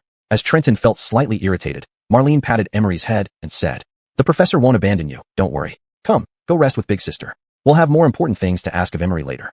Hearing Marlene's words, Emery looked at Trenton again, seemingly seeking confirmation. Go rest. You are very important to me. I won't abandon you. To Trenton, every patient was important. Esther, and if he couldn't show his care through words, he showed it by being absolutely focused on surgeries and treatments. This time, Trenton chose to console the girl in front of him with words. Emery nodded slightly, relief showing in her eyes. Watching her and Marlene walk away, Trenton couldn't help but sigh. This child must have been watching over me all along, immediately bringing me water when she saw me sitting on the ground exhausted. It's really difficult for her. Wait a minute. Trenton suddenly thought of something and looked back at Emery's figure. She was completely silent just now. Trenton remembered how he hadn't noticed anything when Emery brought him water. In theory, his current abilities were already very high. Even the monsters in the mine were clear to him. But just now, he hadn't sensed a thing. If she had held a dagger instead of a bowl of water, if she had approached with the intention to kill him, Trenton might have needed to sew up his own neck. Thinking about this, Trenton felt a chill down his spine. In the early hours of the night, Trenton went into the mine again, instructing the beastmen to mine some ore. Then, he smelted this ore into over 100 bows and countless arrows. Beastmen were natural hunters. They didn't need any guidance to use bows skillfully. Trenton arranged over 100 beastmen on the steel city wall, preparing to deal with the night attack. Trenton knew that the knight's armor was blessed by magic, so when he made these arrows, he specifically used demon-breaking materials. This cost him another 200 demonic points for over 1,000 arrows, leaving him with only 1,800 points now. After completing everything, night was about to end. With the help of those magical herbs Trenton exchanged for, the barely breathing beastmen were saved. Trenton had originally planned to popularize that military alloy skeleton, but considering his financial situation and lack of time, he temporarily gave up on this idea. Replacing bones for everyone in the village would be a massive project. He slowly leaned against the city wall, closed his eyes, and realized he couldn't lie down and rest properly given the current situation. In a half-sleep state, he felt something lightly cover him. Opening his eyes, he saw Esther carefully covering him with a warm coat. Her face was so close, as if she had been scrutinizing him closely while he slept. What's wrong? Is there something on my face? Trenton slightly opened his eyes and asked softly. Startled by his question, Esther dropped the coat and fell to the ground. No, nothing. I just wanted to see what changes being a demon has brought upon you. Esther explained hastily, blushing. Trenton yawned and stood up, unsure how long he had been asleep. But judging by the lightning sky, dawn was approaching. Stay out of the next battle. Trenton looked at Esther and said, then walked towards Elder Lee, who was gathering people. Why? Esther was puzzled and followed behind, asking. Previously, it was because your strength surpassed Ansel's that I felt confident letting you join the battle, serving as a bait. But now it seems we no longer need any bait. The enemy is determined to level this village. So shouldn't I fight even more? Esther said somewhat discontentedly. She had never feared battles. What she dreaded was being treated like an outsider or being shielded just because she was a princess. Trenton sighed. Accustomed to not explaining, he now turned around and looked at Esther seriously. I can handle everything. If you appear and get captured by mistake, we would lose everything. Do you understand? Esther shook her head. I'm not that important. No, you are very important. Trenton raised his voice and grabbed Esther's shoulder. Esther was indeed important. Trenton intended to cultivate her carefully after this. Toppling the Holy Church alone couldn't resolve the root problem. The Kingdom of Talus supporting the Holy Church from behind, and the entire royal family, were the true source of the issue. Though Esther was illegitimate, she was still part of the royal family. Using her to command might not be fitting at the moment, but Trenton indeed had such thoughts. Just as they were still arguing, the archer on the city wall, who was responsible for keeping watch, suddenly shouted, "They're here! They're here!" Startled, Trenton immediately ran to the city wall, with Esther following closely behind. They saw dust rising from the distant forest, a seemingly endless army advancing towards the village with unstoppable force. And leading the way was the man Trenton had seen under Rena's magic. Seeing the man, Esther could not help but frown. Abdul Cross, I didn't expect him to arrive so quickly. Trenton remembered this name from the combat meeting with the Beastmen. It was the name of the Lord of Alnan County. Those knights don't look the same. Noticing the armor and banners of these knights were different from the Red Dragon Knights, Trenton felt somewhat puzzled. That's the new generation of knights established by Abdulk, the Southern County Crusaders. Compared to them, the Red Dragon Knights are almost fragile. Esther's face turned pale. She hadn't expected such a powerful crusade would be mobilized against a small village. No, Trenton frowned, sensing something wasn't right. These people aren't here just for us. There must be something in this forest that this lord desperately needs to eliminate. Chapter 68, The True Intent. At first, Trenton thought of the Lord of the Forest in the mine pit. If it were to return to its prime, its power would certainly be enough to threaten the existence of these knights. But soon Trenton abandoned this thought. If the knights knew about the existence of the Lord of the Forest, they would have launched an all-out attack during its period of recuperation rather than waiting until now. Could it be aimed at them? Impossible. With Esther's help, a beastkin village would never warrant such a large-scale military response from humans. Indeed, this was no longer just a knight squadron. It was equivalent to a regular army. Then, was it after me? But my performance at the execution ground could not have drawn such attention. I've become stronger, yet I've revealed nothing to the outside world. I didn't even show up when battling Joab. Could it be for Esme? No, that wouldn't make sense either. If it were for Esme, then what should appear now is the Mage Association, not the Knights. In this world, mages hold a natural advantage over knights. Even a whole army can be obliterated by a powerful mage with a single meteor fall spell. So the army would include mages to counteract the enemy's magic users more effectively. But after activating the large-scale life detection spell, Trenton found that there wasn't a single mage among this vast army. He fell into deep thought, his mind racing. What else in this forest had he overlooked? Just then, a beastkin beside him interrupted his thoughts. Professor. Look, following the archer's gesture, Trenton looked ahead and discovered that the vanguard of the huge army had already entered the village's defensive perimeter. At the front, knights held flags adorned with several beastkin heads. The beastkin focused their gaze and recognized these heads as those of scouts they had dispatched near the forest edges to monitor the movements of the knights. These bastards. All the beastkin clenched their teeth, fury burning in their eyes. They witnessed their comrades being so shamelessly desecrated, filling their hearts with endless rage. Everyone, please remain calm. Trenton's voice was calm but firm, allowing no room for argument. However, the enraged beastkin were ready to leap off the steel fortress walls to retrieve their comrades' heads and seek revenge. Seeing the agitated crowd, Trenton didn't hesitate. He closed his eyes, and a tranquil aura radiated from him, instantly enveloping the surrounding beastkin. In that instant, the agitated beastkin felt a soothing force calming them down, suppressing their emotions and restoring rationality. Under this influence, all the beastkin quieted down. Their anger temporarily subsided, and reason returned to them. Trenton sighed with relief. Although the beastkin were powerful, they relied too much on instinct and their animalistic nature to control their emotions. If they rushed down like that, it would surely mean certain death. By preventing this, Trenton conserved strength for their next move. Professor, this scale of army isn't what we imagined. Esther and Chris, who usually advocated for battle, appeared somewhat uneasy after seeing this. I understand. These people aren't here for us. We're merely a rock in their path. But apparently, they don't intend to let this rock pass easily. In the silence, Trenton lightly chuckled, a trace of helplessness in his eyes as if under immense pressure.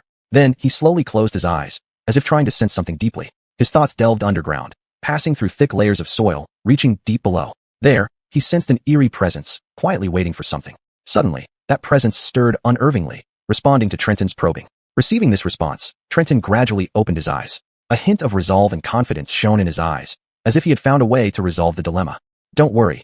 Let's see how things unfold, he said softly, his voice carrying a tone of reassurance and encouragement. He gently patted Chris's shoulder, seemingly imparting strength and courage. Then he turned his head to look at the approaching knights. When these knights saw the village surrounded by a steel wall, they were also astonished. Ilik Louis stroked his chin, a cold gleam in his eyes. He scrutinized the city walls carefully, thinking that Jolie Esther seemed to have truly obtained some power not belonging to humans.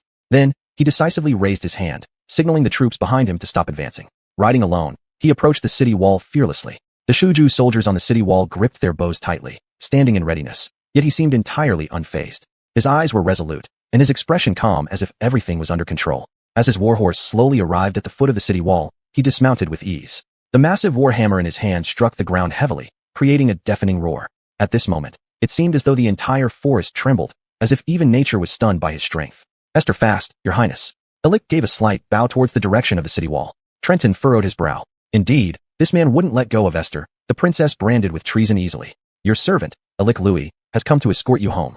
Ilik's voice was calm and determined, without any emotional fluctuations. His voice echoed like wind from a deep valley, deep and powerful, each word carrying tremendous weight, striking at everyone's heart. But in response to Ilik, there were only arrows poised on the city wall and the beastkin warriors standing guard at the village entrance. Seeing this scene, Ilik sighed. He gripped his war hammer again, and then looked at the beastkin on the city wall, saying, "Marlene boring fugitives, massacring the Red Dragon Knights. Your crimes are unforgivable. You've been allowed to live for so many years. You should be content, beasts."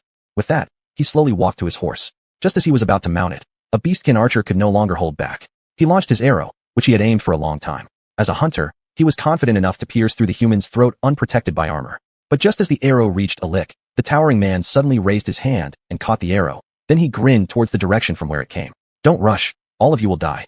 Chapter 69, Master of the Forest. The moment Abdul uttered those words, the entire Southern Cross Crusaders blew their horns to signal the attack. Their vanguard had already raised their spears and charged toward the village entrance. Although these beastkin had built a high wall, no siege equipment was brought along due to lack of planning. However, facing a village guarded by only a few hundred men, the Southern Cross Crusaders didn't take them seriously at all. The beastkin did not rush into battle like they did that night with Joab. Everyone held their breaths, and even the archers on the city walls did not fire a single arrow. Trenton stared intently at the charging knights, calculating timing and direction. When the knights finally stepped into the trap he had set, Trenton snapped his fingers. Then came a series of loud booms. These knights who were just galloping smoothly over the ground now split into several groups, and simultaneously fell into deep pits that suddenly appeared in the earth. They were unafraid of enemy blades or arrows, nor did they care if there were mages on the other side. The Southern Cross Crusaders' armor was specially blessed against magic, just like the regular army. But as cavalry, they feared nothing more than collapsing ground. Abdul frowned slightly at this scene. He could allow for the beastkin's sudden vigor and imposing figures, and he wouldn't be flustered by their sudden possession of weapons. The rapid erection of such tall walls around the village overnight did not faze him. But now, he had to reassess the opponents before him. The beastkin were hunters, but did not enjoy using traps, preferring the encircling form of hunting. They hardly used traps, let alone applied them to warfare. Yet, his vanguard of over 300 almost entirely plunged into the deep pits, the cries of agony unceasing, forcing Abdul to take them seriously. Because the enemy actually understood tactics. So he hurriedly ordered the rear forces to maneuver forward while being cautious of the pitfalls below. They were unafraid of the archers on the city wall, so they needed only to pay attention to the ground. Boom. Before Abdul could issue another command, cries of pain came from the rear ranks. He turned back to see that chaos had erupted among the very last rows of his troops. "Lord, there are similar pits in the rear." "Is that so? Interesting. It seems these pits weren't dug last night." "Jali Esther, what kind of power have you obtained?" But Abdul did not feel panicked. From the Heron of the Red Dragon Cavalry, he learned how Esther had instantly killed Joab. Judging from certain details, Esther was the greatest fighting force among these beastkin. But he didn't think he would have any difficulty because of a young woman who had just reached level 6. "Don't worry, disperse the formation and use a pincer strategy." "Lord," more weeping and wailing echoed from the rear. Abdul was frustrated. He had been interrupted twice today, and he still hadn't found what he sought. Much time had already been wasted on this beastkin village. What now? Abdul impatiently watched the soldier riding up to him. "See those pits? There's inside the pits." Before the knight could finish speaking, the knights who had fallen into the deep pits screamed fiercely, accompanied by sounds of bones being crushed, followed by a low growl of some wild beast. Abdul furrowed his brows and rode his horse personally to inspect the pit behind the formation. All he saw were the mangled remains of knights and war horses. Not even those trying to pull their comrades out escaped unscathed. A knight holding a severed arm said to Abdul, "Lord, there are many monsters at the bottom of these pits." "Humph, there have always been monsters in this forest. Just low-level magic crystal wolves. You're scared by them." Abdul sneered. Another knight quickly explained, "No, my lord. It's not just the magic crystal wolves. There is also a much more terrifying presence. We couldn't make out exactly what it was, but we saw a massive hook-like claw stretching out of the pit. It's almost impervious to knives and swords, slicing our companions who fell into the pit to pieces within moments." Hearing this, Abdul suddenly recalled an old legend about the forest. Back then, when he was young, his father told him that this forest housed a mighty beast which was also its true master. After growing up, Abdul dismissed these tales. Now it seemed that the forest master had evidently reached some sort of understanding with those beastkin. At that moment, another pit trap appeared not far away. This time, Abdul did not hesitate. He grabbed his giant hammer and galloped over to the deep pit just in time to see a massive black claw mutilating the fallen knights. With a roar, he leaped into the pit and swung his hammer fiercely, colliding with the claw. The impact resulted in a loud bang as the immense war hammer met the claw. Instantly, Abdul felt a powerful force pushing against the hammer in his hand.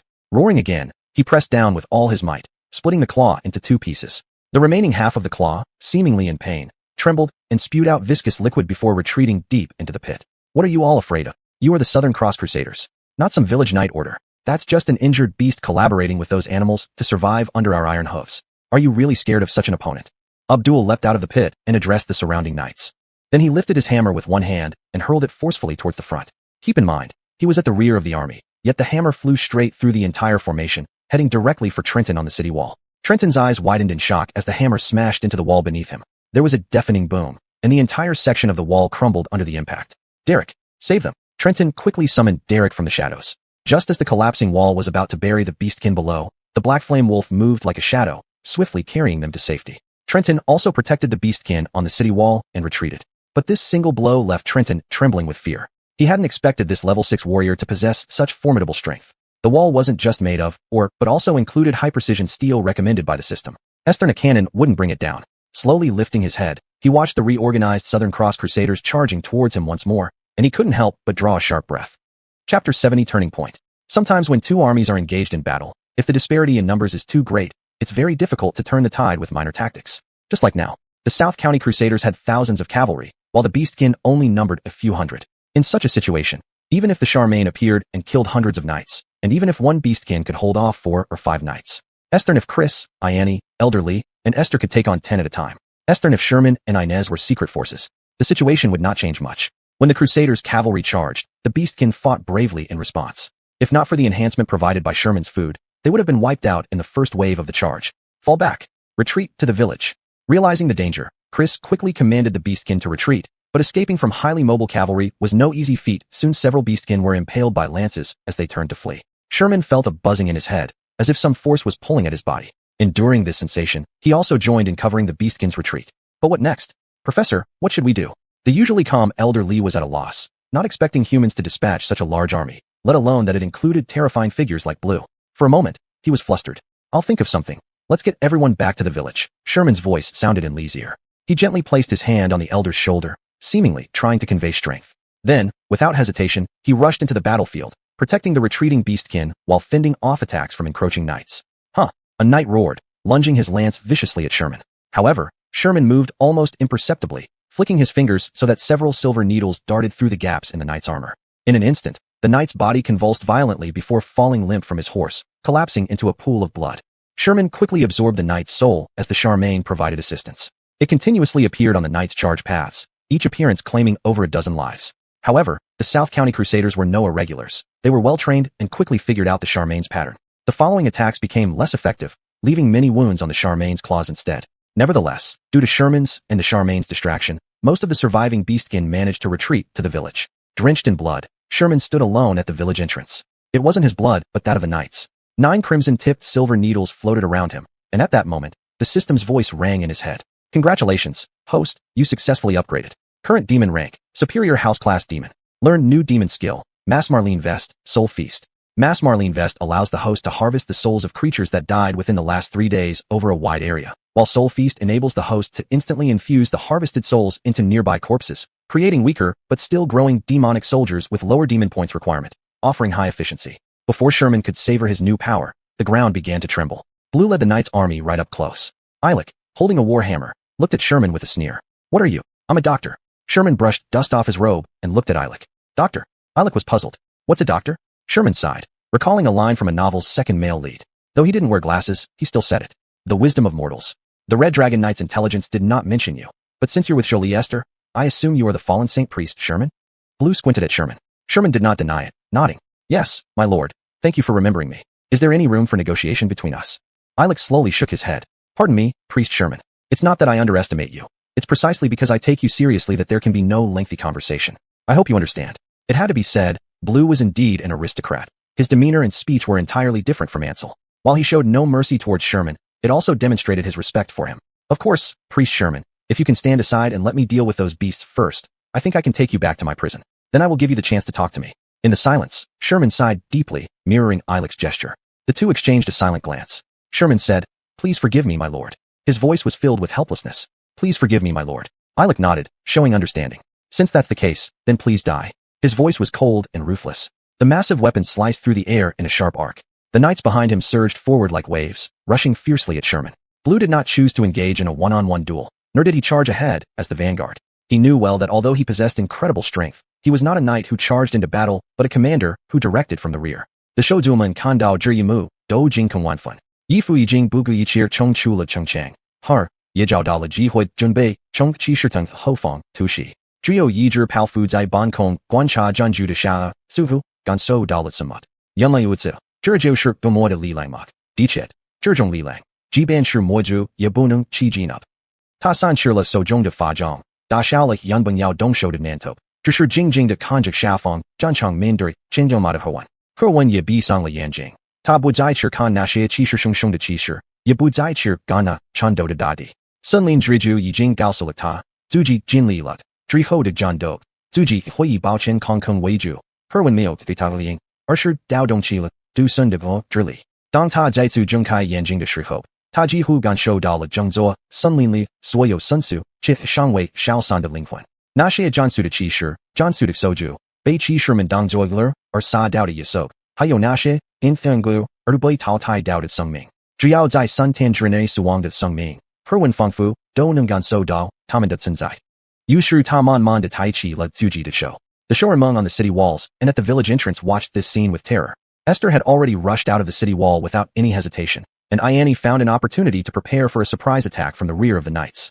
Only Inez, who had been floating in midair observing the battle, seemed to sense something. So this is the power of a demon. Indeed, such power is beyond even what the demons can achieve. She dispelled the staff in her hand, abandoning her original intention to intervene, and simply watched Sherman face the overwhelming force below in silence. Sherman closed his eyes. He no longer looked at the aggressive knights or paid attention to the trembling earth. The Charmaine had already told him it had done its best. For the rest of the battle, it would prioritize securing the mine. Sherman did not respond to it, but instead summoned his demonic power. When he opened his eyes again, he almost felt the presence of all the souls in the forest that had died but had yet to dissipate. The fallen knights, the dead beastkin, the animals killed by the knights for entertainment, and the lives eliminated by the laws of nature. As long as they had died within the last 3 days, Sherman could sense their existence. Then he slowly raised his hand. Chapter 71. War nurtures war. The moment Trenton raised his hand, all the souls that had not yet dissipated in the forest began to respond to his call. These souls gradually converged and finally coalesced into Trenton's body. The process seemed slow, but in reality, it took only a few seconds. The ironclad knights were right before him. Trenton didn't have the patience to listen to the system about how many points would be spent. He coldly said, "Do as you will." Then he suddenly squatted down and slammed the hand he had raised onto the ground. Along with the earth's tremors caused by the knights' iron hoofs, another new wave was quietly born. The souls just harvested, as well as those from before, started pouring into the ground at this instant. The souls spread out wildly, as if they had targets, rapidly expanding everywhere. This soul feast has produced a total of 400 demon soldiers. Deducting demon points, 1,000. Remaining demon points, 800. Don't leave any. Use them all. Enhance these demon soldiers. Trenton roared. Command received. All hosts demon points deducted. All demon soldiers have been enhanced, evolving into demons. Immediately, Trenton felt a significant surge in power. Each demon soldier drew some strength from him, but their existence also fed back even greater power to him. Such a trade, no matter how many times conducted, never resulted in a loss. Trenton lifted his head slightly, opening his eyes just as the vanguard knights were within arm's reach. Attack! With a wave of his hand and a roar, the first wave to launch an assault were the knights who had fallen into the pit of the Charmaine. They were covered in blackness, emitting black flames as they leapt from the pit like emissaries from hell, bringing boundless destruction and death. Meanwhile, their warhorses also underwent a mutation. The horses' manes turned black, burning with black flames. These black flame knights immediately pierced through the crusaders, charging at the forefront with their flaming lances as they leapt from the pit.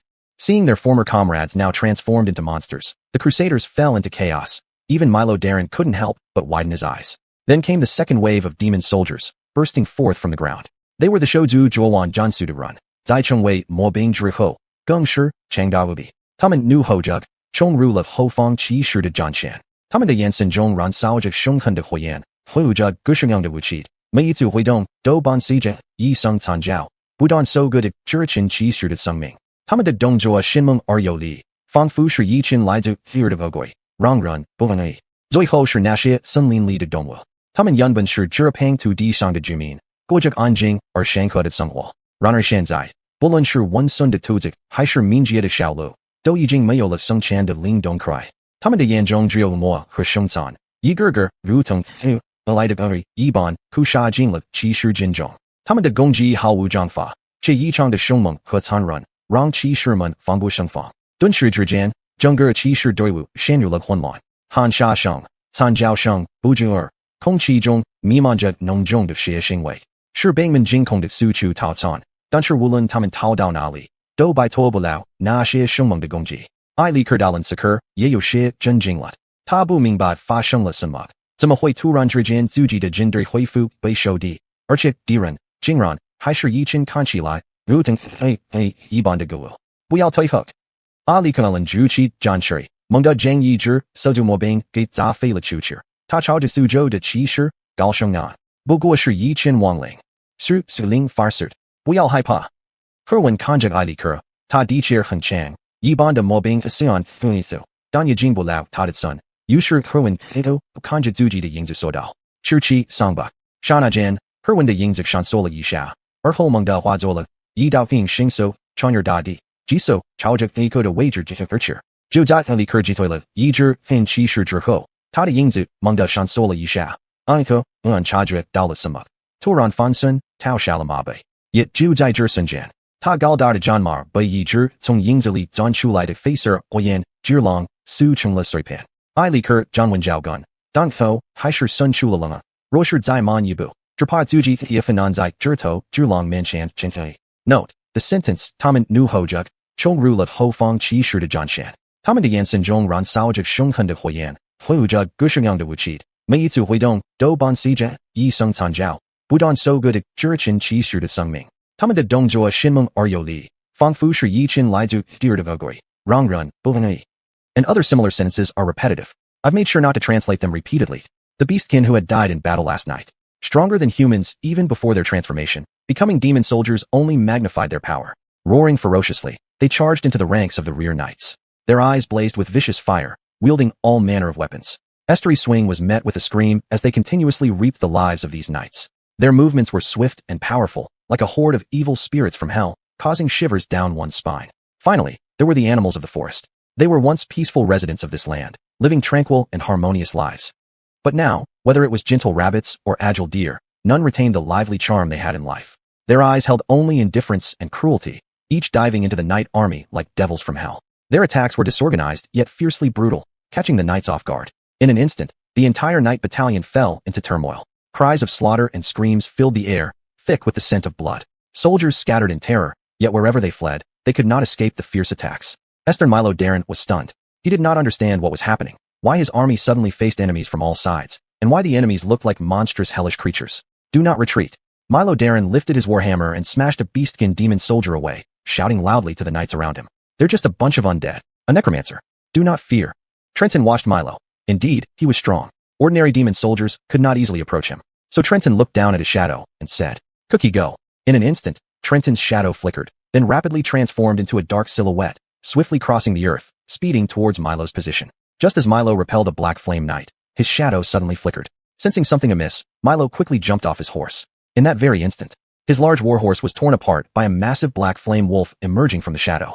Milo steadied himself, beads of cold sweat appearing on his forehead. If he had reacted just a moment slower, he might not have escaped unscathed from the giant wolf. And he could feel that this giant wolf was different from the other monsters, not just in power, but also in essence. He did not underestimate it, yet he would never avoid the battle either. With a roar, Milo unleashed the aura of a 6th-tier warrior, his warhammer glowing as he struck fiercely at the giant wolf. The giant wolf's agile form dodged Milo's attack, then pounced on him from behind. Milo roared again. This roar not ordinary. It carried a force that could rupture internal organs. This was his signature battle skill, War Roar. The giant wolf was shaken back by this roar and once again hid within the shadows. By now, the main force of the knights had already lost the strength to push into the village. They were struggling just to deal with the seemingly unkillable demon soldiers. But Trenton felt increasingly at ease. He realized that the longer the battle dragged on, the more advantageous it became for him. Because every life that died could have its soul reaped and transformed into a new demon soldier, and each demon soldier who killed an enemy returned 10 demonic points to Trenton. Soon, Trenton accumulated several thousand points. Using these points, he continuously created new demon soldiers, until the number of demon soldiers on the battlefield nearly equaled the number of knights. Milo Darren could only do his best to repel the demon soldiers while remaining vigilant against the giant wolf's ambushes. A sense of foreboding began to creep into his heart. Finally, he turned his head to look at Trenton, who was still standing in place. If he could kill that fallen priest, would these creatures disappear? Milo had this thought, though it might become the most significant mistake of his life. However, those deeply shaken by this scene were not only the Southern County Crusaders and their Lord Little Brit. The Beastkin and even Esther were utterly stunned. Those are professors' powers. Those things, what are they? No, I don't know, but it seems some of our fallen comrades are among them. Many Beastkin involuntarily looked at Trenton, at the figure standing resolutely at the village entrance to protect their home. Meanwhile, a thought emerged in their hearts. Professor, could he be one of the demons? Demon? Eastern demons wouldn't possess such ominous power. Their thoughts escalated until a Beastkin tremblingly voiced out a term almost forgotten by people in this world. Professor, could he be a demon? Chapter 72, Complacency. Trenton didn't have time to care about how the Beastmen viewed him, because Finn had already raised his enormous warhammer and charged toward him. Trenton was not particularly fearful, but rather somewhat delighted. It was because a commander who was so composed and calm had chosen to engage him in direct combat. Firstly, it was true that the knights were currently being held back by his demons, and every second this war continued meant an additional demon for him. Secondly, there must be something within this forest that this lord would do anything to obtain, to the point of sustaining heavy losses without retreating. And this target could not possibly be Esther, the neglected fourth royal heir. But now he had to focus on what was happening right in front of him. His demons and cookies were engaged in battle with the knights. He could not recall them, which meant this was absolutely a one-on-one situation. Without his warhorse, Finn still ran astonishingly fast. Esther, holding an immensely heavy warhammer, did nothing to slow him down. In an instant, he was before Trenton, his warhammer smashing down ruthlessly at this thin man. Trenton's physical strength had been greatly enhanced. Even a beast man might be no match for him now. Therefore, facing Alec's earth-shattering hammer, he seemed remarkably at ease, yet wasn't foolish enough to block it head-on. Instead, he nimbly leaped to the side, narrowly avoiding the warhammer. Mid-air, he flicked his wrist, and 9 silver needles shimmered coldly under the moonlight, emitting a deathly glow. At the moment Alec's warhammer struck the ground, sending dust flying. Golden light flashed in Trenton's eyes, and demonic power surged within him. He formed his hand into a sword gesture, and the silver needles shot out silently, each glowing with a bloody red hue.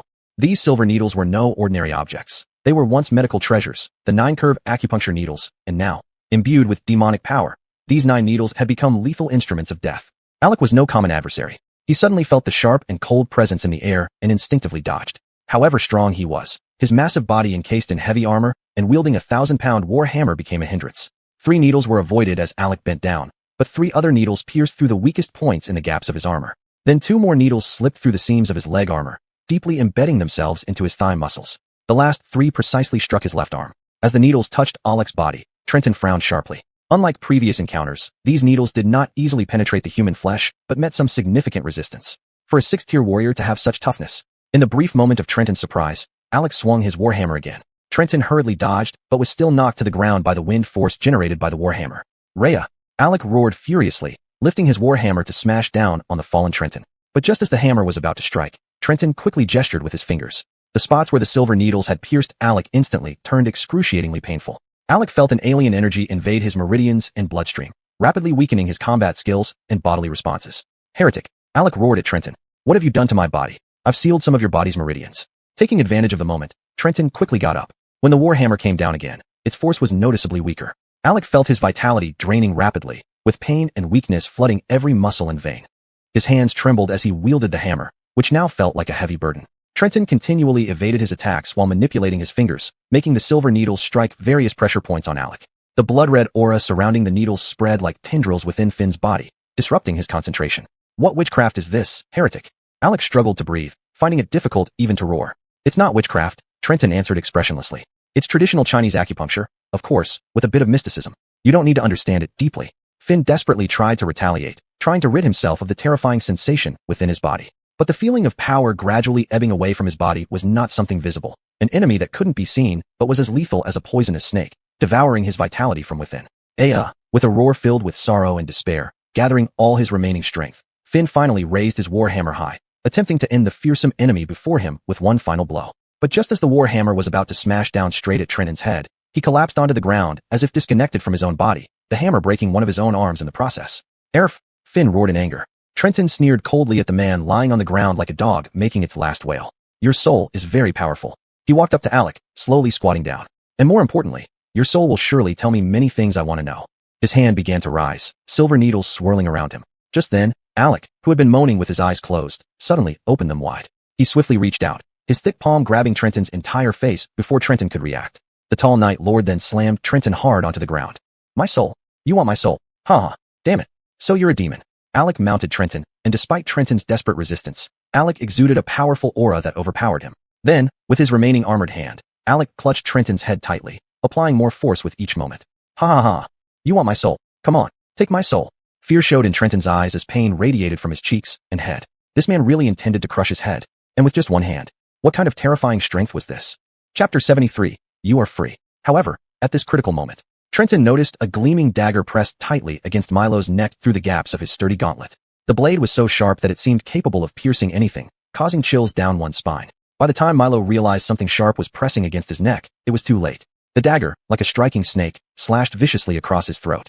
The skin that even a silver needle could not pierce was effortlessly cut by this unremarkable dagger, blood spurting out like a fountain. Milo first froze, Then his hand loosened from Trenton's cheek and clutched tightly at his own neck. A surge of intense pain instantly washed over him. His eyes began to redden with blood, and his whole body started to tremble. Finally, he turned his head sharply, his gaze filled with anger and confusion, staring at the slender, trembling elf girl. "You."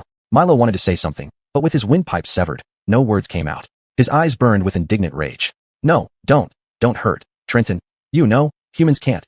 Stacy, the girl who held the dagger, now had her hands stained with Milo's blood. Her entire body was trembling like a leaf in autumn. Milo stared at her intently, his anger and disappointment piercing through her soul. Finally, Milo's body convulsed violently before collapsing to the ground. He lay back, gazing at the sky, his hand hanging lifelessly as blood continued to flow uncontrollably from his neck. This once invincible lord of Arnott County, founder and commander of the Southern Crusaders, had never imagined he would die outside a beast village he had belittled for over a decade. The village he once deemed weak had become his final resting place. He had thought of dying in battle, but only in a grand, earth-shattering fight.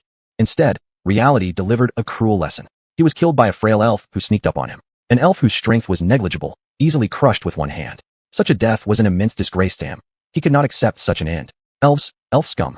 Milo suddenly remembered why he had come to this forest. Then his originally contorted face gradually relaxed as if numbness had set in. Indeed, elves will always be the eternal enemies of humans. Slowly, the spasms in his body ceased. Trenton shook his aching head and extended his hand toward Milo lying on the ground. Just as Milo took his last breath, Trenton extracted his soul from the body. "Congratulations, host. You have reaped a human soul. Soul level A. A powerful soul will bring considerable benefits. You can choose to keep this soul to refine a magic weapon or crush it now to absorb its power. Alternatively, you can turn this soul into a Jiju bead, which allows you to enhance your allies by allocating the deceased's strength as you see fit." Ignoring the system, Trenton struggled to stand and walked to Stacy's side. He gently took the blood-stained dagger from her trembling hand and slowly embraced her. Tears continued to stream down her face, carrying endless fear and helplessness. Trenton, I'm scared. I'm really scared." She sobbed brokenly, still trembling uncontrollably even in Trenton's tight embrace. She kept her hand slightly raised, seemingly trying to keep it away from Trenton's body, as if she did not want to stain his clothes with her bloodied hands. "It's okay, it's all over." Noticing this, Trenton loosened his hold and firmly grasped her hand. Thank you, Stacy, you saved me. Really thank you." Did I help?" "You did, thank you." After saying this, Trenton hugged the elf girl tightly again. He was not just comforting her, he was genuinely thanking her. If it weren't for her, his head might have been crushed by Augustine moments ago. He had been too careless. He did not understand the behavior logic of a 6th-rank warrior and never thought that, despite being so heavily injured, the man could still launch a technique similar to a final burst of energy. Ugh. But there's so much blood. "It's okay. I'll wash you. I'll clean you up. Are you hurt?" Trenton checked the girl with concern, and she shook her head through tears. I'm not hurt. It doesn't hurt." At this point, after discovering their commander and lord was dead, the Southern Crusaders were in disarray. The terrifying demon soldiers had already shaken the originally well-disciplined army. Now that the backbone was lost, the army immediately fell into panic. Lord has died. It's impossible. Absolutely impossible. I saw it with my own eyes. Lord was killed by an elf who cut his throat." Various voices rose among the Southern Crusaders. Now they not only faced those terrifying demon soldiers and the huge wolf, but also the death of their lord. The Southern Crusaders, whose morale was scattered, were quickly defeated by Trenton's demon soldiers. Thousands of ironclad cavalrymen fled in all directions. During this chaos, the master of the forest rejoined the battle, dragging small groups of separated cavalrymen into deep pits. Soon, the battlefield turned into a one-sided slaughter. In the end, only about 700 members of the Southern Crusaders hastily escaped from the forest. Only after confirming the war was over did Trenton dare to breathe a sigh of relief. He patted Stacy on the head and then looked at the demon soldiers approaching from all over the forest. Stacy, terrified by the thousands of demon soldiers, trembled all over. Trenton shielded her and said, "Don't worry, they won't hurt you." These demon soldiers varied widely, including beast tribes, human knights, and animals from the forest. After approaching Trenton, they all did only one thing. They knelt down together. The knights' horses bowed, the human knights kneeled with black flame long swords in hand, the beast tribes knelt on the ground, and the animals lowered their heads toward Trenton. Trenton nodded approvingly. As for the corpses scattered throughout the forest, he did not intend to harvest their souls yet. This war required him to continuously create demon soldiers by harvesting souls, which really drained his power. At this point, he needed Stacy's support just to stand up Venchang Donchilatlat. "You." Esther came running over as well. "I told Rena to keep you confined. How did you get out?" Trenton looked at Esther curiously. Before leaving the village, he specifically instructed Rena to ensure Esther did not show up. Rena, slowly floating in the air, gave an explanation. "Because I feel staying in the village isn't a good idea anymore." Trenton paused, then suddenly understood something. He turned for the first time during the war, facing the direction of the village. Now, both the village entrance and the city walls were crowded with beast tribes. They looked at Trenton and his monstrous army with terrified eyes. Their fear of Trenton was no less than their fear of human knights. Trenton sighed. It seemed they could no longer stay in this village. Just as he was thinking this, a familiar roar echoed from the village entrance. What the hell are you all staring at? Don't you see the professor is injured? Quickly, come and help. Elder Lee and Marlanudo led several strong beast tribes rushing out from the village entrance. Iana also brought some beast tribes rushing out. Trenton was confused as he looked blankly at the beast tribes running to him. Professor, sorry, your power scared us, but we know better than anyone that you fought for us, for this forest. So our loyalty to you will never waver. Marlanudo said firmly. The beast tribes still standing at the village entrance and on the city walls, after whispering among themselves, seemed to realize something. Finally, they rushed out of the village together. To hell with it. Demon or not. He saved us. He saved my child's life. Esther, if he's a demon, what does it matter? Humans wouldn't be kind to us like this.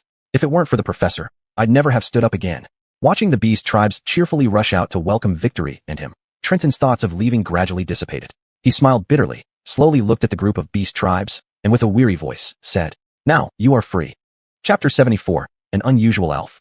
Splash. The girl squatted by the stream, dipping her blood-soaked hands into the water. The dried and caked blood on her hands didn't get washed away by the flowing water. Instead, it seemed to regain its vivid color. Stacy's eyes were blank, with a blood-stained dagger lying beside her feet. She sat silently without trying to scrub the blood off her hands, her gaze appearing ethereal, as if seeing something unknown through the stream.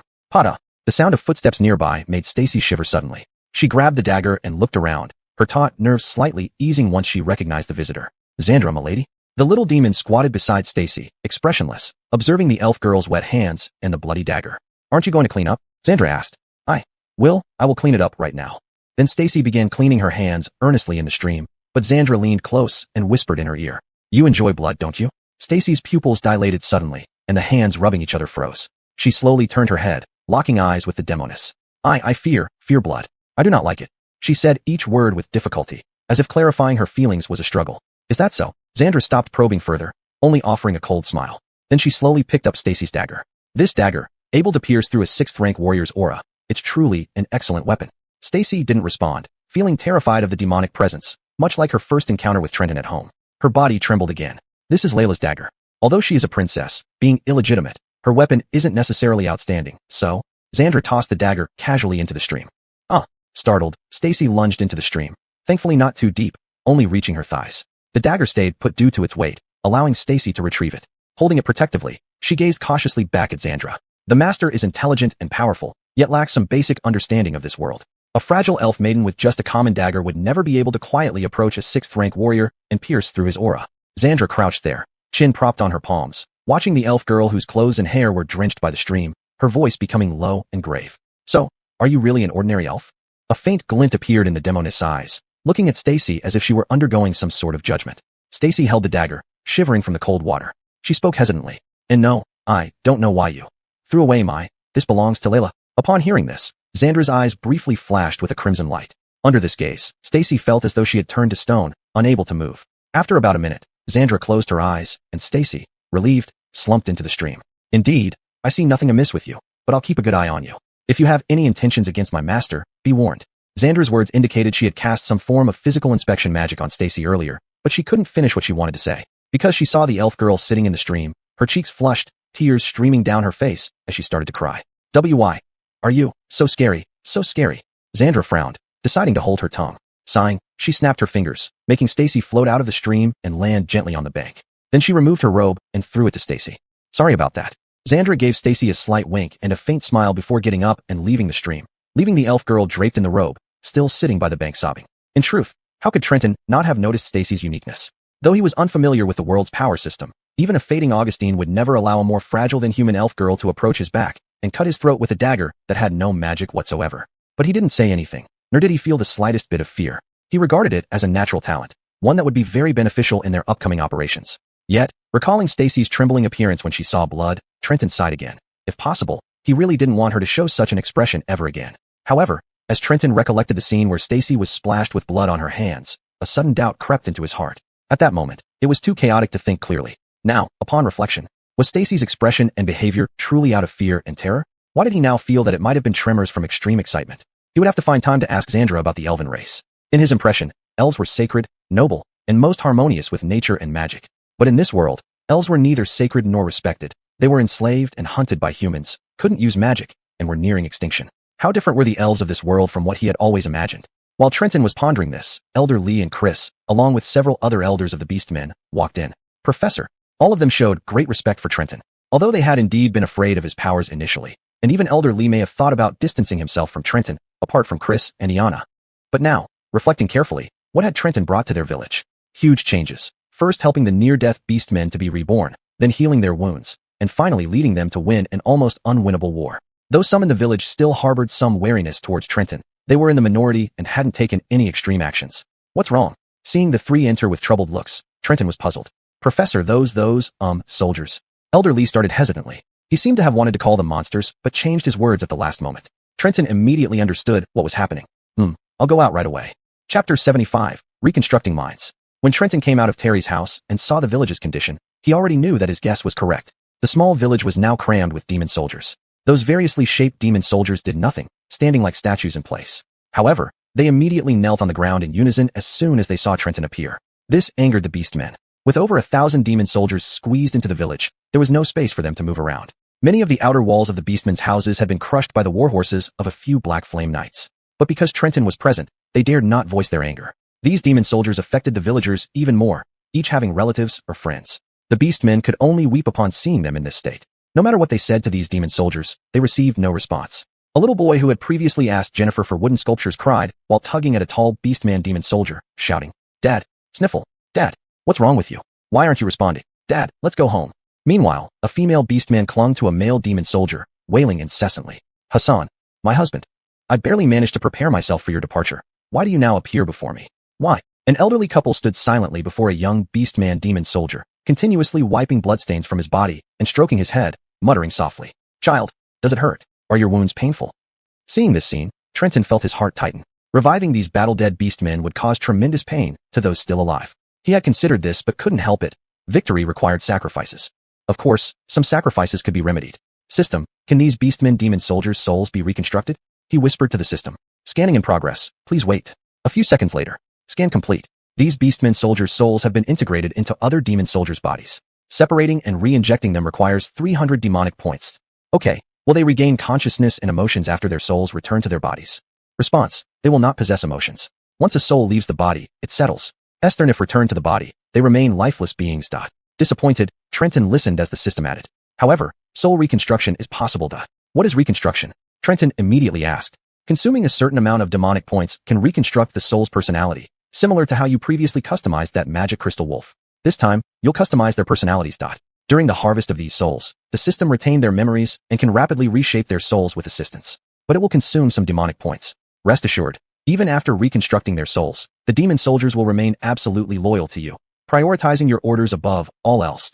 Query, shall it be executed? Trenton glanced at the Beastmen demon soldiers who remained unmoved despite their loved ones' cries, then nodded firmly. Immediately place their souls back into their bodies, then proceed with reconstruction. He knew that even with reconstruction, the extinguished souls could never return to their original form. After reconstruction, the Beastmen warriors would resemble personalities simulated by modern AI technology, personas crafted through algorithms, lacking genuine feelings. And these Beastmen, they could be fathers, husbands, sons. Regardless of who they were, they had left this world forever, never to resurrect. Yet, if this method could bring some comfort and hope to those still living, wasn't this a kind of therapy? Understood. Calculating. For all 190 Beastmen demon soldiers, including soul placement and reconstruction plus system service fees, a total deduction of 2,200 demonic points is required. Query, shall it be carried out? Execute. Then, Chris, who was standing beside Trenton, suddenly noticed that Trenton's eyes were sparkling with brilliant light like the galaxy in the sky. He knew what Trenton was doing and that they would soon witness new miracles. The demon soldiers still showed no change, but to Trenton, more than 100 souls were being extracted from other demon soldiers and slowly entering the bodies of these Beastmen demon soldiers. The original souls of the Beastmen demon soldiers were then replaced into the bodies of those demon soldiers from which the souls had been extracted. It was like some kind of organ transplant surgery, except this was much more complex. But because it was carried out by the system, the accuracy and safety were both 100%. And it seemed only Trenton could see all this. All other Beastmen had no reaction to such an eerie scene. When those souls floated into the bodies of the Beastmen demon soldiers, Trenton noticed a change in their eyes.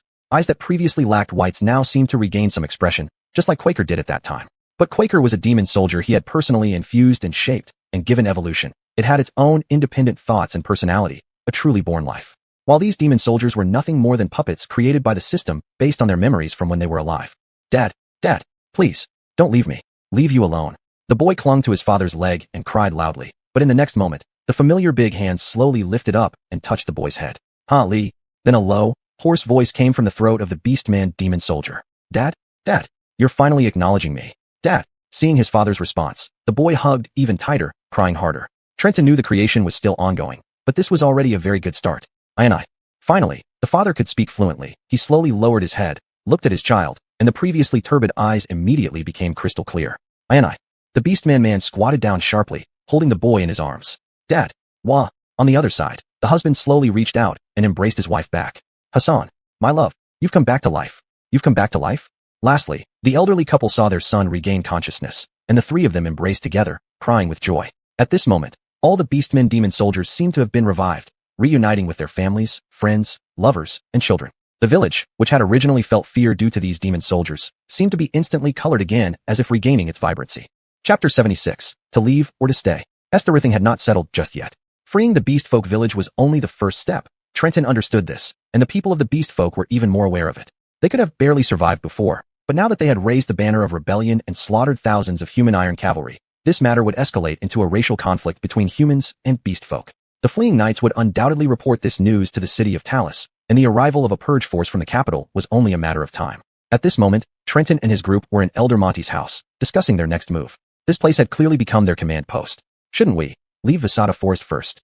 Elder Monty spoke up first. "After all, if humans really send regular troops to cleanse us, it won't be comparable to the Red Dragon Knights or the South County Crusaders." Several elder beast folk nodded. "We should not leave. This is our home. My father, along with many other beast folk, sacrificed their lives to protect this village." "For what?" "To protect our homeland." Iana stood up agitatedly. "Now that we've defeated the human knight army, why should we leave instead?" Several younger beast folk agreed, thus dividing them into two factions. Those advocating for escaping the forest were generally older beast folk, while those advocating staying in the forest were the younger generation. This was a clash of ideologies between two generations of the beast folk. The elder generation loved the forest no less than the young ones, but they saw the bigger picture and chose to leave for the greater good. The younger generation, however, believed that no matter what the cost, they must not leave their homeland. "Yana, you're still young. We old bones can die, but you cannot. There are fewer and fewer beast folk scattered around the world. Staying here means certain death." "Grandpa Monty, we are young, but we're not afraid of death. My father died protecting this place, proving how important this home is, so I will inherit his will and never leave." "Nonsense." Watching the argument continue without end, Trenton sighed. He didn't want to intervene in this matter, but the beast folk had already regarded him as a spiritual leader. However, leaving or staying was still a right for the beast folk themselves, so Trenton remained silent. Until Chris, who hadn't spoken before, looked at Trenton and said, "Professor, could you please give us guidance?" Chris's age fell between Iana and Elder Monty, making him one of the most stable individuals.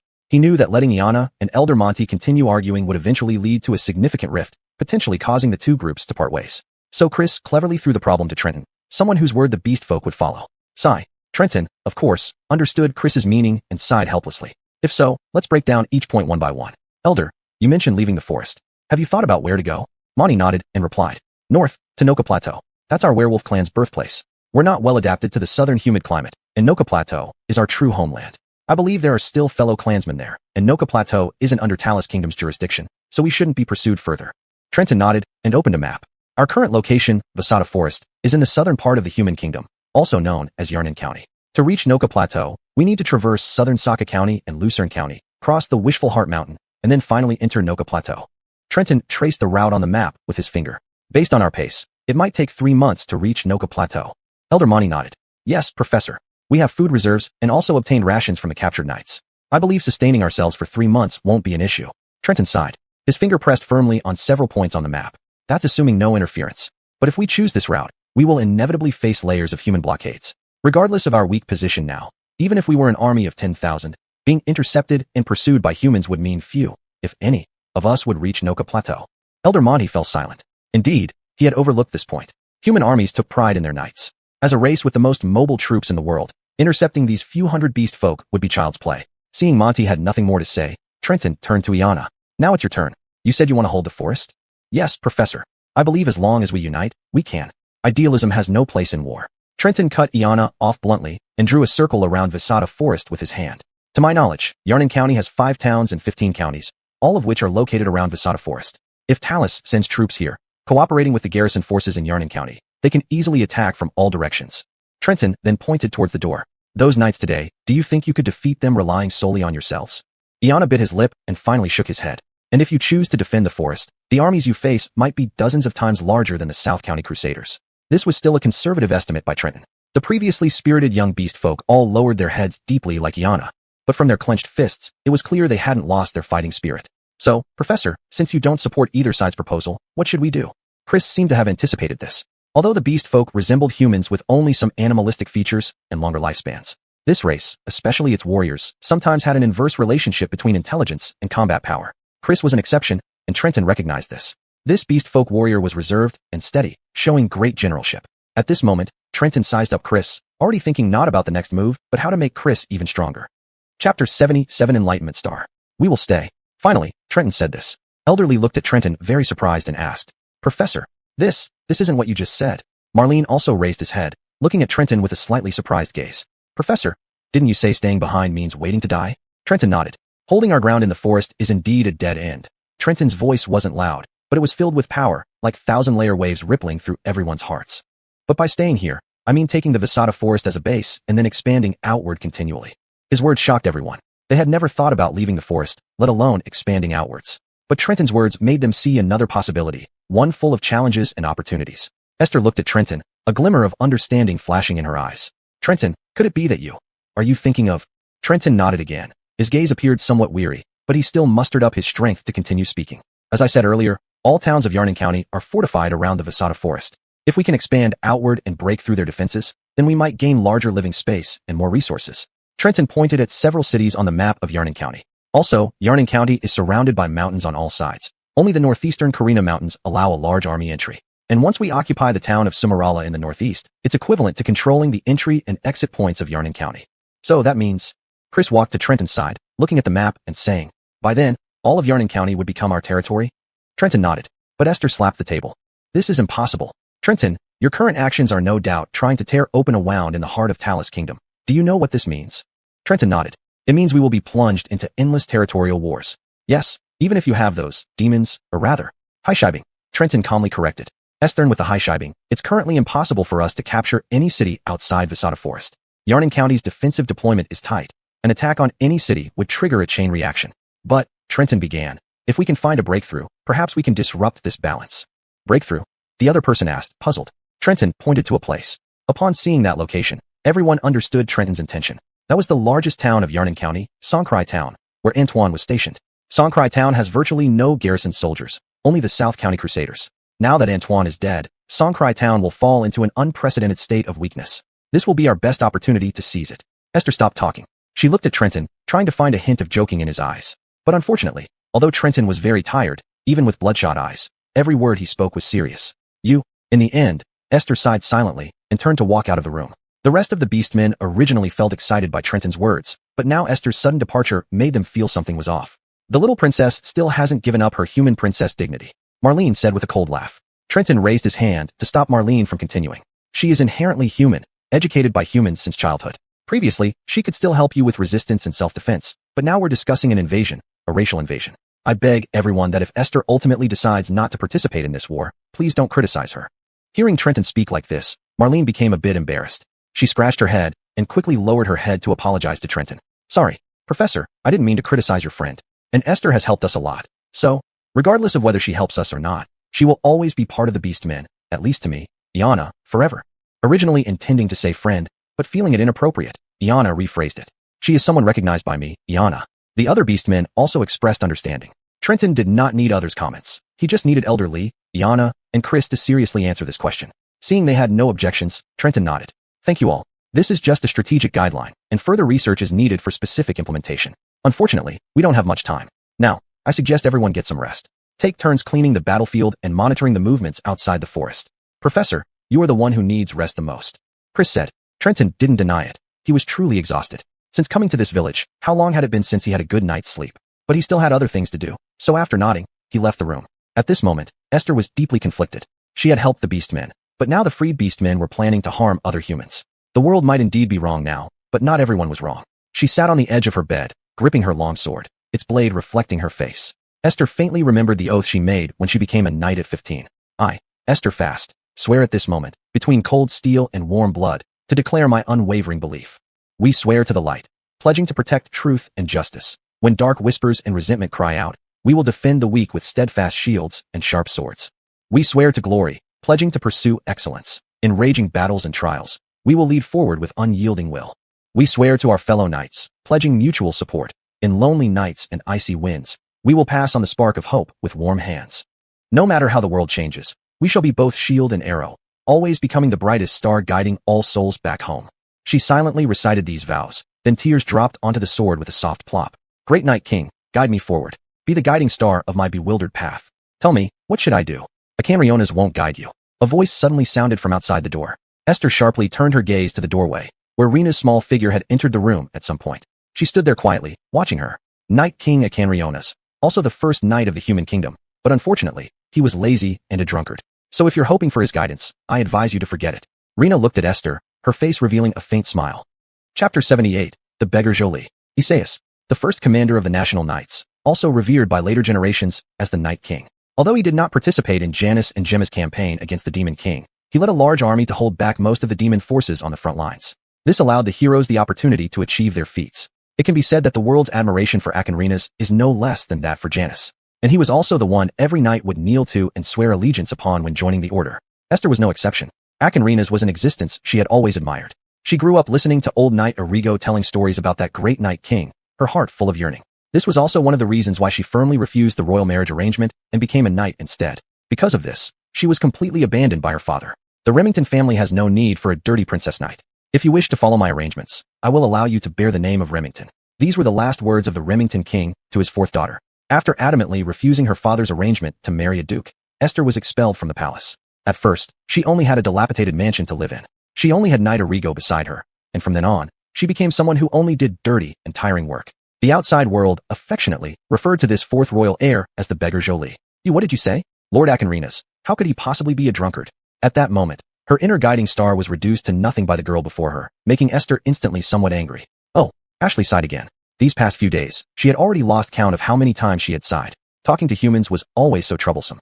She couldn't help but recall the days several hundred years ago when she formed an adventuring party with a hero named Janus. If Acanrionas knew he became the faith of so many people, he would certainly find it very incredible. She slowly walked over and sat down on the bed. Please do not comment on the Night King like this. How could you possibly know him? Esther originally wanted to say, how could you possibly know what kind of person Acanrionas is? But she suddenly remembered the statues Iana had shown her in the forest before. Those statues that were entirely different from what she had seen in human cities. Then she slowly changed her statement into another question. Miss Ashley, I asked you before, but you didn't give me a straightforward answer. Now, I want to ask you again, did you really participate in the war against the Demon King more than 500 years ago? Alongside Hero King Janus and Gemma? That's right. Ashley spoke lightly, admitting it outright this time. Instead, it made Esther unable to accept it. Before she could speak, Ashley already started counting on her fingers. Let me see, human hero Janus, Gemma, then there's Marlene Rix of the Wolfman clan, Duke the Giant King, Enchantress of Time Aaron, yes, and Jolie Lavia of the Elf clan and Queen Kyum of the Dragon clan. So it means that humans have really erased that history. Erased that history? Esther, though Ashley had just awakened, she didn't quite know where her former comrades were now, but judging by the current situations of the Wolfmen and Elves, humans had done much more than just erasing history. Seemingly understanding from Ashley's eyes, Esther slowly lowered her head. Arrigo told me that elves are all evil, beast clans are all greedy, and only humans are noble and holy. So humans bear the destiny of this world. If humanity's supposed burdening of destiny leads to the fates of other races being stifled, then I think the humans of today are no different from the demons of 500 years ago. Ashley's words suddenly woke Esther up, stirring her heart immensely. 500 years ago, the demons were as powerful as humans are now, controlling everything in this world. They oppressed all beings and slaughtered countless lives. Now it seemed that humans were walking down the same path. If someone could stand up and stop the demons 500 years ago, who could do the same now? She slowly turned her head to look at Ashley, having a suspicion in her heart. Miss Ashley, I apologize for asking bluntly. Ashley slightly tilted her eyes to meet the young girl's gaze. You are a demon, aren't you? Esther, though in this world, warriors, or martial cultivators, mostly did not use magic. They used mana, which was essentially their own aura. This did not mean they could not sense magical power. Dukia veins within Ashley's body were in chaos, but Esther could sense that it was an overwhelming and daunting magical power.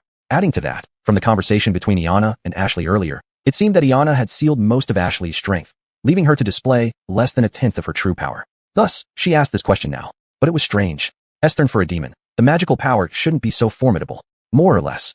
Ashley nodded. Esther didn't pay attention to Ashley's vague response. Instead, she realized something. So, if you really are a demon, did you betray your own country back then? As if anticipating this question from Esther, Ashley nodded without hesitation. Perhaps that's right. Why on earth? For justice? For love? Or or for this world. With a chuckle, Ashley covered her mouth, laughing. This was the first time she laughed so heartily, leaving Esther at a loss for what to do. I'm being serious with you. Ha ha ha ha, sorry. Sorry. Ashley held her stomach, laughing until she lay down on the bed. Spreading her arms, she sighed and spoke to Esther while still lying down. You're really adorable, always saying some incredibly naive and childish things, as if nothing. I'm childish. I'm already an adult. And I am a knight. Alright, don't get upset. I didn't mean to mock you. In fact, I envy you a bit. You still haven't answered my question. Esther turned to look at Ashley lying on the bed. Maybe, out of boredom. Now Esther was truly bewildered. A demon, such a powerful demon, would betray her country, her people, her demon king just out of boredom? The demon king was too boring, and his ambitions were too grand. Moreover, I have personal grievances with him. That's all I can say. Ashley looked up at the low ceiling, seemingly reminiscing about past events. What about you? Then she threw the question back to Esther. Me? Esther looked at her, puzzled. Yes, if it were for what you mentioned just now, upholding justice, protecting the world, and for the man you love, would you betray your country, your people, your king? Hey, I don't love him. Me and him, I do not. I didn't specify who it was, and you're only denying it. It seems your master is quite important to you. You shut up. Shut up. Chapter 79, like child's play. Originally planning to visit Esther, he had a smile on his face when he overheard the conversation between two girls at the door. Just as he was about to turn and leave, he suddenly heard the keyword, the one I love. He couldn't help but feel a bit guilty. Rena very frankly expressed her desire for him to be her partner, and he didn't give a positive response. As for Esther's special feelings towards him, he was certainly not unaware.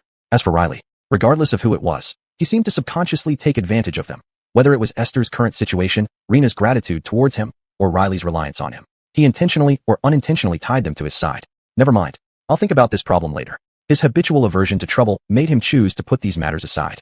After all, if Esther wanted to leave, he would definitely find a way to send her to a safe place. Now, he had no time to rest. There was still an important matter that needed confirmation. Gideon walked out of the village alone. When he entered the forest, he saw the traces left by the war. The beast races were scattered around, cleaning up the battlefield. The bodies and limbs made this former surgeon feel queasy. He instructed the beast races to preserve these bodies as much as possible. He would convert them into magical soldiers afterward. Although the beast races followed his orders, they were wary of such behavior. Gideon even overheard some of the beast races quietly discussing converting corpses into monsters. Will the spirit of all beasts in the heart of the forest really allow what we are doing? Yes, it's practically blasphemy. But soon, other beast races would come out to scold them. What nonsense. If you can discuss these topics here now, isn't it because of Professor? If you doubt the professor, don't ask for his help in the first place. Gideon was grateful to the beast race who spoke up for him and would never hold any grudge against those who criticized him. This is war, and war always demands sacrifices. He always told himself and others this. But deep down, Gideon was clearer than anyone else. He knew himself well enough to realize that he didn't understand what war truly meant. His so-called strategies, tactics, and directions for the beast races would seem utterly nonsensical to a real strategist, akin to playing pretend, childishly laughable. Take this time, for example. He planned to lure Big Fish by wiping out the Red Dragon Knights, but he never expected they wouldn't even consider him seriously, directly overwhelming him with their forces, treating him merely as a stumbling block. If it weren't for the system he possessed, which worked like a cheat code, both he and the beast races would have perished completely. Yet there was nothing he could do. He lacked strategic vision and tactical systems, and could only learn slowly. What he currently had was a force unknown to the enemy, and his plan to attack Sankrai Town stemmed from a new hypothesis about this force. If the memories obtained from Eric Louis' soul were correct, then Sankrai Town would provide him with a qualitative leap in power.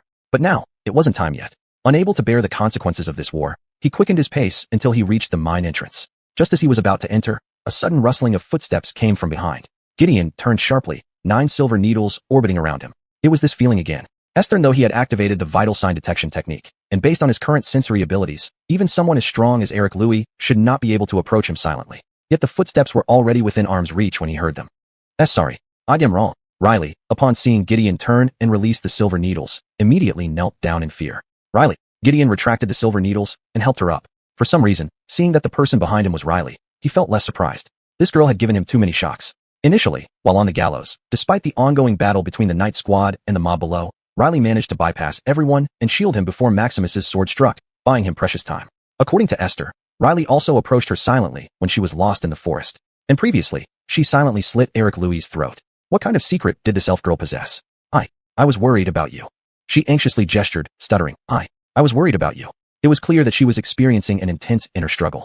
Gideon knew how important his comfort was to her at this moment, so he gently stroked her head, trying to soothe her agitated heart.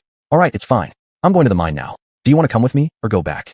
The elf girl's emotions seemed to gradually stabilize under his comforting. Yes, together. I want to be with you. Is that okay? Finally, she mustered up the courage, looking at Gideon with determined eyes, hoping for his permission. Gideon smiled and took her hand. For some reason, whenever he saw Riley, it always reminded him of his sister, Chloe. Despite their completely different personalities, Gideon felt a bit more protective of Riley than others, perhaps seeking redemption through them. Holding Riley's hand, Gideon entered the mine. There were still beast races working inside. As they hadn't participated much in the previous battle with the Night Squad, they hoped to do more now. Iron ore was never too much. With iron, Gideon could construct buildings, expand the village, and even turn it into a small town if necessary. Professor! Professor!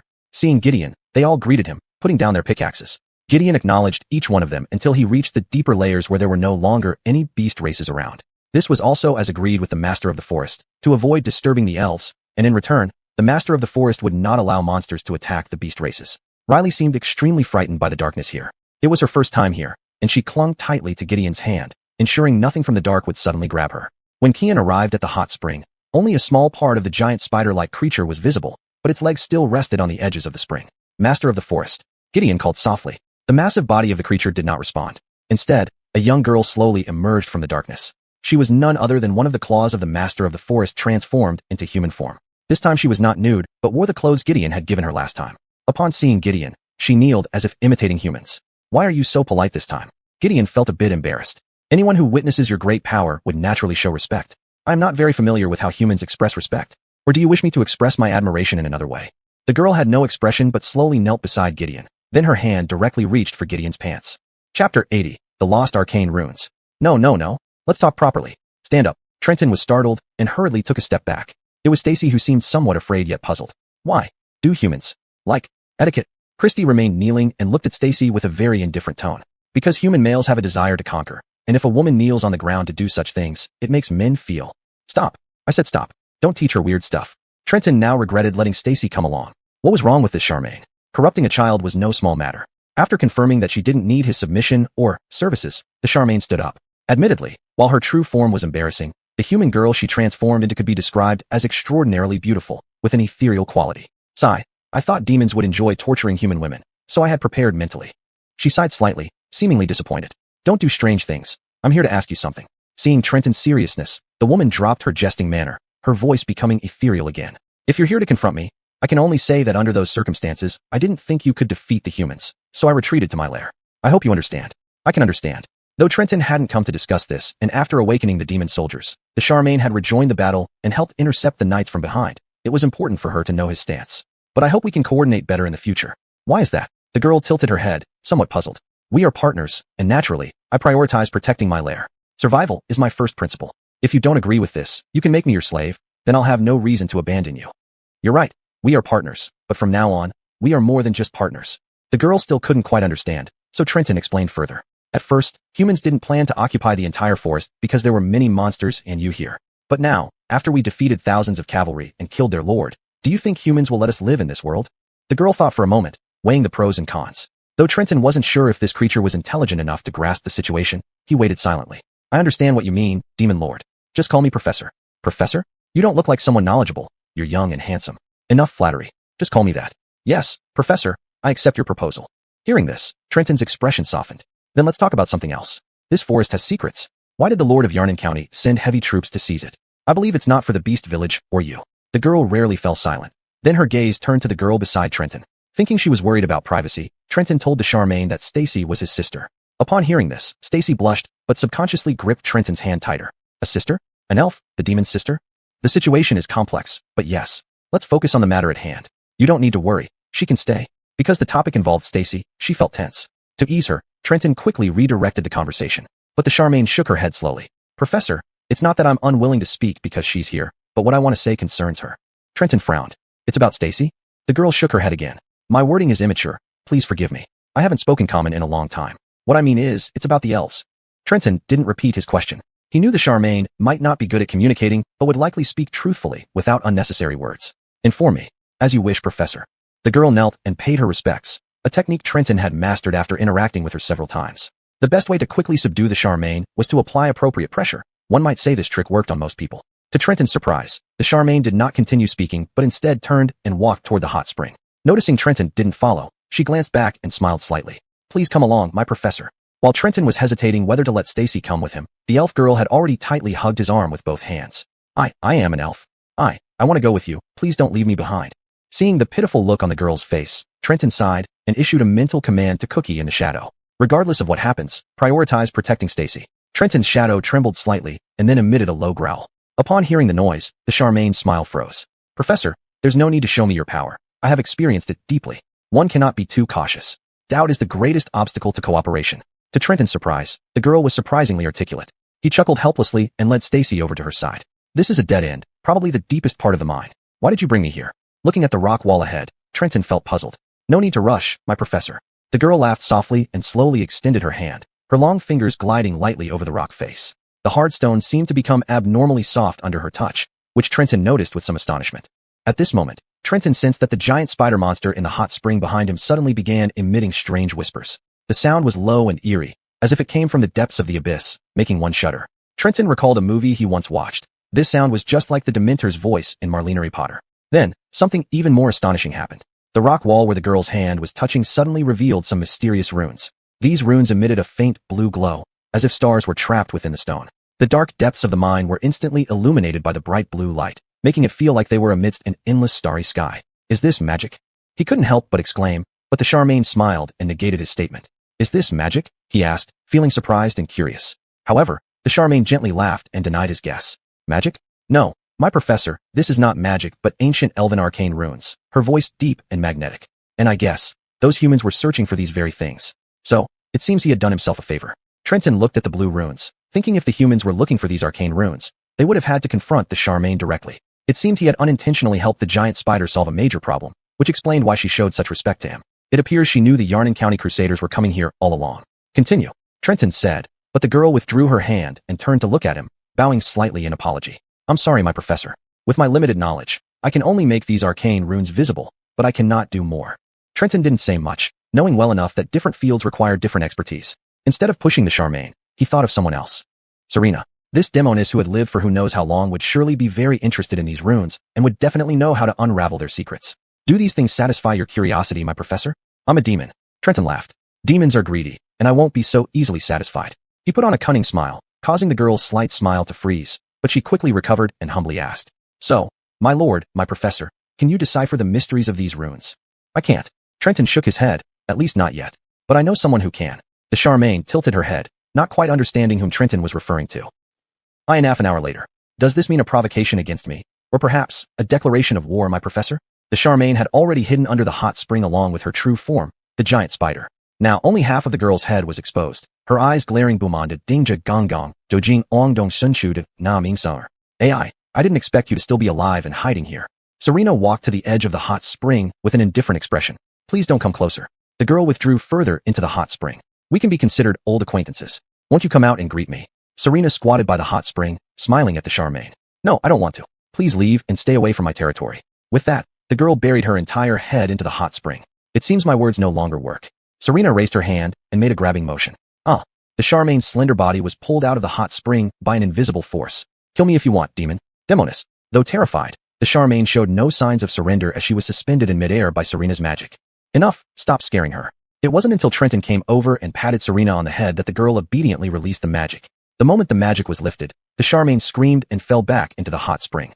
Chapter 81. Betrayal of the Alliance. Trenton had figured out that Esme must have truly given the Charmaine a severe beating back then. Esther, after all these years, the sight of Esme still made the Charmaine tremble with fear. After climbing out of the hot spring, the Charmaine kept shrinking behind Trenton, cautiously watching Esme. Although her gaze remained cold, her trembling legs betrayed her fear. Esme, however, was too preoccupied to notice. The witch had discovered something far more intriguing. The runes projected on the walls deep within the mine shaft. Without the Charmaine's assistance, Esme waved her hand lightly, and the runes appeared on their own. The young girl examined these arcane runes carefully, seemingly trying to comprehend their mysteries. Well, Trenton asked. Esme did not respond. After scrutinizing the runes again, she looked at Trenton with a bitter smile and finally shrugged. Sorry, master. The elf who inscribed these runes must be well versed in the arcane arts. I, myself, am not particularly skilled in elven magic. Upon hearing elven magic, Trenton asked curiously, didn't you say that elves can't use magic? Oh, my naive master, you're still stuck in human ways of thinking.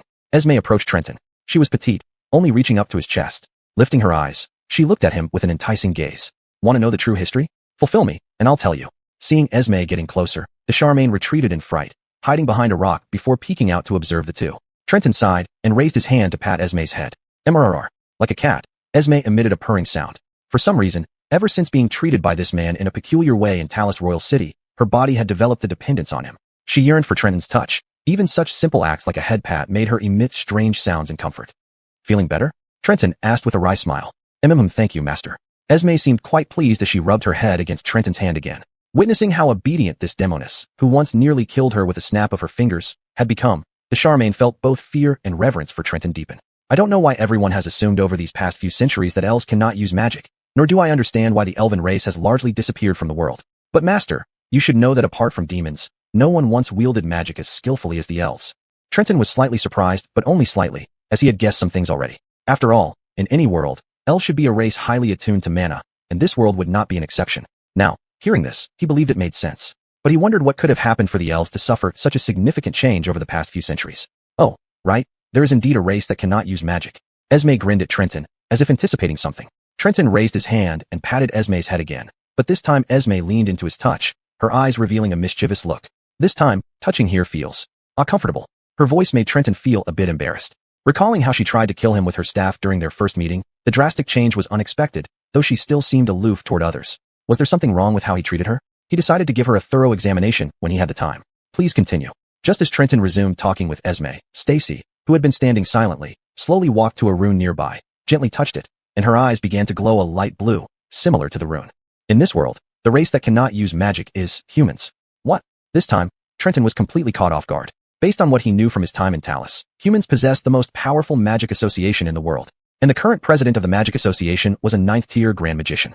9th tier meant the realm of magic was divided into 10 ranks. Ranks 1 to 3 were considered Benarfitu apprentices, 4 to 6 could be called true mages, and at this point they could join various adventuring parties. Rank 7 was mentor level, where one could take on disciples. Rank 8 was master level, usually employed by the state as a pillar of power.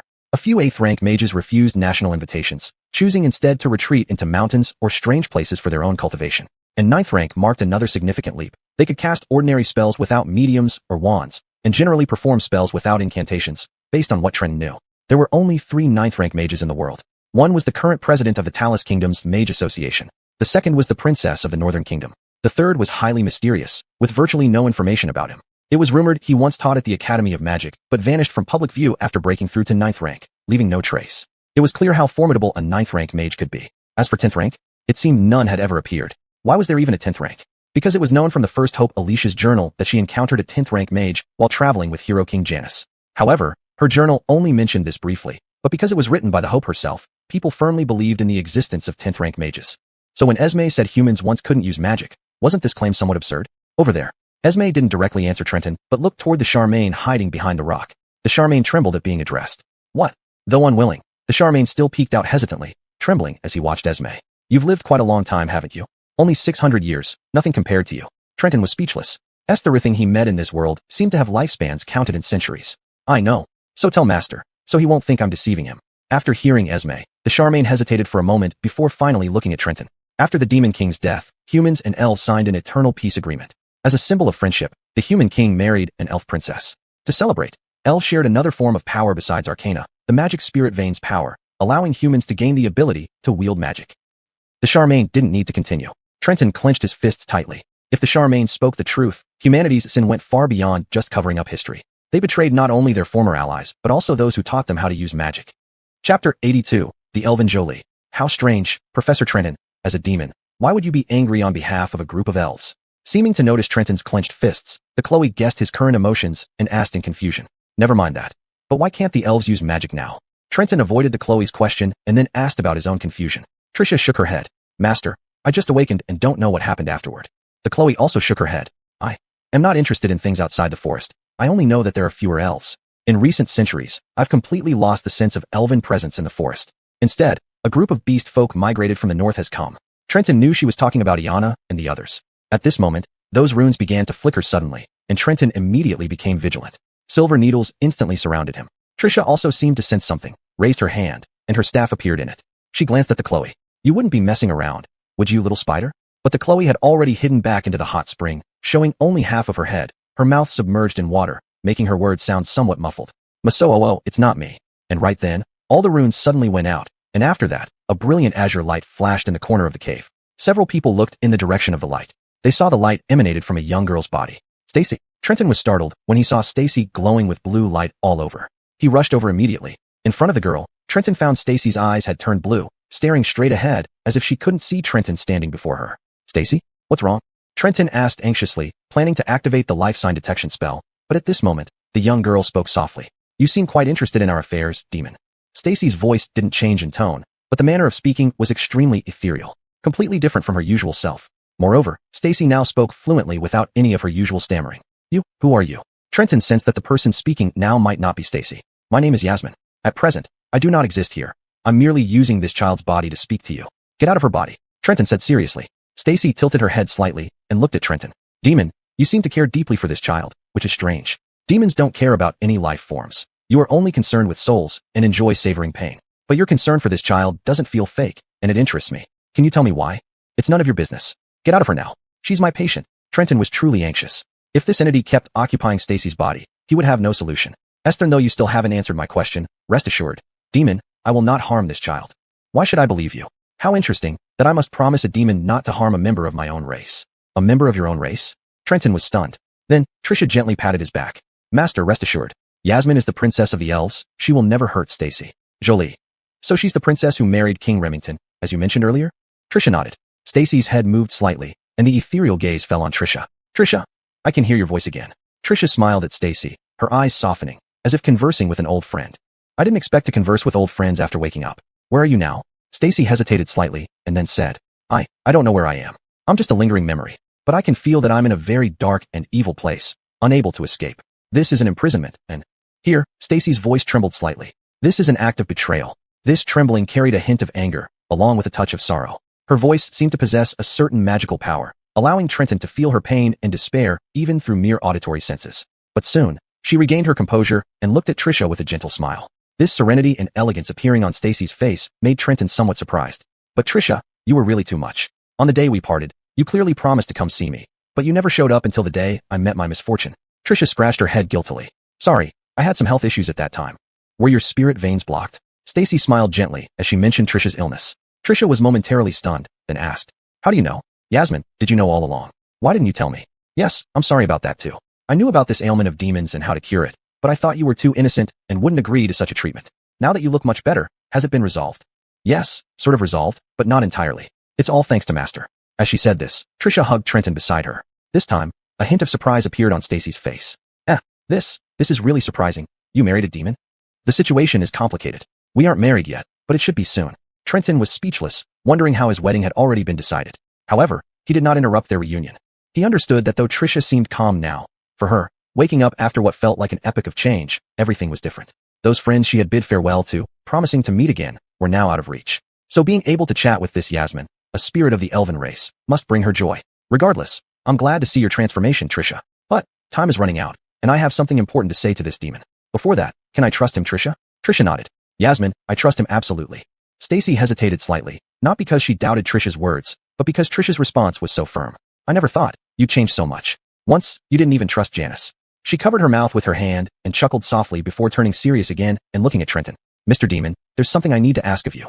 Since you're Trisha's friend, I'll listen." "What is it?" Trenton responded, sensing that Yasmin's request likely had something to do with the human's large-scale intrusion into the forest. Chapter 83, Arcane Spring. After receiving Trenton's agreement, Tess revealed a gentle smile. "You really don't seem like a demon, caring so much about others' lives and being so kind. Don't flatter me. The request you have, I may not be able to fulfill." Trenton interrupted Tess. Though he didn't want to be too impolite to this former good friend of Ashley, time was really pressing now, and after hearing Tess's request, he also had questions to ask the once elven saint. So let's get on with it. When he was a surgeon, what flattery hadn't he heard? "Originally, I did not hold much hope. I left behind a fragment of my soul here, which was an inevitable choice, but fate indeed. If it's you, maybe it can be done." "Stacy, no." Tess looked at Trenton with eyes full of determination. "I hope you can save the elves and prevent them from being extinct in this catastrophe." This caught Trenton off guard. Originally, Trenton thought she would say that she wanted him to rescue her from where she was imprisoned, a very difficult task, even she didn't know where she was kept. And now, this princess of elves had made an even heavier request. So Trenton remained silent for the moment. Seeing Trenton's silence, Tess seemed a little anxious. "I know this is quite a presumptuous request. You're not one of our race, and you're a demon. Yet, I ask you to save my people. But, the elves are truly at a dead end." At this moment, despair and unwillingness flashed across Stacy's face, controlled by Tess. Trenton could hardly imagine what these elves had experienced to bring them to such a state. Ashley had been quiet all along, afraid that her words might affect Trenton's judgment, but seeing her old friend with such an expression, She couldn't help but decide, even if Trenton refused Tess, she would still ask Trenton to let her deal with this matter herself. Are you blaming yourself? Trenton neither agreed nor refused Tess, but asked a question that left everyone puzzled. Only Tess's eyes were filled with astonishment, as if completely exposed by the demon in front of her. You can actually see through my mind from a fragment of soul. Truly a powerful demon you are. Trenton shook his head with a bitter smile. No, I'm not that powerful. I can't even tell how you attached yourself to Stacy, but I have a brain and can think. Trenton pointed to his head and continued. I learned from your friend Ashley that the last memory she had was you marrying a human king and giving humans the power to control magic. I guess you led this ceremony. A hint of melancholy flashed in Tess's eyes. Then she slowly lowered her head, her hands placed over her chest, as if instinctively protecting herself. As you say, I led the ceremony, personally delivering the destructive power that killed my own kin into the hands of those evil, greedy people. I am the sinner of the elven race. Her voice was filled with endless guilt and disappointment. But this wasn't what Trenton wanted to hear, so he came straight to the point.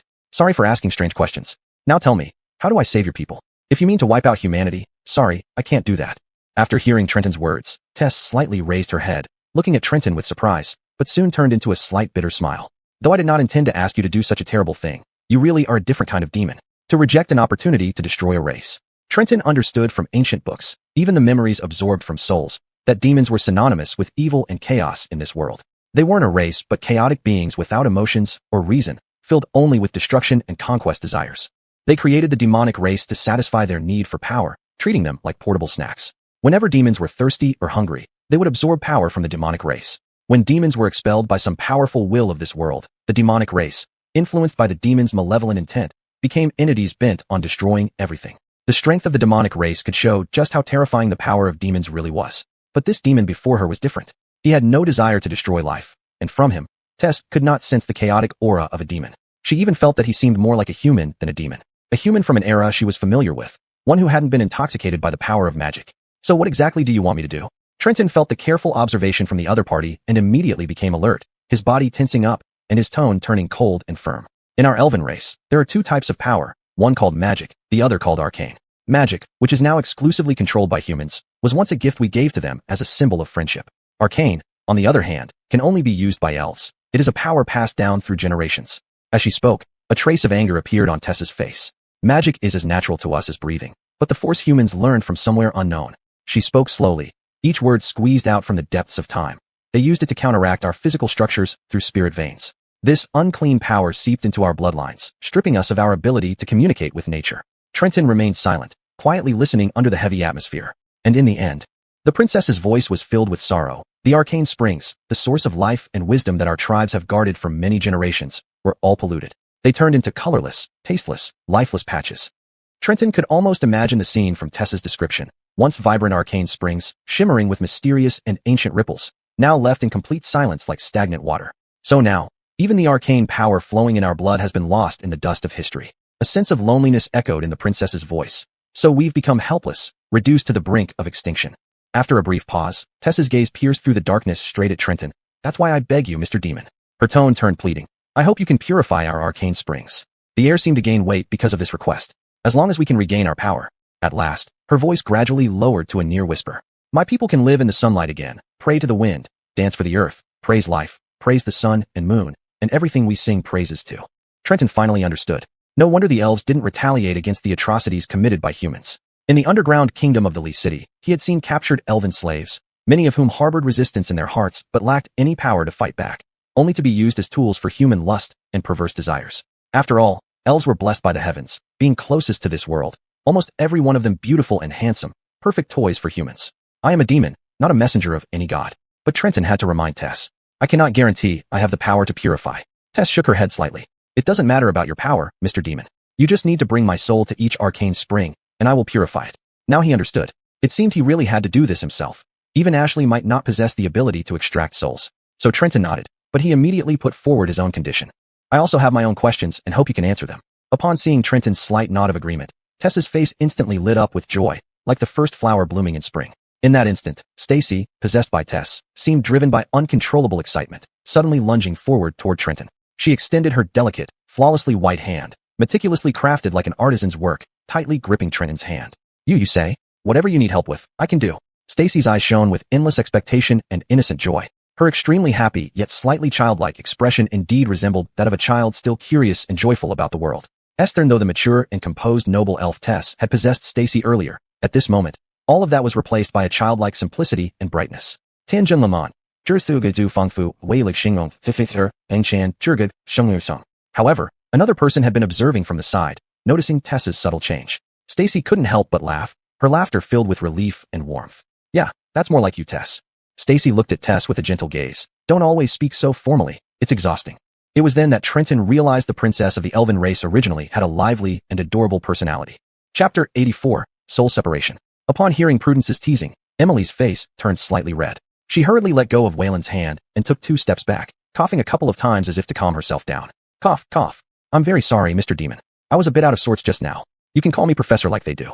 Waylon did not intend to tell this elven princess his real name, and Prudence also tacitly never called Waylon by his name, always addressing him as Master. I understand, Professor. That is quite an unusual name. Now tell me, where are these 7 arcane wellsprings located? One of them is in this forest. Visada Forest used to be one of our sacred grounds. This answered another question Waylon had. Why humans were invading the Visada Forest en masse?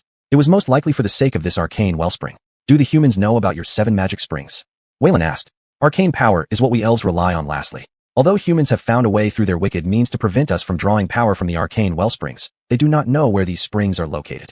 They probably do now, especially regarding this spring in Visada Forest. They will do everything to get it. Emily's expression turned heavy, deeply understanding the implications behind Waylon's words. This not only signified that the survival space for elves was being threatened, but the situation might be worse than she had imagined. In fact, Waylon held back some truths from Emily, believing that the predicament the elf race faced was even more severe than what she could imagine. The fate of elves captured by humans was often tragic. Some became playthings for human whims, while others were forced into slavery. Similarly, the beast races didn't fare any better. Humans would capture members of the beast races, cruelly cutting out their hearts or other vital organs, due to some bizarre folk remedies they believed in. To the beast races, their hearts and other organs were seen by humans as potent ingredients for strength. These innocent creatures were butchered at the whim of humans, satisfying their insatiable greed and desires. At least the beast races still had room to live openly. The elves, however, would be hunted down on a large scale the moment they appeared. Professor? Excuse me. Are you listening to me? Noticing that Waylon seemed distracted, Emily anxiously asked. She feared that this lifeline before her might refuse her request. Her arcane rune could only appear once, and originally, she had given up all hope. Yet unexpectedly, fate allowed her to meet someone who could help her. Esther, though it was a demon standing before her, Prudence trusted and relied on him. Perhaps she could too? Emily had made up her mind. No matter what price Professor asked of her, she would seize this opportunity. I'm listening. Waylon nodded. So, are you willing to help me?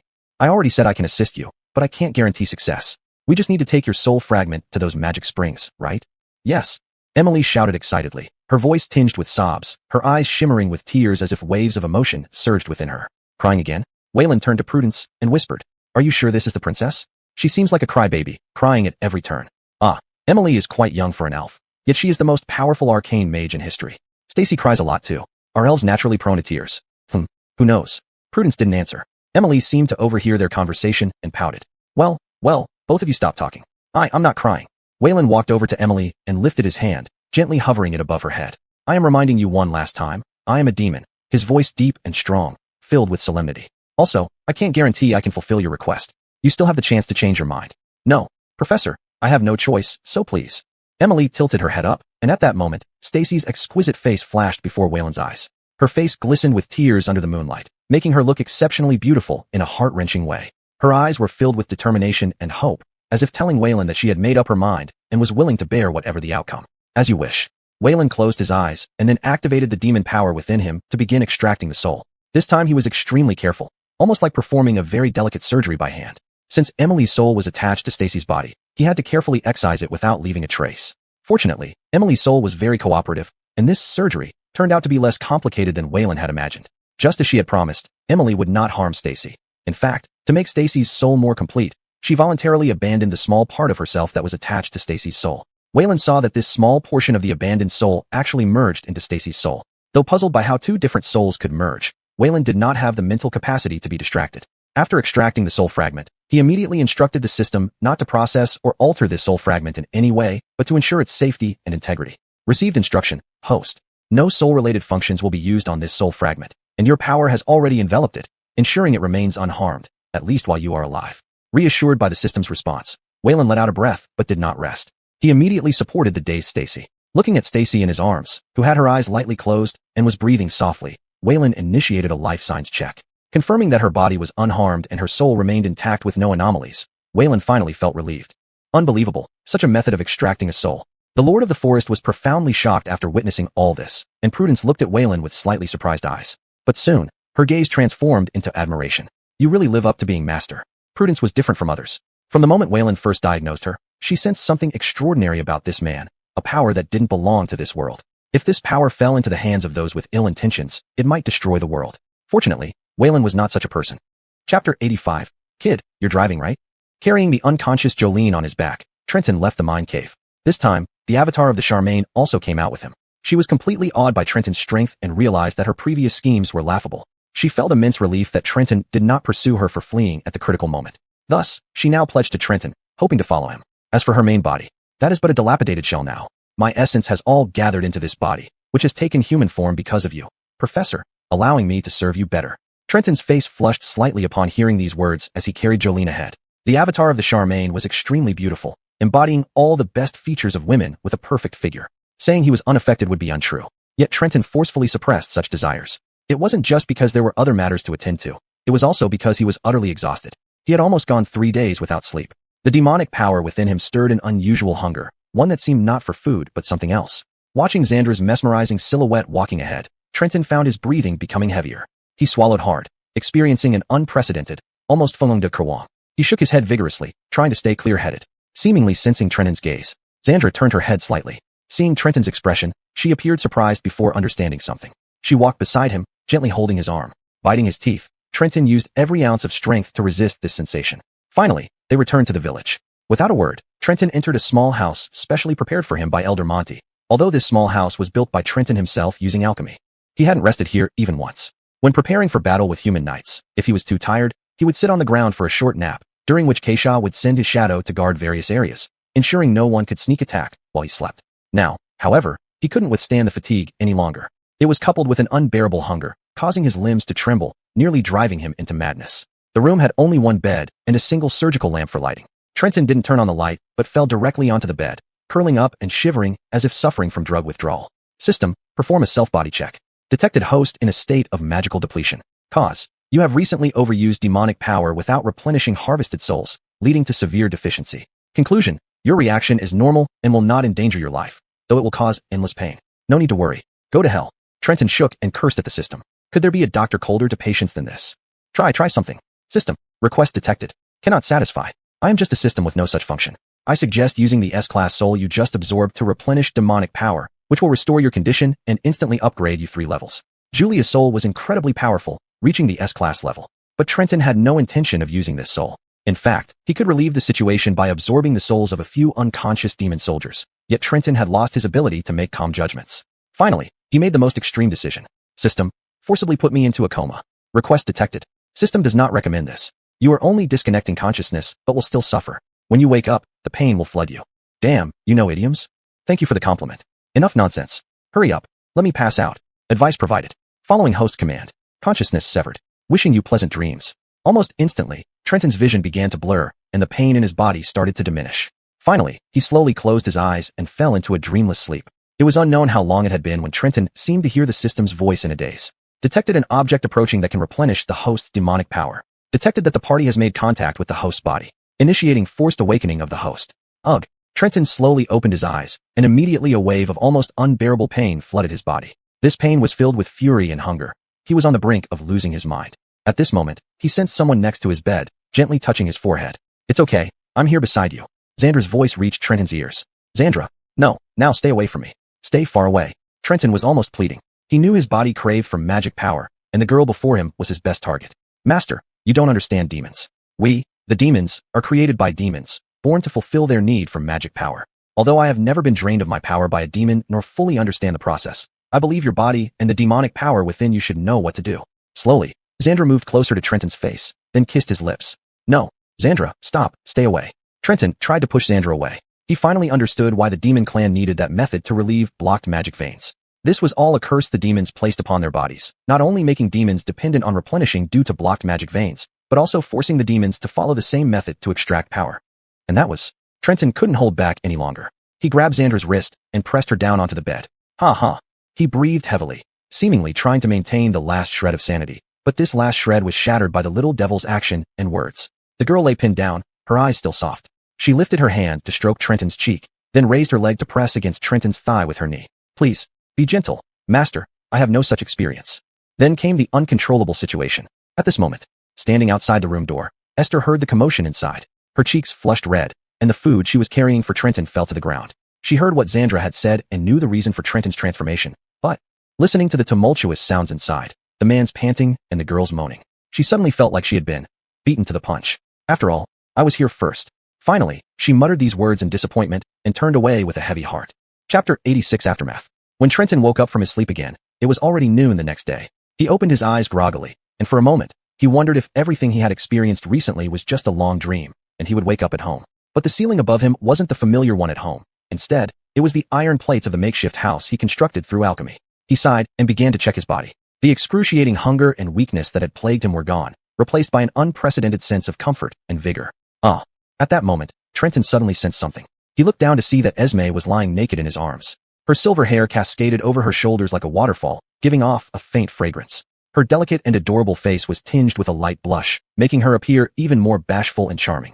Her eyes remained closed, and her soft breathing sounded like whispered words, evoking tenderness. Trenton suddenly remembered what had happened. His demon power had triggered the essence within him, extracting power from Esme, who was of the demon race, and the method of extraction had been. He felt overwhelming guilt. Although it was a side effect of the demon power, he had done something unspeakable to the young girl. As if noticing Trenton's gaze, Esme's eyes fluttered open. In her calm, watery eyes, Trenton's somewhat flustered expression was reflected. Master, do you feel better now? Esme's tone remained as usual, calm like still autumn water, showing no ripple. But her cheeks were slightly flushed, and her tone betrayed some unnaturalness, revealing her true feelings. Trenton knew this wasn't her true state. Esme was forcing herself to be calm, trying to hide her inner turmoil. Esme, I'm really sorry. Looking at her, Trenton felt filled with regret.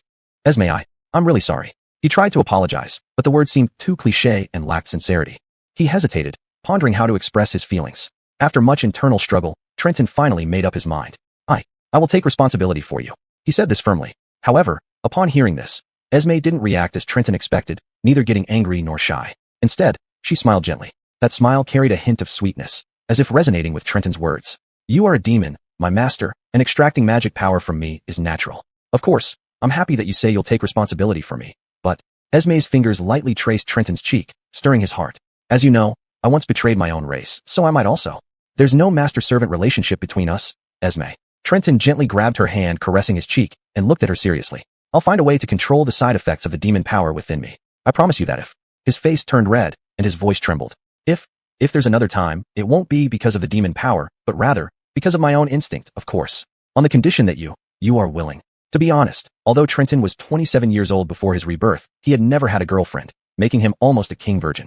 Due to family reasons, he was rather introverted, and the only girl he got along well with was his younger sister. After his sister's death, Trenton threw himself entirely into medicine. So, asking a steel-straight man to speak moving words of love was quite a challenge. But Trenton had tried his best to convey his genuine feelings, and Esme was slightly taken aback. I once said I wanted you to be my partner, but now you're a demon, and I'm a demon clan member, your creation. I don't know if I can still.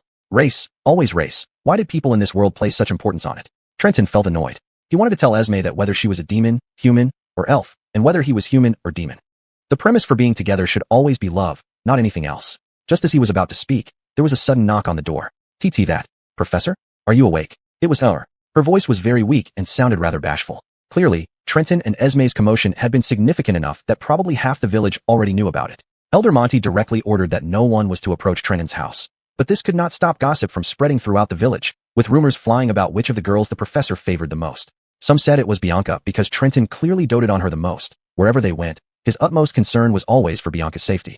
Others argued it was Esther, the proud princess knight who abandoned her human identity to help the beast race fight against her own kind, must be in love. The professor, being so righteous, would certainly respond to such affection. Of course, the most common rumor was about Esme, since the two were still sleeping together. This irrefutable fact could not be denied by anyone. In the end, some people even started talking about her. Yana, you need to try harder. Lady Esther, Lady Bianca, and Lady Esme are all far ahead of you. Don't let our beast race down. These words were spoken by Chris, who is both Iana's uncle and her father's younger brother. Naturally, he hoped this young niece would find a good match. At first, he was worried that Trenton might look down on them as mere tools or slaves. However, over time, Trenton treated every member of the beast race very kindly, especially when treating their wounds. Despite his serious and cold demeanor, Everyone he healed felt his rigorous attitude towards healing, showing he regarded them as equals, comrades, and patients, not animals, nor slaves. If it were the old Iana, anyone daring to spread rumors about her would definitely get a punch. Esther and Uncle Chris would receive a retort from her. In fact, when Chris was disabled, he once advised Iana to leave the village, go north to find her future and a partner. Iana, of course, refused. But now, facing Uncle Chris's words, the strong-willed and stubborn wolf-eared girl uncharacteristically lowered her head, revealing a shy expression. Like now, standing at Trenton's door, she was extremely nervous and shy, yet something important had happened that required Trenton's presence. Trenton hurriedly got up to change his clothes. Esme was still sitting on the bed, yawning. A few strands of her disheveled long hair hung before her eyes, adding a chaotic beauty to her already beautiful appearance. Get dressed first. Trenton, having put on his clothes and cloak, awkwardly urged Esme, seeing she hadn't moved. To his surprise, Esme gave him a slight smile, then sat on the edge of the bed, her petite, porcelain-white body exposed. With a mischievous smile, she lifted her foot, her delicate, tiny toes swaying gently in the air. Master, you have absorbed much of my power. Could you please dress me now? Chapter 87, An Old Acquaintance. Trenton swallowed, and, after an intense inner struggle, he picked up the girl's clothes scattered on the ground and threw them onto the bed. PL, please don't be naughty. Kendra shrugged, a mischievous smile appearing on her face. You're quite a shy devil, aren't you? As she spoke, she began to put on her stockings. Trenton turned away, not looking at her until she had finished dressing, after which he opened the door. Professor, Lady Kendra. I am sorry, did I interrupt you?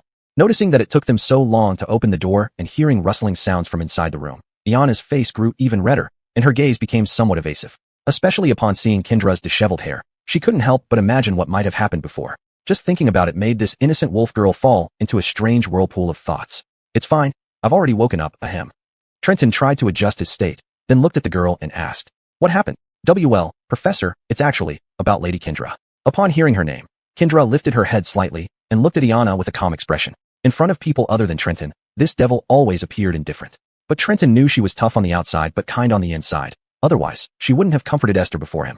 Just now, a teleportation array suddenly appeared at the village entrance, and a human mage emerged. Our people have her under control. She didn't resist or seem to have any intentions of attacking us. She just said she wanted to see Lady Kendra. Oh, Kendra narrowed her eyes slightly, then raised her hand as if sensing something. Really, because too much of my magic power was absorbed by the master, the counter-magic barrier I set up in the forest has weakened somewhat. Kendra deliberately gave Trenton a pout, while Trenton truly felt guilty, worrying that if enemies attacked during this time, the weakening of Kendra's counter-magic would pose a significant crisis. In reality, even if Kendra's barrier had weakened, it wasn't something an ordinary mage could breach. At the very least, the visitor was a mage of the 6th rank or above. So Kendra stopped joking around. Since she came to find me, I might as well meet her. Where is she? She's still at the village entrance. We didn't let her enter, and she didn't try to force her way in either. Trenton fell into deep thought. A mage came alone, specifically seeking out Kendra. There shouldn't be many people who know about her in this era, and besides, she isn't aggressive towards beast folk. This is indeed intriguing. I'll go with you. With that, Trenton and Kendra followed Iana to the village entrance. From afar, Trenton detected a faint smell of gunpowder. The beast folk were on high alert, weapons in hand, surrounding someone at the village entrance, the unwelcome visitor. Move aside, the professor and Lady Kendra are here. Iana shouted while pushing through the outer circle of beast folk. Hearing Trenton and Kendra, the beast folk immediately formed a path for them. Now, Trenton could clearly see the visitor. It was an elderly lady in her 60s, dressed in a light purple robe, who wore a gentle smile despite being surrounded by the beast folk. Upon seeing Trenton, her half-closed eyes suddenly widened, and Trenton instantly felt an extremely terrifying aura emanating from her. That oppressive feeling was far beyond what Milo Darren could compare to. He couldn't help but wonder who this old lady was. Sister Kendra. But when the old lady saw Kendra behind Trenton, her expression relaxed again. Hearing an elderly woman calling Kendra sister, Trenton felt a bit strange, knowing that Kendra was quite old, but this wasn't his concern. So Trenton stepped aside, letting Kendra handle the situation. Kendra also sensed the formidable magic aura from this old lady, yet her calling her sister left her puzzled. She tilted her head slightly and watched as the old lady slowly approached her. Who are you? Sister Kendra? It's me. The corners of the old lady's eyes brimmed with tears as she trembled, reaching out to grasp Kendra's hand, only to be stopped by Kendra stepping back. Who exactly are you? The old woman looked at Kendra's indifferent eyes and suddenly felt a bit lost, but she soon chuckled bitterly and put her hands back behind her back. Yes, it's been so many years, and I'm already this old. It's normal that you don't recognize me, Sister Kendra. The old woman sighed, and then looked up at the sky. Back when Professor Aaron was practicing magic with you every day, I was only this tall. She gestured with her withered hand to the height of her knees. Aaron. Esther froze at the name. Wasn't she one of the people Kendra mentioned had once fought against the Demon King? It seemed to be. Aaron, the Witch of Time. Kendra also paused upon hearing Aaron, and then carefully examined the old woman's face. Wait. Suddenly, she seemed to understand something, her eyes flashing with rare surprise. Are you Chantel? The tag-along kid who was always with that stupid witch. For a moment, in Kendra's mind, the image of the naive little girl overlapped with the old woman before her. Ha ha ha, stupid witch, haven't heard that term in ages. Yes, Lady Kendra, I am that kid. Remember how much I hated you because you always said bad things about Professor Aaron. Listening to their reminiscence, the surrounding beast folk, who had been tense, seemed to relax somewhat until Kendra asked the next question. Chantel, you're human, but if you've really lived this long, you should have. The old woman smiled and nodded. I'm 530 years old. What the heck? Not just Trenton, but even Esther and the other beast folk couldn't help thinking this. Humans generally don't live past 150 years. Esther and Hero King Janus and his wife, Gemma, only lived to be a little over 120. But this old woman has lived for more than 500 years? Kendra's surprise quickly turned into understanding. Of course, since your teacher was the Witch of Time, you must specialize in time magic, right? The old woman nodded. Yes, but it's almost over. Reversing the flow of time isn't easy, Sister Kendra. So, you must be doing quite well now. Kendra noticed the old woman Chantel's magic cloak and the association emblem on its collar and asked this question. The old woman glanced down at her emblem, nodding with a bitter smile. I suppose I am. Sister Kendra, I'm now the president of the Talus Kingdom's Mage Association. Speaking of which, my little apprentice was quite rude to you recently, wasn't she? Sigh, she's a genius but too eager for success. Trenton didn't understand what she was talking about, but Kendra did. The old woman was referring to the mage who appeared after she triggered the trap and was teleported to the anti-magic prison. That was Elena Bach, a member of the current hero team and vice president of the Mage Association. Chapter 88. This is all our fighting strength. Esme still had some impression of the eccentric magician. When she was trapped, he seemed to want to use her as a subject for his human body research. So your apprentice isn't enthusiastic about time magic, but chose human body magic instead? Esme's tone became somewhat cold when she said this, quite different from the warm feeling when she saw an old friend earlier. The old man put his hands behind his back. A trace of guilt and loss flashed across his face, seeming helpless when talking about his disciple. Big Sister Esme, not everyone can master time magic. It's a field that even elves haven't grasped. Elena has a strong sense of self-respect and pride. After knowing she had no talent for time magic, she went astray. Human body magic is an evil magic banned by the Magician Association, similar to demonic power in principle. It extracts vital energy and disrupts the spirit veins inside the body before using them. Compared to demonic power, human body magic is cruder and more direct. If the soul extraction of demonic power is like a precise surgery, ensuring the integrity of the soul, then human body magic is like a disaster, thoroughly crushing the human body's spirit veins and scooping them out all at once. Since you're the president of the Magic Association, how could you allow your disciple to study such magic? Wayland interrupted with a question. He absorbed many souls and learned a lot about this world from their memories. He sensed disdain for human body magic from human memories and hatred from beast souls. The elder glanced at Wayland, seemingly aware of his demonic identity, revealing a disdainful expression on his face. Anyone can say that, but as a demon, I doubt you have the right to speak such words. Don't compare Professor with your disciple who studies evil magic. Marlene drew her twin blades Emily from her waist, weapons once belonging to her father which have now been reborn and transformed into Marlene's new double blades. Faced with the twin blades, the elder remained unmoved. In fact, he only showed respect to Esme, showing indifference and disdain towards other beast races, including Esther. Demon, I admit you have some ability to help these barely surviving beasts resist the Southern County Crusaders, but don't think Remington Kingdom will let you run wild here. Remember, this is human territory. No, this world belongs to humans. Her tone wasn't arrogant like knights, but rather frail. Yet, no one present doubted the weight of her words when she spoke. This was the innate aura of a powerful being. President of the Magicians Association, a Grand Mage of the 9th rank, right? At this moment, Wayland smiled and raised his hand to stop Marlene's twin blades. Despite Marlene being intimidated by the elder's aura, Wayland gently pressed her shoulder and walked up to the elder. Does your sudden visit mean the Magicians Association is about to attack this forest? Wayland asked the elder with a smile. The elder closed his eyes, seemingly lost in thought. He sat quietly without speaking. Only a gentle breeze brought coolness. Wayland waited silently, and after a long while, the elder finally spoke. His voice was very light, almost as if afraid to disturb something.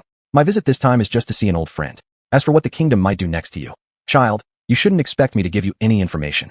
You make it sound so. Wayland lowered his head and laughed bitterly, then looked back at the elder. You've told me a lot. At least I know that the Remington Kingdom, the capital, and the Magicians Association are all aware of the situation in the forest, and they will take action here. For me, knowing this is enough. Wayland's tone conveyed a sense of contentment and relief. However, the elder felt uneasy. Knowing he had inadvertently revealed too much to Wayland, he instantly radiated an overwhelming presence. All the beast tribes felt this pressure, like a death threat suffocating them. But Wayland stood there unaffected by this spreading aura. High-level magical spirit veins detected. Currently, the host's demonic power is abundant, but still insufficient to contend with this life form. Wayland naturally knew that he couldn't match a 9th-rank Grand Mage at present. However, he was confident nonetheless. Raising his hand, he snapped his fingers, and the demon troops guarding outside the village suddenly stood up in unison. The beast race demon troops who had been accompanying their families within the village now emerged, weapons in hand. For in their hearts, Waylon's orders were paramount. Over 1,000 demon troops surrounded the elder, and it didn't stop there. The elder lowered his head slightly, looking at his own shadow where a pair of blood-red eyes appeared. The embodiment of Quiche had infiltrated the elder's shadow, ready to tear apart the frail body at any moment. You are very powerful, demon, but you have yet to reach your full potential. Revealing your fangs and claws to me now is not a wise choice. The elder faced these terrifying demon troops and formidable beasts alone, unperturbed. Their weapons gleamed with a cold light, each demon troop's gaze filled with cruelty and murderous intent. Yet, the elder showed no fear. His eyes remained half-closed as if all threats around him were mere air. If you think I'm old and therefore insignificant, no, you misunderstand. Precisely because I hold you in high regard, I have mustered all our strength. This is all our fighting power. Although Waylon spoke courteously, he did not intend to order the demon troops back. They stood firm with stony expressions, devoid of fear, their sole thought being to kill. All our strength, not bad, child. You might be a powerful demon, but you are not a good leader. The elder sighed and smiled. You should not reveal all your cards to your enemy. Knowing I am the president of the Magicians Association, I will report everything here to the capital city. What awaits you is only destruction. Indeed. But that was exactly what Waylon wanted her to say. So, Remington Kingdom really won't let us go? Right before everyone's eyes, Waylon actually spoke in submission, surprising even Esther and the other beast races. Professor, we don't need to bow down to her. If we kill her, no one will know our whereabouts. Marlenudo whispered to Waylon. Waylon shook his head. Mr. President, if you still plan on waging war, just as my companion said, we will use every means available to defend ourselves with all the strength you see here. Esther, for you. I believe the process will not be easy. Upon hearing Waylon refer to them as companions rather than subordinates, a wave of excitement swept through the beast races. The elder turned to look at Esme after hearing Waylon. So, Sister Esme, are you now an enemy of humans? Esme yawned, clearly still groggy from last night when Waylon had taxed her body to its limits. Demonic power was truly overwhelming, and even for her, bearing it was challenging. Added to that, Waylon had completely lost control, making the experience more painful than pleasurable. When asked by the elder, Esme did not answer directly, but walked to Waylon's side and embraced his arm. If humans are enemies of my master, then I am the enemy of humans. The elder slowly sighed, disappointment flashing in his eyes. Neither you nor master were human, yet both of you chose to destroy the demon race for humanity. I respect you deeply, Sister Esme. Therefore, I will not take action today. As I said earlier, I came only to visit an old friend. Seeing you again, I am very happy, Sister Esme. I am too, Ansa. In that sense, I am also glad to see you. Forgive me, Lady Esme, your current power is weak. Esme's indifferent smile vanished at the elder's words. She raised her hand, summoning her staff, and fixed her gaze on the elder with a cold expression.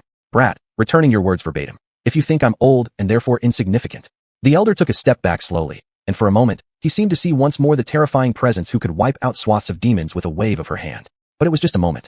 Upon closer inspection, Esme's magic power was still weak and disordered. Yet she showed no intention of attacking, instead folding her hands behind her back, smiling kindly at Esme. Sister Esme, you're still as short-tempered as ever, just like Teacher Aaron. Speaking of her teacher, a hint of sorrow flashed in Ansa's half-closed eyes. Finally, she turned around and walked towards the magic array. Sister Esme, I won't attack you now, but if King Remington orders the extermination of the rebels in this forest, then I will show you what I have learned from my teacher over these years. Esme waved at her as well. Oh, I look forward to it. Then the elder stepped into the teleportation array, her figure enveloped by light. When the light dissipated, both the array and the elder vanished from everyone's sight. Chapter 89, Growth Potential. Only when the elder's presence completely faded did Trenton slowly raise his hand. The demonic soldiers gradually returned to their assigned positions, and the conscious beast race soldiers also heaved a sigh of relief. Although they prioritized Trenton's orders above all else, they still wished to be by their family's sides. Bohan already faced death once. They understood the value of survival more than ever.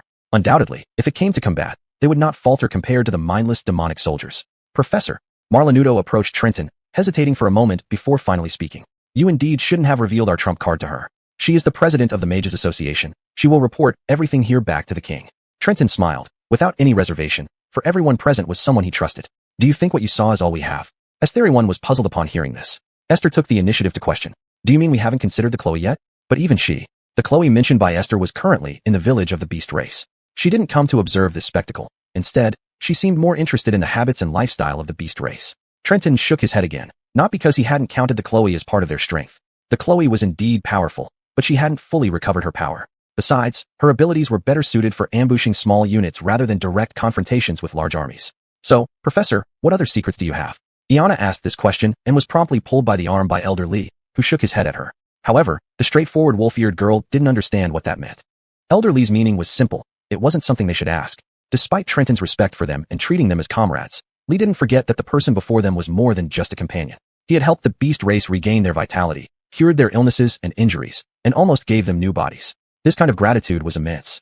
Esther, and if he declared the beast race his servants, it might not be an exaggeration. Not minding didn't mean the beast race could overstep boundaries. So Lee was reminding the naive girl not to ask questions they shouldn't. But Trenton really didn't seem to mind. He had never been one for deep machinations. His whole heart was set on medicine, often neglecting sleep and food for days just to perform a simple surgery. Such a personality might not suit a leader. Yet, everything has a first time. Since he had decided to revolutionize this world, he needed to shoulder pressures he hadn't imagined before. But it wasn't time for that yet. Trenton looked at Iana with a smile. Before we fought the Southern Cross Crusade, did you ever think I'd have these demonic soldiers?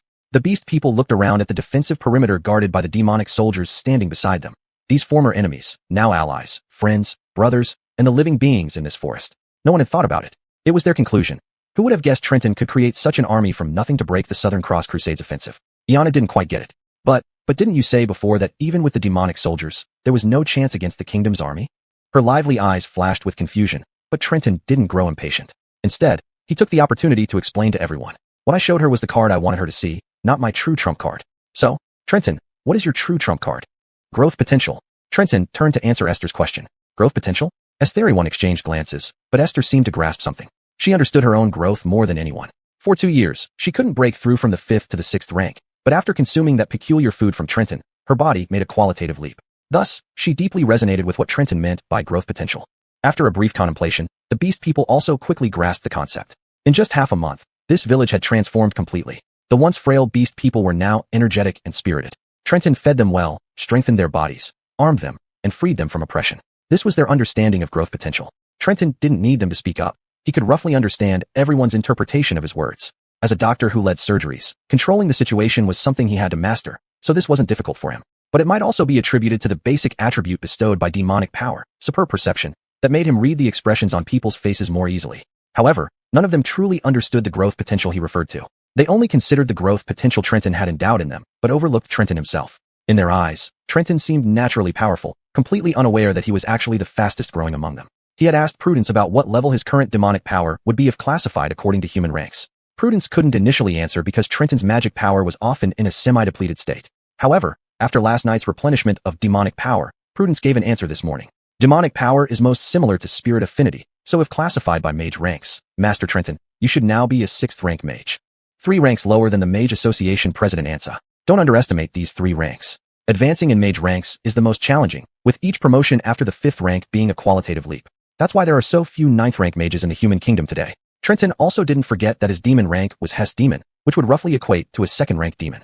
This means that horizontally comparing, a 4th or 5th rank demon could rival an 8th to 9th rank mage. This kind of pure force compression is the root of demonic power. His growth potential certainly extended beyond this. He had the ability to arm a weak beast village in just half a month, and thus could achieve even greater changes. With Milo Darren's memories in mind, he already had plans for the next step. That was to seize Sankertown. Professor, no matter what, I, Marlanudo, will follow you. Marlanudo held the spear called Conqueror and respectfully bowed his head toward Trenton. I will too. Marlene was not to be outdone and shouted. The 2nd and 3rd beast people began to respond. Trenton smiled and responded to each one. Afterward, he needed to attend to some serious matters. He instructed Elder Lee to gather the main personnel for a war council meeting that evening, then returned to his room. Sitting by the bed, he slowly closed his eyes. Detected. Host is inspecting the soul. Current number of souls. 1. Can I talk to her? Trenton asked with his eyes closed. Response. Yes, you can converse with this powerful elven soul. Her soul purity is extremely strong. The system still recommends you absorb her to provide nutrients for your strength. Don't give me such suggestions anymore. Let me talk to her now. As you command. Trenton slowly opened his eyes and saw a soul float out of his body. Good morning, Mr. Demon. The soul emitted Julia's voice, though somewhat faint, clearly undamaged. It seemed his soul extraction surgery had been quite successful. Chapter 90. Conflicts of opinion lead to progress. It's already noon, and you still think it's early? Trenton felt somewhat helpless. At this moment, Emily was not possessing anyone. She had temporarily materialized as a spirit using her demonic power, so the voice was her original one. Her voice was very pleasant to listen to, but it sounded a bit lazy now, which made Trenton wonder if souls also needed sleep. You and Cleo made such a big commotion last night. I didn't get any sleep at all. Upon hearing Emily's spirit suddenly mentioning last night, Trenton's face flushed red instantly. He coughed a few times. Cough, cough. All right, about last night. Wait, you saw everything. Professor, I'm just a spirit. I have no choice in what to see or not to see. I was inside your body, and you were in a state of full power last night. Naturally, I could only be immersed by your power as well. Don't make it sound so weird. All right, let's drop this topic. Trenton made up his mind. This soul must not stay in his body for too long, otherwise it would be too embarrassing. So are you looking for me because we're planning to head to the arcane spring in Visata Forest? Seeing that Trenton did not want to talk about last night, Emily chuckled lightly and asked a question. In fact, she was still quite puzzled. According to her impression, even in the team sent to defeat the Demon King, Reyna was considered a very reclusive type. She didn't expect Reyna to be so devoted to Trenton now. She wondered if it was due to the demon's power or if this man really had some charm. No, put aside the matter of the arcane spring. If we don't deal with the human kingdom's army that might arrive at any time, even if the arcane spring here is unsealed, it will ultimately fall into human hands. Trenton steered the conversation towards a serious direction, and Emily's voice gradually became solemn as well. You're right. Through your body, I saw the battles you and the beast tribes experienced. Frankly speaking, I'm starting to doubt whether you are a demon or not. I'm either a demon or a human, but whatever I am, I will do what I promised. Now I called you out because there's another matter. Since you're inside my body, you should understand my thoughts to some extent. Do you know what I'm going to do next? Attack the town called Sandrek. Emily's response initially left Trenton puzzled. Why did it sound like she didn't know about this town? From Milo Darlin's memories, Trenton understood that Sandrek had only about 300 years of history, and at that time, this elven princess was locked away somewhere unknown. Therefore, it was normal for her soul fragment to not know about Sandrek. But, how does this relate to me? It's not that I'm unwilling to help you, Professor, but I'm just a spirit. Eastern people other than you can't see me now. Discussing this with Cleo might be more useful. Trenton shook his head. No, the key lies with you. Trenton looked seriously at the soul before him. Estern without a physical form. Trenton could sense that she was looking back at him. I don't understand what you mean, Professor. Please forgive me. I can't fully share your memories. But I thank you for not absorbing me. Emily, I ask you, if I find the arcane spring, how will you unseal it? Can you do it in your current state? Emily fell silent for a moment, as if she had been thinking about this issue for a while. But until Trenton raised it, she hadn't truly faced the problem. No, my current body can't do it. I don't even have a physical form. So what do you plan to do? Use the body of a girl named Jennifer. Trenton shook his head without hesitation, as if he knew Emily would say this. Seeing Trenton shake his head, Emily's soul flickered slightly, seeming somewhat uneasy. Professor, except for those of my own race, it's difficult for any body to bear the weight of my soul, even if it's just a fragment. Beastkind won't work, nor will humans. I won't let you touch Jennifer's body again. After all, when he performed the soul extraction, a trace of Emily's soul had merged with Jennifer's. Although no rejection reaction appeared now, who knew what would happen if this occurred more frequently? Two souls crowding into one body was far from just causing split personality. Worst cases could result in the two souls fusing into one new soul. A trade of 2 for 1, Trenton wouldn't accept that.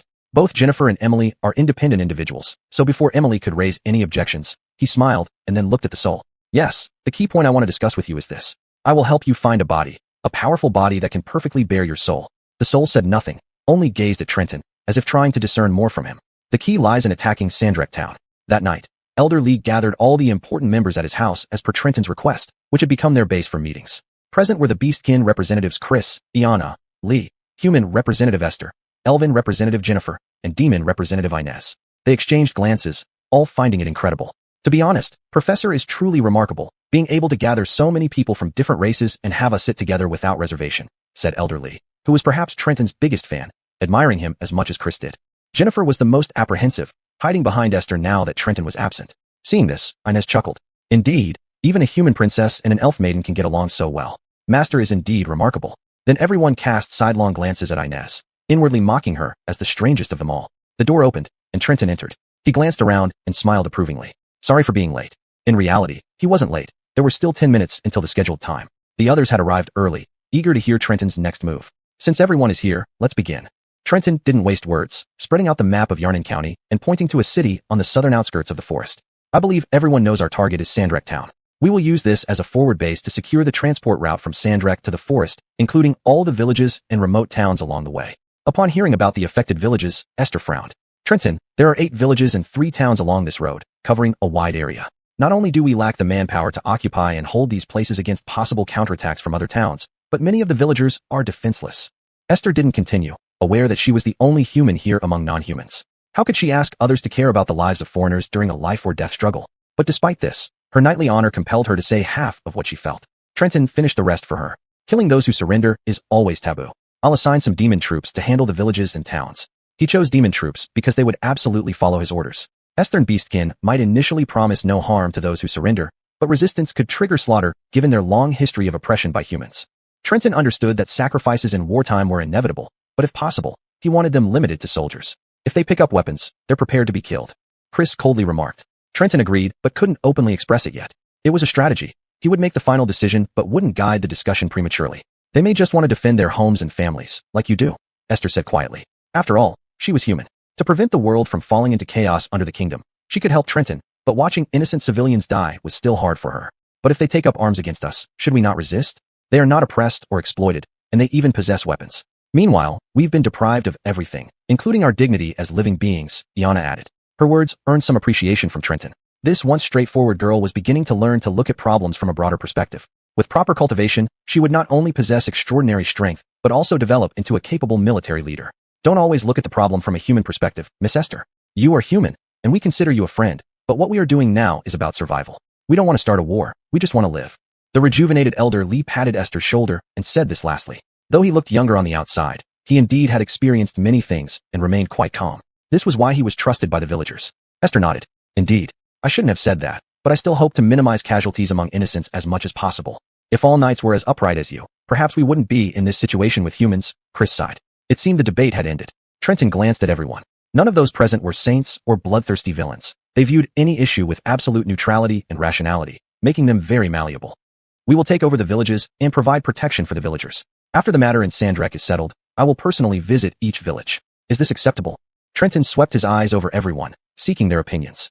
Upon hearing this, everyone was stunned. They understood the weight of Trenton's words. Visiting each village personally meant Trenton would use his unparalleled medical skills to gain the trust and cooperation of the villagers, just as he had done with the beastkin. Survival was indeed, as Iana had said, not just for the beastkin, but for humans struggling desperately to survive too.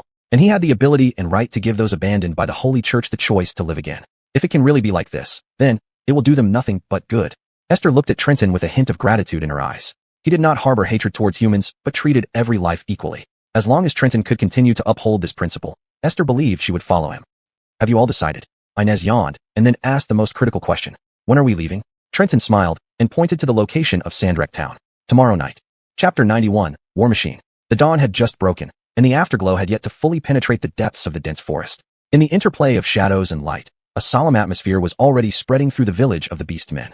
The tranquil day seemed fleeting like the blossoming of a night-flowering cereus. Now, the village was once again engulfed in the tense atmosphere of preparation for war. Everyone moved faster. We need to double our food reserves. Elder Monty commanded those assigned as hunters and gatherers among his people. These strong and agile warriors were ready to venture into the forest to search for food and water. They had only one day to complete this arduous task. If they could plunder along the way, it would help alleviate the shortage of food supplies. But since Waylon had decided not to make slaughter the main strategy, everyone must understand that stockpiling enough food before the bloodshed began was an indispensable key to winning the war. Meanwhile, inside the mine shafts, the sound of metal striking rock continued incessantly. This was the team responsible for mining minerals. With the approval of the Lord of the Forest, the mining operation extended beyond surface layers. Rare minerals deep underground could now be extracted as well. Helping with transportation were the crystal wolves controlled by the Lord of the Forest. Like sled dogs, they pulled cart after cart of minerals back to the village. And in the village, Waylon had used alchemy to create a massive storage area for these minerals. By now, this huge storage area had accumulated quite a bit of iron ore, while rarer minerals were stored in the system space by Waylon. As for Waylon himself, he was also busy. After helping the Beastmen prepare several large pots of soup base, he asked them to cook as much food as possible using the methods he taught. Then, he held a military meeting with several elder Beastmen, Chris, and Esther in Elder Monty's room. A map lay spread out before everyone. The rustling of papers accompanied strategic discussions. Sankertown's defenses are formidable, an elder said, frowning, but not impregnable. With our current forces, it's very difficult to break through. Waylon delved deeply into Dakari's memories and learned that the Southern County Crusaders' operation did not involve all their troops. In Sankertown, nearly 5,000 knights guarded this important stronghold. Adding those who had fled from the forest, fighting this battle head-on would indeed be challenging. Now, leading this army was likely Dakari's capable assistant and wife, Merlin Serial. Once a distinguished knight of the kingdom, her character differed greatly from her husband. She lacked Dakari's terrifying desire for conquest and ambition, but she had boundless loyalty to the kingdom of Talus and her husband. What concerned her most, however, were the people of Sankertown. It was precisely because she was guarding Sankertown that Waylon felt so confident he could take the town using some tactics. 2 days had passed since the major battle, and the fleeing knights should have informed her of her husband's death. Losing someone she loved, even Merle might erupt in fury and lead an army for revenge. Waylon had considered this, but after 2 days, those monitoring the forest's outskirts reported no signs of an incoming army. This meant that compared to swift vengeance, Merle chose to deploy her troops to defend Sankertown, prioritizing the safety of the town and its people over avenging her husband. Waylon naturally wouldn't tell the Beastmen all of his plans. If he did, they might not trust him entirely, given how audacious his plans were. That evening, Waylon unlocked new recipes from the system, maximizing the available and exchangeable ingredients. The whole village enjoyed a grand banquet that night. Each Beastman who ate Waylon's food experienced significant enhancement. Their strength was noticeably different from what it was 2 days ago. Through this, Wayland further strengthened the demonic power within himself. But the more powerful he became, the more intense the pain when hunger struck. He hadn't forgotten this, so he asked the system if there was a permanent solution. However, the system's answer left him somewhat disappointed. This innate demonic power depletion was irreversible, at least at Wayland's current level. Fortunately, the system offered a glimmer of hope. Do not worry, Master. Sharia gently stroked Wayland's head. Your needs I will fulfill. My body differs from ordinary demons. My mana veins replenish very quickly. Rather, if you don't draw from me, I might suffer from mana vein blockage. When saying this, Sharia blushed slightly. You have let me know many things and allowed me to experience feelings I've never felt before. No matter what, I will follow you forever, Master. Trenton recalled waking up that day and finding streaks of blood on the sheets, which made him feel overwhelmingly guilty. But now, the only thing he could do was tightly embrace the little demoness in front of him. He wasn't sure if it was because of Trenton's actions last night, but Sharia's power had also been further unleashed. When checking her body, Trenton found that her mana veins had significantly recovered compared to before, but that was all. As she had said herself, her mana veins were too vast and recovered at an incredibly fast speed, equivalent to more than 100 times that of ordinary demons. No wonder she could be considered one of the most powerful beings, even among demons. Trenton prepared special meals for Stacy, Esther, and Sharia as he had done before, making food tailored to their bodies. However, this time there was a slight change in Stacy's meal. Looking at the small, delicate cake in her hand, Stacy's mouth watered so much that saliva was almost pooling on the ground. Wait, finish listening to me before you eat. Trenton insisted on explaining the situation clearly before allowing the patient to take the medicine. So the girl could only stare longingly at the cake with tears in her eyes as Trenton explained the food for about half an hour. You have a very rare talent for concealing your aura. After examining your body, Stacy, I found that your soul aura is very faint. This doesn't mean your soul is weak. Rather, it is strong enough to conceal your form. Skip N-words. So, these foods can further enhance this characteristic of yours. It's called Shadow Cake and allows the eater to activate a skill called Shadow Soul. Shadow Soul includes many abilities, but at first, you might only learn Shadow Walk, which lets you traverse the realm of shadows silently without being noticed by anyone. Wait, I'm still talking. Pull your tongue back in. Seeing that Stacy couldn't resist licking the cake, Trenton quickly became serious, his doctor's authority immediately radiating out. Esther and Sharia had already finished eating and were licking their lips. Seeing how pitiful Stacy looked, Esther couldn't help but speak up. Trenton, let her eat first. Sniff. Stacy lifted her teary eyes to look at Trenton, making him quite conflicted. Had she really understood everything he just said? Finally, he waved his hand. Eat then. Chapter 92. Armed to the teeth. Time ticked away, and finally, it was well into the night. The entire village was immersed in a serene silence, with only torches flickering in the night breeze, emitting faint crackling sounds. Trenton used a surgical lighting lamp to provide illumination for them. Trenton brought Chris to the mineral storage room to discuss how to better utilize these minerals. Now that everyone in the Beast clan had weapons, what they lacked was mobility. He originally wanted to ask the system if it could manufacture tanks, airplanes, and cannons, but he was met with silence from the system. After a long while, it replied, please be more practical. Build a solid foundation first. Your current actions are very good. Why do you suddenly need planes and cannons? Esther, if they were made, would you know how to operate them? You know you don't have that ability, right?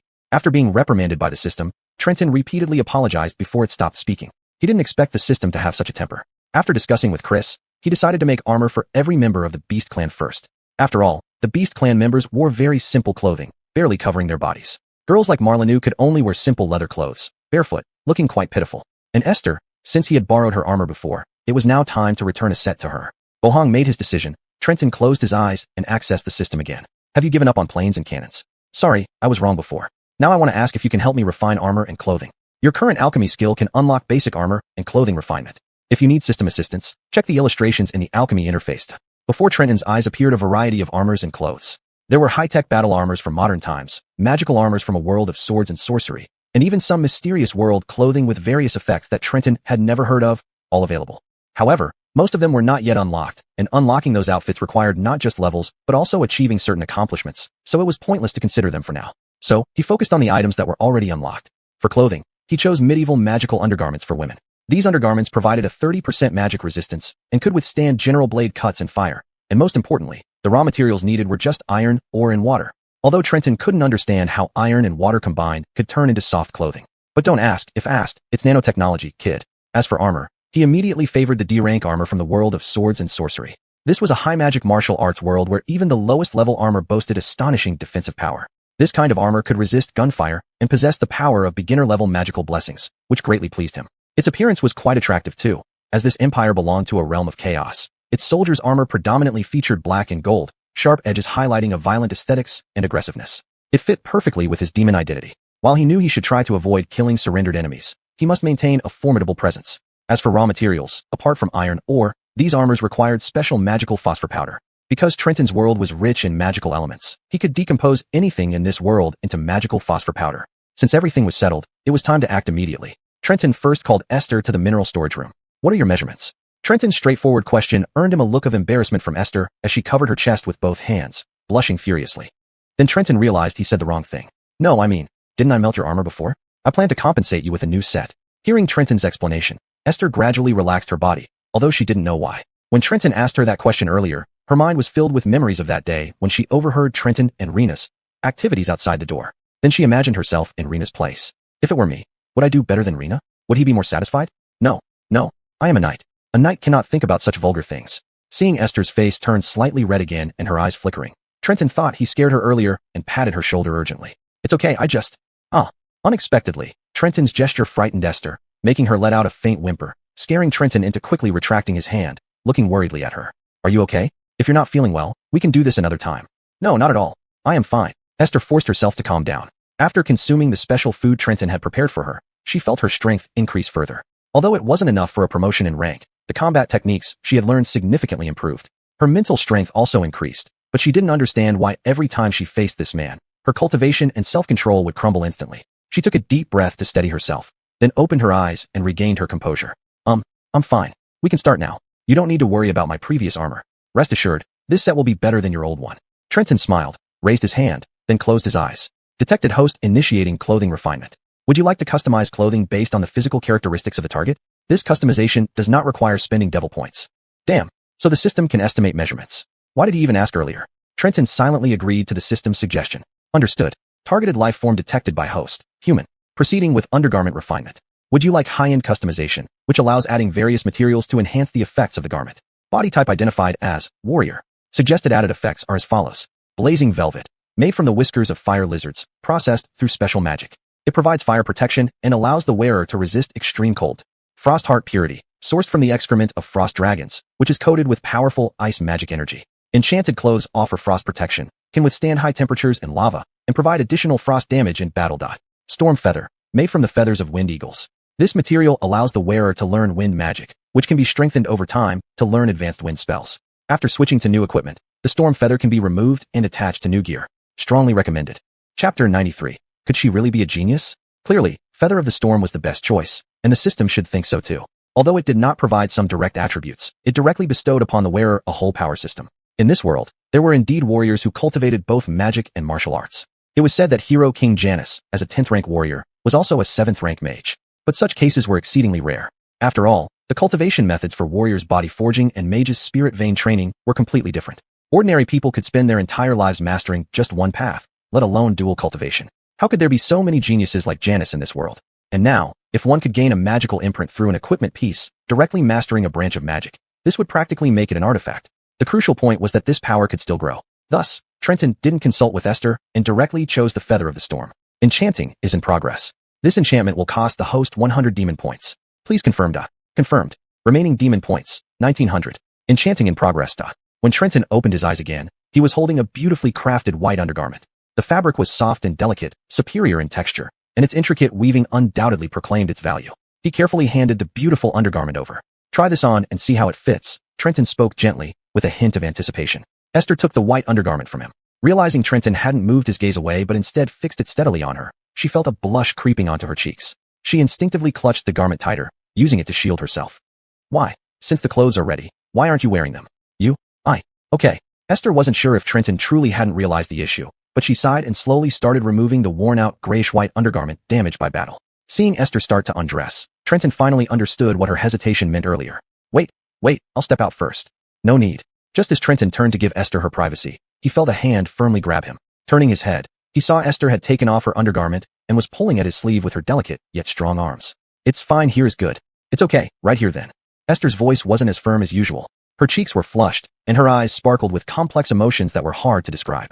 She was confused about why she was making such a bold move. Was it because Esme had inadvertently displayed a sense of urgency that made her anxious? Regardless, changing clothes in such a setting was undoubtedly daring, perhaps even shameful. Trenton fell into a brief, yet intense confusion. He clearly knew time was precious, and others were waiting for measurements. Eventually, he slowly nodded in agreement, but turned around respectfully, facing away from Esther to maintain her privacy during the change. The silence was filled with the faint yet unmistakable sound of fabric rubbing against skin, an intimate whisper conveying much unsaid information. The sound seemed to paint a picture of the graceful transformation of the young woman's body as the cloth slid over her skin. Trenton tried his hardest to suppress the myriad thoughts swirling in his mind, swallowing slightly. Finally, the sound stopped, followed by the gentle call of a young voice. Trenton, I'm done. At last, Trenton exhaled, feeling as if he'd gone through life and death in those brief minutes. Turning around, when he saw the perfectly fitting, exquisitely crafted outfit accentuating her curves, Trenton was momentarily stunned. This dress is amazing. I've never worn anything so fitting before. Esther and the best tailors who make clothes for royalty in the Lee City can't match this perfection. Esther gently raised her arms, spinning lightly, savoring the feel of each inch of fabric against her skin. The garment seemed to have become one with her, not only outlining her elegant curves perfectly, but also bringing an unprecedented comfort. If this novel experience had to be described, it felt as light and natural as air. And after putting on this piece of clothing, I feel a strange aura slowly merging into my body. Trenton knew well that it must be the unique power bestowed by the special component of the material he chose, the feather of the storm. He explained its mysterious properties to Esther in detail and encouraged her to try sensing and manipulating the hidden power within. Esther slowly raised her hands, her eyes brimming with anticipation and tension. She closed her eyes and took a deep breath, trying to catch a trace of magical essence from the surrounding air. In her heart, she silently invoked the power of the wind, hoping it would answer her call. Soon, a faint airstream began to gather in her palms. Though small, this stream carried immense strength. However, the vortex was unstable, fluctuating in intensity as if it might dissipate at any moment. Esther concentrated hard, striving to control the airstream.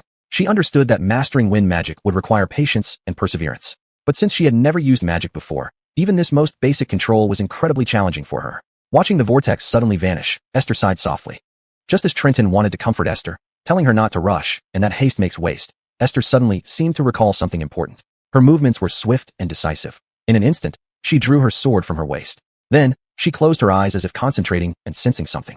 Trenton watched this scene, his astonishment clearly visible on his face. He saw the wind begin to gather around Esther's sword, forming a powerful wind pressure. This wind pressure spiraled around the blade, as if giving life to the sword. Soon, the entire sword was enveloped by the force of wind elements, humming softly, intertwining with the surrounding wind like the distant roar of a dragon, both powerful and awe-inspiring. This should work. Esther opened her eyes, looking at the wind elements on her sword, and nodded in satisfaction. Using a sword feels more comfortable. Esther looked at the wind elements on her sword, satisfied, not realizing that Trenton was already inwardly stunned. Could she really be a genius? Chapter 94, Female Aesthetics. Esther noticed Trenton's gaze seemed a bit odd, so she quickly waved her sword to dispel the wind elemental fields. Sorry, did I do something wrong? No, you did very well. At this moment, Trenton thought of another peculiar thing. After the president of the Mage Association, Chantel, came over, Esme reinforced the barrier once more. This time, Trenton also contributed. Since that night when the two of them had that thing, Trenton found that he could convert the demonic power within his body into a small part of magic essence flow and channel it to Esme. Although the power he could transfer back to Esme was still very small, and because Esme's own internal magic essence flow was still in an entangled state, once these issues were resolved, they could form a perfect Mobius loop, achieving the effect of a perpetual motion machine. When that happened, the combined strength of both of them would be unimaginable. But now, what surprised Trenton was why Esther could still use wind magic in the forest with an anti-magic barrier. Detected the host's confusion, providing explanation. The wind magic brought by Storm Feather has a different underlying logic from the magic essence flow in this world, thus it is not restricted by the anti-magic barrier. What a thrilling piece of good news. Trenton suddenly slapped his thigh. The magic from the other world had no effect here at all. It was nothing short of a miracle. This meant that Esme could set up a magic barrier in a specific area. Within this barrier, apart from the magic from the outer world that Trenton and his people possessed, everyone else would be silenced. Isn't that wonderful? Esther was startled by Trenton's sudden action. She always felt that Trenton sometimes acted too abruptly and often seemed lost in thought, as if he was talking to someone invisible. For instance, during the first time she was almost killed by a necromancer, it was Trenton who saved her life through surgery. But during the surgery, she vaguely felt as though Trenton was talking to someone. Initially, she thought it was just her imagination, but now this feeling had become increasingly apparent. Could it be? Trenton really has an invisible friend? Good grief. Trenton had no idea that this little prodigy was almost seeing through the fact that he had a system. He quickly took advantage of the situation and initiated the system to forge armor. Unfortunately, enchanting armor would be quite expensive. A regular enchantment required 500 demon points, and for rare enchantments like Storm Feather, the points needed would multiply. He only had 1,900 demon points and couldn't afford to waste them, so when forging black gold armor for Esther, he didn't choose any additional enchantments. The initial power of this armor was already very strong, and he could enchant it later when he had more points. But when Esther put on the armor, she looked troubled. What's wrong? Does it not fit? Trenton asked. Esther shook her head slightly. No, it's not about the fit. It's just that it looks too. Trenton instantly understood. Knights of the kingdom were accustomed to wearing silver, white, and gold, so naturally, she would feel resistant to this black-gold color scheme. He thought for a moment and then opened the system. Detected the host's request. Response. Allow the host to customize armor based on the target's requirements. Customization includes design, color, and size. Each customization costs 10 demon points. Fine, 10 points he could afford. So Trenton nodded and told Esther to close her eyes. Although unsure of what Trenton was going to do, Esther slowly closed her eyes. Soon, an image of the armor and Trenton's voice appeared in her mind. Now, change the shape and color of this armor according to your liking. Eh? How exactly should I do it? Just imagine it. Imagine your favorite armor design and color. Oh, I'll give it a try. Esther's eyes were tightly shut, and a look of concentration appeared between her brows. As she delved deeper into her imagination, the originally angular and aggressive armor seemed to sense her inner call and began to quietly transform. Trenton watched intently as the armor gradually took on a softer and dazzling white gold hue. It was no longer heavy and cold, but smooth and delicate like flowing water. By the time the armor fully presented its new appearance, it had lost its previous masculine and war machine-like look. Replacing the previous black gold stern exterior and sharp, angular lines was a more intricate, delicate, and elegant romantic style. The white gold hue revealed delicate yet not cumbersome patterns. The chest plate was engraved with three-dimensional blooming rose flowers, with small diamonds embedded along the edges of the petals. The shoulder armor became round and gentle like laurel leaves embracing the shoulders, exuding a soft glow. More notably, this new armor meticulously accentuated and refined the feminine figure. The waist section was slightly cinched to outline an alluring posture. The chest area provided protection without being oppressive, highlighting the unique beauty of femininity. Thigh armor extended like a skirt and was decorated with intricate and beautiful patterns woven from white gold threads at the edges. The overall design showcased strength amidst elegance, maintaining sturdiness within grace, achieving a perfect balance between practicality and aesthetics. Okay, I think this is perfect. Detected target selection of armor. Please confirm if 10 demon points should be deducted for reshaping the armor. Confirmed. What did you say? Trenton, can I open my eyes? No, I wasn't talking to you. Don't open your eyes yet. Wait for my signal. All right. Confirmed. Shaping in progress. Instantly, Esther's originally black gold armor began to transform. Trenton nodded, satisfied as he watched the girl adorned in the perfect armor she had just imagined. You can open your eyes now. As Esther opened her eyes, she hadn't fully processed what happened, but a sharp intake of breath came as soon as she glanced down. The heavy black gold plates were no longer dull and weighty. Replacing them was the armor of her deepest fantasies, flowing with a lustrous white golden sheen and deep glow.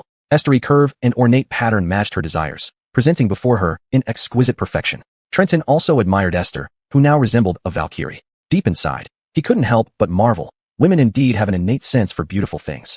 This aesthetic intuition and creativity found its best proof in how the armor transformed brute force into elegant power right before his eyes. Chapter 95, In the Name of Starlight. Esther marveled that the armor she had only imagined could actually come to life, but she suddenly blushed because it exposed too much skin. This is really... She covered her abdomen with her hands, forgetting that she was still wearing an underdress. Perhaps it was so snug and comfortable that she barely noticed its presence. How does it feel? Try moving around. Trenton, however, focused on the practicality of the armor.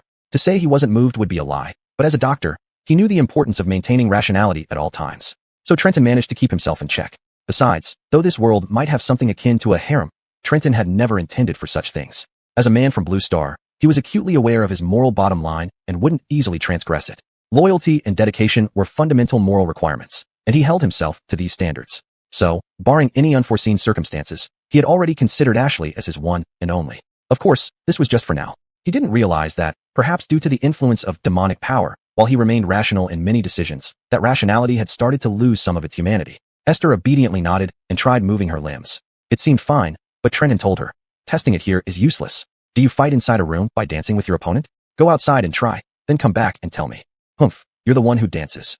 Esther shot Trenton a disgruntled glance before leaving the room. Christina then walked in. She hadn't wanted to accept Trenton's gift, knowing that once she wore it, she would have to go into battle. Trenton patted her head and said with a smile, rest assured, I won't send you into battle, but you must learn how to protect yourself. I can't always be there for you. Oh, let me rephrase that. You saved me last time, so consider this my return gift, alright? I know, not a return gift. I protect, Trenton. Christina struggled to convey her meaning, sounding somewhat strained. Trenton recalled that when Julia possessed her, Christina's voice had been melodious and beautiful. So he thought that if he had the chance, he would teach this elf to read and write properly when he had time, at least enough to speak clearly. He replicated the process to create a delicate underdress for Christina. Choosing the right enchantment proved challenging, costing him 10 demonic points each reset until he finally found a suitable one. Magic Shadow Mirage allows the wearer to create illusions within shadows, confusing enemies. In battle, you can make enemies attack the illusion, thus avoiding danger. Enchantment material, Nightmare Beast's Dream Tears. Requires 200 demonic points.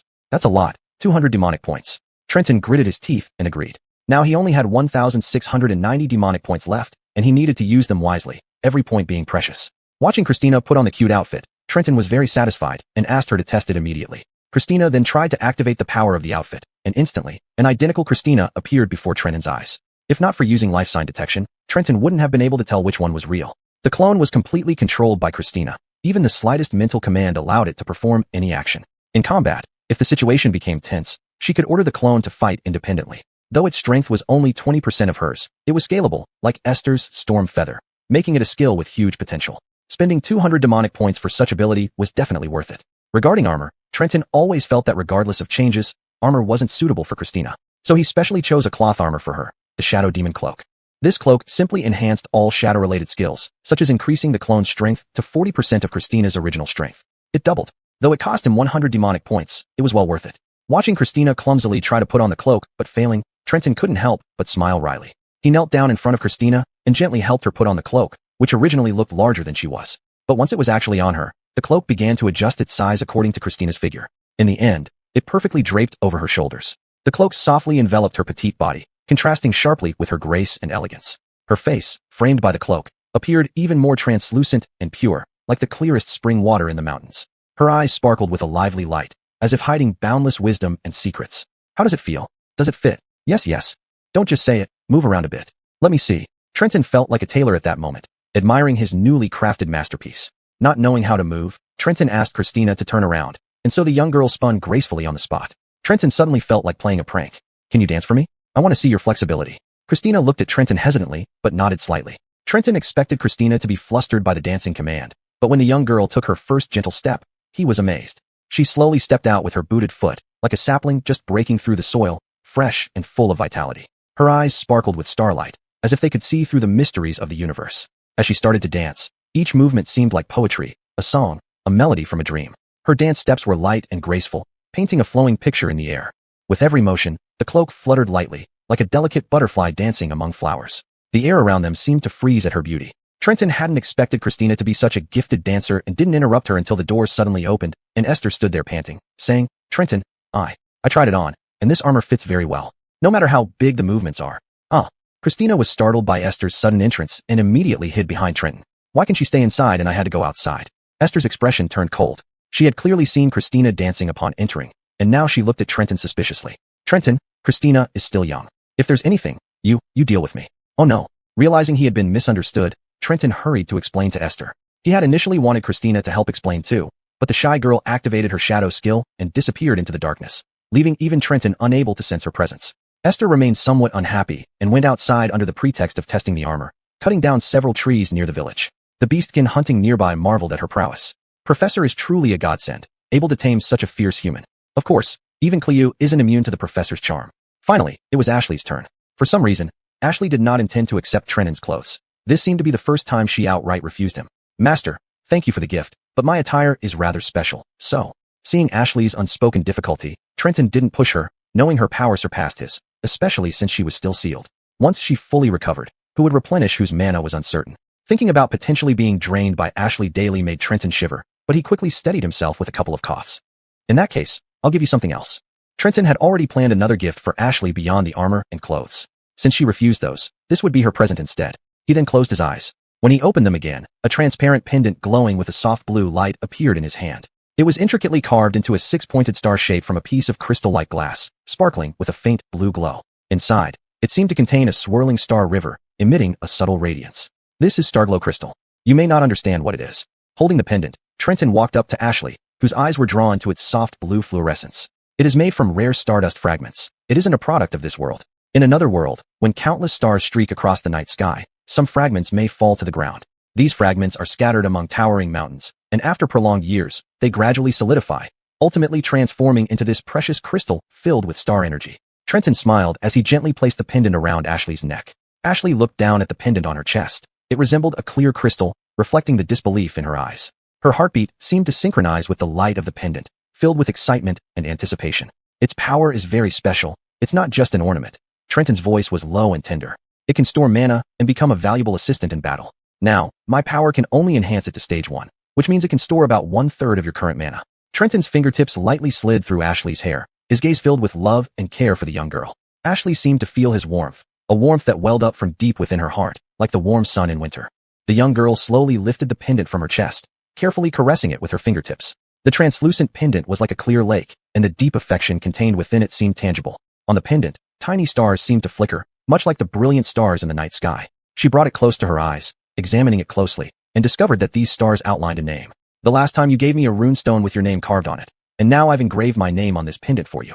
As Trenton spoke, his face flushed slightly. He understood what this meant. Exchanging tokens of affection signified the beginning of a relationship, which meant, so I hope you. Before Trenton could finish, the young girl embraced him tightly. Her face buried in Trenton's chest, she spoke in a muffled voice. Thank you, Trenton. For the first time, Ashley did not call Trenton master. Perhaps she also understood Trenton's meaning and gladly accepted his feelings towards her. From this moment on, the relationship between them would subtly change. Chapter 96, Pre-Battle Rally. Next group. Chris directed the next group of beastmen into the mineral storage room. Estuary group that entered in tatters came out wearing black gold armor, looking mighty and impressive. It was already past midnight. Due to Trenton's food fortification, these beastmen had become incredibly strong physically. They could march for 3 days and 3 nights without sleep and still be ready for a fight at the drop of a hat. It was that extraordinary. As for Jennifer, she had been taken by Esther to sleep. Marlene stood squatting by the small stream outside the village. She wore a well-fitted black gold armor as well, but unlike others, her armor was more like leather armor. It hugged her body closely without being too ostentatious, custom-made by Trenton at her own request. But now Marlene felt a bit lost squatting by the stream, not knowing why everyone seemed to come here when they were downcast. If the stream had consciousness, it would probably curse loudly by now. What's wrong? Her uncle Chris was helping the hunters carry game outside the village. Seeing his niece sighing sadly here, he approached with confusion. Nothing. Though Marlene said so, her unhappiness was evident on her face. Seeing Marlene's black gold leather armor, Chris's eyes lit up instantly. Is this the equipment Professor prepared for us? I have never seen such exquisite armor in my entire life. He squatted down and examined the leather armor on his niece carefully. But Marlene sighed. There's nothing special about it. It's just different in shape compared to others. Hearing Marlene say this, Chris seemed to understand. Earlier, he saw Esther use wind magic to cut down several trees outside the village. That effect likely came from her beautiful silver-white battle armor or undergarment. Now, his niece obviously felt that she hadn't been favored by the professor since her armor, despite having a unique design, had no special effects. Chris smiled and sat beside his niece, gently stroking her hair. My little Marlene, when did you start being so sentimental? The professor has given us enough, hasn't he? I know, uncle.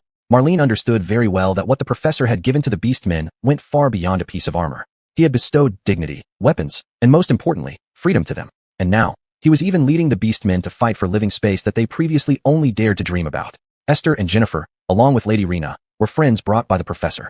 Lady Rena was the professor's partner. Naturally, he would treat them differently, which was understandable. But why? Did she feel so uneasy? Foolish child, the professor treats you and them equally. Marlene slowly turned her head, looking at her uncle. Under the moonlight, tears glistened in the wolf-eared girl's eyes. Chris, who usually only saw this child's strong side, suddenly felt that the child had grown up, starting to experience the stirrings of springtime. Look at the twin swords on your waist. Tell me, who gave them to you? Marlene slowly unfastened the twin swords on her waist. Once belonging to her father and now hers, Emily. Suddenly she realized something.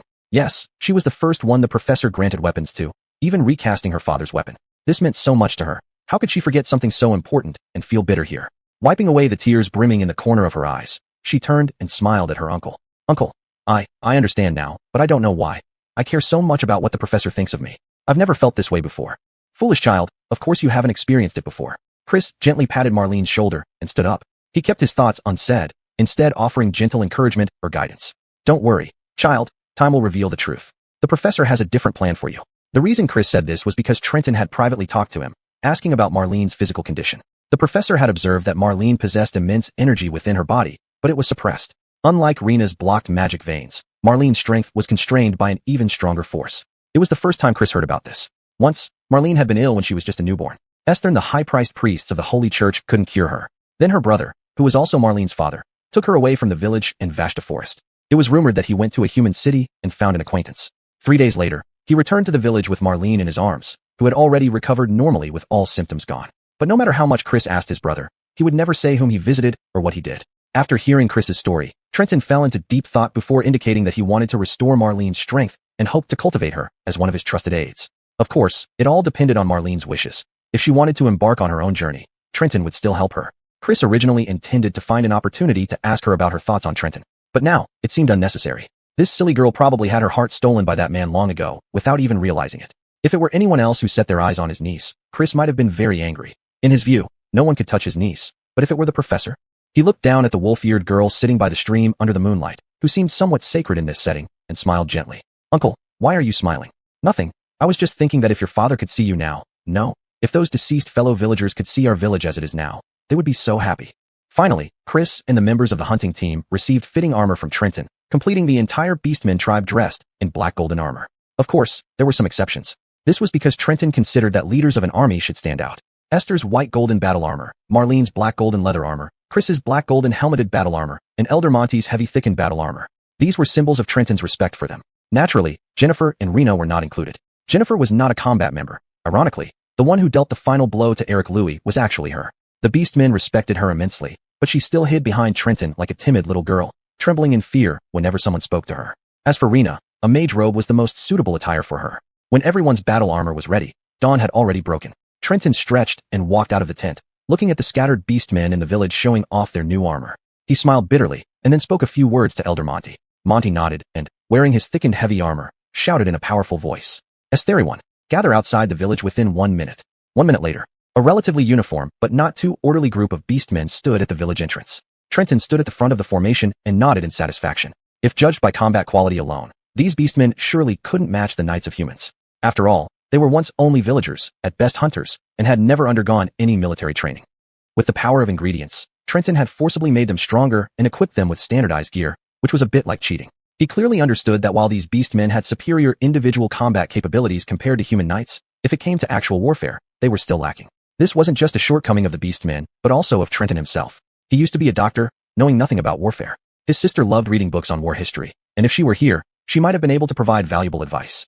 The past 2 days, you've hardly had proper rest. Trenton cleared his throat. He had no experience in pre-battle speeches, but now he could only follow what he saw in TV shows, starting with trivial matters, narrowing down to life details, and finally changing the tone dramatically to end with a passionate call. Today, Trenton gradually raised his voice. We gather here to protect this beautiful life, to defend what we hold dear, our homes, family, freedom, and dignity.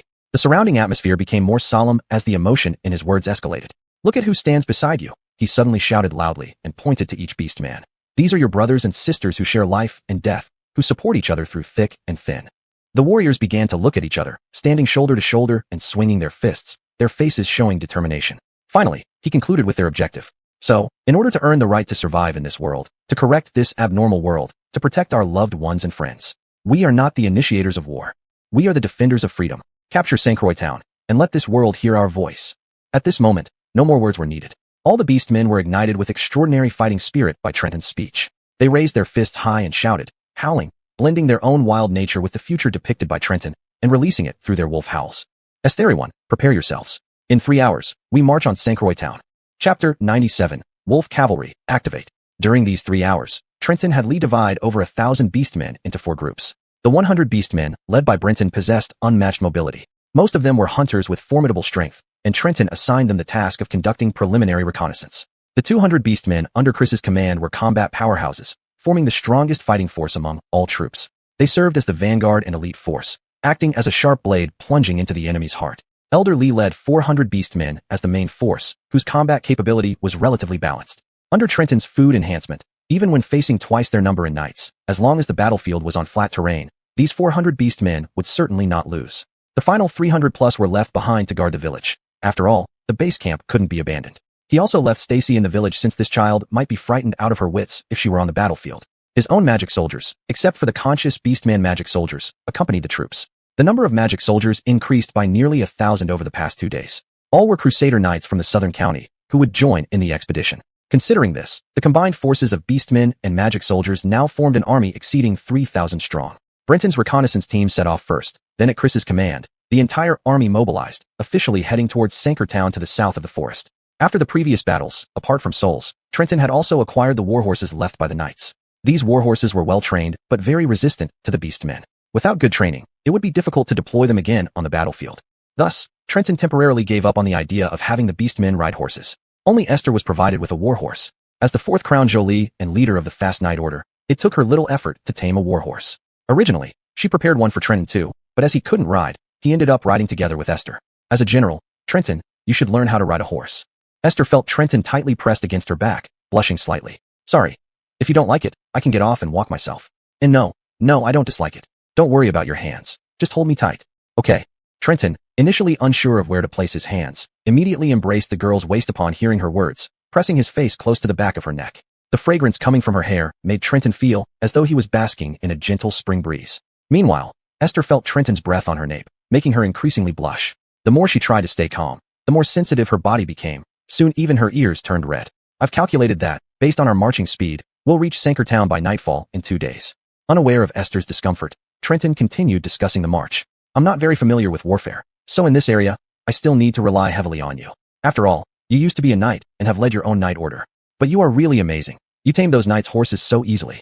Although beastmen seem not to excel at riding, at least we won't have to walk on foot. We will soon pass through the first village. I've already sent Brenton with a group of magic soldiers ahead. Wait, why are your ears so red? Esther was almost unable to hold herself together, trembling all over because every word from Trenton blew warm breath onto her neck and earlobes. If not for her great composure, she might have fallen off the horse long ago.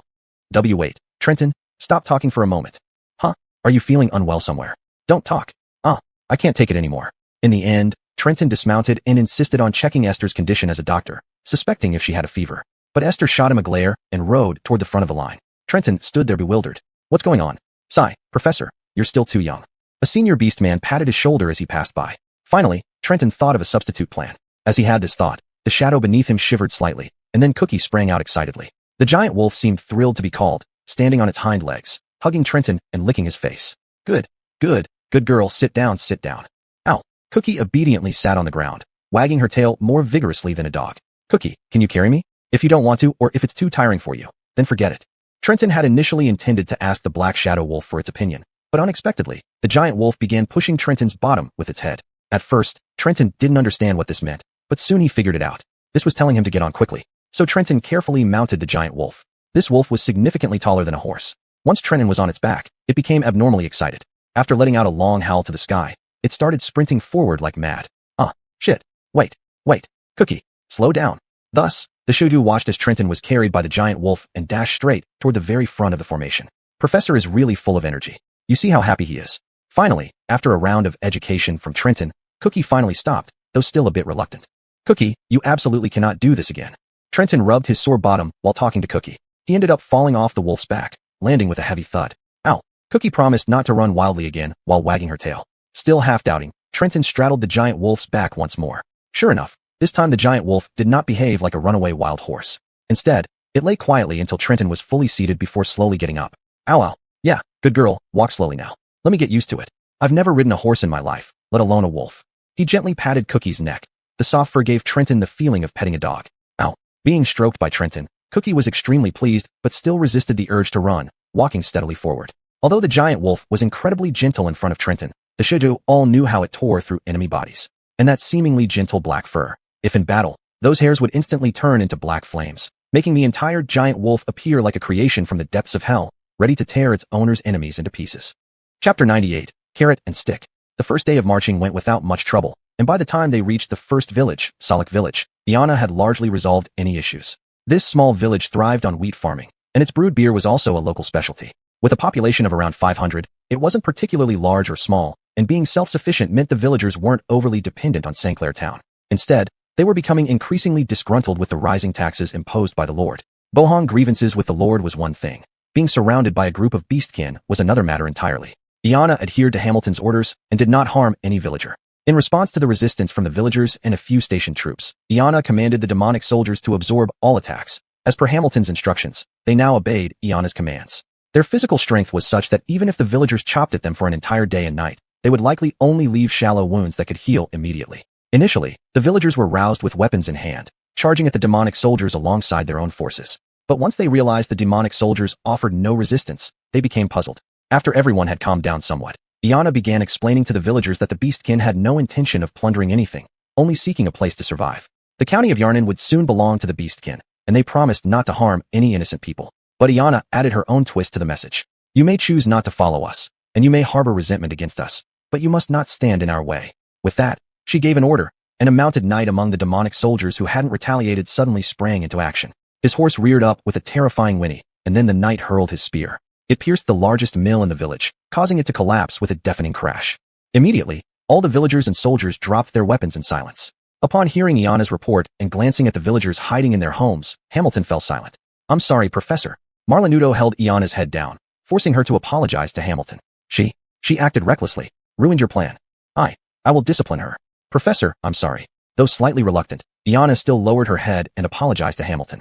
No, I didn't say you did wrong, Iana. On the contrary, you've taught me a valuable lesson. Hamilton pinched her chin and continued observing the situation in the village. Unyielding pacifism would only shackle us. A balance of kindness and authority might be the best approach. Professor, I don't understand.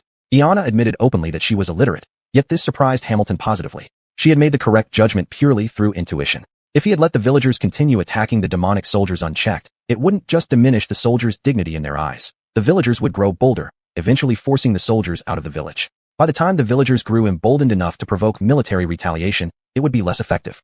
Iana had great potential indeed. What I mean is, you did well, and I'll consider rewarding you. Hamilton raised her hand and gently stroked the girl's hair. Originally unintentional, this gesture made Iana shiver slightly, and she looked up with her bangs tousled, making her appear even cuter. Professor. Iana's cheeks turned red, already imagining what the reward might be. Reward? What kind of reward? Could it be that the professor wants to give me a child? No, I'm too young. Too young. Wait, mother gave birth to me around this age, but still no. Seeing Iana's reaction, Hamilton looked questioningly at Marlanudo beside her. Marlanudo shrugged and sighed. Professor, during puberty you should be careful about how you speak. I apologize, that wasn't my intention. Finally, when Iana received a cake from Hamilton that could significantly increase the consumer's speed, she seemed utterly disheartened. In any case, while the villagers remained resistant to the beastkin, they now feared their power and understood that as long as they didn't cause trouble, the beastkin would not interfere with their normal lives. The army camped outside the village, maintaining a distance. Except for the man they called Professor. Late at night, Hamilton came to the village alone without any attendants. Is there something wrong? Orsons of the village became tense immediately. They wanted to draw their swords, but were afraid of angering this man. His identity must be extraordinary since all those beastkin and demonic soldiers followed his commands obediently. This was certainly not someone a small village like theirs could afford to offend. No need to be nervous. I've come alone. I heard my companions knock down your mill. May I see it? Hamilton smiled at the two guards, who had no idea what he intended, but also felt it inappropriate to just let him in. We can consult the village chief first? Sir, of course I'll wait here. By the way, you can call me Professor, or Buddy. Yes, Mr. Buddy. Seeing how reasonable Hamilton was, the two guards breathed a sigh of relief. One of them quickly ran into the village and soon returned with a middle-aged man around 50. This Mr. Buddy. We have no standing army in our village, and we will not pose any hindrance to you or your army. Please spare us. The elderly man bowed low as soon as he saw Hamilton. I've said that I've come alone. I merely want to see the collapsed mill. May I? Hamilton politely replied to the village chief. Though still wary, the village chief knew the entire village's fate was in these people's hands. The previous fleeing crusaders said they even killed the Lord. This was an existence beyond Solic Village's ability to challenge. In that case, Mr. Buddy, if you wish to see, please follow me. Thus led by the village chief, Hamilton entered the village alone. Esther furrowed her brows from afar when she saw this scene. What's he doing, going into the village alone? Isn't he afraid of encountering danger? Danielle beside her remained expressionless. If even he encounters danger, what difference would it make if you followed along? It seems. Indeed so, but I'm still worried. Danielle turned to look at Esther, then reached out, tiptoed to touch Esther's head. Good girl, don't rush. Haste makes waste. Okay, wait. What did you say? Chapter 99 The Monster That Does Not Marlin Him. Trenton knew that although he looked human on the outside, something inside him had been thoroughly altered by the system on that gallows.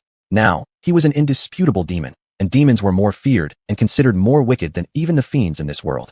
But not everyone knew this. For instance, the villagers of Solara did not know Trenton's true identity. They peered out through the cracks in their windows and became curious when they saw that the mayor had brought back a black-haired man. Moreover, this man was tall with a handsome appearance. It was clear that he was no ordinary individual. So some villagers thought he might be reinforcements sent by the mayor? Was he a magician or a knight? Did he come alone, or was there an army stationed outside the village? But what if it was infested with beasts and those horrifying monsters?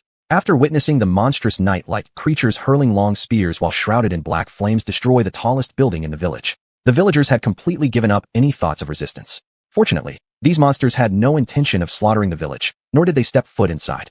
Now, late at night, the mayor had actually let a man into the village, and it seemed like the mayor showed great respect towards him. Could he really be someone important? Some villagers even guessed whether the army from another town in Yarnum County had already arrived. Although this was unconfirmed, Trenton's arrival gave these villagers a false sense of hope. Trenton, on the other hand, had long noticed the gazes emanating from the civilian houses. Curiosity, confusion, anger, and hope were all present in those eyes. What he needed to do was to turn all these thoughts into one.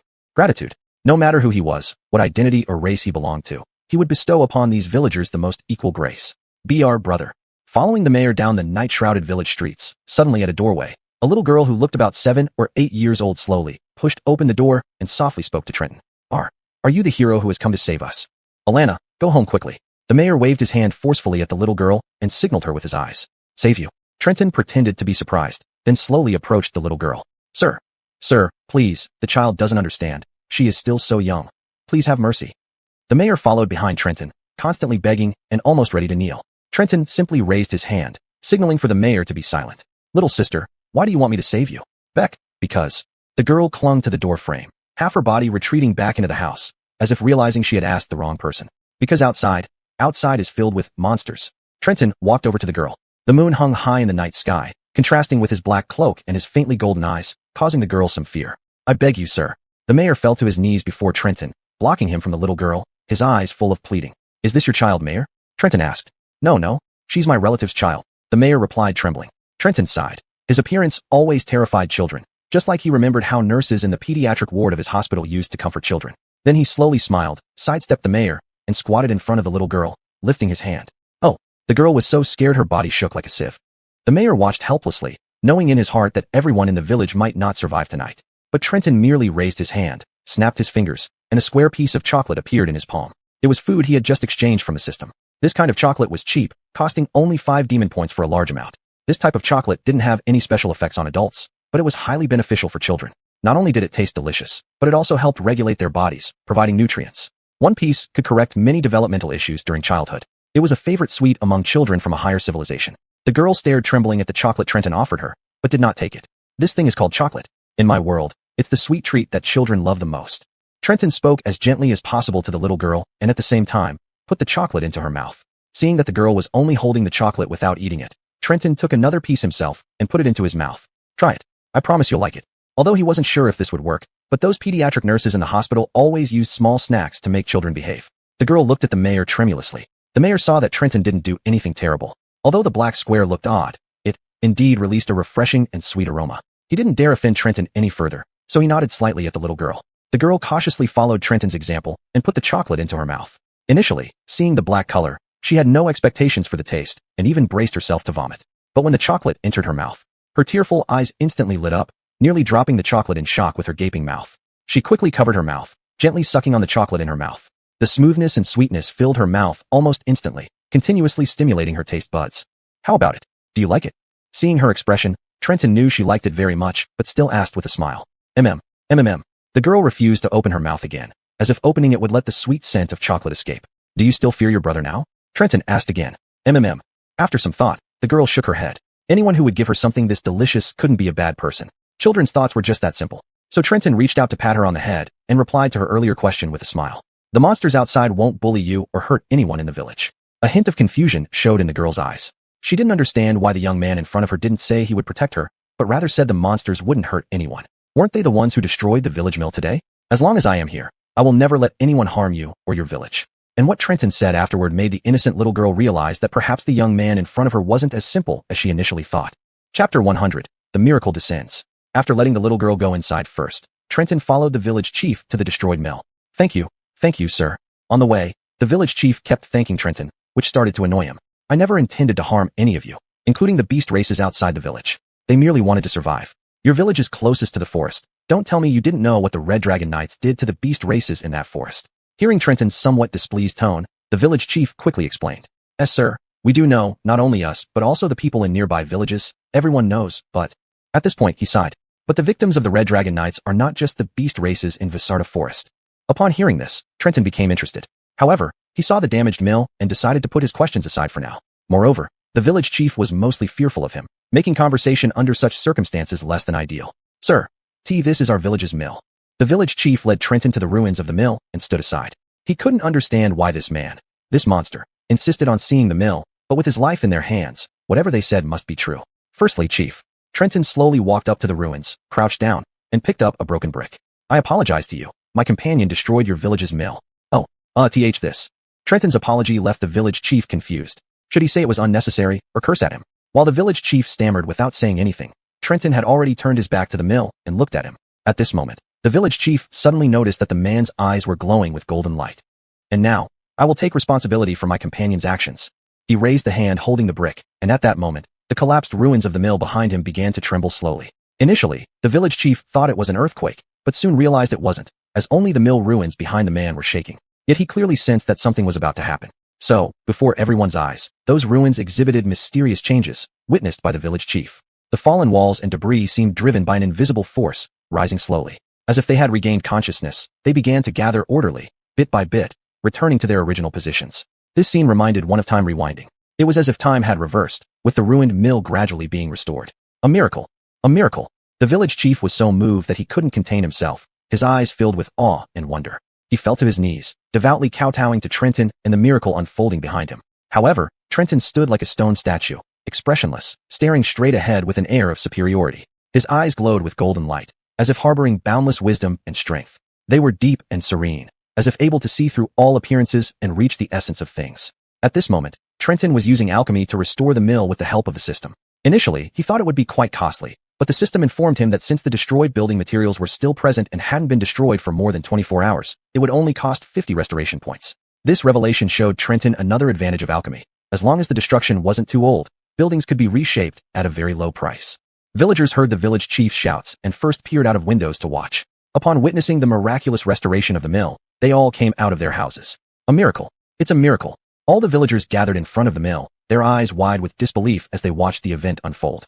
Esther and the villagers of this small village knew that restoring a destroyed building was beyond the capabilities of mages and holy priests. So, if this man could do it, he must transcend the mage guild and the holy church, truly a god. Their eyes were filled with shock and reverence, as if watching a miracle come to life. Because they all knew that restoring a destroyed building was beyond human capability. Even those powerful mages or holy priests of the sacred church could not achieve this. Everyone knelt down, hands clasped together, watching the scene that none of them had ever witnessed in their lives. Finally, after 10 minutes, everything settled down. The mill was completely restored as if it were new, and the villagers felt it was even better than before. For Trenton had specifically instructed the system to repair some wear and tear caused by age while reconstructing the mill. So now, the mill looked more impressive than ever. Phew! Trenton slowly exhaled, knowing well how much effort it took to rebuild such a large structure.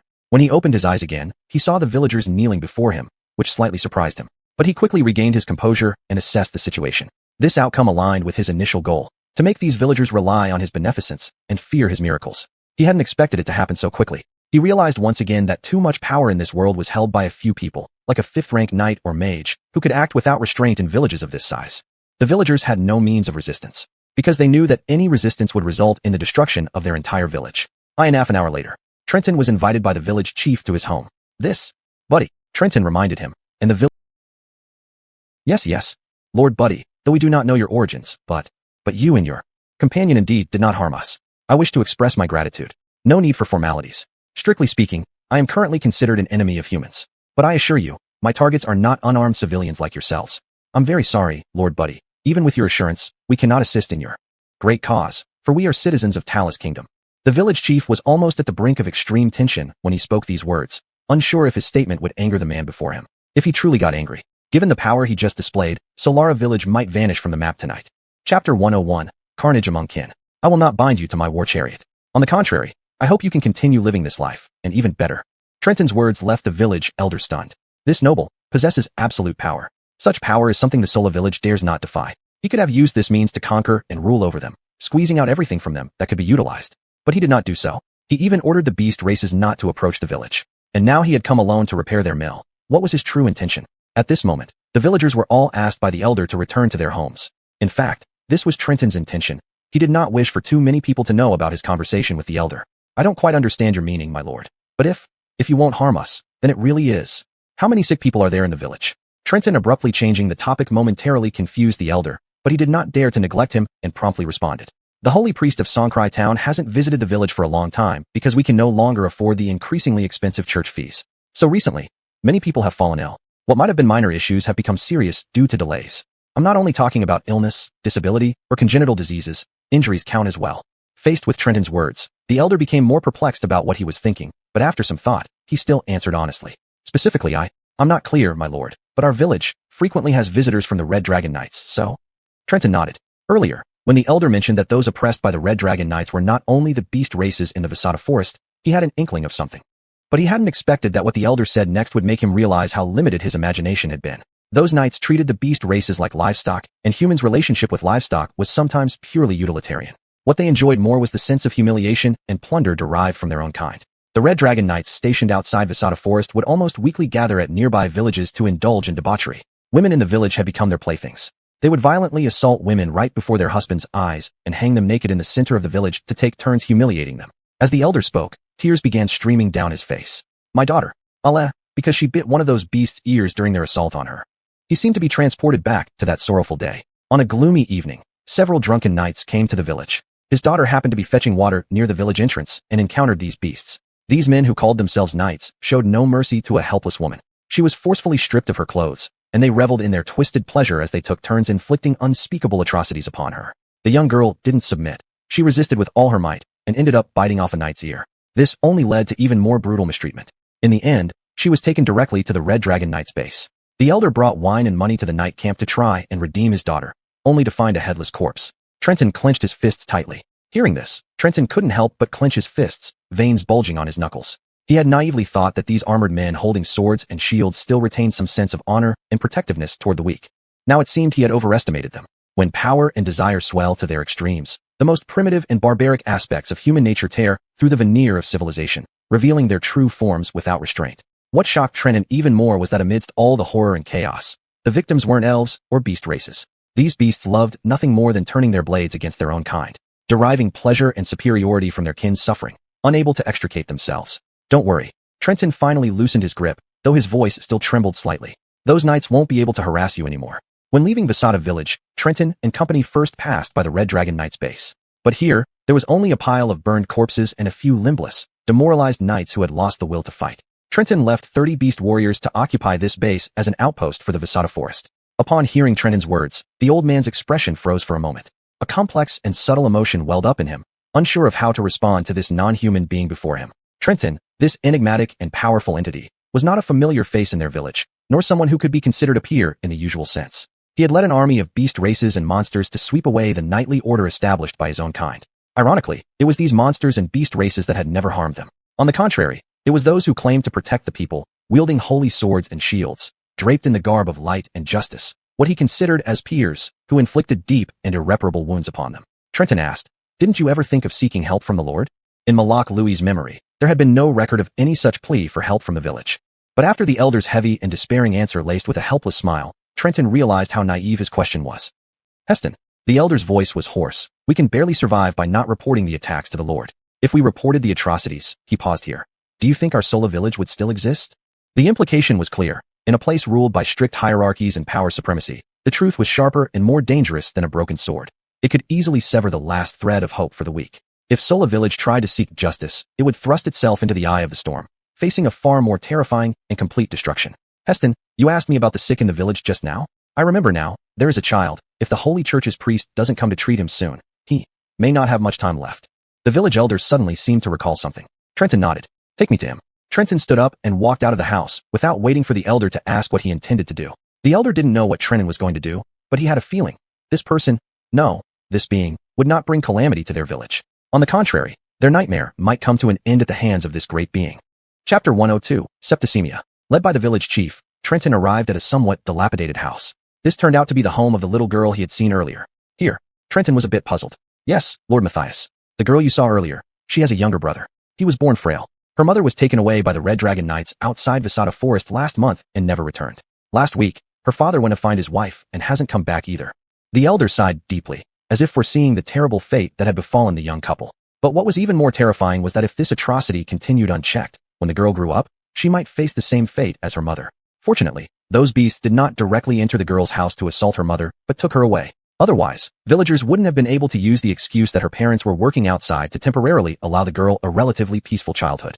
However, everyone knew such peace was as fragile as soap bubbles, and more alarmingly, the girl's brother's condition had worsened recently. When the village chief visited yesterday, he found the boy already in a coma. His time was running out. Without wasting any time, Trenton nodded and gently knocked on the door. It was now deep into the night, and the candle inside had gone out. The girl must have already fallen asleep. Unexpectedly, the moment Trenton raised his hand to knock, movement came from inside. Who is it? The girl's voice trembled with unease and fear. Alana, it's me, Uncle Price. Upon hearing the village chief's voice, footsteps approached, and soon the wooden door opened. The girl wore a somewhat tattered dress, holding a small stick in her hand, tentatively peeking out. Seeing that it was the village chief and Trenton outside, she seemed to relax, clearly still haunted by the monstrous creatures she had seen at the village entrance that day. Brother, Uncle Price, do you need something? The girl asked cautiously. Trenton reached into his pocket and pulled out several pieces of chocolate from earlier. He had plenty, and eating too much wouldn't cause any harm. Unlike other chocolates which could cause cavities, these would make children's teeth healthier without causing weight gain. Who wouldn't love them? At the sight of the chocolate, the girl's eyes lit up. She swallowed hard but didn't reach for them. Why? Don't you like them? Seeing her hesitation, Trenton asked. And no, I like them. Brother, see, can I give some to my brother? Understanding her intent, Trenton smiled and placed the chocolates in her hands. Don't worry, I have plenty. You can eat them every day with your brother. But first, let me see him. The girl almost cried out happily at Trenton's first words, but then she became nervous again upon hearing he wanted to see her brother. The village chief patted the girl's head comfortingly. Alana, this is Lord Matthias, and he came here because of your brother. Although Trenton hadn't mentioned curing him, the village chief had probably guessed his intention. Trenton didn't stop him and just smiled. Just call me brother. Brother, see, can you really cure my brother? The girl seemed to glimpse a ray of hope. In fact, Trenton also knew that she hadn't slept due not only to fear of the monsters and beast men, but also because she had been taking care of her brother. The lack of candles was likely due to frugality. What a good child. I can't promise anything, but can you let me check on him first? Okay, please help, Brother Matthias. The girl welcomed Trenton and the village chief into the house, then obediently lit a candle. She busily fetched a few cups from the kitchen, washed them repeatedly with water from the bucket, and finally made tea for them, using some old tea leaves. Seeing how sensible the girl was, Trenton was reminded of his own younger sister. Because their parents had died early, Trenton had practically taken care of all the household chores. At that time, his sister was still in elementary school. Out of concern for her brother, she had tried to cook and ended up scalding her arm, leaving a scar that would never fade. So, Trenton hurriedly stopped the girl. Be good and sit here. I'll go see your brother. Then Trenton walked towards the bed in the corner of the room. The house wasn't big, but it was neat, showing that after her parents left, the girl kept cleaning every day, always ready to welcome her parents back home. But perhaps this young girl didn't know that her parents might never. With a complicated feeling, Trenton approached the bedside. A little boy of about 4 lay on the bed, eyes tightly closed, breathing heavily. Trenton raised his hand to feel the boy's forehead. It was very hot, not just the forehead, but the entire body. He quickly pulled back the quilt and opened the front of the boy's shirt. Upon seeing the large amount of sticky bloodstains on the boy's chest and his rapid heartbeat, he made an initial diagnosis. Septicemia. This child might have been born with very low resistance and immune function defects, and without any treatment, his condition became increasingly serious. Lord Matthias. What's wrong with this child? How did this happen on his body? The village chief came over and couldn't help but exclaim upon seeing the sticky blood on the boy's chest. This scream startled the girl so much that she stood up from her chair. She cried and asked Trenton, Matthias, brother, Uncle Price, my brother, is my brother. Trenton turned around and glared at the village chief, nearly making him fall to the ground in fear. Take her out, comfort her first. I will cure the child. Trenton tried to control his temper. If he were still the surgeon, the village chief's behavior would have already earned him a severe scolding. Not daring to defy Trenton, the village chief quickly carried the crying girl away from the house. No one is to enter this room without my permission. Trenton shouted another order towards the door. Yes, Lord Matthias. After receiving the answer from the village chief outside, Trenton activated the vital sign detection. Detected critically ill target, septicemia. Current life expectancy, 5 hours before complete death. Host, proceed with surgery. Trenton picked up the boy and placed him on the table, then conjured clean sheets and a medical examination lamp, put on gloves and a mask, and returned the boy to the bed which had been replaced with sterilized sheets. Surgery begins. Chapter 103, Bringing Benevolence. After transforming the entire room into a sterile isolation environment, Trenton began the surgery. He positioned the unconscious little boy on his side, then injected an anesthetic and disinfected the area where he would make the incision. Since the child was still young and the septic cyst was concentrated on his waist, Trenton opted for a puncture procedure. He disinfected the 3rd to 5th lumbar sections of the boy's back, and then summoned the 9 heavenly needles with a sword-like gesture. The 9 needles hovered around him. Now, they were no longer deadly weapons, but tools for healing. He activated the vital signs detection technique to monitor the patient's condition while carefully manipulating the 9 heavenly needles, slowly piercing into the boy's waist. Each needle insertion demanded his full concentration, fearing even the slightest mistake. Through the silver needles, Trenton could feel a breakthrough. Then, he skillfully guided another silver needle into the next puncture position, with precise and light-handed movements. After confirming that the cyst had been successfully punctured using the detection technique, Trenton gradually activated the power of the silver needles. As the needles were slowly withdrawn, the cerebrospinal fluid began to drain out. Draining cerebrospinal fluid from the lumbar region is common in puncture procedures because the fluid mainly exists in the brain ventricles and the subarachnoid space, which is largest in the lumbar area. Draining cerebrospinal fluid from the lumbar region can alleviate the insufficiency of external ventricular drainage and prevent cerebrospinal fluid from entering the cranium, thus avoiding intracranial infection. As the silver needles were pulled out, cerebrospinal fluid flowed out. Throughout this process, Trenton precisely controlled the needles, regulating the flow. Once confirmed successful, he applied pressure to stop bleeding at the puncture sites. The final steps were straightforward, cleaning and disinfecting the area, then securing it with medical tape. Congratulations, host. The patient is now out of danger. System-recommended drugs can be used for auxiliary recovery. This surgery difficulty level. B. Reward points will be converted entirely into devil points, totaling 500 points. You have worked hard. When Trenton opened the door, he found many people waiting outside. The most emotional was the girl being held by the village chief. Upon seeing Trenton come out, the girl couldn't help but cry. Buddy brother, my little brother. Don't worry. Trenton gently patted her head. He should wake up by tomorrow morning and will recover gradually after that. Trenton didn't follow the system's suggestion to use high-tech drugs, which would indeed speed up the boy's recovery, but his goal wasn't just to cure their diseases. He also hoped to win the villagers' hearts. So the favor shouldn't be given all at once. Sir, can you really relieve our suffering? A woman in her 20s clasped her hands devoutly, gazing at Trenton. One of her eyes was wrapped in bandages, and though her clothes were tattered, she was visibly attractive. I'll do my best, Trenton replied calmly. Sir, I came first. Sir buddy, sir, please save me. My daughter is dying. Although the villagers hadn't seen the boy truly recover yet, in their hearts, Trenton had become a lifeline. Trenton felt helpless. Clearly not a beast clan, having their own homes, and under the protection of a lord. Why did these villagers still struggle so much? Ironically, Solra village was considered one of the better villages nearby, as it had its specialty in ale. Other villages, according to rumors, were already dilapidated and starving.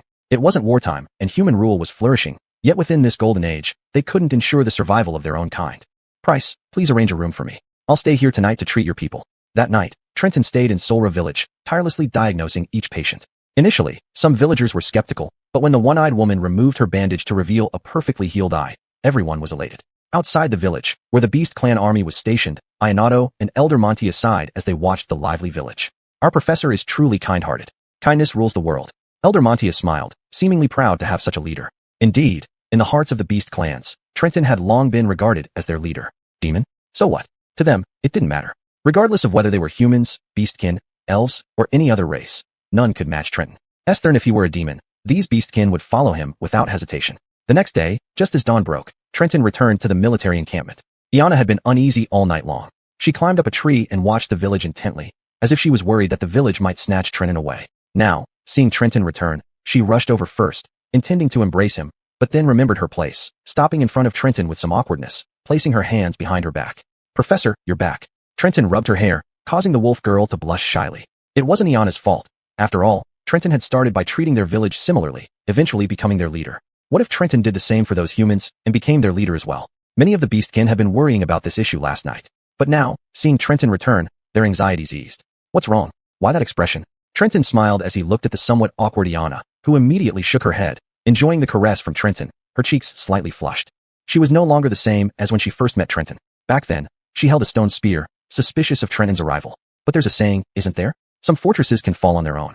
Iana clearly belonged to the type that would conquer herself, even feeling a bit upset now because Trenton treated her differently from Esther and the others. Professor, Chris also came forward. Have you taken care of that village?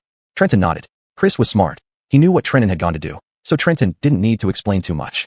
They won't be an obstacle to us. However, he did have some concerns.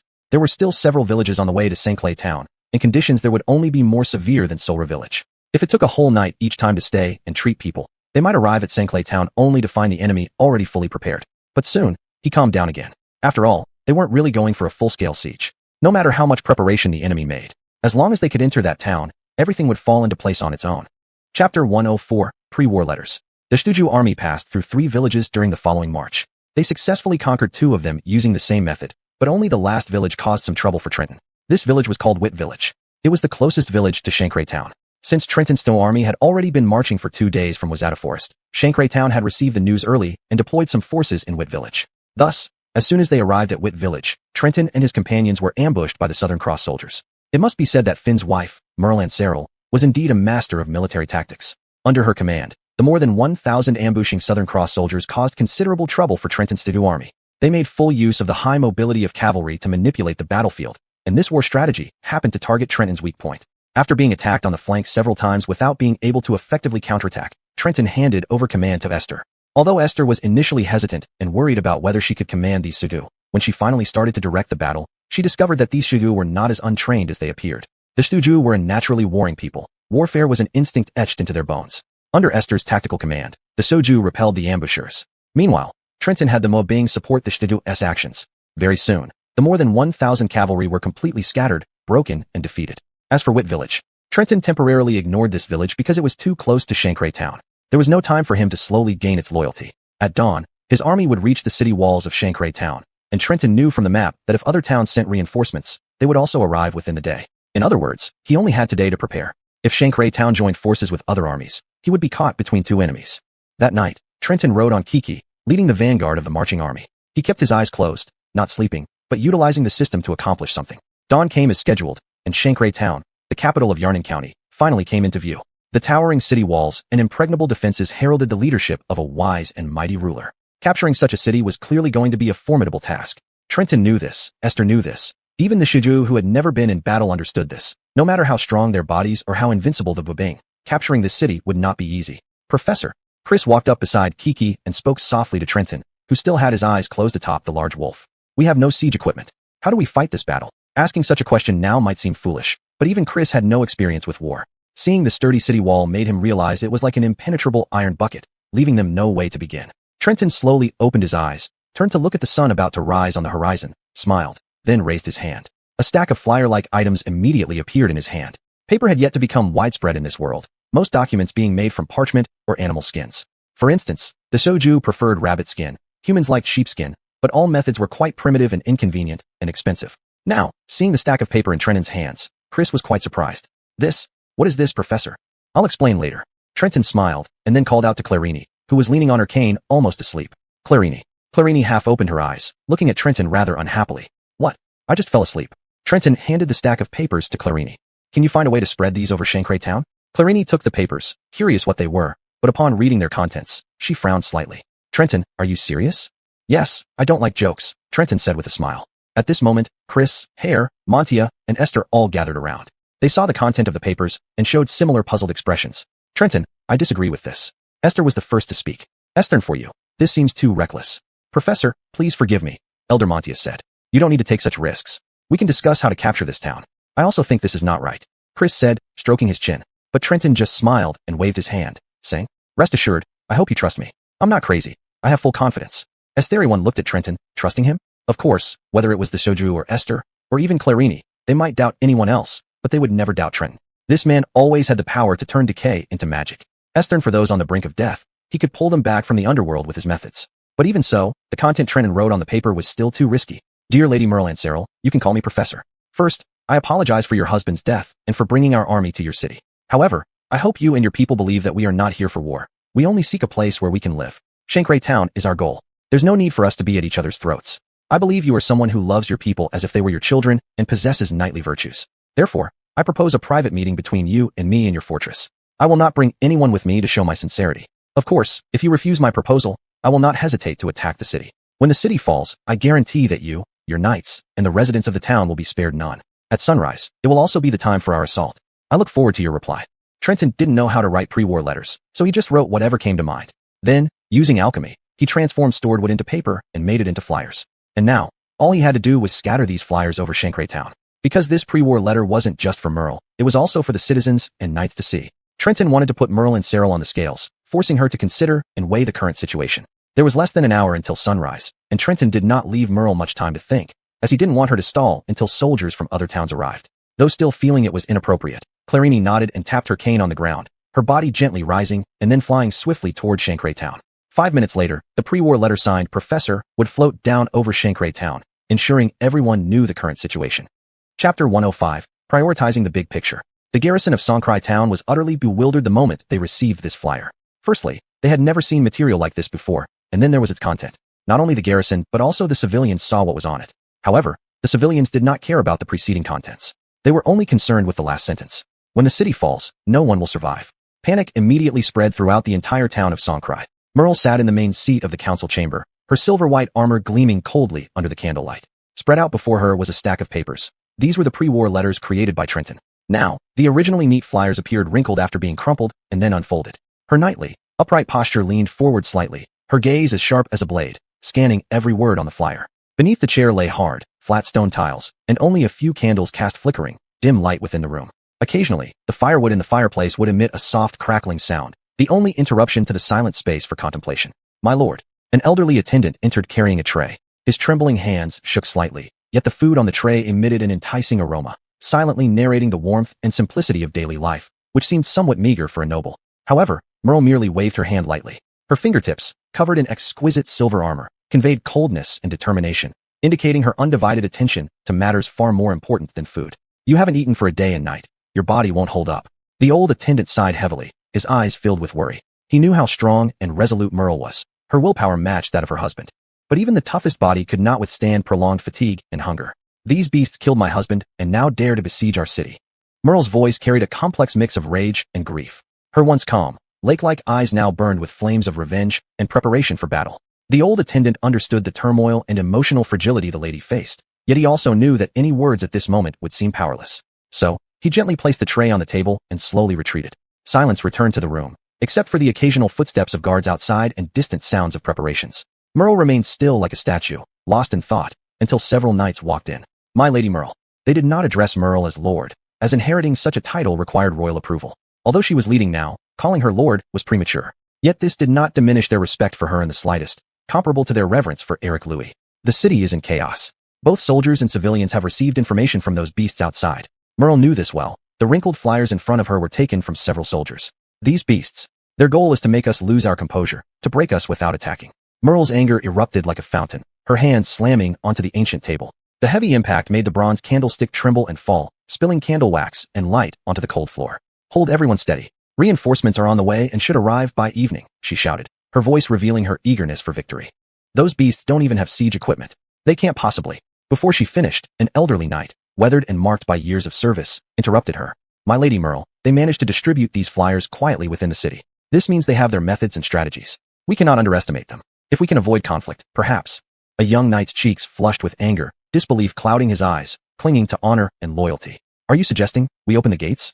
Surrender? The elder knight spoke slowly and deliberately. Their leader seems to want to talk to you, my lady. Perhaps we should listen to what he has to say. The council chamber fell deathly quiet. You want me to sit down and negotiate with the one who killed my husband? Merle's tone was laced with obvious disdain and fury. The elderly knight remained calm, unperturbed by the almost tangible anger before him. In these critical times, please consider all possibilities. He returned a steady gaze filled with deep concern. You are different from Lord Louis. You love your people like children.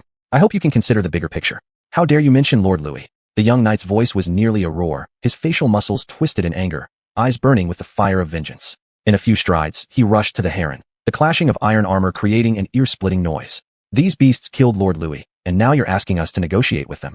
You must be out of your mind. The air in the council chamber seemed torn apart by this sudden quarrel. More knights entered the chamber and joined the discussion. Some advocated for immediate war to avenge their fallen leader, while others worried about the safety of the town's civilians and leaned toward listening to the heron's advice. Words were exchanged filled with argument and tension. Amidst this chaos and noise, Merle gradually regained her composure. She took a deep breath, searching for balance within herself, just as she had when she first heard the news of her beloved husband, Lord Louis's death on the battlefield, news that pierced her heart like an arrow, nearly driving her to lose her reason. Initially, she could not accept it.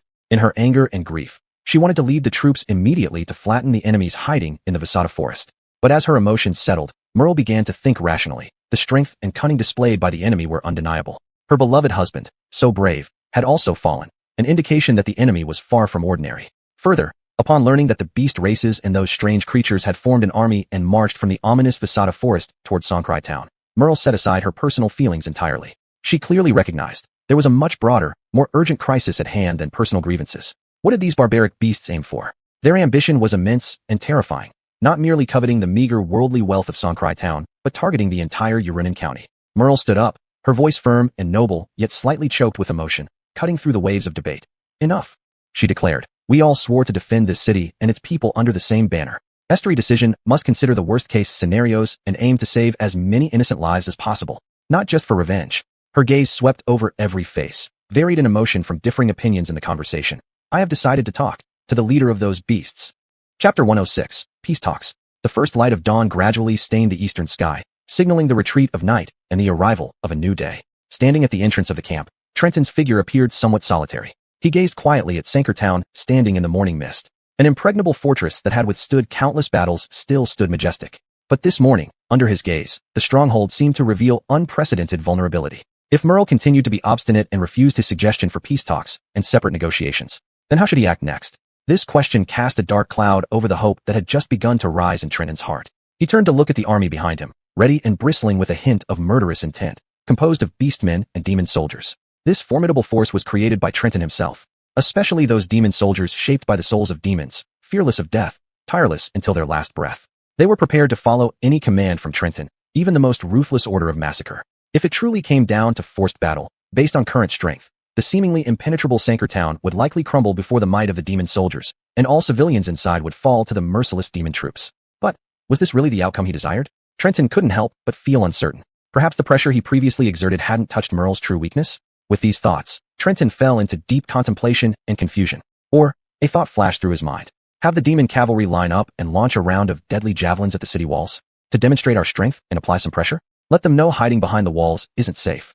The cold wind rustled Trenton's cloak, making a loud flapping sound. Whatever the case, the time he had promised had arrived. He took a deep breath, turned around, and gazed again at the sky, waking up quietly. Time was no longer an abundant resource he could freely manipulate.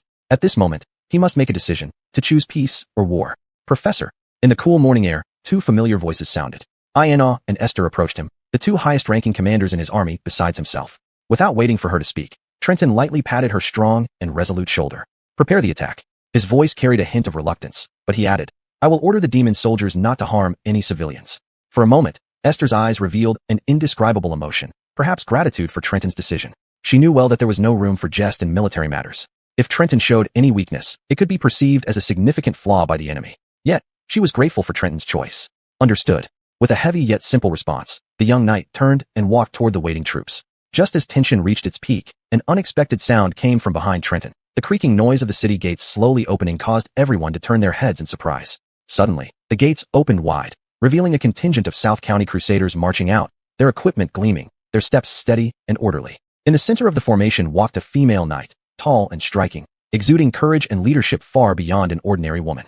Her steady gaze and determined stride displayed fearlessness and charisma. She stood among the soldiers like a goddess of war painted on ancient murals, tall, proud. Though past her prime, her noble demeanor made one forget the ravages of time on her skin. Her eyes shone with steely resolve and authority. So, where is your leader? The female knight asked in a deep voice. Her words echoed through the thin morning air, reaching everyone present. Unlike Esther's youthful demeanor, the female knight's voice radiated power forged through countless battles. It's me. Trenton momentarily froze before immediately realizing the situation. The female knight was Merle, wife of Hansen, and her decision to open the gates now signified that his gamble had paid off. Trenton declined Iana and Esther's insistence on accompanying him. Esther even told Merle that she was the fourth Crown Jolie Leleast, with the authority to participate in the talks. However, Merle was unmoved. She responded in a tone that could freeze the surrounding air with its coldness and sharpness. There is no longer a fourth Crown Jolie in the kingdom of Talus. Esther's word from her mouth cut through the air like a blade. You are nothing but a traitor who has betrayed your own people and country. Esther slowly lowered her head, loosening her tightly clenched fists because she could not refute it. Everything she had done was indeed viewed as treason by humans. Don't worry, little princess. Trenton ruffled her hair and whispered softly into her ear. At least in my heart, you will always be the proudest knight. Don't forget, you led those brave knights to protect me when I was human. You have nothing to reproach yourself for. Trenton's words slightly calmed Esther's trembling body. She nodded, suppressing the urge to immediately embrace him. Finally, Trenton followed Merle alone, accompanied by a group of elite knights, and entered Sanker town. After Trenton entered, the gates began to slowly close. Those still outside could do nothing but silently pray for Trenton and wait patiently for his return. After all, Trenton had never disappointed them. As he walked through the bustling streets of Sanker town, Trenton noticed everyone looking at him with strange eyes. After all, in their eyes, he was clearly a human. Yet why was he leading a group of monsters to attack their town? And this person looked so gentle and calm.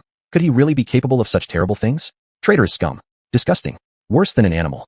Various insults were hurled at him by the onlookers, even from the soldiers responsible for maintaining order.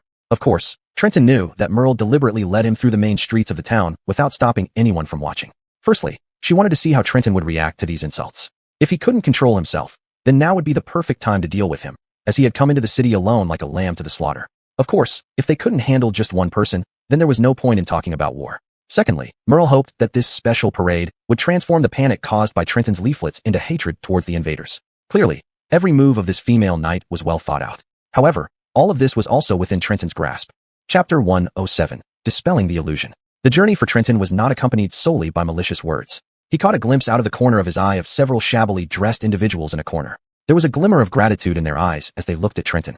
They were clearly people living at the bottom rung of St. Clair town. Perhaps they had once been oppressed by Augustine, or perhaps it was their wives, daughters, or both who had suffered. They had long lost their dignity as human beings, and they lived only to see the one who had ruined their families finally destroyed. Now Augustine was dead. Regardless of who Trenton was or what he intended to do, at least at this moment, they thanked him in their own way with appreciative gazes. But what Trenton was focused on was not the ordinary life in St. Clair town. His gaze was drawn to the enormous dragon head hanging from a platform as he passed through the square.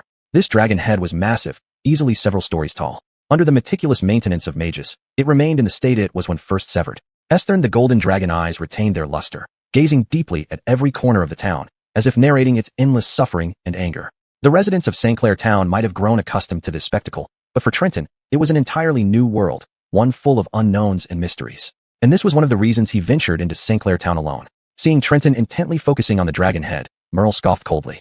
This red dragon's head was not only their trophy, but also a symbol of power in Yarnan County. The mighty dragon race cannot shake our city. This was another reason Merle took Trenton across the main street and through the square.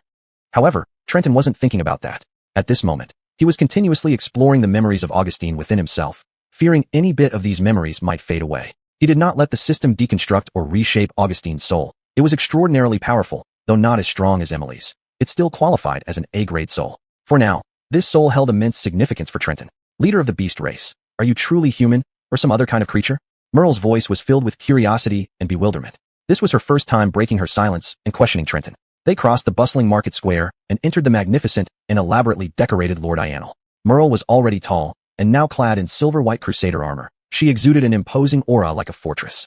Although Trenton was also 1.85 meters tall, his slender build made him seem frail compared to her. There was an indescribable difference between them. That was the battlefield-tested aura which now separated Trenton from her, an unbridgeable gap. I was indeed an ordinary human before, Trenton replied calmly. But now, I am unsure what I have become. He paused, took a deep breath, and continued. Though my essence may have changed, one thing remains unchanged. I am a doctor. A doctor? Merle slightly turned her head, sizing up Trenton with surprise and a hint of curiosity and confusion. Clearly, she didn't fully understand the term or the role of a doctor. Then her tone became stern. No matter what you are, if you covet St. Clair Town, this is not the place for detailed discussion. Trenton gently but firmly interrupted Merle. He didn't enjoy being led by others in conversation. At least, before sitting down for a calm discussion, please stop. The female knight didn't pursue the topic further, just letting out a cold hum, which carried disdain and determination. She turned back, her long hair sweeping over the cold armor, gently swaying in the air. Her gaze locked onto the path ahead, in this familiar Lord Ionel where St. Clair Town's future might be decided. As they entered the Lord Ionel, the elite knight squadron that accompanied them left several members to guard the entrance. The figures remaining at the entrance stood like statues, vigilant and resolute. Only 4 knights continued to follow Trenton and Merle. Trenton keenly sensed the aura and power fluctuations emanating from these 4. Each of them possessed extraordinary strength. Though not reaching their deceased Lord Augustine's level, they were still more remarkable than Avon, the commander of the Red Dragon Knights' outer vassal forest branch. They should all be at the early 6th stage level. Yet, among these outstanding warriors, Merle remained the most formidable and hardest to deal with. Though she walked among them silently and expressionlessly, Trenton's demonic power within him was telling him that this female knight had already reached the threshold of the 7th stage. More astonishingly, she was even a few notches stronger than her renowned husband, Augustine. In the dim corridor, Trenton's steps were steady and slow, while his thoughts churned like a storm. He silently weighed his current strength, pondering if it was enough to face these 5 formidable foes, 4 elite knights at the 6th stage, and 1 indomitable female knight, named Merle, who stood at the entrance of the 7th stage, exuding overwhelming momentum. Ordinarily, under such circumstances, Trenton should have felt unprecedented pressure and anxiety. After all, facing such a powerful and tightly knit group of opponents would undoubtedly result in an exceptionally grueling and unpredictable battle from the outset. However, as he felt the gradually awakening, wave-like surge of demonic power within him, a barely perceptible smile, laced with arrogance and confidence, crept onto Trenton's lips. That dark and profound force, brimming with boundless possibilities and destructive energy, instilled in him a newfound courage and certainty never experienced before. To him, after the release of his demonic power, even a coalition of 5 top experts was no longer an insurmountable challenge. On this corridor leading deep into the Lord Ionel, which emitted a scent of old wood and plaster dust, each of the 6 people might have harbored their own thoughts. But when the heavy doors of the council chamber were pushed open, everyone's attention focused on one thing: the future ownership of St. Clair Town. Merle sat on the Lord's throne, her silver-white armor gleamed, displaying unparalleled dignity and decisiveness. She was not only the commander of Yarnan County's Crusaders and acting lord of the county, but at this moment, she appeared like an unshakable fortress standing firm against the winds and waves, the supreme guardian in the hearts of the people of St. Clair Town. Duke sitting opposite her table left Merle perplexed by his mysterious identity. He was not a regular person with a beating heart and fluctuating breath. His eyes were deep like the brightest and most resolute stars under the night sky, carrying an inexplicable yet profoundly unsettling foreign quality. This creature, seemingly human yet not entirely, could decide whether St. Clair Town would remain calm or be turned into a bloodbath today. State your demands, heretic. Trenton found the term heretic amusing when called by the female knight. It was the first identity given to him upon arriving in this world. This name was filled with hostility, making Trenton realize the ignorance of this world while strengthening his resolve to correct it. Since you call me a heretic, I assume you already know who I am. Trenton did not dive straight into the topic, but instead smiled and engaged Merle diplomatically. I know you were once an intern priest of the Holy Church and aware of your misdeeds in Remington City. You killed many innocent people, including a 5-year-old girl, and enslaved elves, using them as personal tools for your desires. You established a black market, built an underground slave kingdom, and ultimately murdered Faulkner, the light of humanity and hero adventurer. Trenton was stunned. He hadn't expected that the people from Remington Royal City and those from the Holy Church would be so despicable, attributing all sins to him. Not only that, but the entire underground slave kingdom affair was also pinned on him. But now, Trenton knew that whatever he said or did would be futile. He didn't come here to clear his name, at least not at this moment. And you are the butcher who massacred 1,000 Red Dragon Knights and 3,000 South County Crusaders. Among them was my husband, Lord of Yarnan County, Augustine. Merle's voice began to tremble.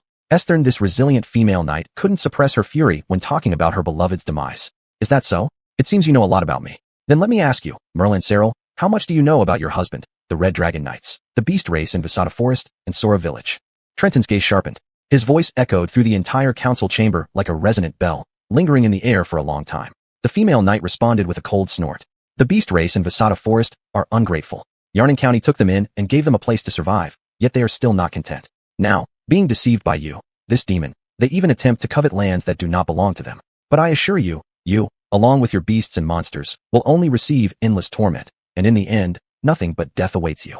Merle's response did not surprise Trenton much. From Augustine's memories, Trenton knew that this righteous female knight was unaware of the atrocities committed by the Red Dragon Knights. All her efforts were devoted to training the South County Crusaders. This was one of the reasons why this Lord army was so formidable.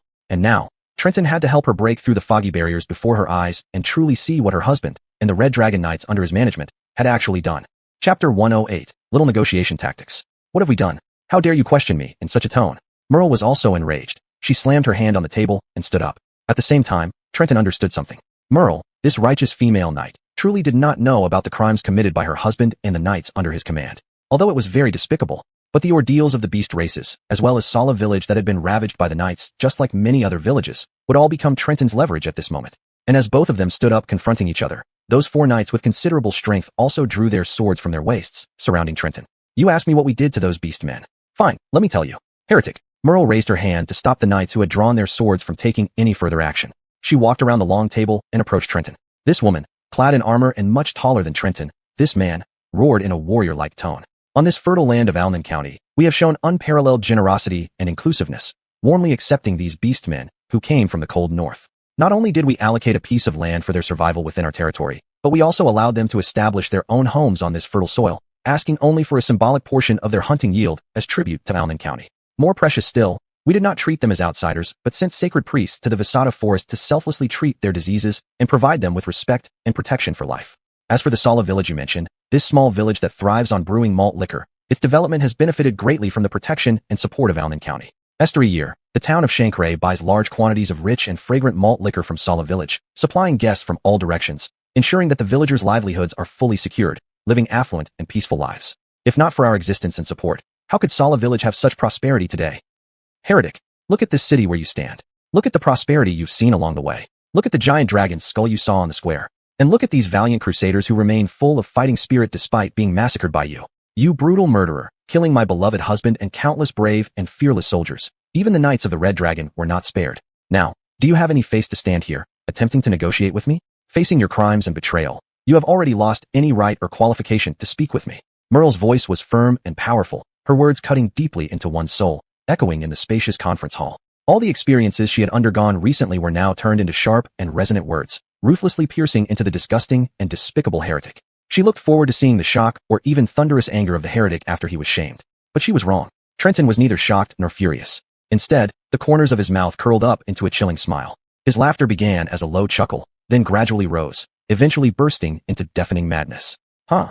Ha ha ha ha ha ha ha. You really are a woman foolish to the core, Lady Merle. You are indeed a rare genius in military affairs. The crusaders you led have caused me considerable trouble, but you are far from being an excellent leader, let alone a dutiful wife. What do you mean? Merle's gauntlet was gripped tightly, making a creaking sound. You don't even know what kind of deeds your husband and his subordinate knights have done. Though Trenton's voice wasn't as loud and stirring as Merle's earlier, the ridicule and madness within it cut into Merle's pride and belief like sharp knives, rending them into pieces. His words swept over everything Merle had just firmly declared, making them pale and powerless, even becoming a laughingstock in others' eyes. You killed my husband, butchered my soldiers, and now, in my city, in my conference hall, you actually dare to talk big. This time, Merle took out her longsword herself. No matter, negotiations may inevitably lead to emotional outbursts. Since emotions have escalated to this point, why not conduct an interlude with strength? Take him down. Merle pointed her longsword directly at Trenton. The moment the four knights, swords in hand, moved forward to confront Trenton, the shadow beneath Merle suddenly began to tremble, and then a massive wolf engulfed in flames leapt out of it, catching Merle off guard and knocking her hard to the ground. Lady Merle. The knights hadn't anticipated this move and became disoriented. Beast, get off me. Merle used her longsword to ward off the massive wolf's attack. But with the enhancements from Trenton, Cookie had become much more powerful. Now, it was fiercer and stronger than before when it faced Akari. But Merle truly lived up to her reputation as a warrior nearing Tier 7. Just as Cookie's flames were about to burn through her armor and consume her flesh, Merle's longsword blazed with a brilliant light. With an ear-piercing roar that reverberated through the entire chamber, countless knights began rushing toward the conference hall. Esther and Cookie had to temporarily yield to the power Merle unleashed. Come back, Cookie. Upon receiving Trenton's command, the black flame wolf swiftly returned to the shadows, reappearing by Trenton's side. It bared its fangs, its golden eyes, the same color as Trenton's, fixed intently on everyone present. Guard the entrance, Cookie. Don't let any knight enter, and try not to harm them. Trenton kept his wits about him. He knew all actions now were for deeper negotiations. If he went too far, there would be no turning back, and issuing a direct order to attack the city would have been simpler. After receiving the order, Cookie turned and slammed into the heavy wooden doors of the conference hall, bursting them open. As it charged out, it also demolished part of a wall, leading to shouts and roars coming from outside. Trenton knew how vulnerable these knights were against Cookie, so he focused on the situation at hand. Another knight helped Merle to her feet. She took deep breaths, her gaze laser-focused on Trenton. You heretic, our city will never be given over. So be it. Trenton inwardly sneered. The world was already rotten, and now he needed to see if these self-proclaimed loyalists would help him save this broken body or become cancerous cells that must be eliminated. Chapter 109. Submit before negotiating. Just as the two knights were about to flank Trenton, his fingers continued to gently wave in the air. The heaven-piercing gold needles transformed into the world's deadliest weapons. Under Trenton's will, they pierced through the cracks of the knight's armor, striking vital acupoints. These two were not like Alec Louis. Despite their powerful physiques, they couldn't compare to their lord with an ironclad body. After absorbing abundant mana from Ashley, all of Trenton's powers had been significantly enhanced. The knights' bodies, hardened through daily training, were virtually useless against the 9 heaven-piercing needles. With a few points struck, the two knights fell to the ground before reaching Trenton. Their bodies convulsed, foam spewing from their mouths, clearly unable to continue fighting. Trenton was thankful that he had studied traditional Chinese medicine and had a profound understanding of acupuncture points. Moreover, when he obtained the divine artifact known as the 9 Curves Loosening Needle, the system had implanted a set of acupuncture theories foreign to his original world into his mind. Now, he could be considered a true master of point striking.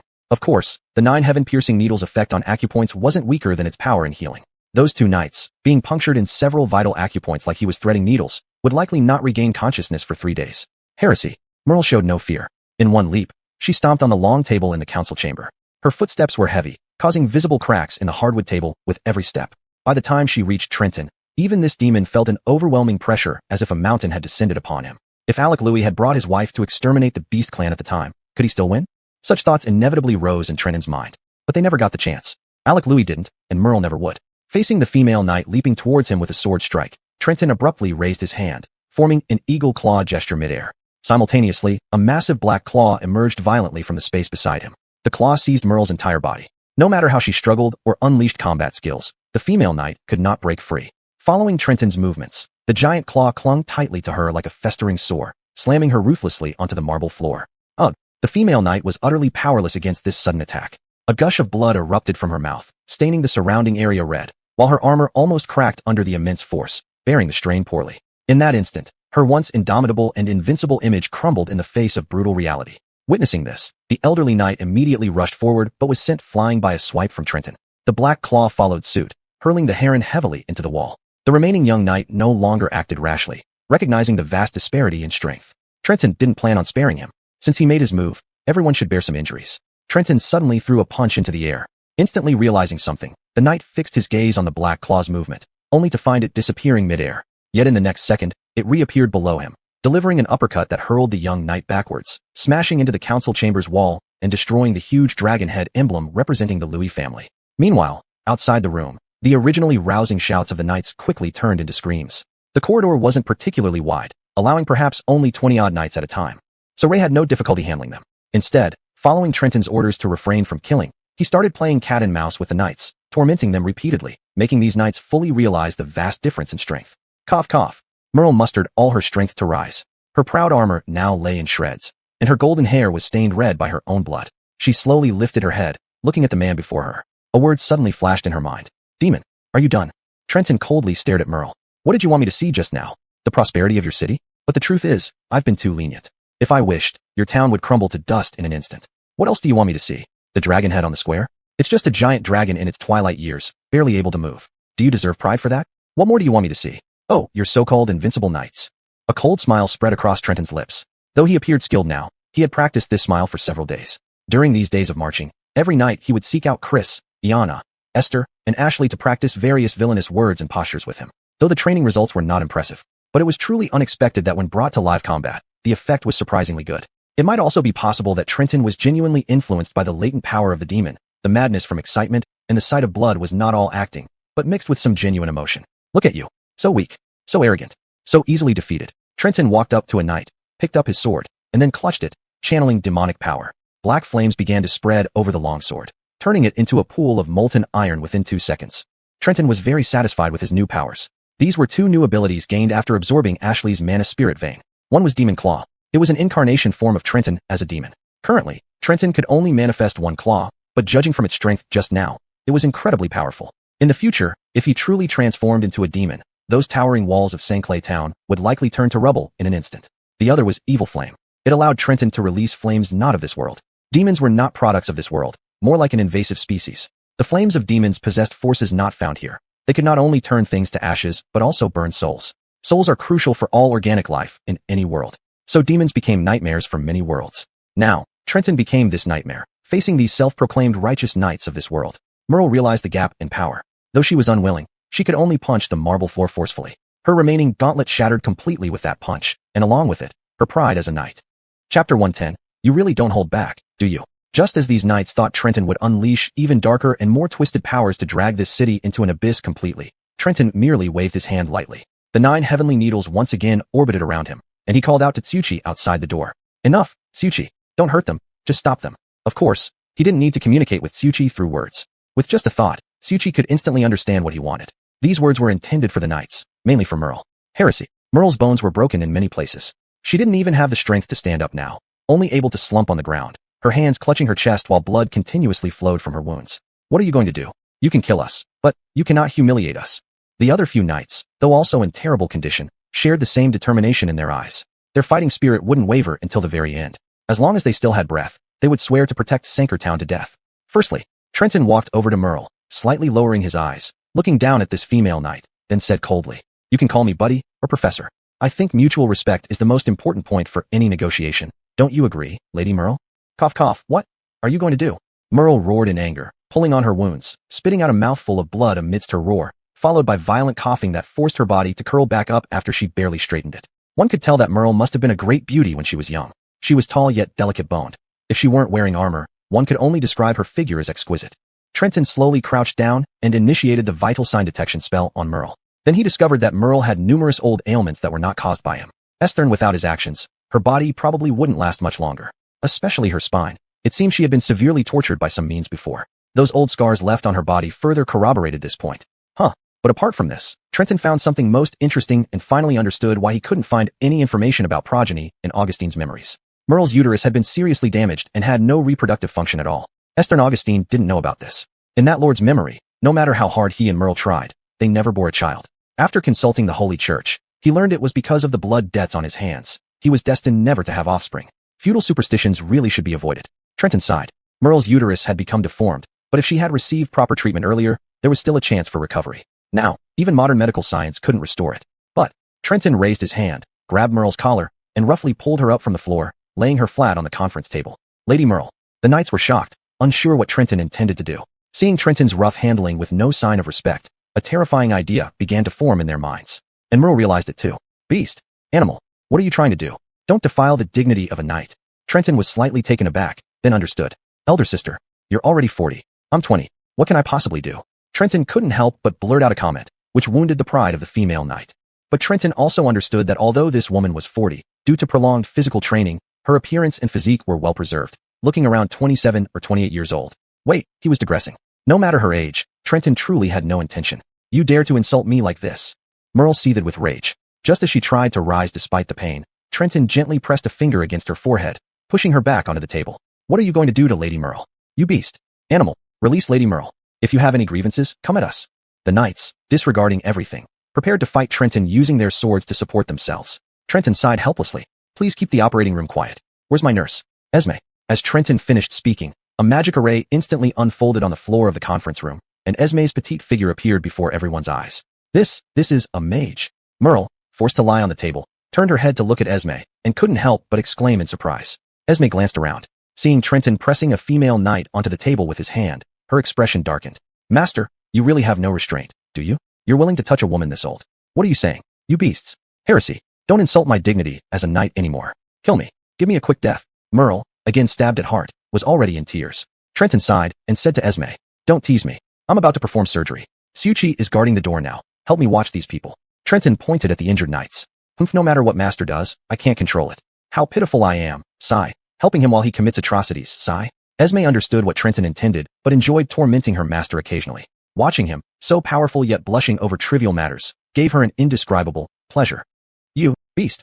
You actually want to desecrate this holy conference room. To Lord Merle. Beast, beast. Before the elderly knight could finish, a magic staff lightly touched his pauldron, making his body feel as heavy as 1,000 pounds, forcing him to kneel. Now he had to use all his strength just to bear the immense pressure, leaving no room to curse Trenton. Speak respectfully to Master. Besides me, no one else can insult him. Not that. Even you insulting me isn't quite right. Trenton couldn't help but comment. I can't. Esme turned her head, looking at Trenton with a cold gaze. Yes, you can. Go ahead, sigh.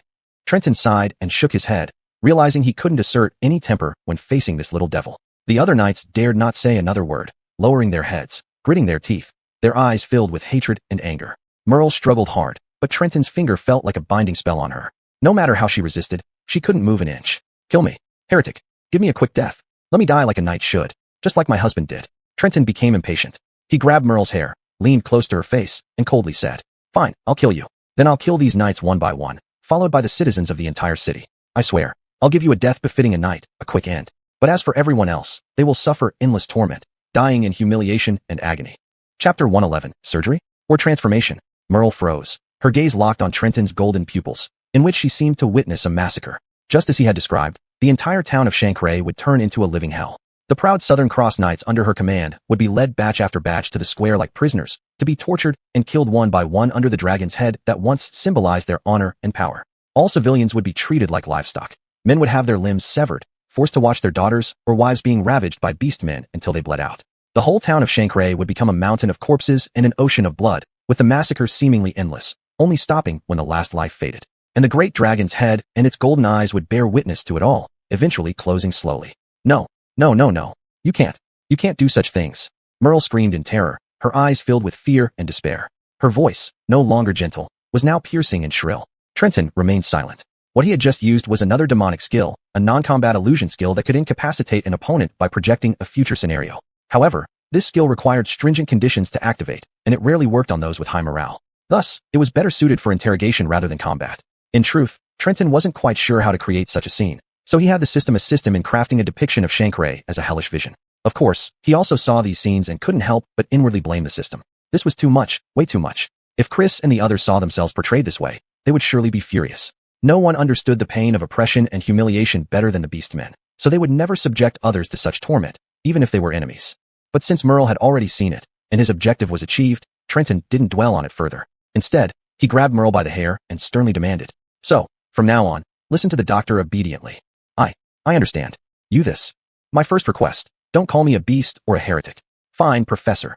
The word professor came out of Merle's mouth through gritted teeth. For the man before her, she wished nothing more than to crush his bones, eat his flesh, and tear him limb from limb. But now, she knew he held all the cards. So whatever he wanted to do, she had no choice but to comply. I want to ask you, please not here, can we go to my room? For a moment, Trenton didn't react, but seeing Merle's slightly flushed face, he immediately understood. Impatiently, he conjured anesthesia and injected it into the female knight who was about to submit herself, his movements fluid and practiced. Sleep now. When you wake up, it'll be over. Merle's hand slowly rose as if trying to grab the syringe Trenton was using to inject the anesthesia, but dizziness overtook her before she could reach him. As her hand fell limply, she plunged into a deep unconsciousness. I've calculated the dosage. Don't worry, I've accounted for your strength too. You won't wake up until the surgery is complete. Trenton then conjured surgical gloves and a mask. Detected critically injured target. Multiple fractures and severe old wounds detected. These injuries were inflicted by the host. Shall the host perform surgery? Surgery begins. With Clarine's presence, Trenton cast full concentration on himself this time. A scalpel appeared between his fingers. After stripping away her armor and clothes, he conducted a thorough examination of Merle's body. First, he dealt with the external injuries before gradually making incisions on her skin. You? What are you doing, you beast? Please, don't treat Lady Merle like this. The knights no longer had the strength to shout. Now they could only kneel on the ground, tears welling in their eyes, watching as Trenton sliced open the skin of their beloved lord and commander of the Southern Cross Knights. They weren't strangers to broken bodies, but those were always on the battlefield where everyone was driven mad with killing. All dismemberments and mutilations were mere side effects of victory. But now, under the deathly silence, a man was calmly slicing open a woman's skin with a small knife. Esther and these knights felt a sense of nausea as the subcutaneous tissues and even bones were exposed. Trenton naturally did not respond to them. His undivided attention was on the surgery, and this surgery was exceptionally difficult. Sigh, he still went too far. The power of the demon claw was too overwhelming, and this was after he had already held back. It seemed he needed to practice controlling this power. He carefully extracted the shards of armor that had pierced Merle's body and ensured there were no foreign objects inside her using life detection. Then he began to handle the broken bones. Merle's fractured bones could no longer be used. They were too fragile, and even if reconnected, they would serve no purpose. He directly exchanged for military-grade alloy bones from the future world. Regarding this, Trenton had considered whether to use ordinary civilian universal bones, but then he thought about performing this full-body bone replacement surgery for the beastmen soon. It was unknown whether the life forms in this world would reject these advanced military-grade bones. In other words, Trenton wasn't so foolish. He indeed wanted to save Merle, but also intended to conduct some minor experiments on her body. It didn't matter. Even if her body rejected the bones, he could always remove and replace the military-grade bones anytime. Snap! As one piece after another of the broken bones was extracted from Merle's chest cavity, arms, and various parts of her body and thrown to the ground, the sound of bones hitting the floor made the knights feel differently. Fear. At first, they were indeed enraged, followed by sorrow and helplessness. But now, they were all afraid, trembling, unable to utter a word. Esther and if Xandra weren't present, these knights wouldn't dare to rush forward recklessly. Xandra sat on the back of an heron kneeling on the ground, her legs crossed, hands supporting her chin, yawning out of boredom. There were no more shouts of battle outside the door. Only occasionally would Cookie appear at the door with a knight's helmet in its mouth, then throw another knight to the other side of the door. This demonic wolf was now playing around. Chapter 112. An incompetent husband. It took about 2 hours to replace Merle's entire skeleton with military-grade hardened alloy bones. Truman wiped the sweat from his forehead with the back of his hand, marveling at what a huge project it was. He had to improve efficiency, otherwise, he'd be overwhelmed when it came time to modify the beastmen one by one. He really didn't want to die on the operating table. Merle's body was no longer in any major danger. Her wounds had been treated, and her bones replaced. So next, detected life form is out of danger. Difficulty of this surgery, a level. Rewarding the host with 1,500 demon points. Current demon points, 3,000. Don't panic, it's not over yet. Truman took a deep breath and then looked at Merle's abdomen. He hesitated because he wasn't a gynecologist, though he did have some knowledge. However, he had never performed a uterine repair surgery before, but he understood how important childbearing was for a woman. In his own era, independent women had gradually ceased to value childbirth as much, but in this world, where population equaled combat power, especially for people like Merle and Antoine who had titles to inherit, offspring were very important. Actually, Truman could tell indirectly that Antoine truly loved his wife. Even if she couldn't bear children, he never took a concubine or sired any children outside his marriage. While exploring Antoine's memories, Truman found that Antoine had little interest in sex, and he hadn't participated in the despicable acts committed by the Red Dragon Knights. He was just bloodthirsty, but not a brute. He revered absolute violence, especially when dealing with other races, firmly believing that only by instilling fear could rebellion be quelled completely. But this method allowed the already corrupt knights of the Red Dragon Knights to abuse their power, harming not only the beastmen, but also sparing no mercy for human villages like Sola Village. So now, if he could resolve Merle's most severe physical issue, things might go more smoothly from here on. System, assist me. I will perform a uterine repair surgery on her. Finally, Truman chose system-assisted surgery for safety. Body inspection completed. The target's uterus has suffered cruel damage, likely due to long-term forced violent intercourse. Checking if recovery is possible. Inspection complete. Result, can be repaired. The system will assist the host in performing the uterine repair surgery. Requires the host to spend 200 demon points. Query, proceed with surgery. 200 points, not cheap. But if successful, Truman knew he would gain much more than just demon points. Proceed, start the surgery. As soon as he said this, a large amount of gynecological surgical knowledge was immediately fed into his mind. It wasn't just theoretical knowledge. It was as if Truman had personally conducted tens of thousands of gynecological surgeries. Now, calling himself a master in gynecology wouldn't be an exaggeration. After thoroughly integrating this knowledge, he took a deep breath and began moving the scalpel again. The blade aimed at the center below Merle's navel and started cutting, slicing through her abdominal wall layer by layer. Then he discovered that Merle's uterus had been ravaged almost beyond recognition, making it a harrowing sight. He couldn't imagine what horrors this woman had faced in her youth to leave her body so devastated. After calming himself down slowly, Truman began working. He first examined the uterine cavity, removing foreign bodies, trimming irregular edges, and finally excising scar tissue to keep the cavity clean. Then he proceeded with endometrial repair. Throughout this process, Truman was wiping sweat continuously. Stern with the system-provided knowledge, his inherent lack of experience made him somewhat nervous. Clearly, he handled this surgery cautiously, spending over 2 hours on the above procedures alone. Meanwhile, knights, soldiers, even priests and mages from the Holy Church gathered outside the Lord's room, but no one dared attack rashly. Trisha had cast an anti-magic field, leaving everyone uncertain about the situation inside. Moreover, with a black-flamed giant wolf asleep at the entrance of the Lord's room, the soldiers opted to wait. Anyway, reinforcements from other towns would arrive in a few hours. Then they could strike both inside and out, eliminating the group of beastmen outside in one fell swoop. Truman was now completely focused on the task at hand. He finally managed to suture the deep myometrium and serosa of Merle's uterus, restoring some semblance of normalcy to this woman's internal organs. However, it still wasn't enough. Truman finally realized he had overlooked something very important. The uterus is a sacred place for nurturing life. It is different from other human organs. The life essence derived from the souls of several nightly demons that he extracted before his operation could not revive this woman's uterus at all. What should he do? How could he make such a mistake? No, this kind of mistake was inevitable. He lacked experience in this area. What should be done now? Order the demon soldiers into the city? No, that would directly lead to war. So, what remained of the souls within him? Julia?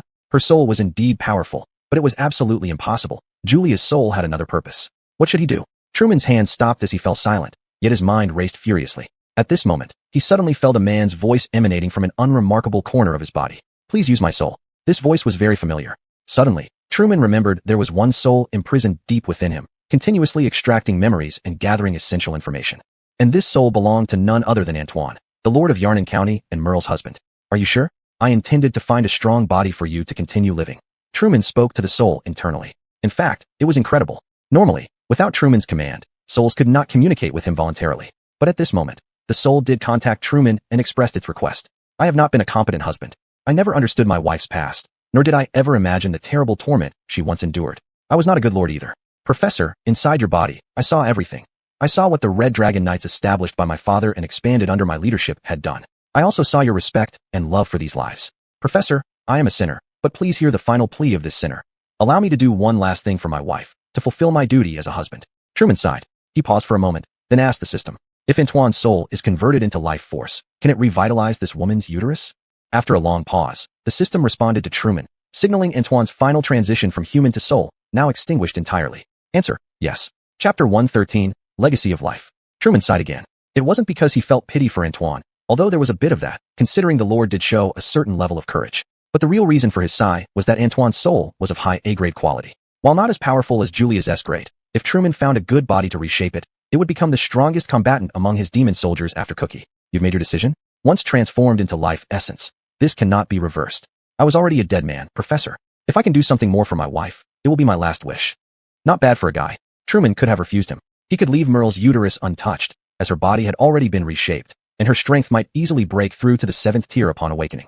If he were rational, he should keep Antoine's soul for now. However, Truman didn't hesitate and ordered the system to transform the A-grade soul of Antoine into life essence. In the green glow, Antoine's soul was gradually consumed. Truman seemed to see the tall man stand by his wife one last time, gently kissing Merle's forehead as she lay unconscious. Then, all traces of the soul disappeared. A vibrant green light appeared in Truman's hand as life essence. He slowly infused it into Merle's repaired uterus, and it was quickly absorbed by her body. Truman could clearly feel the revitalization of her previously dead and damaged organs. Detected that the host has completed the restoration of the target life form's bodily functions. This repair is an additional project, rewarding the host with 1,000 demon points. Current demon points, 4,000. The surgery was not yet finished. Although Truman had transformed the conference hall into a sterile room, leaving the human body's internal organs exposed to a vacuum for too long still carried the risk of infection. So after confirming there were no problems inside Merle's body, he slowly began stitching her up. Surgery complete. Well done. After hearing the system's final prompt, Truman finally sighed in relief. He felt as though he had challenged himself. Indeed, he would face even more unprecedented surgeries in the future. His mindset truly needed reinforcement. This surgery had consumed 4 hours. The entire garrison of Sankertown must have already gathered outside by now. As for the knights inside the conference hall, they had long given up on resistance. Initially, they had glared and cursed at Truman with anger, but eventually, seeing the bloody bones and various organs dropped onto the floor, their hearts sank into despair. It's about time. Truman removed his mask, then took off his cloak to cover the naked woman on the table. Right at this moment, Merle slowly opened her eyes. The anesthesia was wearing off, so she still felt somewhat dizzy. Realizing that her clothes and armor had been removed, her face flushed with embarrassment before turning to one of anger. It had to be said that physical cultivators in this world could maintain their bodies in a very youthful and healthy state. This 40-year-old woman looked no older than 20-something, and when angry, she exuded a girlish vibe. But Truman wasn't thinking about these things. He sat down in the main seat of the conference hall, where Merle had been seated earlier, staring straight at her. Those knights, upon noticing the supposedly dismembered female knight slowly sitting up, all showed signs of surprise. I warn you, if you call me a beast again, I'll seriously injure you. Truman responded impatiently, speaking before the knight could continue. Don't move too abruptly. Adapt to your new bones first, and see if they fit. Merle looked at Truman in confusion, then suddenly sensed something. She tightly wrapped herself in the cloak and slowly looked down at her abdomen. The chronic pain in her private area, which had plagued her for years, was completely gone. This change made her wonder. She blushed slightly, looking up at Truman, her anger slightly softened. Heresy, what did you do to my body? I treated your wounds, replaced your worn-out parts, and took care of your chronic illness. Truman said casually. What did you say? My body, how do you know? Esther and my husband didn't. Sorry, I should clarify. Curing your condition wasn't solely my doing. Your husband used his soul to awaken your dead organs. Do you understand now? Soul. Merle froze. She vaguely remembered feeling a warm, familiar presence kiss her forehead while she was unconscious, followed by that warmth seeping into her body. Are you saying my husband's soul is now inside me? Truman shook his head. No, Lady Merle. Your husband, Antoine, is dead, both physically and spiritually. He no longer exists. Please accept my condolences. You murderer. How dare you still? Merle's voice broke into sobs, tears streaming down her cheeks. She couldn't remember the last time she cried. Each word from this man seemed like a fairy tale, yet the warmth in her lower abdomen told her he wasn't lying. Lady Merle. At this point, the few knights limped over. They couldn't believe what they were seeing. Upon getting closer and seeing Merle wrapped only in a cloak, they immediately knelt on one knee and lowered their heads, too afraid to look further. What else did you do to my body? Merle, her eyes filled with tears, stared at Truman. She didn't believe this man only treated her without doing anything inappropriate. Humph, an old woman with quite an inflated sense of self-awareness. Responding to Merle was a young girl's indifferent voice. Trisha waved her hand to dismiss her staff. She walked to Truman's side, gently wrapped her arms around his waist, and then looked at Merle with a provocative gaze. He's mine, got it? Actually, at this moment, Truman wanted to make a remark. Speaking of age, Trisha should be hundreds of times older than Merle. But for the sake of his own safety, he kept this thought to himself.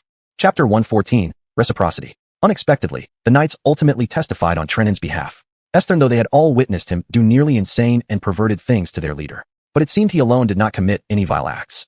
At last, Lydia sighed deeply. Only then did she notice the changes in her body. Not only in her womb, but it felt as if her entire body had been rejuvenated. This transformation was like being given a completely new body while retaining her soul.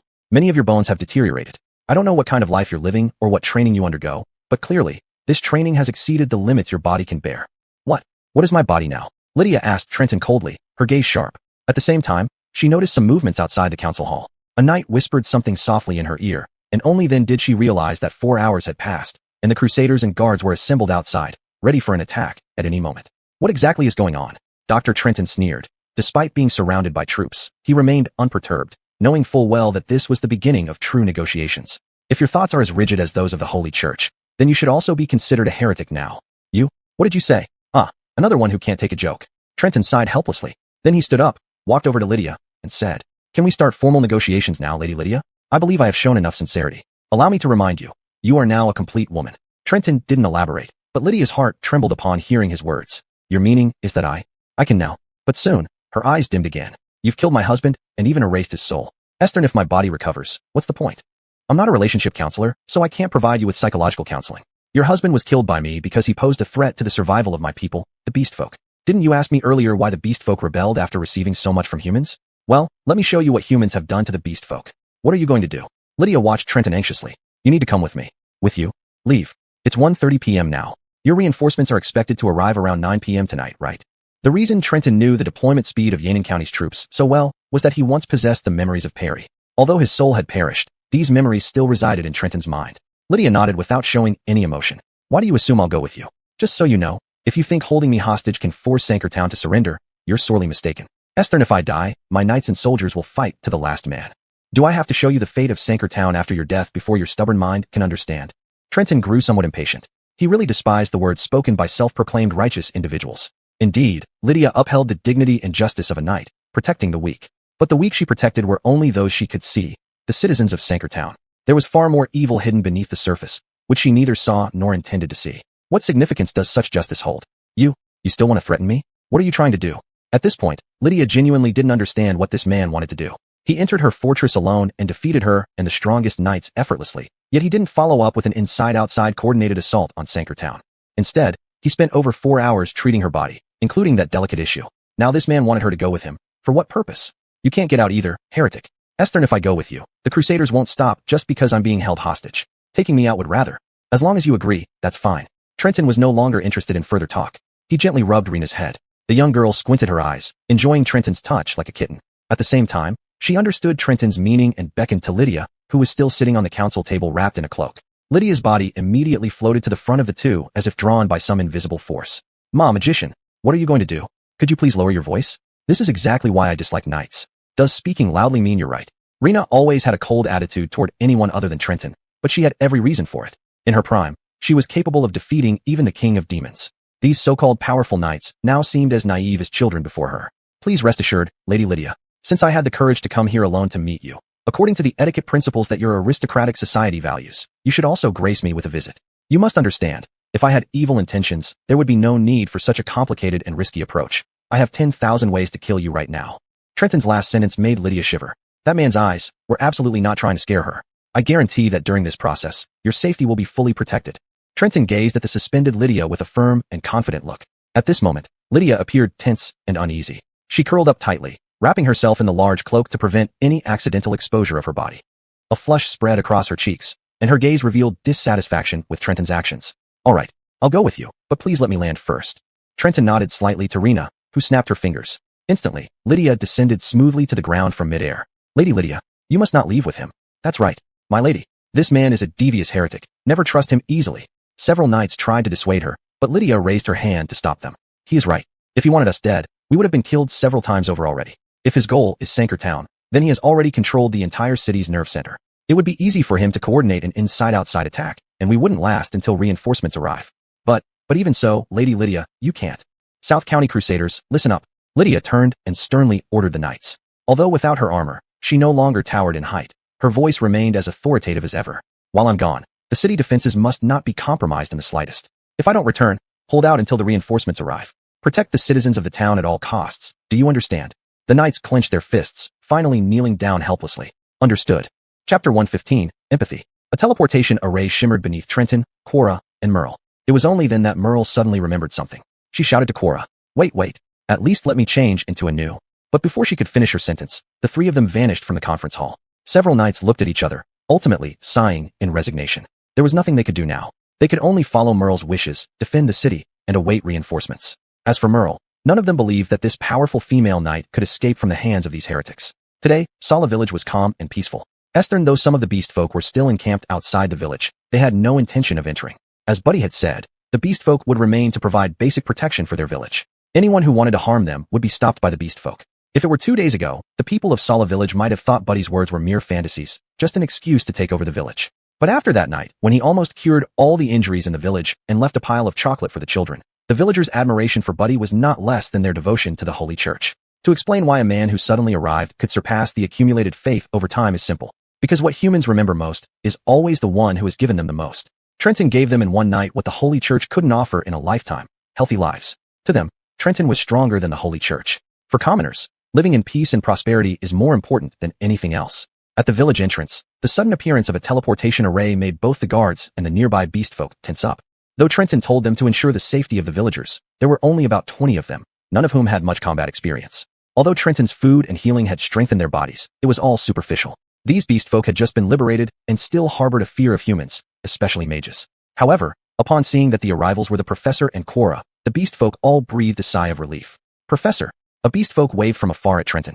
Esther now, he remembered Trenton's instructions. Unless the villagers needed help, they should keep a distance and not approach the human village easily. Trenton smiled and waved back at him. Cora yawned and leaned against Trenton's body. Seeing this, Trenton responded with a warm smile and a friendly wave. At that moment, Cora couldn't help but yawn again. Her delicate body naturally leaned into Trenton's arms. Trenton knew well that frequently casting teleportation spells and setting up anti-magic fields, such high-intensity magic operations, inevitably drained enormous amounts of mana.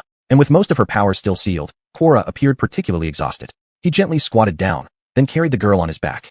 Get some sleep. Okay. Before Cora could give a fuller response, she had already fallen into a deep slumber. Trenton only heard the faint breathing beside his ear. Lord Buddy. The village chief ran over quickly, but upon arriving close by and seeing the blonde woman next to Trenton, he froze, then started trembling, and finally knelt down on the ground. Lady Merle. Oh, do you know me? Merle was still wrapped in a large cloak, her hair somewhat disheveled. Being recognized took her aback. You might have forgotten. On the way to deliver ale to Sankler Town, my little daughter encountered harassment from a group of ruffians. Fortunately, you appeared in time and saved both my child and me. He almost said knights, but felt it inappropriate, so he quickly changed his words. Oh, I remember. Your daughter is very beautiful. Those scoundrels have long been removed from our ranks. There's no need for such formalities before our enemies. Please stand up. Merle also glared at Trenton beside her, clearly not overlooking the village chief's respectful address to the man known as Buddy, and that obvious admiration. This made Merle suspect. Could this person really be letting her witness with her own eyes that he had not only taken control of Sala village, but perhaps all the surrounding villages were under his conquest? What a ridiculous notion. She scoffed inwardly. This, Lady Merle, Lord Buddy. But Merle immediately interrupted him, sternly correcting. Do not call him Lord. He is nothing more than a heretic. If you are kneeling in fear of his power, what value is there in living such a servile and undignified life? Well said. Trenton said lightly. Such a life is meaningless. What did you say? What do you mean? Merle stared at Trenton, but Trenton did not speak further. Instead, he turned to the village chief. Please, do not reveal her identity to the villagers. I want Lady Merle here to see, hear, and feel things she has never cared about. The village chief hesitated. He couldn't afford to offend either of them. Finally, Merle understood Trenton's intent. She gave a cold snort and pulled up the hood of her cloak. Relax, since I'm here, I'll follow your rules. Let's see what you have to show me. And so, the two followed the village chief into the village. Lord Buddy. Price. Mr. Buddy, good afternoon. Mr. Buddy, you're back? Brother Buddy, are you not leaving now? As they walked through the village, people greeted Trenton first, even ignoring the village chief. This left Merle quite surprised. What power does this man have? Is it some form of mind-controlling dark force? Yet those villagers looked normal, as if they were not controlled at all. Can brute force alone win people's hearts like this?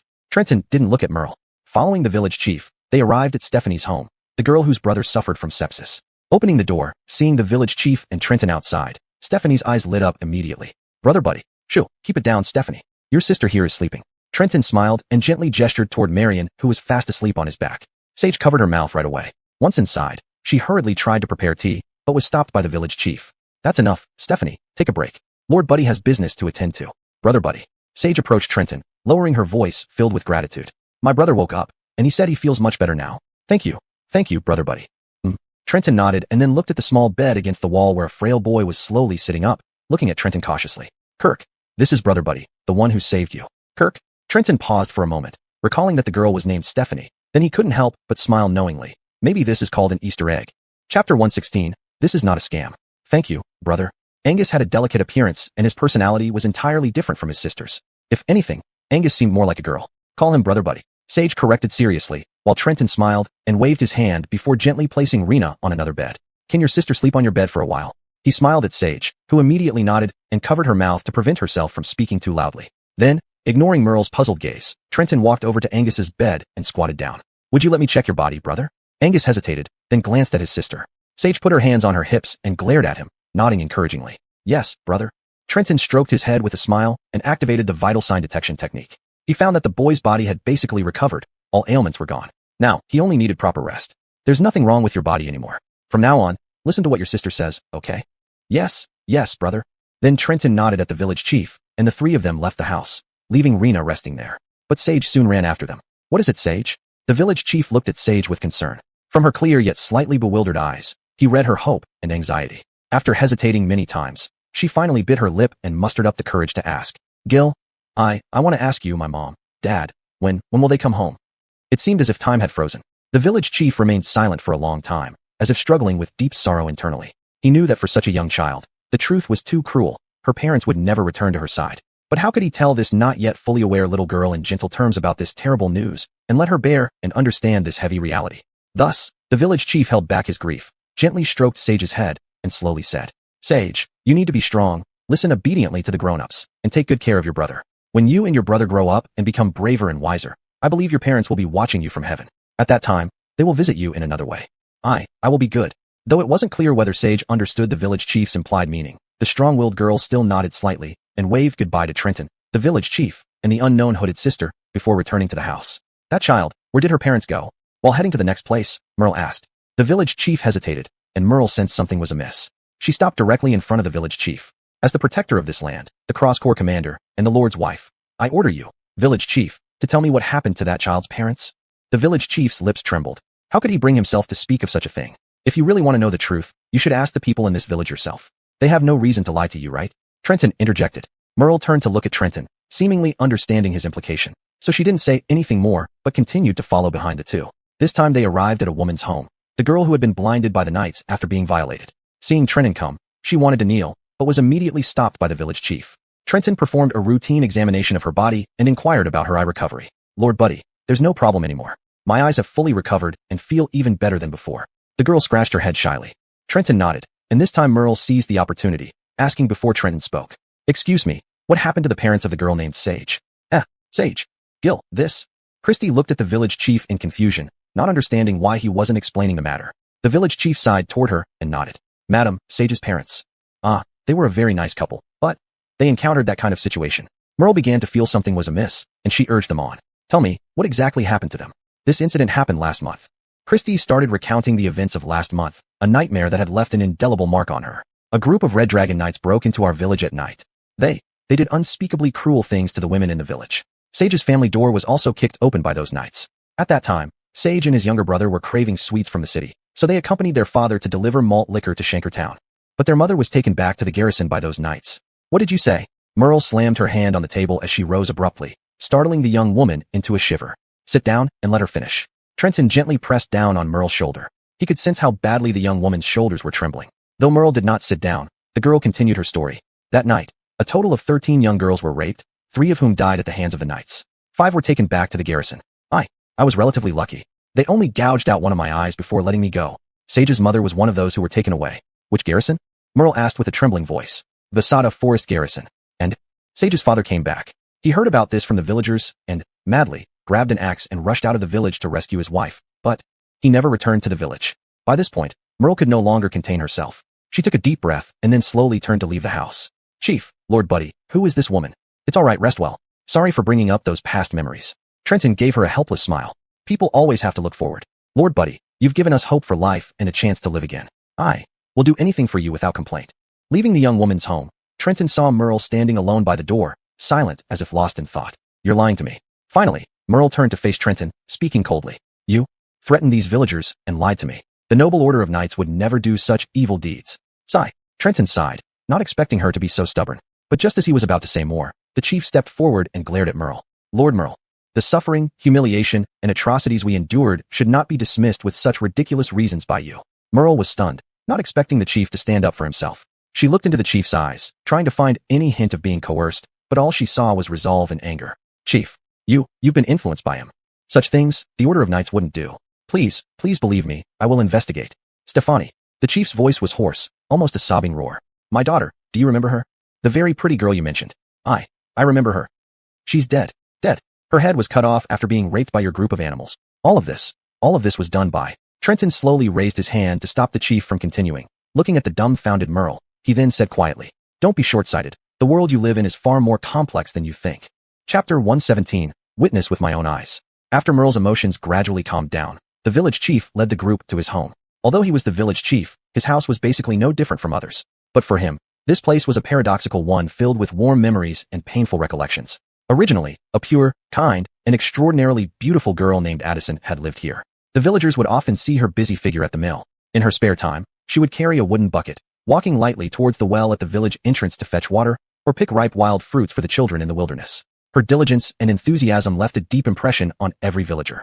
Whenever someone in the village encountered difficulties or problems, Addison was always the first to step forward without hesitation to offer help. Addison's character was like that of an honest and cheerful boy. After her mother passed away early on, she was raised by her father alone.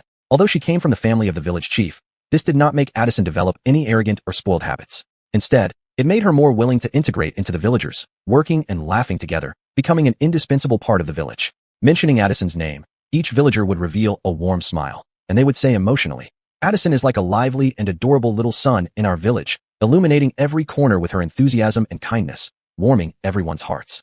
She had narrowly escaped death several times. Even when surrounded by wild beasts in the wilderness, she managed to escape with only minor injuries. The villagers believed that Addison was a child favored by the gods, so after she was taken away by the knights, the villagers comforted the village chief, believing that Addison would surely return safely. It wasn't until they saw the village chief dragging a cart alone, bringing back Addison, now separated from her divine spirit, that they suddenly realized. This little son had fallen. She did not die by the hands of wild beasts, but was killed by those beasts more terrible than demons. Addison's body, brought back, was covered in wounds, especially her private parts, which were beyond description. Those knights seemed to have targeted her indomitable character. The more she resisted, the more they attacked her most vulnerable spots. Her dignity, which she tried so hard to protect. That day, the village chief aged 10 years overnight. His back became even more hunched. The villagers collectively expressed their intention to go to Songcry town to seek justice. But the village chief, tears streaming down his face, stopped them. They feared that they wouldn't even see the gates of Songcry town before being intercepted by the Red Dragon Knights. And if that happened, they might suffer a village massacre. It would be easy for those beasts to pin everything on bandits, highwaymen, or even the forest beast folk. After listening to the village chief recount all this through his tears, Merle's pupils changed from surprise to anger, and finally to despair. She remembered the girl named Addison. When she was leading people on patrol outside the city, she had encountered them, father and daughter, being harassed by a group of knights. At first, she thought it was just a few rats within the group. But now it seemed, the roots of the Red Dragon Knights were rotten. Where's Addison buried? Finally, Merle asked quietly. 10 minutes later, Merle, dressed in the simple coarse cloth clothes provided by the village chief, knelt respectfully beside the quiet graveyard outside the village. Before that lonely grave, she folded her hands together, silently reciting prayers, but her heart was full of confusion and bewilderment. She clasped her hands, praying devoutly, yet her mind was muddled. Whose prayers were these? For a young girl who died prematurely? Why pray? Because of injustice. Who caused the injustice? The knights. Who do the knights pray to? The Holy Church. So her prayers slowly ceased. Because she felt that praying to God at this girl's grave was the greatest insult to Addison. In this society that revered the Holy Church, such thoughts could easily brand her as a heretic, subjecting her to persecution and ostracism by the church. Is this what you wanted me to see? She remained kneeling at the grave, not turning to look at Trenton behind her. This is just the tip of the iceberg, Lady Merle. You care so much about Addison because you once met her, right? Merle didn't speak. Although she wished to say that she treated all lives equally, it wasn't true. Upon learning about Alana's parents' plight and Addison's ordeal, her mindset was entirely different. Lady Merle, what do you think of the beast folk I brought? They are strong and mighty, each capable of fighting 10 men. Trenton nodded and continued. But if I tell you that a month ago, these beast folk were even worse off than the villagers of Solara village, and there were hardly any intact bodies among them in the village, would you believe me? Merle was taken aback. Clearly, she did not like being fed opinions this way, so Trenton didn't elaborate further. Instead, he raised his hand and placed it on her forehead. This time, I will let you see for yourself, personally witness everything. Of course, you can suspect that everything I show you is an illusion. Choosing and discerning. I believe someone of your stature would not fail to do so. Merle did not resist. She seemed to know what Trenton was about to do. Just as she had seen those tragedies in Songcry town before, this time, Trenton was going to show her not the future but the past. She sighed lightly and said softly, "Let me see then." In the next moment, her consciousness sank into silence. When she opened her eyes again, several Red Dragon Knights rode past her, and she saw a desolate little village. The beast folk were barely clothed and starved, having no resistance against the knights who suddenly stormed into the village on horseback. These beast folk. Merle was bewildered. This was entirely different from her impression of the beast folk. Indeed, during the great battle between her husband and his father against the Visada forest beast folk, she did not participate. But from the knights' mouths, she knew the beast folk were fierce in combat, and they barely won with the help of mages. So now, seeing these weak and defenseless beast folk, Merle was immensely shocked. The knights on their warhorses knocked over several male beast folk, trampling them mercilessly. Merle could even hear the bones breaking under the hooves. Then those knights dismounted, grabbed the wives of the trampled male beast folk, and took turns to abuse them right in front of everyone, including their husbands, who dared not resist. Merle clenched her fists. She roared in anger, rebuked, and cursed the knights, but her voice seemed like fleeting clouds, unable to reach anyone's ears. The beast folk were like lambs awaiting slaughter, even worse off than the people of Solara village. They were herded into an open space to kneel down while the knights picked out their victims. Any female beast folk who caught there, I would be taken away. If parents, husbands, or siblings dared to intervene, they would be pierced through the heart by the very swords that vowed to protect the weak. A young beast folk child, no more than 5 or 6 years old, tried to protect his sister. A knight seized him by the hair, cut off his head right in front of his sister, and displayed the small head on the sword as a trophy to others. No, no. Merle knelt on the ground, shouting at the top of her lungs. These are not knights. This should not be. This is nothing like what she knew. These are not knights. These are heretics. These are demons. Chapter 118. Like a joke. Merle didn't know how long she had been here. The passage of time was insignificant in this place. Bohong witnessed countless tragedies repeat themselves. Her emotions had shifted from indignation to despair, and finally transformed into her present state. Huddled tightly in a corner, her arms encircling her head, covering her ears and eyes, afraid of witnessing those suffocating scenes once more. She began to beg, silently pleading with Trenton, hoping he would allow her to escape these cruel realities. She pleaded again, begging Trenton not to let her see any more of it. Because what unfolded before her was not only stark violence and massacre, but also an endless trampling and oppression of the soul. When she saw those tenacious beastkin painstakingly gather meager rations and humbly invite the Holy Church's priests to their village to treat illnesses, only for the Holy Church to send just an intern who did not even provide basic aid, instead arrogantly strolling through the village before leaving disdainfully. On his way out, he complained that the village was unbearably foul-smelling, worse than a pigsty, making him want to vomit for staying even one extra second. At that moment, tears streamed down her face like broken pearls. She couldn't fathom the hearts of the beastkin, who could only watch helplessly as their loved ones passed away, either succumbing to illness or falling victim to the ruthless blades of those demon knights. In the eyes of the Red Dragon Knights, they were nothing more than livestock to be bred and butchered at will, mere poultry ready to be toyed with and slaughtered. Finally, the scene blurred, and Merle sobbed uncontrollably. She thanked whatever force allowed it all to end. Her mind gradually fell into chaos, leading to a deathly silence. When she opened her eyes again, she found herself still kneeling at Addison's grave. "Well?" Trenton asked coldly. It felt like an entire lifetime. Merle did not immediately answer Trenton's question. She looked at her hands, feeling the obvious changes within her. Her body had undergone a complete transformation, both inside and out. Esther's long-standing issues were resolved by this man standing before her. So indeed, if it was him, he could make the beastkin into what they are now. So, will you choose to believe or? Merle slowly stood up from the ground and turned to face Trenton. Merle had removed the heavy armor that shone with silvery white light, revealing a figure that, though slender, exuded a sense of resolute strength, even impressing Trenton with an unnoticeable pressure. "I want to see something else." Trenton raised an eyebrow, somewhat surprised. "Are you still skeptical?" Trenton frowned slightly, not expecting this female knight to be so stubborn. He thought that after witnessing everything, this female knight might waver or even consider compromising. But he hadn't anticipated that Merle, far from submitting, would proactively make new demands. Her determination to maintain control over the situation impressed and intimidated him. A woman who can always take control in any situation is indeed formidable, he mused. However, when he heard what Merle wanted to see, Trenton was taken aback. But when Merle spoke of what she wanted to see, Trenton realized he had misunderstood. "I need to understand your experiences first before I can judge whether what I saw earlier was real. You want to see my experiences?" Trenton was momentarily stunned, but Merle nodded firmly. "Yes, show me everything you have experienced." Trenton paused briefly. There seemed to be a different feeling from this woman compared to others he had saved. Perhaps this was the mindset of the strong. "Is it inconvenient?" Merle asked. Trenton shook his head slightly. "No, I am happy to show you." Saying this, he lifted his hand again, gently touching Merle's forehead. This time, Merle was prepared. She took a deep breath, bracing herself for what she was about to witness. But even so, she was still shocked. Finding herself in a completely alien world surrounded by towering steel structures, streets filled with iron creatures on wheels, and people in strange clothing speaking into metallic blocks. She was utterly astonished. Then she focused on two children in the center of this world. A boy and a girl. The boy seemingly older, holding the girl's hand and following someone who appeared to be their parents. Although Merle didn't understand what kind of world this was, she felt the warmth. The life of this family of four made her, who had almost no childhood, feel a wave of comfort, as if she herself were a part of this family. But soon, all of this was destroyed. Their parents died in an accidental incident, and the home that once brimmed with colors began to slowly fade. The two children grew up gradually. Although they had lost their parents, they still had each other. The boy took meticulous care of his younger sister, and as he grew older, Merle found that this boy, now he should be called a young man, looked exactly like the man who called himself Professor.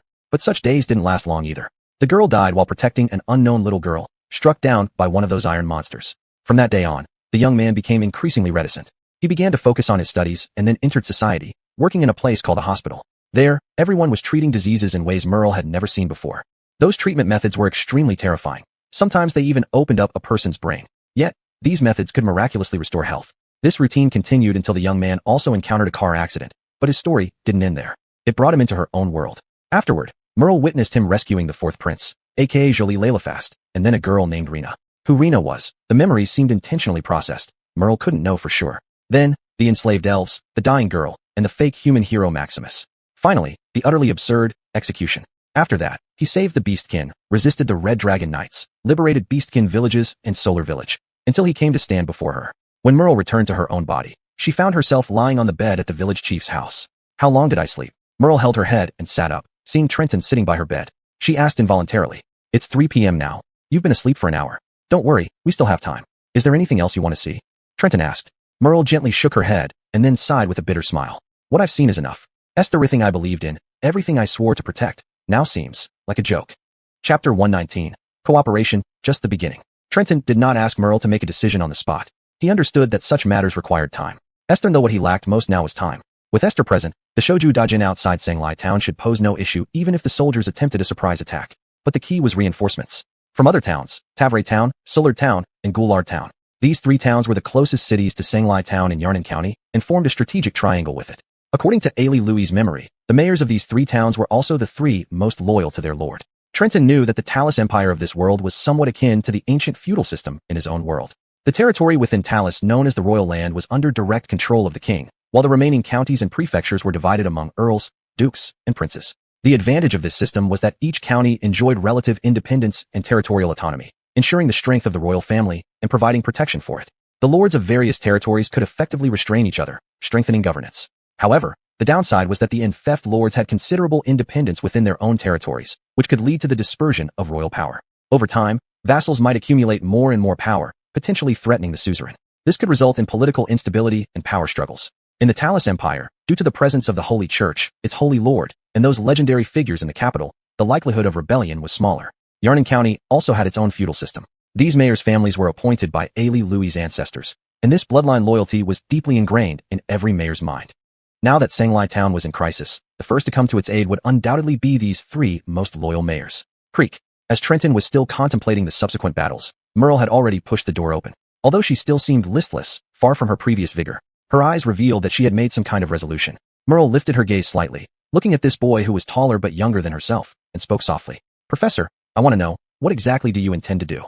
This was the first time Merle did not call Trenton a heretic. In fact, in Trenton's memory, Merle already knew his real name, yet she chose not to address him directly, instead using the way the shoju referred to him. This was good news to Trenton. At least she didn't seem to harbor as much hostility towards him now. To perform surgery on this battered, dying world.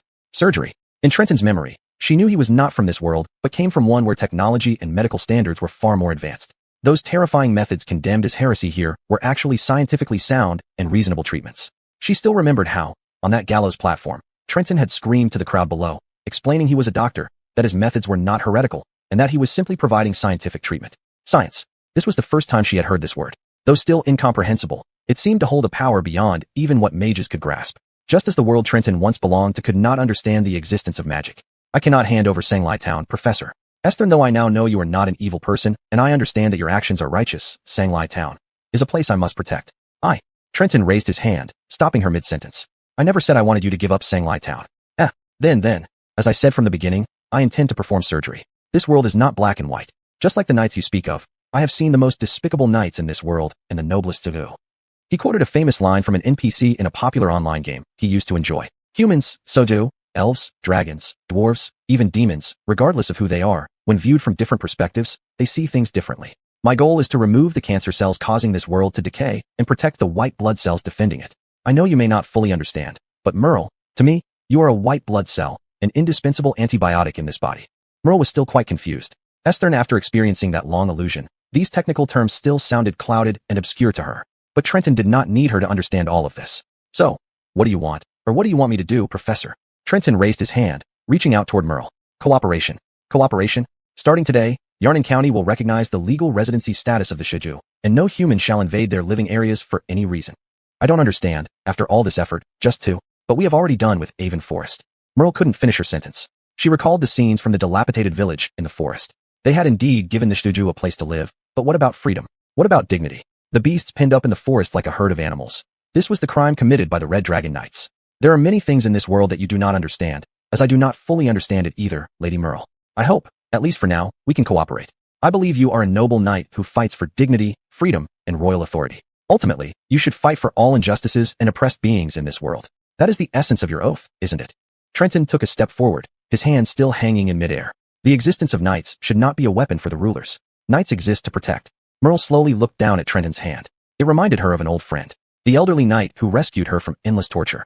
Child, don't be afraid. Everything is fine now. These people cannot harm you anymore. No one can hurt you.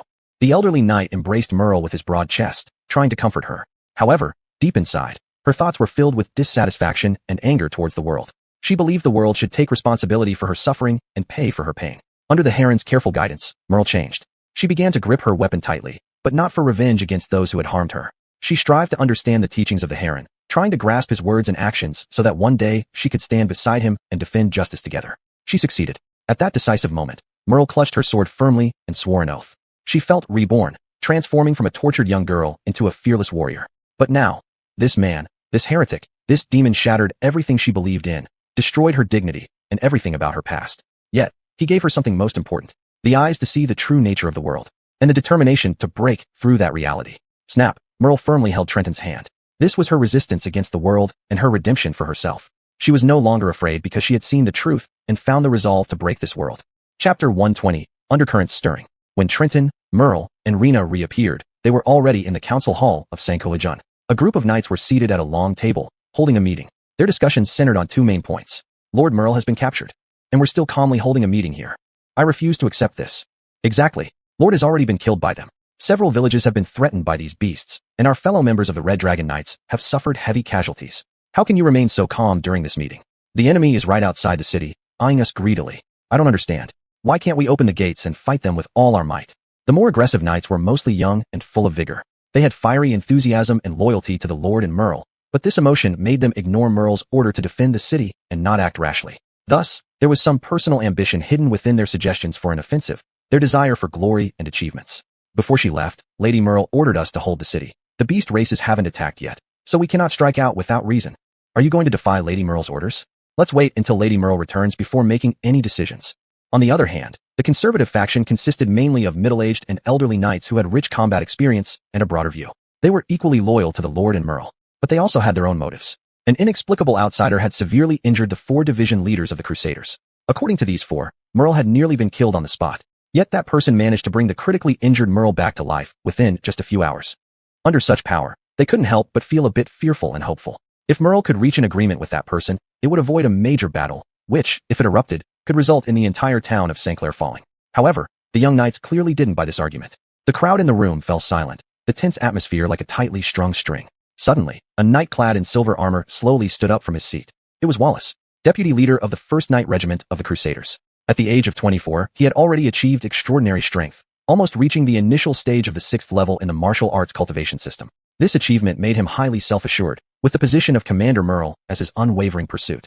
And now, he sensed a hint of opportunity. He swept a sharp gaze over everyone, finally focusing on the stubborn conservatives. Taking a deep breath, he slowly spoke. What if Lady Merle doesn't return? His voice wasn't loud, but his words struck the still lake like a stone, causing strong ripples. Devon, one of the 4 senior knights with extensive combat experience and high prestige, angrily slammed his hand on the conference table and stood up, pointing directly at Wallace. His eyes were filled with severity and accusation. Wallace, don't forget who you are, your current identity and your stance. Another senior knight, one of the 4, slammed the table and rose to roar at Wallace. Sir Devon, please let me explain. Despite facing criticism, Wallace's tone remained steady. I have no disrespect toward Lady Merle. However, we have all witnessed the tragic fate of the Red Dragon Knights. Our compatriots, the people of Southborough, and even the Crusaders and our Lord have all suffered under the hands of those beasts. Their brutality and danger far exceed anyone's imagination. Now, Lady Merle has left alone with those dangerous individuals. Considering various unpredictable factors, I believe her chances of returning safely are slim. Among the young knights, especially those around Wallace, though they didn't openly express themselves, they nodded in clear support of Wallace's views. Wallace. At this moment, Brooke, another of the 4 senior knights, relatively younger, looked coldly at Wallace and said in a low but firm voice, Wallace, I understand your intentions. I don't oppose your ambitions, but I hope you can see the current situation clearly and recognize whom you should truly be loyal to. As your sponsor, I recommended you to join the Knights, and I personally administered your oath. I hope you won't do anything to disgrace me. Lord Brooke, I have always kept in mind your trust and expectations, never daring to disgrace the oath you guaranteed for me. I assure you that everything I do is for our knights, for the peace of St. Clair Town, and for the benefit of the entire Talus Empire. I understand that Lady Merle ventured into danger alone to prevent the war from spreading to our town. However, I must remind everyone that the situation before us is far more serious than we imagined. As he spoke, Wallace walked back and forth along the conference table with his hands behind his back, appearing calm and resolute. I believe you all remember Jolie Henrietta, the 4th heir of our Talus Empire? A traitor. Why do you mention her? According to my investigation, Jolie Henrietta had also dedicated herself to the Empire, even though she did all the dirty and exhausting work without any complaints. Why did she suddenly betray the Empire and humanity? The knights didn't know where Wallace was going with this, but the senior knights already showed signs of impatience. One of the young knights stood up and said, because Jolie Fast was seduced by heretics and was transformed into a new heretic. Yes, that's right. Wallace looked at the young knight, who nodded in agreement. As far as I know, Jolie Fast was attacked by the undead and cursed, on the brink of death. This heretic named Trenton, disguised as a priest, cured Jolie Fast using extremely cruel and terrifying heretical methods. He wasn't healing her. He was performing dark magic. Under his evil methods, the 4th heir became his slave. Enough. Wallace. Senior Knight Devon finally realized what Wallace was getting at, looking at him with burning anger and speaking each word slowly. I warn you, every word you say next could put you in an unredeemable position. Cherish your future, young man. My future? Lord Devon, I don't care about my future. I care about the future of St. Clair Town, of Yannon County, of the Empire, of humanity. And you four revered men. You watched helplessly as that heretic performed the darkest of magics on Lady Merle. Wallace Brooke also stood up, his hand resting on the hilt of his sword. The atmosphere grew even heavier, and everyone clearly divided into two factions. The four senior knights suddenly realized that this young deputy leader of the 1st Knight Regiment had, at some point, secretly gained the support of so many people. Now, those standing by Wallace outnumbered those around the senior knights by several times. Chapter 121, The Trampled Faith. Lord Royce, you are my benefactor. I don't want you to stand on the wrong side at such a critical moment. Dion seemed no longer willing to pretend. His hand rested on his sword hilt, ready for any action. At the same time, he stared intently at Royce, who had recommended him to join the Order of Knights, and treated him like an older brother. Dion, do you really remember the oaths we once made? Royce was nearly the same age as Merle. She was 40, while he was 38. Yet, unlike other knights of the new generation, he wasn't impetuous or warmongering. He and Merle came from the same master, making him one of the few who knew about her tragic past. Therefore, besides loyalty, he felt pity for Merle, but most importantly, admiration. Royce couldn't imagine how a woman who had fallen into such a terrifying abyss could rely on sheer willpower to survive until she was rescued and eventually become the commander of the Crusaders. This admirable feat resonated with Royce's heart.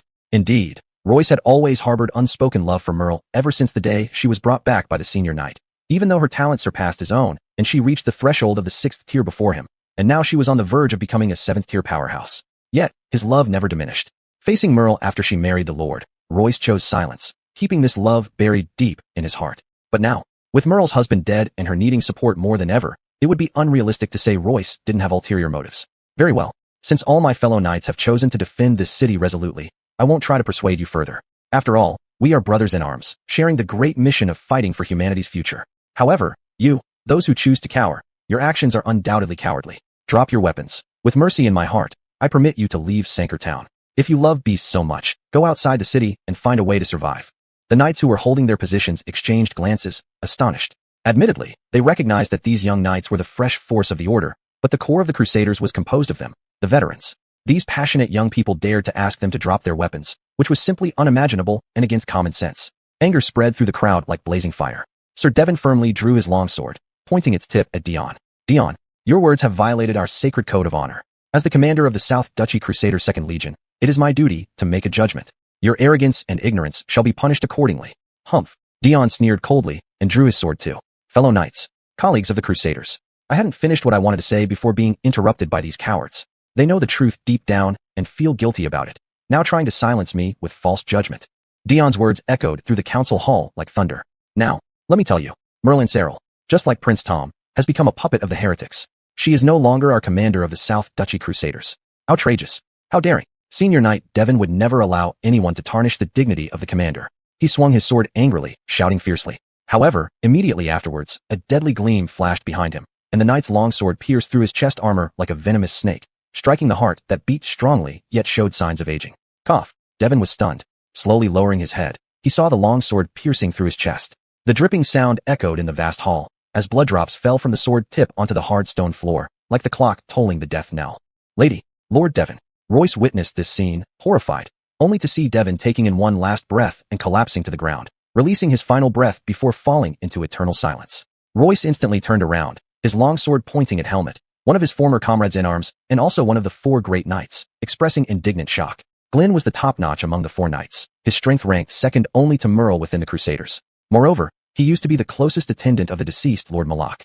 On ordinary days, he always presented a loyal and honest image. No matter whom he met, he would smile and greet them politely, without the arrogance and coldness that noble knights often had. But at this moment, beneath his gentle exterior, his eyes revealed a chilling and ruthless look, like ice frozen into frost, making people shudder.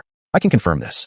Glenn's movements were unhesitant and decisive. With a light flick, the blood on his longsword splashed onto the white marble floor of the council hall.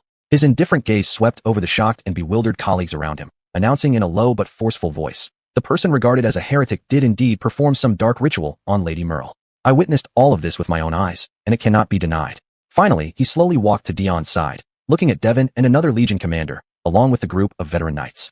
Reinforcements are about to arrive, and we must make a decision. The battle is imminent. Right now, the beastmen are not prepared for defense. A surprise attack on them will be easy. When the reinforcements arrive, these beasts will have nowhere to run. No, Royce felt something was wrong. The development of events seemed to be going off track to him. With reinforcements on their way, they should logically hold the city and wait for backup, then strike the enemy from inside and out. This would greatly increase their chances of victory. But why did they choose to launch an attack prematurely? There must be hidden reasons, and judging by Glenn's demeanor and actions, it was clear that he and Dion had colluded long ago. What were they thinking? No, rather, what exactly did they intend to do? A mocking smile crept up on Dion's lips as he issued one final warning to Royce.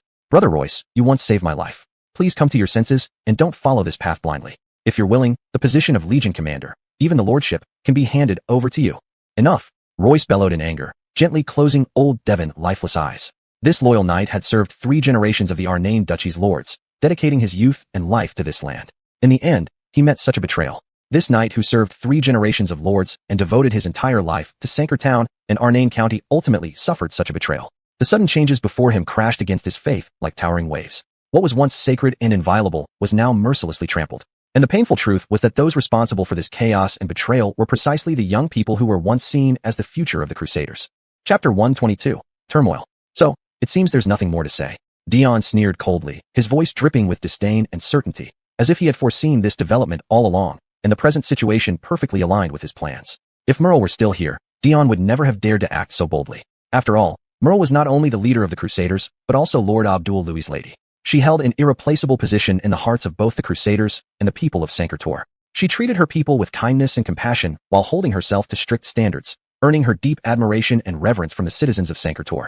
Her high prestige came from her benevolence towards the common folk and her strict discipline over herself. However, circumstances have dramatically changed now. The once unshakable leader who could strategize from behind the lines has left, following someone deemed a heretic. Merle betrayed the Crusades, Sankertor, and even the entire empire. The Southern County Crusades swear to defend our land. Dion brandished his sword, pointing it at Royce, his eyes flashing with unmistakable killing intent. Clearly, these people have been misled by heretical ideas. For the honor of the Crusades, for the safety of Sankertor, and for the dignity of the empire, we must eliminate these traitors, he declared resolutely, each word ringing out powerfully, stirring resonance and outrage among the surrounding soldiers. Both sides drew their swords, tensions rising to the brink of battle. Just as Dion was about to shout the command to attack, a teleportation array suddenly appeared in the council hall. Then both factions of knights heard the familiar, yet reverent voice they knew so well. It seems you've been quite active in my absence, Dion.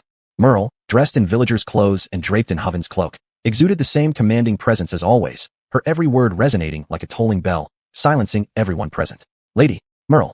Dion instinctively lowered his sword.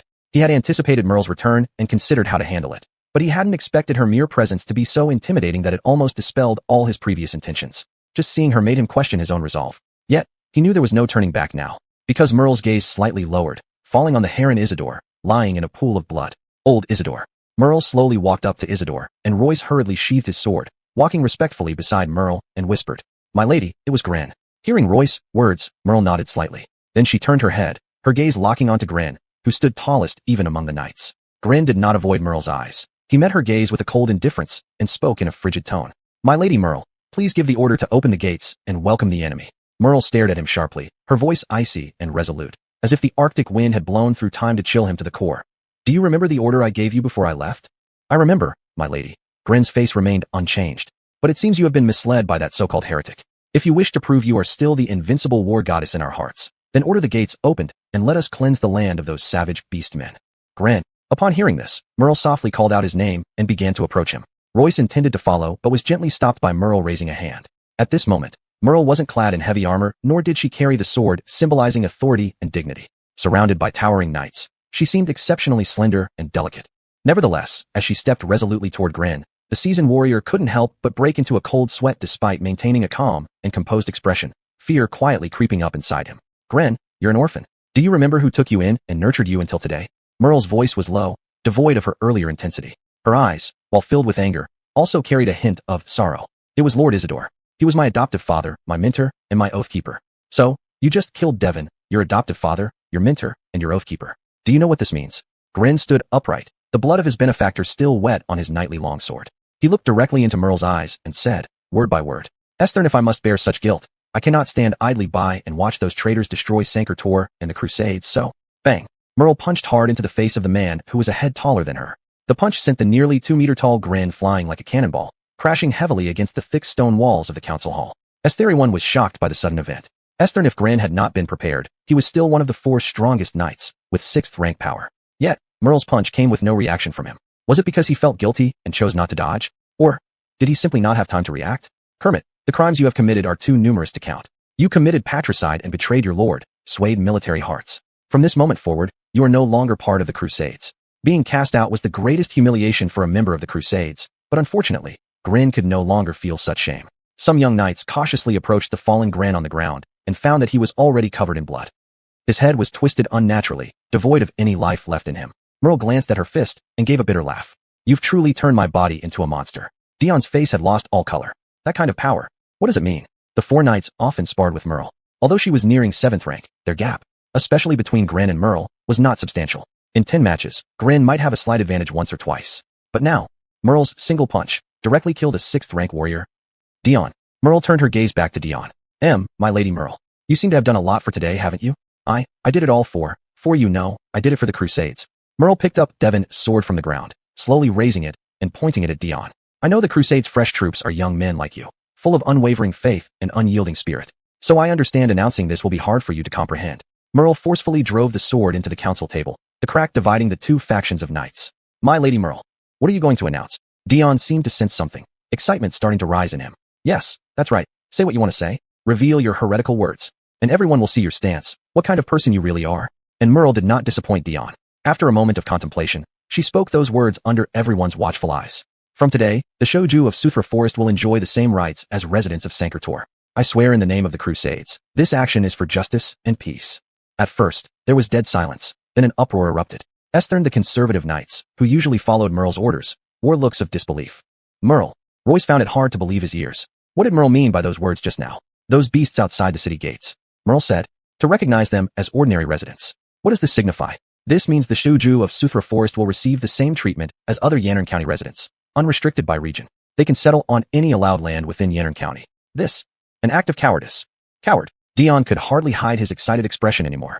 He yelled at Merle with all his might. This is treason. Treason against Sanctuary. Against the Crusades. This is treason against the Empire. Merle has become a heretic. Her words are proof. Dion almost saw himself sitting on the throne of the Crusades' commander. 1,000,000 strong warriors would follow his orders, and this was only the beginning. He would. Yes, I know you might say that. But his beautiful vision was interrupted by the woman who was now more of a monster than anything else. Facing the full hall's doubts, Merle coldly said, I know you are Bufuchit and feel betrayed, so I will give you an opportunity now. She stared at Dion, as if he were the only young man she needed to address at this moment. Draw your weapon, Dion. As the representative of the new generation of knights, you have chosen to question the decision of the Dungeon. Therefore, engage in a trial duel with me. A trial duel? Dion froze for a moment before letting out a cold laugh. Lady Merle, the trial duel you propose is indeed reasonable. You are still our Dungeon for now. But understand this. It's not just me who wishes to remove you from that position. Therefore, if we are to have a trial duel, I hope it will be between us, all of us. He slowly spread his arms wide. The sound of countless swords being drawn echoed through the council hall. All these young knights no longer regarded Merle as their supreme leader. Now, standing before them was merely a creature wearing a human guise. A monster. Chapter 123 The Invading Enemy. Ari stood firmly by Merle's side. He didn't know why Merle had made such a decision. But as Merle's senior fellow disciple, he knew all too well that this woman's gaze at this moment was certainly not corrupted by evil spirits. She really saw something that was beyond his perception. Just like when they first met. That scrawny little girl with an inner darkness far more terrifying than any of the villains he had ever encountered. And on the day she joined the Crusaders under oath, her eyes were firmer than any knight Ari had ever seen. Ari, senior fellow disciple, are you willing to trust me? Everything I do is for the sake of. The words justice did not even leave her mouth. She immediately felt it was inappropriate. The Beastkin had suffered oppression for many years. Solar Village and the villages she had never seen were always being ravaged. Justice has never shone upon their heads for even a single day. These knights, who vowed to protect the weak, turned a blind eye to all the injustice happening right before them. They did not deserve to represent justice, nor did they have the right to swear in the name of justice. Because it was an outsider treated as a heretic and someone equally deeply hurt, who brought light and hope for the future to them. So, she took a deep breath and then said to the group of knights behind Ari, everything we do is for atonement. The veteran knights didn't understand what Merle meant, but they could read from her firm eyes some message. Their leader has never changed and is certainly not a lackey of a heretic or a traitor to the Empire. Knights of the Crusaders. Ari spoke solemnly. Those who wish to follow the captain, stand with me in this internal duel trial. As soon as these words were spoken, over 10 veteran knights drew their long swords and stood behind Merle. They were all Merle's seniors and uncles. All the righteousness within Merle didn't just come from the Heron who saved her out of the dungeon. It came from all these noble individuals. It was their careful guidance that made Merle into what she is today. Therefore, no one understood Merle better than them.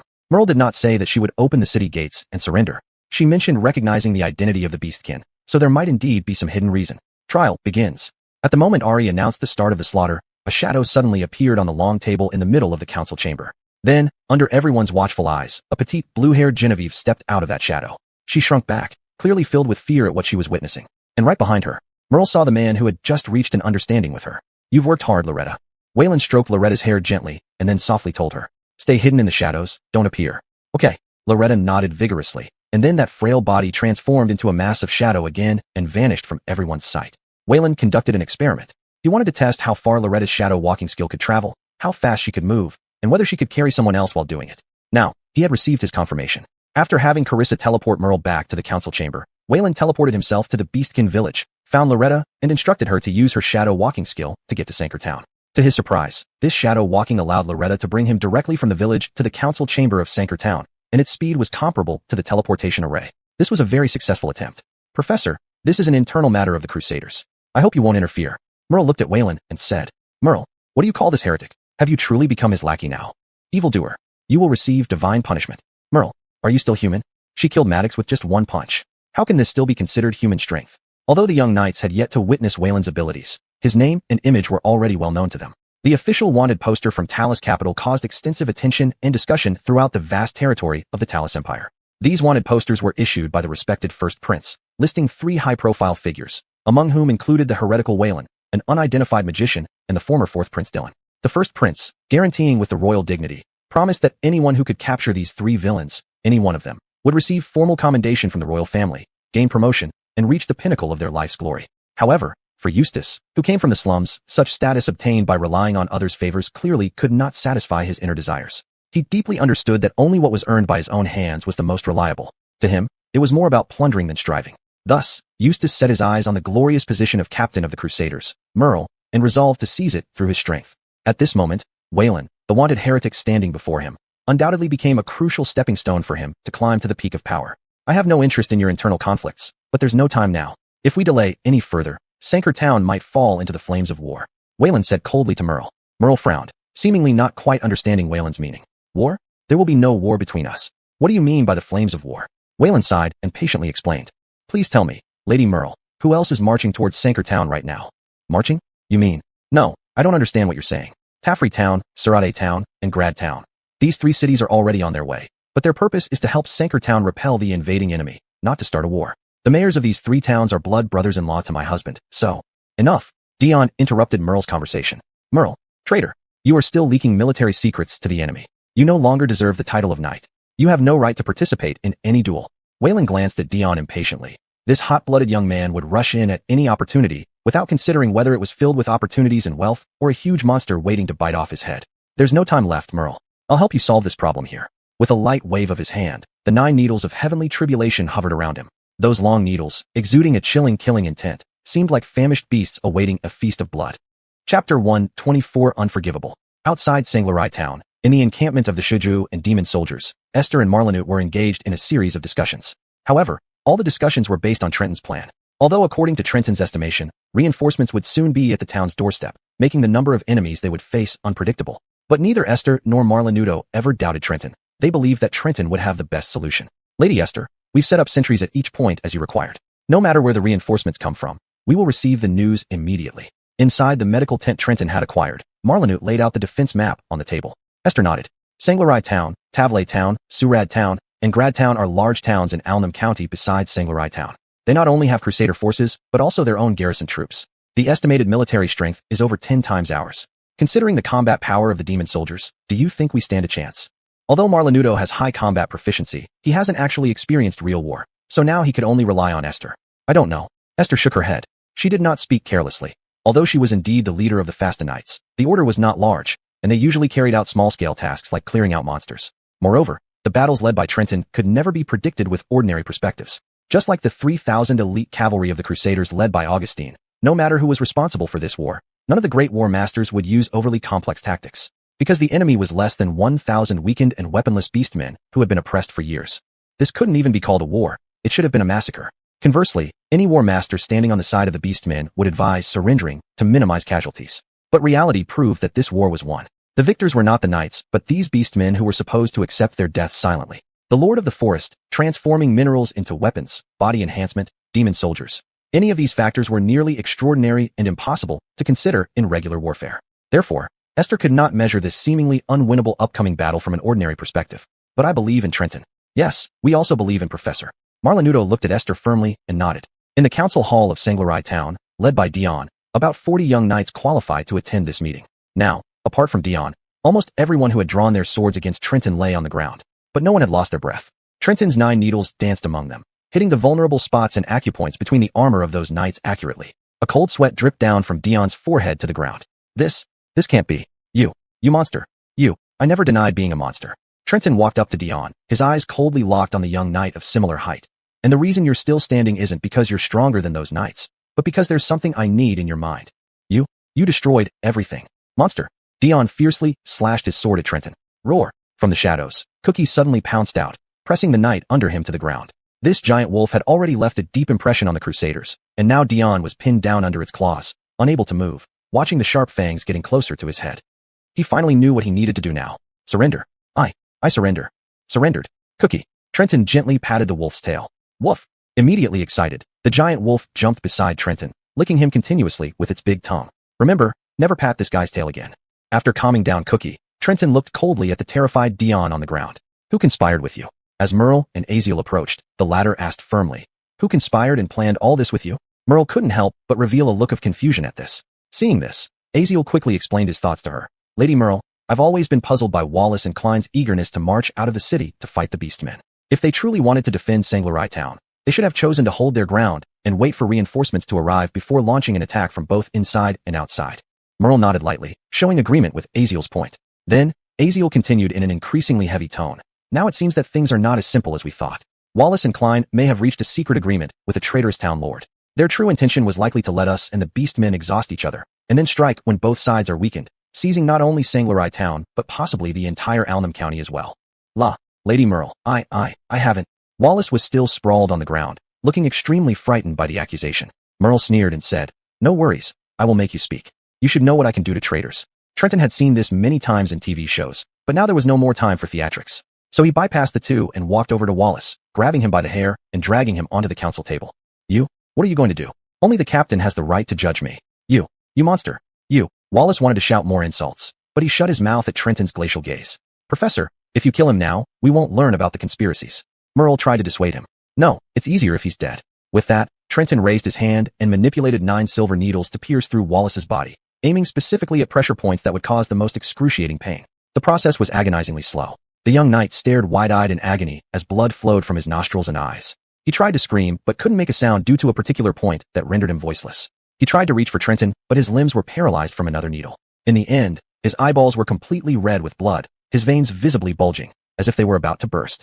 After what you've done, you shouldn't expect a good ending. Trenton leaned down and whispered into Wallace's ear. You call me a monster? No, I am just a demon that brings pain. Now, repent to your gods. But I assure you, you will receive no answer, for now you are in the hands of a demon. One day, your pitiful god and faith will follow your fate. I promise you that. Wallace's mouth gaped open as he felt all the blood rush to his head. Plop.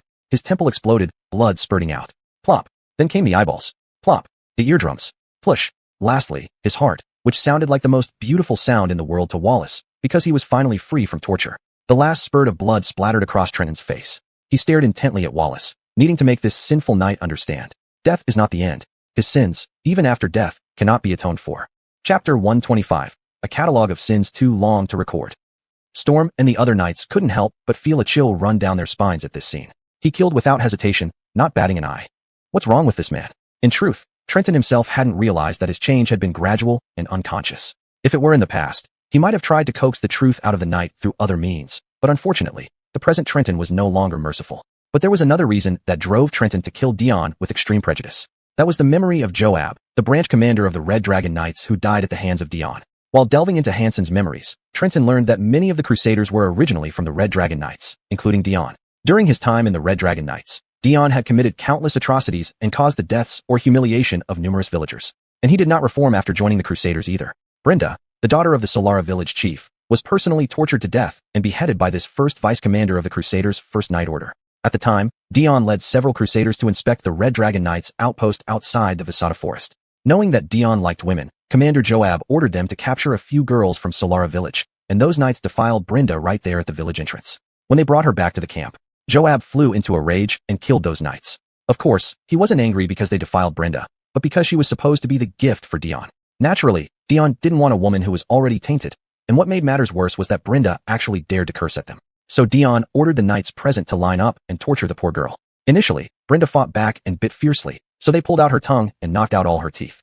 She then scratched with her nails, prompting them to remove every fingernail and toenail.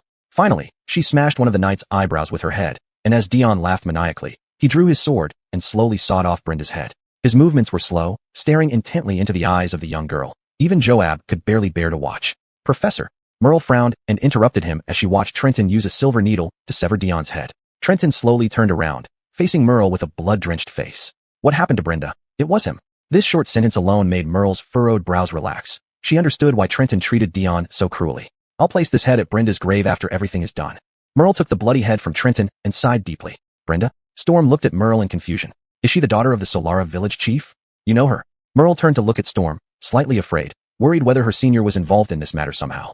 Yes, I do. She and her father often came to town to deliver ale. That girl was very lively and talkative, with a boyish character, always chatting with us. Speaking of which, it has been a long time since I last saw Brenda. Lady Merle, what does this have to do with her? It appeared the other knights also had similar questions. Despite Dion committing unpardonable sins, the man whom Merle called Professor was equally a sinner, not only a heretic, but also the murderer of their lord and many brothers. To see this man brutally slay a former comrade made these knights somewhat uncomfortable. As for the young knights who followed Dion, they were all scared stiff, fearing they would be next. Among you, who else participated in the Red Dragon Knights' heinous crimes? Merle held up Dion's head and scanned the circle of knights, asking sternly. As everyone exchanged glances, some didn't understand Merle's intent, while others seemed to guess something, looking around trying to spot those who had betrayed their oaths. A few began to shift their gaze nervously, actions not unnoticed by Merle. She noted these individuals, mostly the young knights. For this, Merle felt ashamed. These were the future of the Crusaders. If the older generation laid down their swords and placed the heavy responsibility on their shoulders, what would become of the Crusaders then? Lady Merle, what exactly is going on? Storm pressed further. Merle then looked at Trenton. Professor, could you let them see it with their own eyes, just as you showed me? Trenton nodded. Although he had never tried to cast the demon illusion over a large area before, after consulting the system, he learned that he could spend 50 demon points to temporarily increase the range of the illusion, effectively buying a one-time booster for 50 demon points. Then golden light flickered in Trenton's pupils, and his shadow began to expand, eventually enveloping the entire council hall. The knights were initially panicked, but as the illusion began to affect their minds, they fell silent. Then came various reactions. Some of the knights who were caught in the illusion began to roar in anger, some drew their long swords and prepared to strike, while others turned pale with fear. Undoubtedly these were the ones who had participated in the atrocities. What they saw was themselves committing violence against innocent villagers. When the illusion ended, everything returned to silence. Death penalty. The first to break the silence was Storm. He walked towards several young knights with his longsword in hand. These knights were pale and weak, collapsing to the ground. At first, some knights thought this was an illusion created by Trenton and thus false. But now, seeing the reactions of those young knights, they no longer doubted. Death penalty. Traitors. Beasts. You are the real beasts. Accusations rose one after another until Merle ordered the cessation of the bloodshed. Disarm those you have seen and imprison them in the dungeon. After everything is settled, bring them before the victims for execution. Although the dead cannot be brought back to life, if their families or those harmed could witness the execution of their enemies, it might offer some comfort. While they were watching the illusion, Trenton was not idle. He had already reaped the souls of Dion and Maddox, both of which were B-grade. At first, Trenton was puzzled. Maddox's strength was not much different from Hansen's, so why was Hansen's soul A-grade, while Maddox's was B-grade? But he soon figured it out. Perhaps the grade of a soul is not determined solely by one's own power. At least, not entirely. Chapter 126, this is a partnership, and also a deal. Through Dion's memories, Trenton basically understood all of his plans. And Merle also ordered that the knights who had committed crimes be imprisoned in the dungeon. Professor. Merle walked up to Trenton, noticing that he was still lost in thought. She tentatively asked, now that Dion is dead, how can we know about his plans? Trenton raised his eyes to look at Merle, then gave a cold laugh, and said, Lord Merle, I am not your leader. We only have a cooperative relationship. Dion is your problem, St. Town's problem, not mine. Caden walked up to Trenton and said coldly, if it wasn't for your group suddenly besieging the city, how could Dion have found such a good opportunity? Don't get it wrong, Knight. The root of Dion's issue lies in the long-term ideological corruption among you, the Crusaders. My companions, and I did not even draw our weapons from the forest until we reached here. Are you suggesting this is our fault? Is it possible that the South County Crusaders are so easily intimidated by merely a bunch of beast men lingering outside the city for half a day?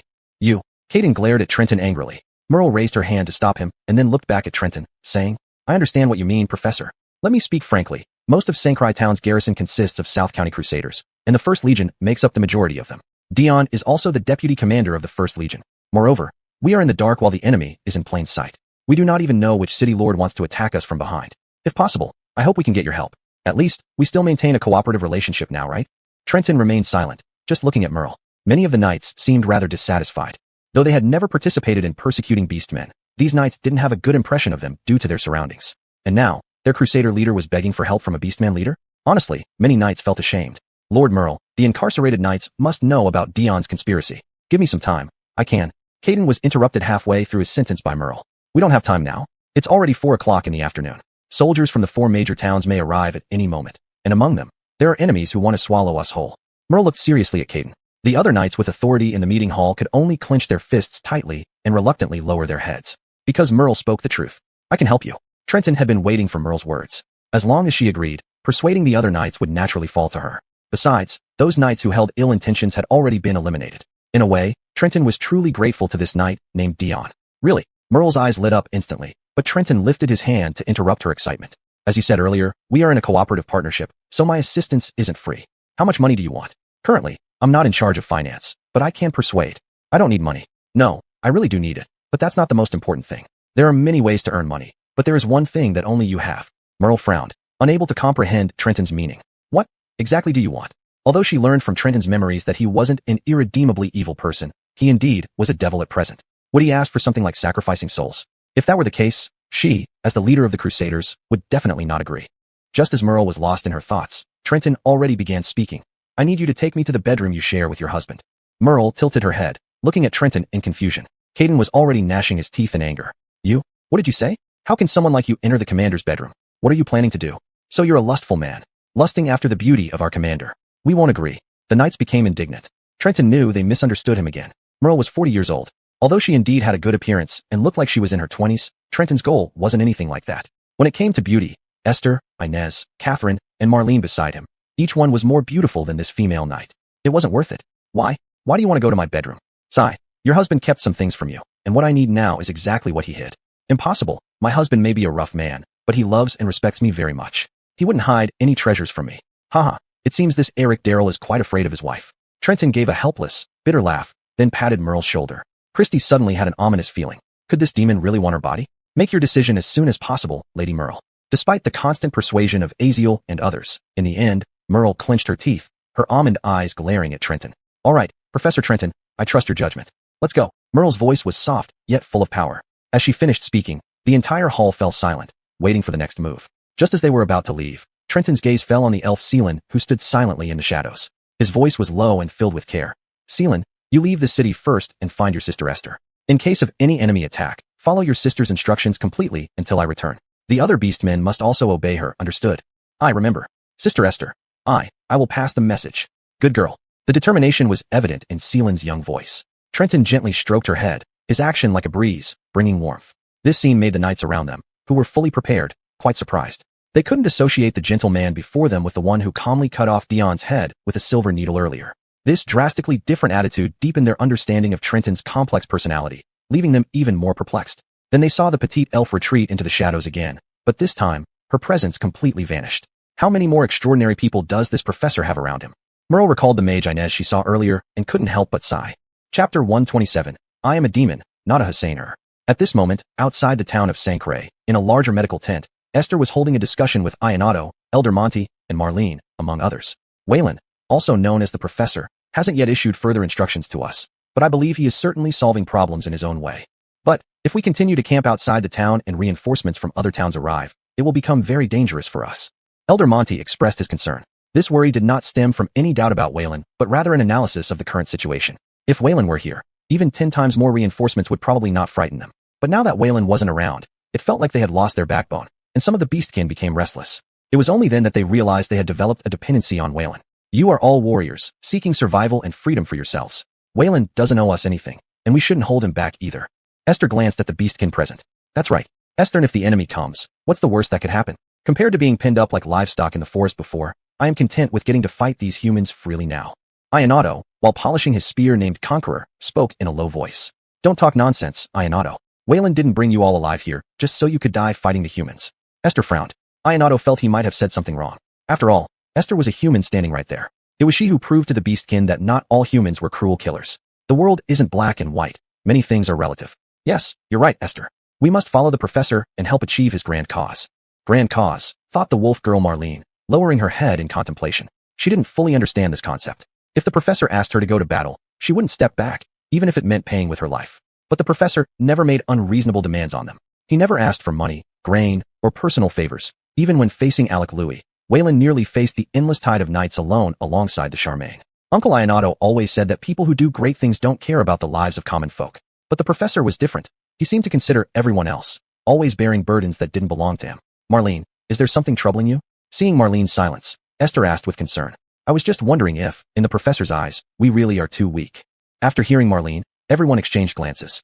Of course, compared to the professor, Esther, and Lady Rena, we are indeed very weak. Elder Monty replied. So, should we always be under the professor's protection? That way, it seems like we can do nothing but drag everyone down.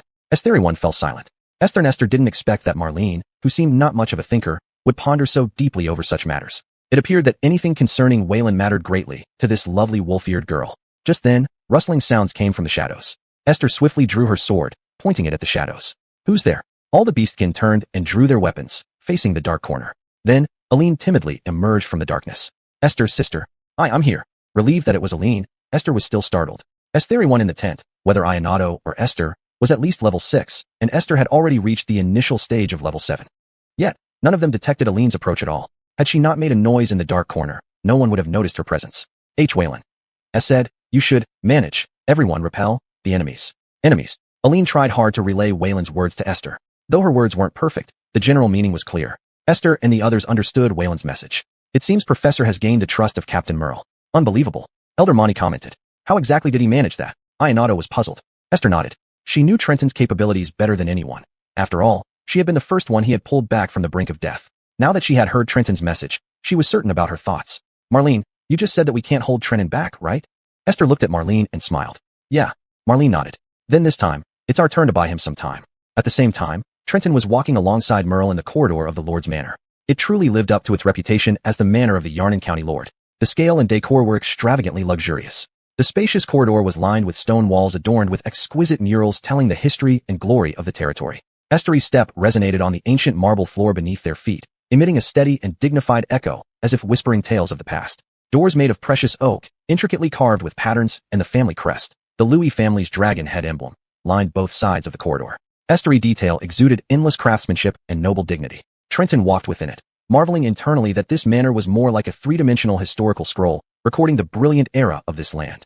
We're here. Merle stopped in front of the largest door at the end of the corridor and turned to look at Trenton. Professor, I still want to remind you, although we are partners, I hope you will respect me. Trenton ignored her, raising his hand to press against the door behind her. Merle swallowed nervously and continued. Professor, I already said, respect, at least please be gentle. She leaned against the door, looking up slightly at Trenton, her voice trembling slightly, revealing her inner unease. Trenton's eyes swept over her coldly before pushing the door slowly open. In that moment, Merle's body swayed due to the sudden movement, almost losing her balance. Trenton's hand quickly covered her shoulder, stabilizing her to prevent her from falling. I am a demon, not a lecher. His tone was calm and slightly mocking. After speaking, he patted her shoulder gently to comfort her, then strode into the bedroom shared by Merle and her husband. Merle stood there, her cheeks flushed like an evening sky, feeling a mix of embarrassment and slight disappointment. Chapter 128, The Most Perfect Stage. After entering the bedroom, Trenton walked straight to the massive, luxurious double bed, while Merle followed behind him rather awkwardly. This was the first time anyone other than her husband had approached this bed, though it seemed that Trenton had no such intentions. She still felt a bit uncomfortable. This man, though more than 10 years younger than herself, why did she feel an indescribable sensation when standing before him? At this thought, Merle clenched her fists and gritted her teeth, forcefully suppressing that feeling deep within her heart. Professor, what are you looking for? Seeing Trenton crouching in front of the bed, Merle asked with confusion. Your husband indeed loves you very much, there's no doubt about it. But there are things he didn't tell you, which is understandable given your personality. If you knew about this matter, there would certainly be quite a commotion. What thing? Is he hiding something from me?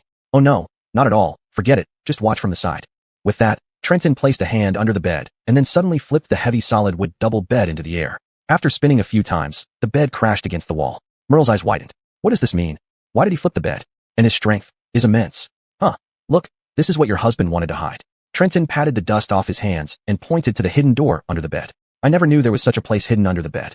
Merle gazed at the secret door, her mind filled with surprise and unease. Every night, she slept on this bed, yet she had never noticed the unknown space beneath it. Trenton knelt in front of the hidden door, tapping on the wooden panel as if searching for a password or mechanism to open it. Through Milo Darren's memories, he already knew where the control mechanism for this door was, but they couldn't afford to waste a second on a complicated unlocking process now. Slowly raising his arm, the surrounding air seemed to be stirred by an invisible force, distorting into a strange curve. A dark hand, profound like the night, emerged from the void. Following Trenton's gesture, this dark palm struck the door forcefully, shattering the wooden panel. Well, let's go, Lady Merle. I'll tell you a story along the way to ease your tension. Trenton gracefully stood up, bowing slightly backward, inviting Merle forward with a gentlemanly demeanor. Meanwhile, outside the town of Sancria, Esther stood outside the encampment gate, growing increasingly uneasy. The distant sky was black and oppressive, not a natural weather phenomenon. If Esther wasn't a mage, she could sense a powerful flow of mana heading their way. Trisha, how many mages approximately? She decided to consult the true master. Trisha glanced at the distant black clouds, then replied calmly after a moment's thought. About 300 mages, mostly 4th circle to 5th circle, with 1 6th circle mage. Trisha's words were like a bucket of cold water, making Esther's heartbeat quicken. 300 mages were enough to form the core of a medium-sized army, and the destructive power of a 6th circle mage was beyond what an equally ranked warrior could withstand. In a one-on-one duel, perhaps warriors might have the advantage with their physical attributes, but within a tightly guarded military formation, those 6th circle mages who could cast large-scale destructive spells would become insurmountable obstacles. Behind Esther, the vast army of orcs and demonic troops stood ready for battle, their morale high due to the smooth journey so far. However, when they saw the yellow sand blocking the sun and the ominous black clouds overhead, even the bravest of warriors tightened their throats and swallowed. To them, real war was still something confined to stories. The previous conflicts with Milo Darren and the Crusaders were mainly witnessed from the sidelines. Now, with Trenton absent, they must face everything independently. Saying they weren't scared would be self-deception. The defenders of Sancria town had also seen the movement of the advancing forces. They were all excited, thinking they would finally deliver a blow to these orc clans. Esther frowned slightly. She had never commanded a battle of this scale, and judging by the commotion, even without the mages, the enemy's numbers overwhelmingly outnumbered the orc and demon troops. Add to that the long-suppressed, vigilant guards and knights of Sancria town. Did she really have the qualifications to command this battle? Afraid? Little Jolie. At that moment, Trisha's voice drifted into her ears. Esther couldn't refute, so Trisha gave her a mocking smile. That's right. After all, the little princess's frail and elderly knight squad can't compare with an army of this scale. Don't insult Jonas and the others. Esther suddenly turned to glare at Trisha. Though many of them are elderly, each one possesses a resilience not inferior to that of the young. They are the purest of knights, the most loyal warriors, and the best elders. Oh, that's true. After all, back then in the square, facing a mob several times larger than yourselves, your knight squad refused to retreat. I see I was wrong. So, what are you afraid of now? Esther seemed to understand that Trisha wasn't intentionally mocking her, but trying to make her realize something. Little Jolie, whether you like it or not, you are already here, standing against humanity. What you seek, I believe you figured out. If you've understood, why tie yourself down? You have more potential than this, don't you? Trisha walked up to Esther and slightly lifted her chin with a hand. If you can't do it, then you have no right to stand by Trenton's side. She no longer referred to Trenton as master, because in front of Esther, she, like the princess, was a follower, even a companion, of Trenton. No need to remind me. I know. Of course you do know. After all, you are the esteemed 4th royal heir. And the upcoming stage cannot do without you. Trisha elegantly stepped back, lifted her skirt, and bent her knee slightly, offering a solemn bow to Esther. Her eyes sparkled with a profound light, hiding endless secrets. Lady Trisha, your words confuse me. Does Trenton have some plan already? Esther asked puzzledly. Trisha shook her head and whispered, Esther, I can't fathom Trenton's plans. If I had to say who the most unpredictable person in the world is, it would be him. However, if I were Trenton, little Jolie, your identity would be his brightest banner. Banner? What do you mean? Esther frowned, trying to understand Trisha's meaning, but her words always seemed veiled. Trisha raised a finger, gently gesturing for silence, her gaze warm yet firm. Sweetheart, some secrets must remain hidden in the heart, not revealed now. As for this battle, Trenton has prepared a grand stage for you to showcase yourself. She turned to face the approaching army, silently summoning an ornate staff and tracing an arc in the air. Since the actors are ready, little Jolie, let's jointly open the curtain on this performance. Trust me, I will be your perfect supporting actor. Chapter 129. History is not for brainwashing. Do you know why the Red Dragon Knights are called the Red Dragon Knights? Holding a surgical illumination lamp in his hand, Trenton descended step by step down the staircase. Behind him, Merle appeared somewhat puzzled by this question. Of course she knew. Although she was still very young when her husband's father founded the Red Dragon Knights, even having not yet escaped from the underworld at that time, she and everyone in the city were well aware of the origin of the Red Dragon Knights. Of course, the origins of the Red Dragon Knights can be traced back to Lord Sidney's era, when it was known as the Sancri Militia, a simple defense force composed of local farmers and craftsmen. Back then, Yarning County was far from being as prosperous and magnificent as it is today. It more resembled an unpolished canvas, marred by poverty and turmoil. Merle spoke here with a heavy tone, as if the painful memories remained vivid. She paused, her eyes flickering with the memory of past hardships. Prosperous, magnificent. Trenton repeated Merle's description, leaving the female knight speechless. Indeed. Is Yarning County really so bright and beautiful now? Esther and the villages surrounding Sanctuary Town are facing such enormous difficulties. The seemingly solid prosperity today feels like fragile morning dew, easily shattered, nothing but an illusory mirage. Yes, the Sanctuary militia, under the wise leadership of your husband's father, Lord Sidney, fought fearlessly against fierce bandits and cunning thieves, gradually lifting Sanctuary Town out of desolation and forging an impregnable line of defense. They continued along the winding stone stairs, descending deeper into darkness. The entrance behind them had been swallowed by the shadows, the remaining faint light disappearing into the deep passageway. Surroundings were silent except for their footsteps echoing through the empty stone walls, like whispers of history. Merle sharply sensed that the space below grew wider with each step they took, their voices echoing louder, telling tales of that glorious epic long forgotten by time. Yes, Professor, and the most critical battle was against the rampaging Red Dragon that terrorized the town. It was precisely that battle which made the Red Dragon Knights famous. A crazed dragon with wings that darkened the sky, swooping down into the town, its fiery breath causing countless deaths in flames. Trenton described the scenes he witnessed in Alex Sidney's memories, complementing Merle's narrative.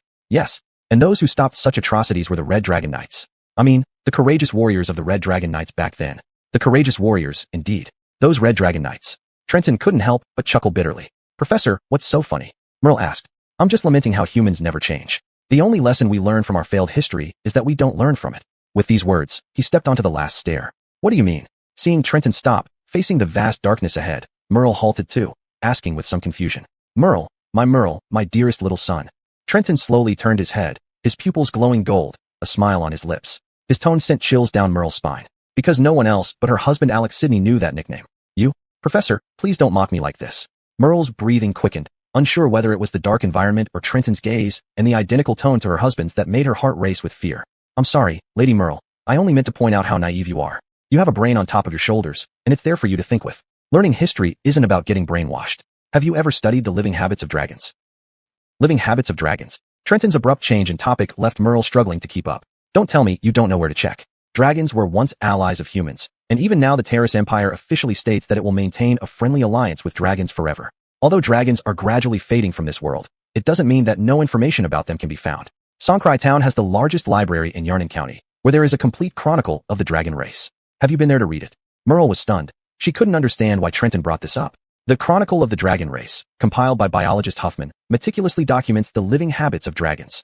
Red dragons, also known as ankless dragons, are the most approachable dragon species to humans. They live all year round in the southern lands of molten fire and rarely leave their territory. As Trenton spoke, he walked to the dark wall and hung the surgical searchlight on it. Soon, a corner of darkness was illuminated. But stories of ankless dragons helping humans are common across the Terrace Empire, and these legends are not fictional. Esther, today, there are still records. He then took out another surgical searchlight and hung it on the adjacent wall. All dragons have the power to transform into humans. To maintain friendship with humans, ankless dragons allow their young to take human form and interact with the Terrace Imperial upper echelons, entrusting the young ones to the county lords for upbringing, returning them to dragon territories upon adulthood. When the fourth surgical searchlight was hung, 1/3 of the space was illuminated. Merle vaguely noticed a huge black silhouette deep in the darkness. Let me tell you another common knowledge about dragons. The age of ankless dragons is reflected in the density of scales on their heads. Young ankless dragons have larger and evenly distributed head scales, while elderly ones reveal underlying hidden scales after large scales fall off. These densely interwoven hidden scales appear uneven. The dragon head hanging in the central square of Sanctuary Town has mostly lost its hidden scales, and it can hardly protect itself. It's practically on its deathbed.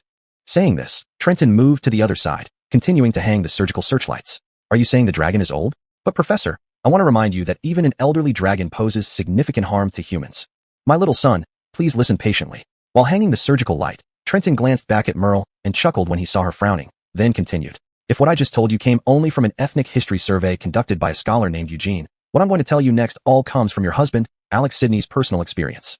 Finally, when Trenton hung the last lamp, the entire space was fully illuminated, leaving nothing hidden. Merle finally saw clearly the enormous shape in the darkness. A story named Lady Merle.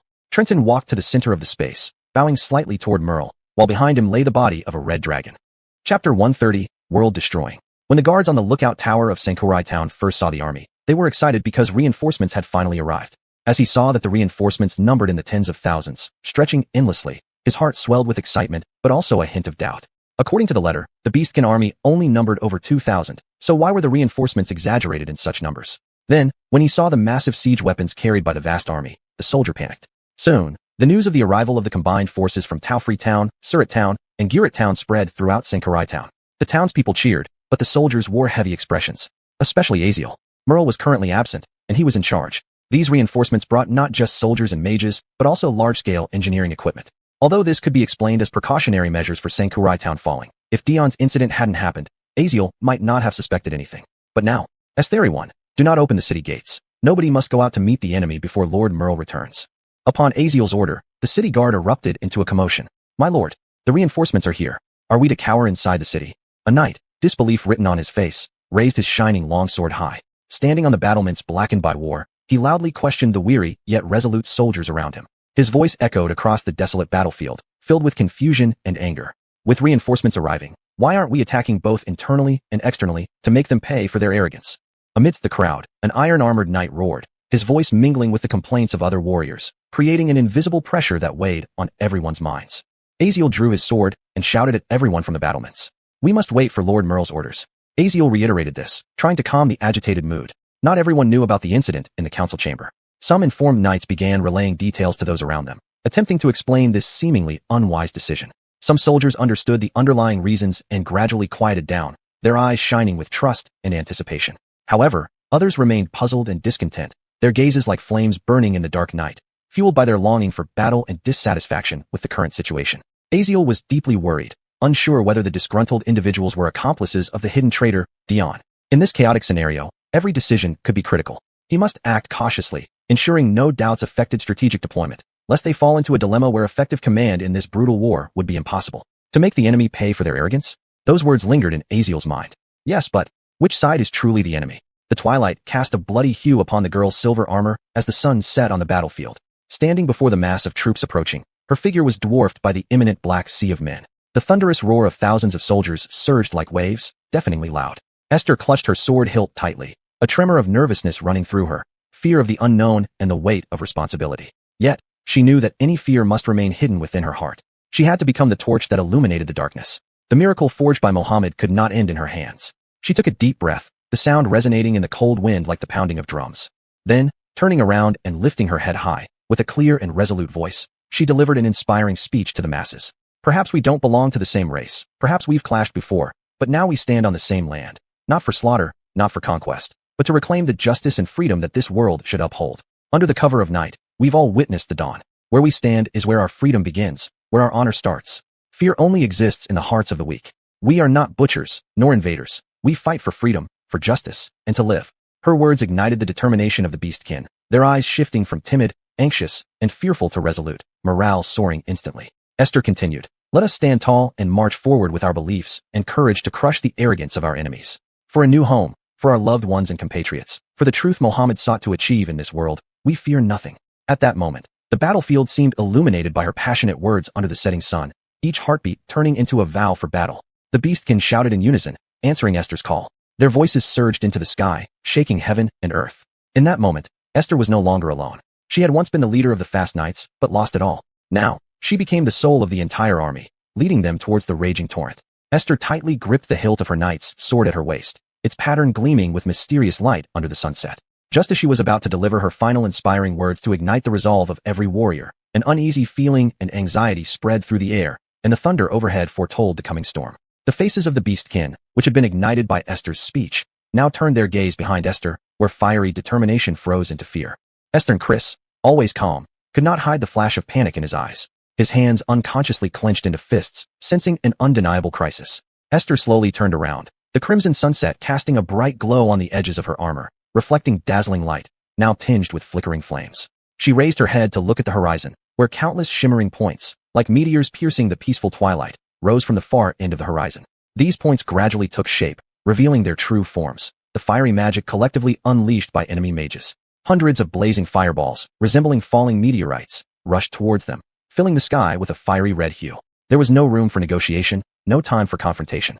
They descended like a grand rain of fire, mercilessly targeting the beastkin camp outside the city, instantly igniting the fury of the earth. The temperature in the air soared abruptly, even breathing felt scorching. Before this magnificent yet terrifying sight, everyone's gaze was fixed, overwhelmed with shock. Do what you need to do, little princess. Ashley's voice suddenly rang out from midair. Esther looked up sharply to see the petite figure floating aloft. Her staff slowly unfolded as a pale blue barrier formed over the heads of the beastkin army. Countless fireballs struck the barrier, exploding loudly as if the entire sky was set ablaze. Ashley, can you hold it? Esther watched Ashley holding up the barrier against the descending fireballs. Though powerful, Ashley was not at her peak. Hundreds of mages, including one 6th rank archmage. Could she really hold on? I said, do what you need to do. Magical problems should be solved with magic. Ashley glanced at Esther amidst the bursting flames and gave her a gentle smile. I'm not at the point where I need you to worry, little princess.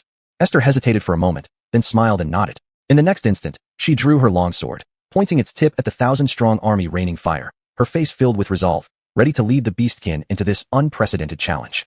Chapter 131, Dragon Clan. When Merle saw the corpse of the red dragon, she almost forgot to breathe. Only when her brain reminded her of the oxygen deficiency did she take a long breath, but the dizziness made it hard for her to hear Trenton's following words clearly. Let's get back to talking about the habits of the Aucry's Dragon Clan. Due to their inherent friendliness toward humans and their fondness for human civilization, they let their young take on the appearance of children to live and study among humans. This is also a way for the Aucry's Dragon Clan to maintain ties with humans. Trenton turned around and looked at the not-so-big, yet still nearly filling the entire underground space, Aucry's young dragon. The wings of the young dragon were pierced by several large iron hooks, hanging helplessly in midair like a pitiful puppet. Its head slowly drooped down, and a long tongue stuck out from its mouth, presenting an exceptionally desolate scene. Generally speaking, lords of territories or town governors are aware of this matter. Being chosen by the Aucry's Dragon Clan is considered a symbol of recognition for their towns. Therefore, these lords would spare no effort to take care of these dragon pups. Trenton slowly raised his hand and gently stroked the tail of the lifeless young dragon. The undeveloped tail seemed small compared to its body and now dragged limply on the ground. There was no pity in Trenton's eyes or tone, because this wasn't something he should feel guilty about. He was merely an observer and storyteller. Yet he still couldn't imagine such a noble creature would end up in such a tragic state. The Aucry's dragons broke off relations with humans 30 years ago and vanished from human sight completely. Isaiah had no explanation for this matter, as this renowned zoologist could never have dreamed that a town lord would use an Aucry's young dragon to drive its elderly and powerless mother insane. A helpless look appeared in Trenton's eyes as he turned to look at Merle, seeing astonishment and anger in hers. Professor, you mean, this young dragon? No, that giant dragon. Merle knew she was incoherent, but she couldn't help it because everything happening now felt unreal to her. Allow me to continue the story, my lady Merle.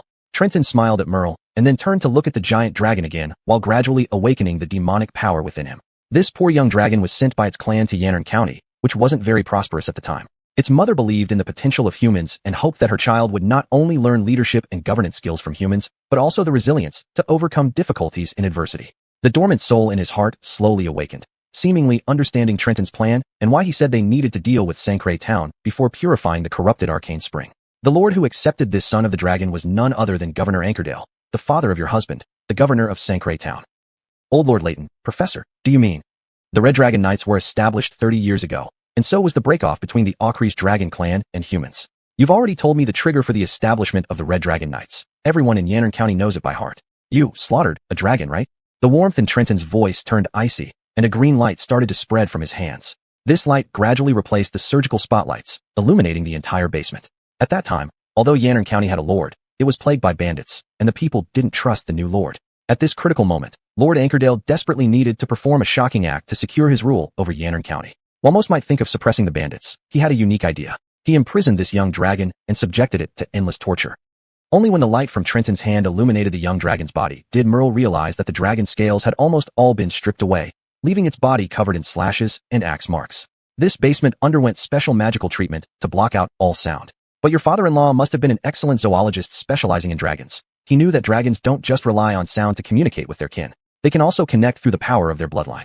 Merle listened quietly to Trenton's narration, her heart surging with emotion, yet she found no words to interrupt or question. She knew that any rebuttal or attempt to wriggle out at this moment would seem incredibly feeble. Facing irrefutable facts and a carefully thought-out strategy, Trenton's words were like a mirror, mercilessly reflecting aspects she had never deeply considered.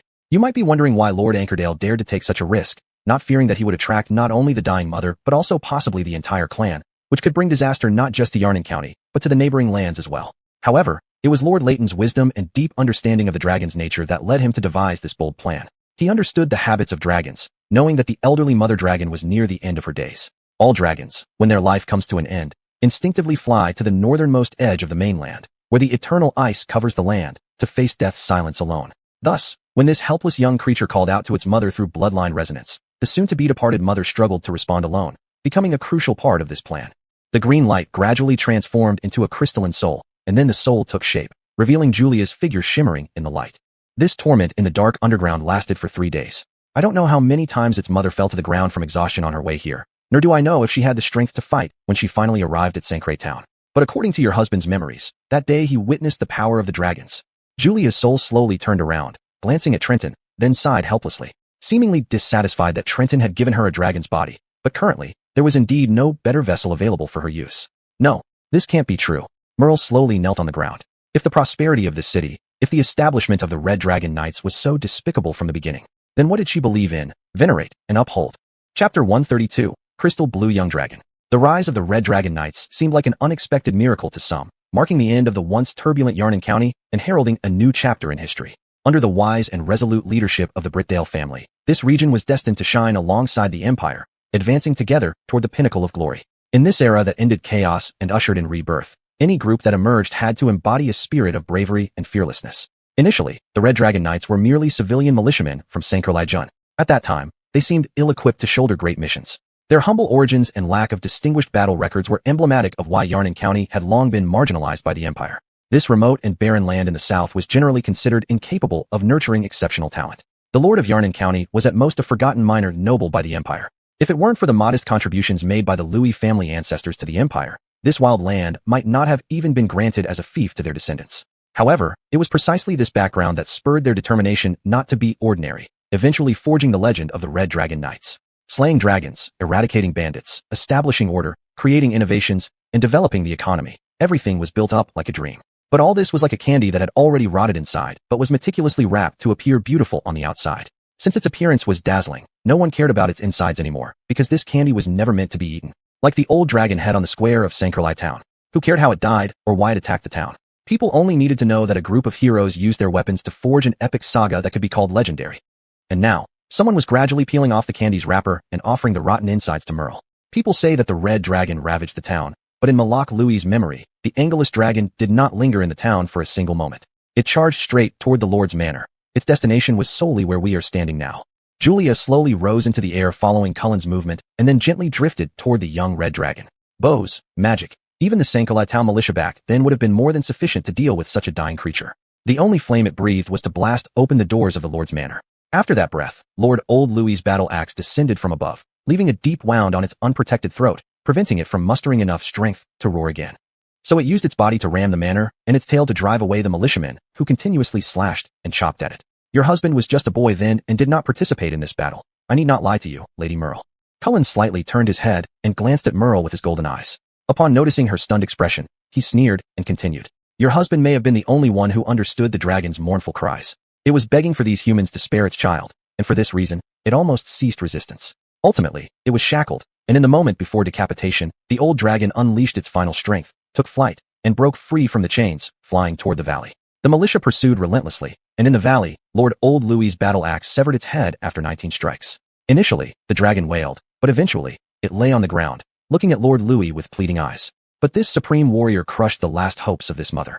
Julia's soul slowly merged with the red dragon's body. Merle was astonished to find that the seemingly lifeless red dragon was now slowly changing. It felt as if a well that had run dry suddenly sprouted a trickle of water. Its wrinkled skin was being rehydrated, slowly rejuvenating. The scales that had been stripped away returned bit by bit with some green energy. Your husband indeed was not a treacherous man, Lady Merle. After taking over the lordship from his father and wielding power, the first thing he did was to give a merciful end to the barely alive, tortured dragon. But everything he grasped here, everything in Yarnan County, was built on this lie. He had to maintain this lie, but could not face the Red Dragon Knights born from this deception. So he established the South Cross Military Order. Cullen slowly turned around, as if responding to his own movements. The young red dragon lifted its head accordingly, and its once vacant eye sockets began to glow with a profound blue light, like the brightest stars in the night sky. Under the illumination of this mysterious blue light, everything around began to subtly transform. The vibrant red scales on the young dragon's body gradually faded, replaced by dazzling crystal blue scales, akin to treasures on a glacier. Its wings, which had been cruelly pierced and shattered by iron chains, suddenly spread out. Accompanied by a powerful force, all restraints snapped. Is it coming back to life? Merle's voice was filled with disbelief. Please do not misunderstand, Lady Merle. Once life is lost, it cannot be reversed. Esther and I cannot truly resurrect the dead. What you see in my memories are not true rebirths. Their souls have been freed from decaying bodies, forming new existences. Now, what you witness before you is precisely such a process of rebirth. The crystal blue young dragon had broken free from all constraints, but a mysterious force kept its body floating in midair. It slowly lowered its head, looking at Cullen as if awaiting permission. I imagine the battle outside has already begun. I can sense that the war spirits are fighting. Julia, I will do as you requested. This is my first gift to you. Now, may I ask for your help in assisting my companions? Cullen smiled and looked at the crystal blue young dragon floating in midair. What you have done exceeds my imagination. Your presence, even among the squad that once fought against the Demon King, is incomparable. Professor, Buddy, Cullen, no matter what name you go by, you have given me this fleeting freedom. Now, I will fulfill your expectations. As soon as the young dragon spoke, its body quietly transformed into points of starlight and then dissipated into the dark basement. You said it started outside? Professor, could it be that your beastkin are attacking? It's obvious that wouldn't happen. If I wanted to attack Sankrali Town, would I need to go through all this trouble? You should know that despite your tight defenses in Sankrali Town, they are practically non-existent before me. Although Cullen's words were harsh, Merle had to admit they were true. So, what did you mean earlier? Could it be? My companions have not caused any harm to your city. On the contrary, they are now outside the city, fighting to protect your people and your city, Lady Merle. Let's go. We've stayed here long enough. With that, Cullen slowly extended his hand, inviting Merle. Chapter 133, In the Name of the Empire. The defenders of Sankrali Town were dumbstruck, unable to believe what they were witnessing. The fireballs launched by the reinforcements they had pinned their hopes on not only targeted the Shadu, but also a portion of them aimed at their own city. This sudden change left everyone in shock and filled with doubt. Amidst the chaos, however, a petite female mage from the Shadu army stood out, like tranquility in the eye of a storm. She unfurled a light blue barrier that not only protected her people, but also intercepted the fireballs aimed at the city. Each time she waved her hand, the collision of fireballs against the barrier produced bursts of flame, resembling dancing spirits in the dark, leaving spectators in awe. At this moment, Kesselite's face was ashen, his teeth gritted audibly. He glared at the so-called reinforcements equipped with siege weapons far away, seething with disdain and anger. These bastards didn't even bother to pretend to be allies. It's clear they completely disregard our existence as crusaders. These damn fools could have pretended to be friendly forces first, yet they don't even bother to act. It's obvious they think nothing of us crusaders. Hearing Kesselite's rebuke, several officers exchanged puzzled glances and asked hesitantly, Sir, aren't those warriors from other city-states here to rescue us? Rescue? Huh. That force and equipment are clearly meant to wipe all of us off the map. Haven't you seen through their true intentions yet? Kesselite's voice brimmed with rage and disappointment. Officers who had been hesitant to make conclusions now had no choice but to accept this reality. Because the soldiers from other city-states showed no intention of communicating or negotiating. They attacked immediately, treating the defenders of Sankrali Town as enemies to be eliminated. Meanwhile, under the lead of a young girl, the Shuju army charged toward the enemy. Most of these Shuju warriors were on foot, yet their speed did not lag behind the mounted girl. More importantly, the Sankrali Town defenders noticed that the Shuju were not just blindly charging forward. As they advanced, they strategically dispersed their forces, avoiding the risk of being surrounded, a crucial tactic when outnumbered. Of course, dispersing their troops also meant each group would face greater pressure. In the midst of the reinforcements, a tall man watched the Shuju with interest before bursting into laughter. Ha ha ha, look at these beasts trying to mimic human tactics. Beside him, a veiled woman, also riding a horse, advised cautiously, Lord Marlene Old, please do not be complacent. Lord Malak Louis fell to these Shoju as well. This Marlene Old was indeed the lord of Salad Town, an ally of the Louis family. Yet today, he had no intention of rescuing this city-state. Instead, he planned to claim it as his own. Thus, the 2,000 or so Stadu did not concern him in the slightest. Malak was a brute with no brains. His father was skilled, but I don't think Malak has what it takes to govern all of Alnam County. The veiled woman didn't argue further with Marlene Old. Observing the Shoju constantly adjusting their charge formations, she couldn't help but frown. Seeing the Shoju's combat capability firsthand exceeded her expectations. She believed Marlene Old must feel the same way, yet the man appeared utterly unperturbed. Of course, this was because their numbers overwhelmingly outnumbered the Shoju. No matter how strong these Shoju were, engulfing them was merely a matter of time. Still, something nagged at her mind.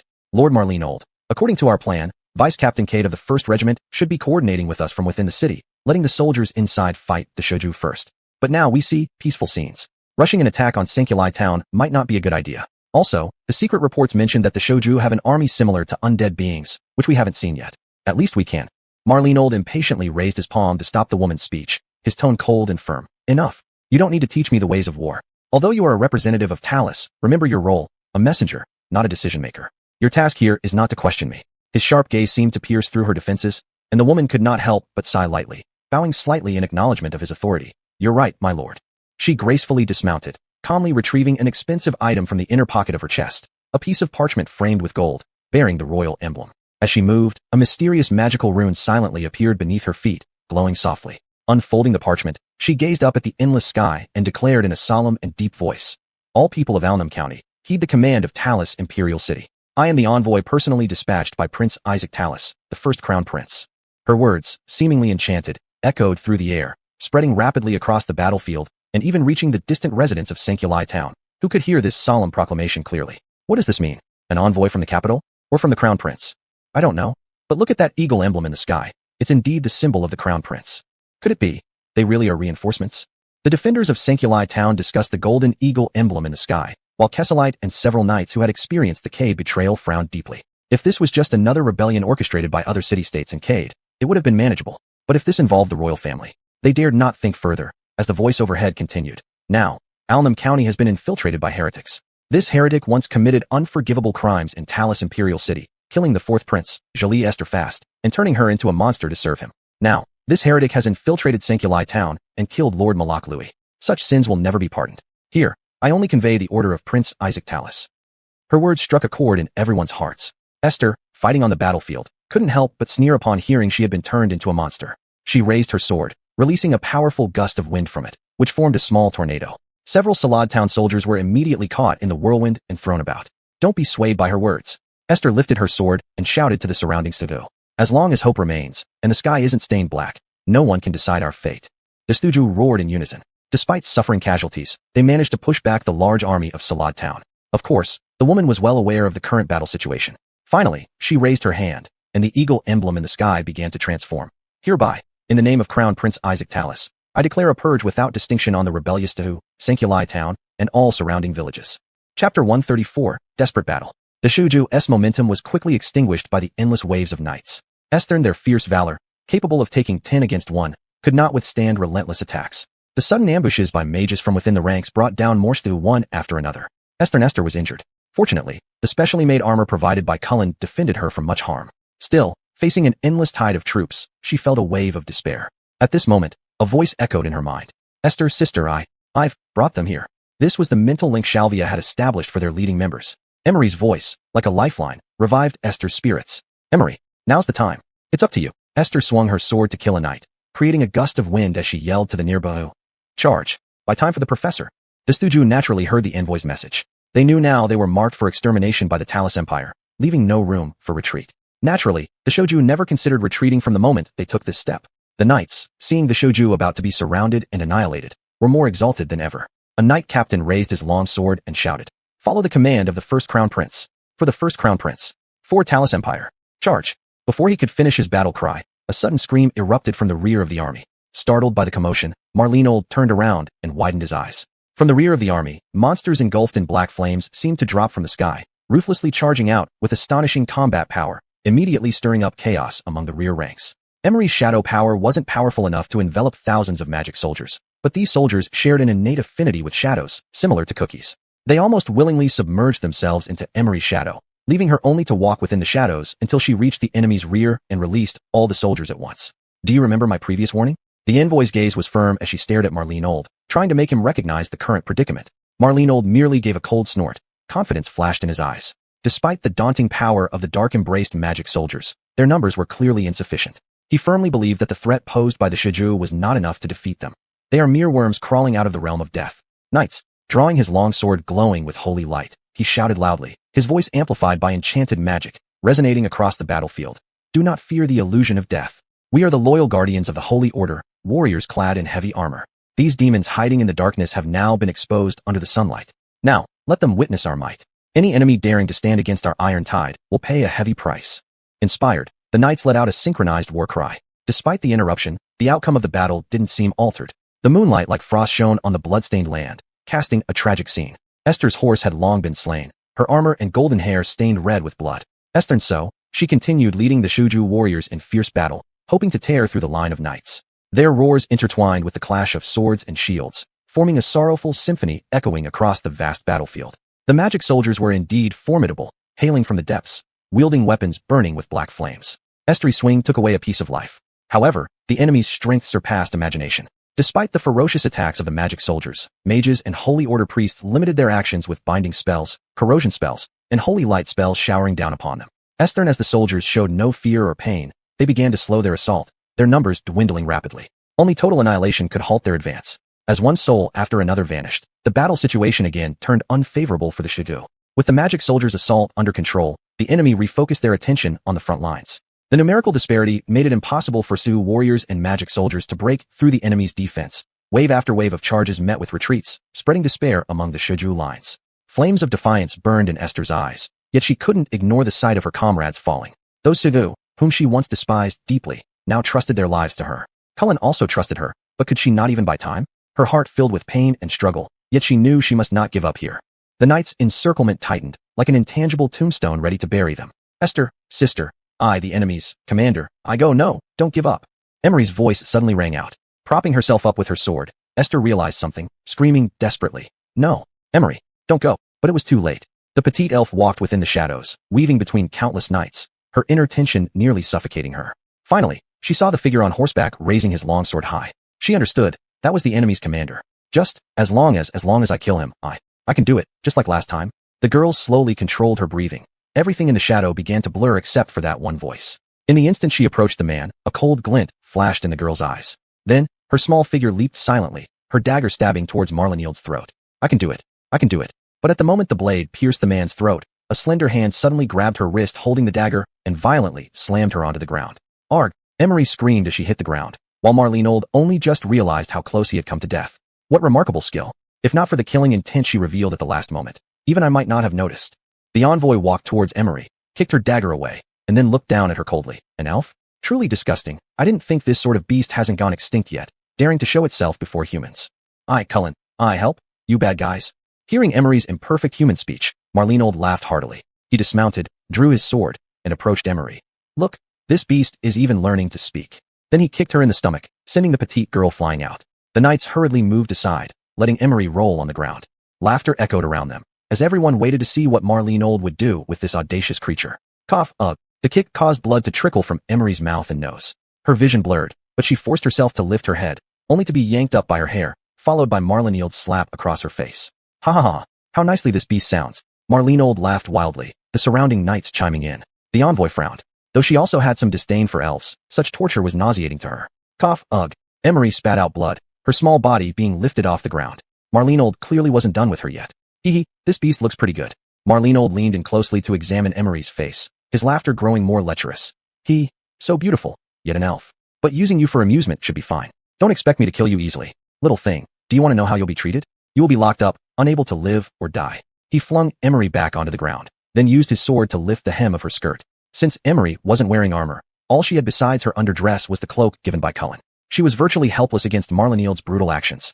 Just as Marlinild's sword was about to tear through her skirt, the envoy, who had been watching indifferently, suddenly widened her eyes and reached out to grab Marlinild's armor, forcibly pulling him away from the elf. What are you doing? Marlinold was about to vent his anger at the envoy when he saw dark shadows slowly enveloping the elf's body. The shadow gradually formed into a humanoid shape. A black-haired youth held the barely conscious elf girl in his arms, then slowly raised his head to look at Marlinold. My child has been taken care of by you, Lord Marlinold. Cullen's eyes had never been so full of murderous intent. He stared fiercely at Marlinold as a dark aura slowly rose from around him. Chapter 135, Not Alone. Another one? What a reckless creature. Marlinold sneered as he looked at Trenton, seemingly not recognizing that this was the heretic he had just insisted on exterminating.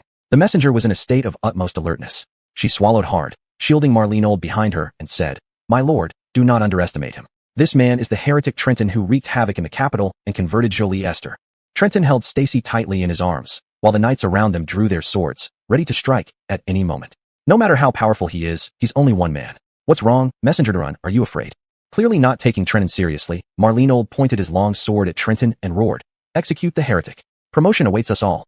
The knights were emboldened and charged toward Trenton with renewed vigor. Facing countless blades, Trenton showed no sign of panic. He merely blinked slightly, his golden eyes flashing with a hint of light. 9 silver needles darted around him, piercing through the hearts of the knights before they could get close. Seeing the knights fall one by one, Marlinold became visibly tense. What black magic is this? You heretic, demon, evil, me. Trenton laughed, then bared his sharp teeth. You revile me and call me a demon, yet you commit deeds far worse than demons. Enough talk. I will show you true evil, Lord Marlinold. As soon as Trenton finished speaking, the fallen knights' bodies began to tremble. Black flames engulfed them, and they slowly rose, leaving Marlinold dumbfounded. These were exactly like the demon soldiers that had ambushed his rear forces. You, what have you done to my knights? I am a demon, Lord Marlinold. Trenton smiled at Marlinold. Is this not what demons enjoy most? Toying with life is truly a delightful thing. The resurrected demon soldiers moved toward Marlinold, and the messenger immediately gave orders. Form up. Don't let them near the mayor. Turning to Trenton, she continued, Heretic, you have no chance of winning. Your army is nearly destroyed. No matter how strong you are, facing endless forces. Oh, you remind me of something, my lady. Seemingly recalling something, Trenton's body was enveloped in black flames. I can't kill you so quickly. I want you to witness the collapse of your so-called army, knights, and faith. Just before the flames completely engulfed Trenton, he flashed an evil smile at the woman. I look forward to seeing your expressions when your army is utterly destroyed. Of course, assuming you survive. With a loud boom, the black flames vanished, and Trenton along with Stacy disappeared without a trace. The newly revived demon knights, now frenzied, lunged towards the woman and Marlene Old behind her. Destroy them, Christie ordered immediately. Fortunately, there were few demon soldiers, and the knights quickly suppressed and eliminated them, but many of Marlene Old's personal guards perished in the process. He said, our army would be destroyed? Ha ha ha. Indeed, a heretic is still a heretic. Besides being able to bewitch people, they are nothing but failures. Look, my lady, he has already fled with his tail between his legs. Our victory is imminent. Despite Marlene Old's confidence, the woman's brow remained furrowed.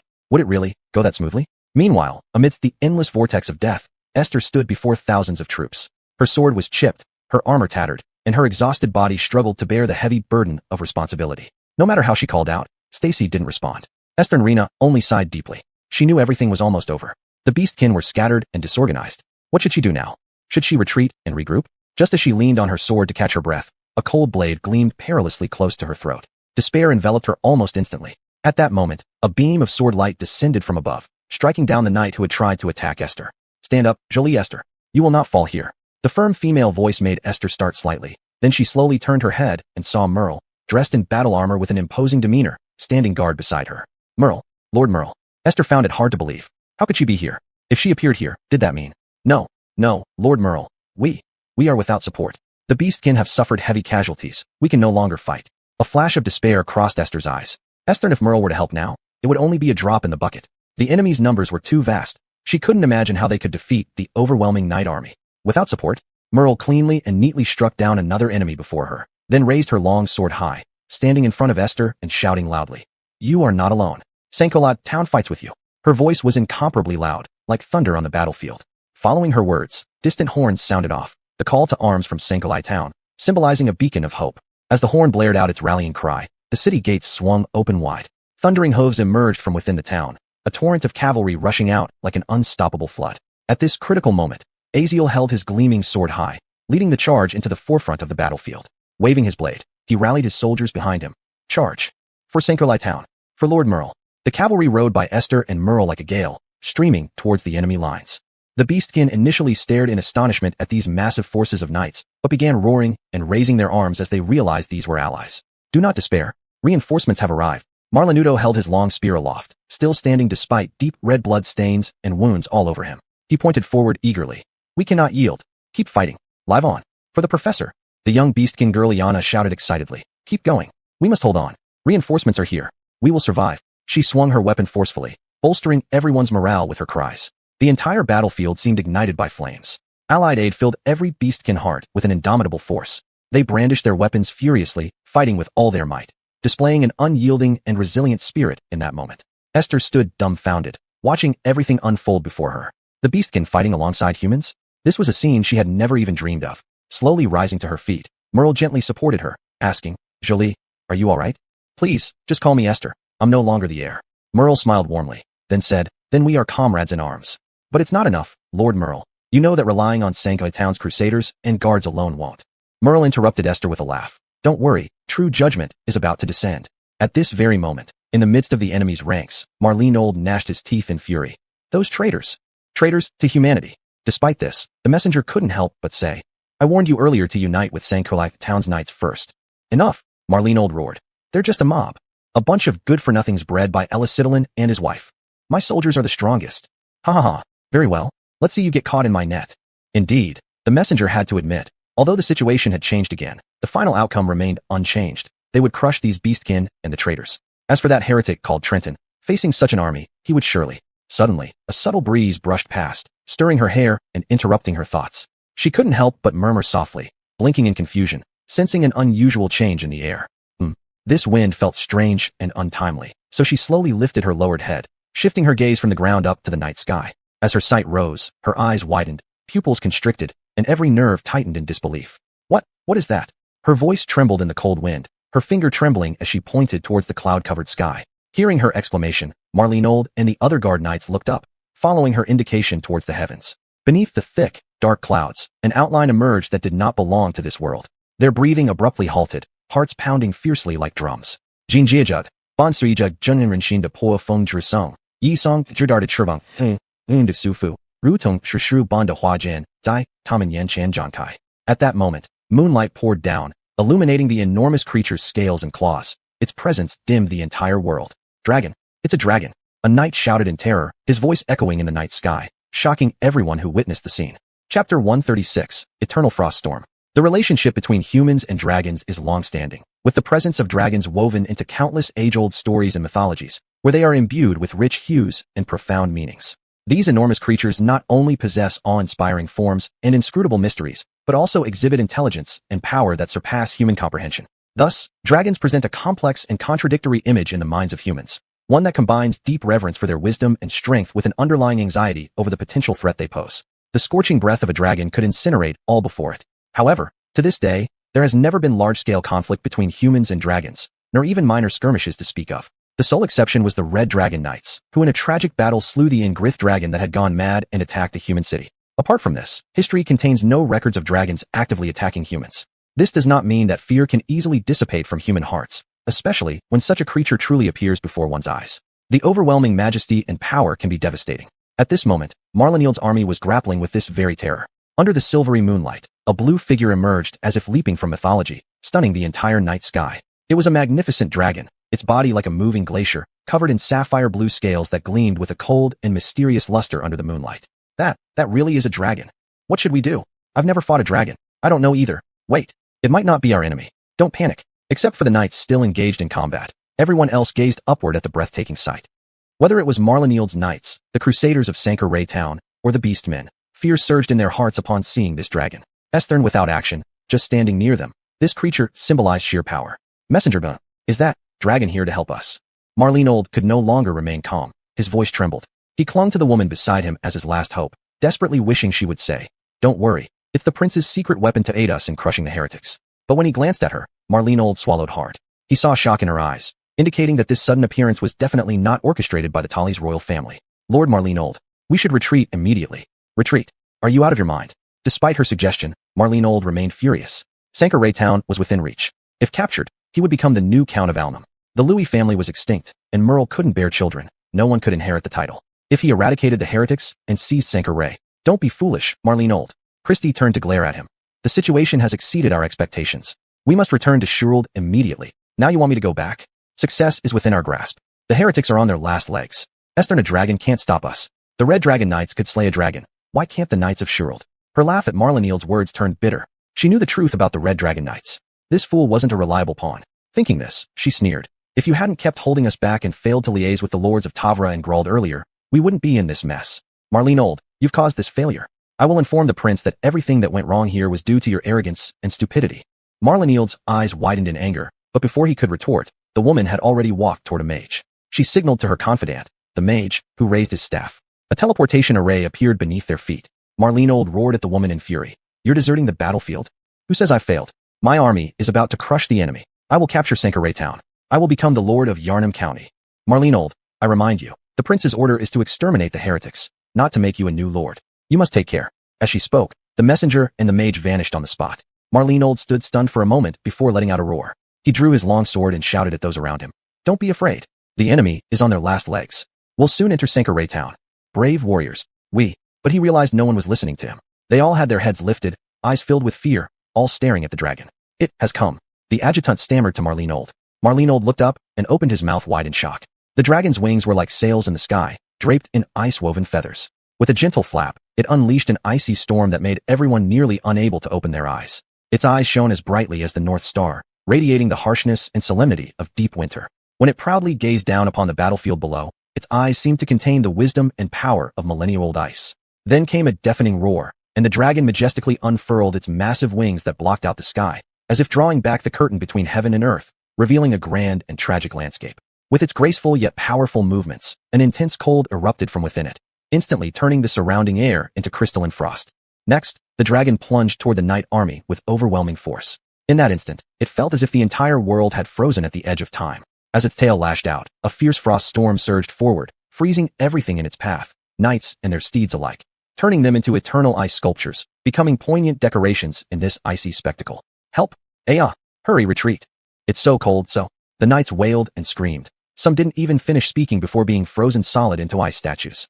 Chapter 137. Reversal of the battle. As the ice and snowstorm surged toward the Crusaders and the remaining Shudu warriors in Songkrai town with overwhelming force, Carissa's heartbeat suddenly accelerated. She, whose power was still sealed, had blocked all the attacks from the mages and was now barely maintaining the barrier, already at her wit's end. Yet, she still waved her staff, chanting incantations instinctively to cast an even more powerful magic barrier to protect herself and the innocent lives around her. However, just as her fingertips were about to touch the wand, a stunning figure darted past her at a remarkable speed at low altitude. It was the gigantic ice dragon. Its enormous body gleamed with a cold blue light under the moonlight, and its wings, covered with hard ice scales, resembled a chill wind breaking through ice. Its pair of deep blue eyes, like crystals, gazed at Carissa tenderly. As if guided by fate, Carissa felt a peculiar spiritual connection in this brief moment of eye contact, as if her heart was silently connected with the giant dragons. No need to worry, my old friend. She heard that voice echoing in her mind, ancient and steady, as if it came from the remote northern snow plains. Gaspard. It seems that the master has really done something quite exaggerated. Looks like I don't need to take action anymore. Carissa slowly loosened her grip on the wand, allowing the sweeping ice and snowstorm to come closer. At the same time, a trace of fatigue flashed in her eyes. At this moment, the surroundings became gruesome and despairing. Whether the Crusaders in holy armor or the roaring and struggling civil warriors, they saw the fate of the Crusaders and knew they could never withstand this sweeping ice power. Merle turned resolutely, tightly hugging the heavily injured Esther behind her, trying to use her body as a shelter to protect Esther from the raging ice storm. But when the terrifying ice storm rolled over with thunderous force, contrary to everyone's expectations, those desperate Crusaders and Shudu warriors who awaited death did not freeze into sculptures as expected. On the contrary, they felt a refreshing chill seep into their bodies through their skin, bringing not the suffocation of death but the comfort and vitality of spring rain. The originally exhausted warriors seemed to be reborn, all fatigue vanished, and a surging strength burst out from within them. This ice. Merle keenly sensed the unusual situation. She slowly released Esther, whom she had been tightly embracing, and then turned her head to gaze at the battlefield. She saw that as the ice storm raged, Marlinild's army was gradually frozen into solid ice statues, while the Crusaders and Shudu stood unshaken, radiating even hotter fighting spirit, as if drawing mysterious power from the ice. The blessing of the ancient elves. At this moment, Carissa hovered in midair, spreading her arms to accept the strength bestowed by the ice storm. A faint yet gratified smile curved at the corner of her mouth, recalling some distant past. How long has it been since I last felt your power so truly? Gaspard, this power is indeed familiar and nostalgic. As long as you are here, there's nothing we cannot achieve. With the sudden arrival of the legendary dragon, the prolonged stalemate dramatically shifted, captivating the attention of everyone on the battlefield. Although some knights and mages began shooting dense arrows and dazzling spells towards the dragon, hovering high in the sky, those surging attacks halted and disappeared before reaching the dragon, encountering an invisible azure shield. This defense was resilient and inviolable. The mages were astounded. They deeply understood the magical system of dragons, which included defensive capabilities, especially one coated in ice, unprecedented in their knowledge. Esther, more chilling for these mages and knights was the fact that the mysterious dragon's presence seemed to have no harmful effects on their side, but instead oddly bolstered the morale of the Crusaders and Shudu. The previously near-defeated Shudu revived under the cover of the snowstorm, gaining courage, turning defense into attack, and gradually reversing the battlefield situation. At this moment, the counterattack momentum of the Shudu and the Crusaders had already taken shape, dramatically changing the situation, all due to the arrival of that ice dragon. Its appearance was like a meteor striking the lake's heart, stirring up ripples, completely overturning the original war pattern. Lord Marlinold. The adjutant grabbed Marlinild's hand tightly, pulling him to the horse. Get on the horse quickly. We must retreat. In the distance, the rampaging of that giant dragon continued. Every time it dived down, a large area of knights turned into ice sculptures. This terrifying combat power had completely reversed the situation. They could no longer continue fighting. Defeat was only a matter of time. No. How can we lose? For today, for this day, how much strength my father and I have accumulated. How many plans we've made in secret. How can this be? Why is this happening? Marlinold couldn't believe that the plan he had meticulously planned for years would fail at the last step. He couldn't understand why. Not because of the Crusaders, not because of these Shudu. Even those hellish monsters he could suppress. Right. It's that heretic.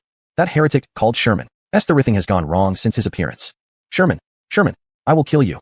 I must kill you. Marlinold screamed to the sky as if insane. As the dragon's icy storm approached the center, the adjutant suddenly lifted Marlinold and placed him on the horse. Lord Marlinold, Sullard Town cannot lose you. Go. We will cover your retreat. The 1st to 5th squadrons of the Sullard Knights. Escort the Lord away. The rest, Hold the line until death.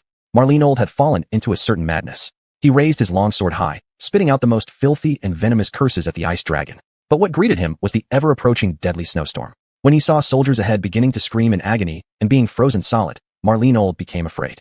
Lord Marlenold, retreat quickly. Retreat.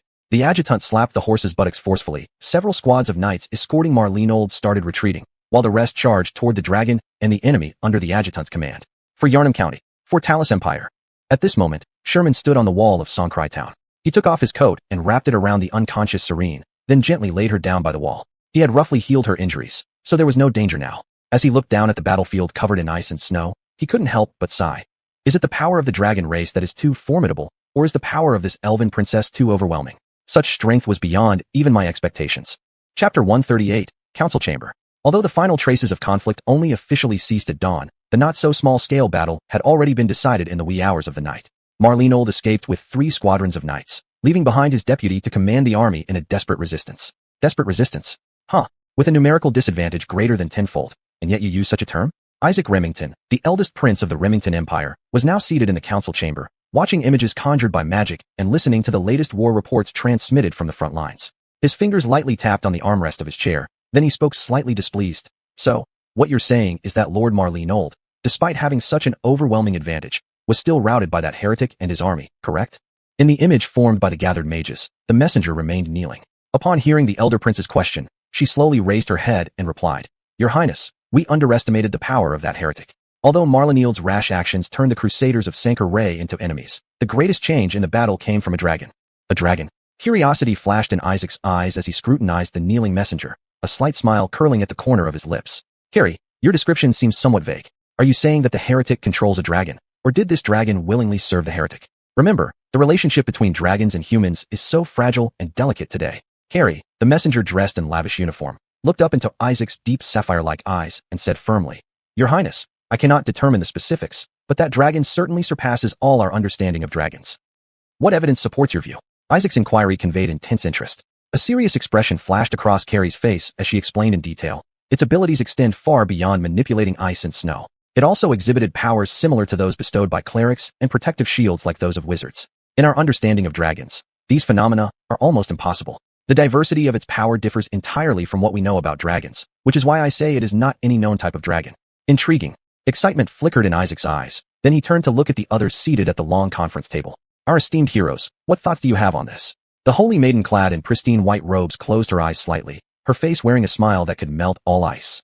It appears that the information brought back by the president of the Mages Guild was not accurate enough. After speaking, she slowly opened her half-closed eyes and looked directly at the elderly woman sitting opposite her, who was the president of the Mages Guild, Lindsay. Hey, what do you mean? Are you saying the old woman misrepresented enemy information? Before Lindsay could respond, the girl sitting beside her could no longer contain herself. This girl wore the robe of the Mages Guild, with a refined appearance and a defiant air. She was the current vice president of the Mages Guild and Lindsay's only disciple, Sylvia. Seeing her master being doubted, she immediately snapped at the holy maiden. I warn you, food can be eaten casually, but words should not be spoken lightly. Although this old woman is annoying, she would never betray the Empire. Seeing her disciple defending her so fiercely, Lindsay merely smiled and gently raised her hand to stop the young girl from continuing. Edeline, do not be disrespectful to Lady Hope. Moreover, what Lady Hope says is quite true. Perhaps I was blinded by that heretic, believing everything he showed me. Now it appears he is indeed very cunning. What do you mean? Old woman, don't speak so cryptically. Edeline seemed not to understand the implications of her master's words. However, the holy maiden opposite and the elder Prince Isaac in the main seat seemed to grasp the meaning instantly. Yes, Lady Lindsay did not hide anything, but she overlooked one point, Isaac remarked. That point is the heretic's growth potential. It has been half a month since his escape from the capital. He has now become a monster we cannot ignore. His demonstration of power to Lady Lindsay made us overlook his growth potential. Yes, Your Highness, it is my fault, and I am willing to accept punishment. Lindsay bowed her head slightly, but Edeline wasn't willing to let it slide. She slammed her hands on the table and stood up, shouting, Hey, my master, the old woman brought back such important intelligence. The failure in analyzing the information is your fault. Why should she be punished? Edeline. Lindsay's tone suddenly turned serious, and this usually arrogant girl was stunned by the voice, eventually sitting obediently back in her chair. Do not be disrespectful to Her Highness. Understood, old woman, you're so annoying. Edeline turned her face away somewhat unsatisfied. Prince Isaac laughed a few times, waving his hand as he said, I do not intend to hold anyone responsible. Miss Edeline, no need to worry. I called you all here to find a way to solve this crisis. As he spoke, he surveyed those seated around him. The current hope of the church, the president and vice president of the Imperial City Mages Guild, and the towering silent giant Bodhi. Finally, Prince Isaac's gaze landed on the handsome blonde youth at the very end of the table, Hero King Maximus. Lord Maximus, what do you think we should do now? Maximus, the hero who should have died from Trenton's 9 needles of heavenly annihilation, was now seated here unscathed but appeared rather nervous. He glanced at Prince Isaac and then looked towards the Hope. The Hope smiled at him with a nod, then turned to Prince Isaac and said, Lord Maximus was previously injured by the heretic. His body is still not fully recovered. Please bear with us, Your Highness. Maximus hurriedly nodded, saying, Your Highness, I am very sorry. My body hasn't fully recovered yet. Isaac propped his chin in his hand, eyeing the admired Hero King with a critical look before letting out a barely perceptible sneer. Very well, we won't make things difficult for our hero. Then, let me share my thoughts. Maximus breathed a sigh of relief, but he suddenly noticed that the Hope had cast a cold glance at him, which made him shiver as if facing a formidable enemy. Fortunately, everyone's attention was soon drawn back to Prince Isaac, who gave his suggestions under their watchful eyes. Carrie, are you still in Allen County? The messenger in the magical image responded immediately upon hearing her name. Yes, Your Highness, I am currently in Taffry Town. Stay put in Taffry Town for now. What about the Lord there? Can you discern his intentions? Carrie nodded promptly, saying, The Lord of Taffry Town, Naren, has expressed willingness to follow the orders of Prince Isaac and can attack Songcry Town at any time. Prince Isaac nodded approvingly, finally turning to the man who hadn't spoken a word, Bodhi. He was tall, wearing a helmet. No one had seen his face, but this person radiated a terrifying aura even among the hero team, making him an anomaly and earning him the title of the least heroic hero. Bodhi, I remember you once killed a dragon barehanded, right? Faced with Prince Isaac's question, Bodhi remained silent, merely nodding slowly. In that case, you're the best fit for this task. Bodhi did not speak. He offered no objections to Prince Isaac's command. When the order reached its end, he slowly rose, not bowing nor greeting anyone, and left the council chamber. Lord Bodhi remained so self-willed. Prince Isaac watched Bodhi's retreating back, smiling bitterly. Please rest assured, Your Highness. The Hope spoke to Prince Isaac with a gentle voice. Though Lord Bodhi may not be good with words, his loyalty to the Empire is unmatched. I guarantee on behalf of the Church that he will accomplish this mission. Chapter 139, After the Battle. Outside the town of Sanklai, the fires of yesterday's battle had died down, leaving a desolate battlefield as testimony to the brutality that had unfolded. The army from Salad town, after putting up a brave resistance, retreated in defeat. Over 700 of its remaining forces, including Lieutenant Marlinild's adjutant and knights, were taken prisoner, causing the jails of Sanklai town to be overcrowded, with an unusual solemnity amidst the noise. Though the trumpet of victory had already sounded, the townspeople and the crusaders did not feel relieved. Tension and unease still permeated the air, as if the shadow of war had not fully dissipated. Estuary house and street within the town seemed to whisper of the breathtaking events of yesterday. At this moment, the Shouzu Bulo Rongzai Cheng wife de Ying Di Zhong, Tumen Zhao Shou Le Zhong Chong, Bing Li, Janban. Trenton rallied his spirits, directing the wounded and survivors to gather the bodies of their fallen comrades, while beginning to count the remaining demon soldiers. These were their precious combatants, the hope for their survival. What made him feel tight inside was that the losses among the demon soldiers were also severe. However, those demon soldiers of beast races whom he had endowed with independent consciousness and souls suffered relatively fewer losses, bringing him a hint of comfort. These special demon soldiers, due to possessing self-awareness, no longer exhibited mindless charges and sacrifices on the battlefield. They had learned tactics, knew how to avoid risks, and their battles resembled contests of wisdom and courage rather than mere physical confrontations. Their existence undoubtedly added more complex and profound significance to the war. So, Trenton felt incomparably sorrowful. They had already died once. Dying again meant even he could not recover those shattered souls. Anyone's chance at life was only once, and this lesson weighed heavily upon him. Demon soldiers were not something that could be expended without limit. Moreover, Trenton learned something crucial. When he intended to convert Marlinild's army into demon soldiers, the system informed him that his current demon level could only support up to 2,000 demon soldiers. Looking at the grim battlefield covered in dark bodies, Trenton felt regret but lacked much reverence for the lost lives. Under some unseen force's influence, his attitude towards life was quietly changing. No one played with souls better than demons, and no one understood life and death better than doctors. Now, embodying both roles, his twisted fusion was silently influencing his very existence. Professor Chris, wrapped in bandages, approached Trenton, with Iana following behind. Trenton glanced at them, noticing they had both sustained significant injuries during the battle. He smiled at them and said, "Thank you both for your efforts.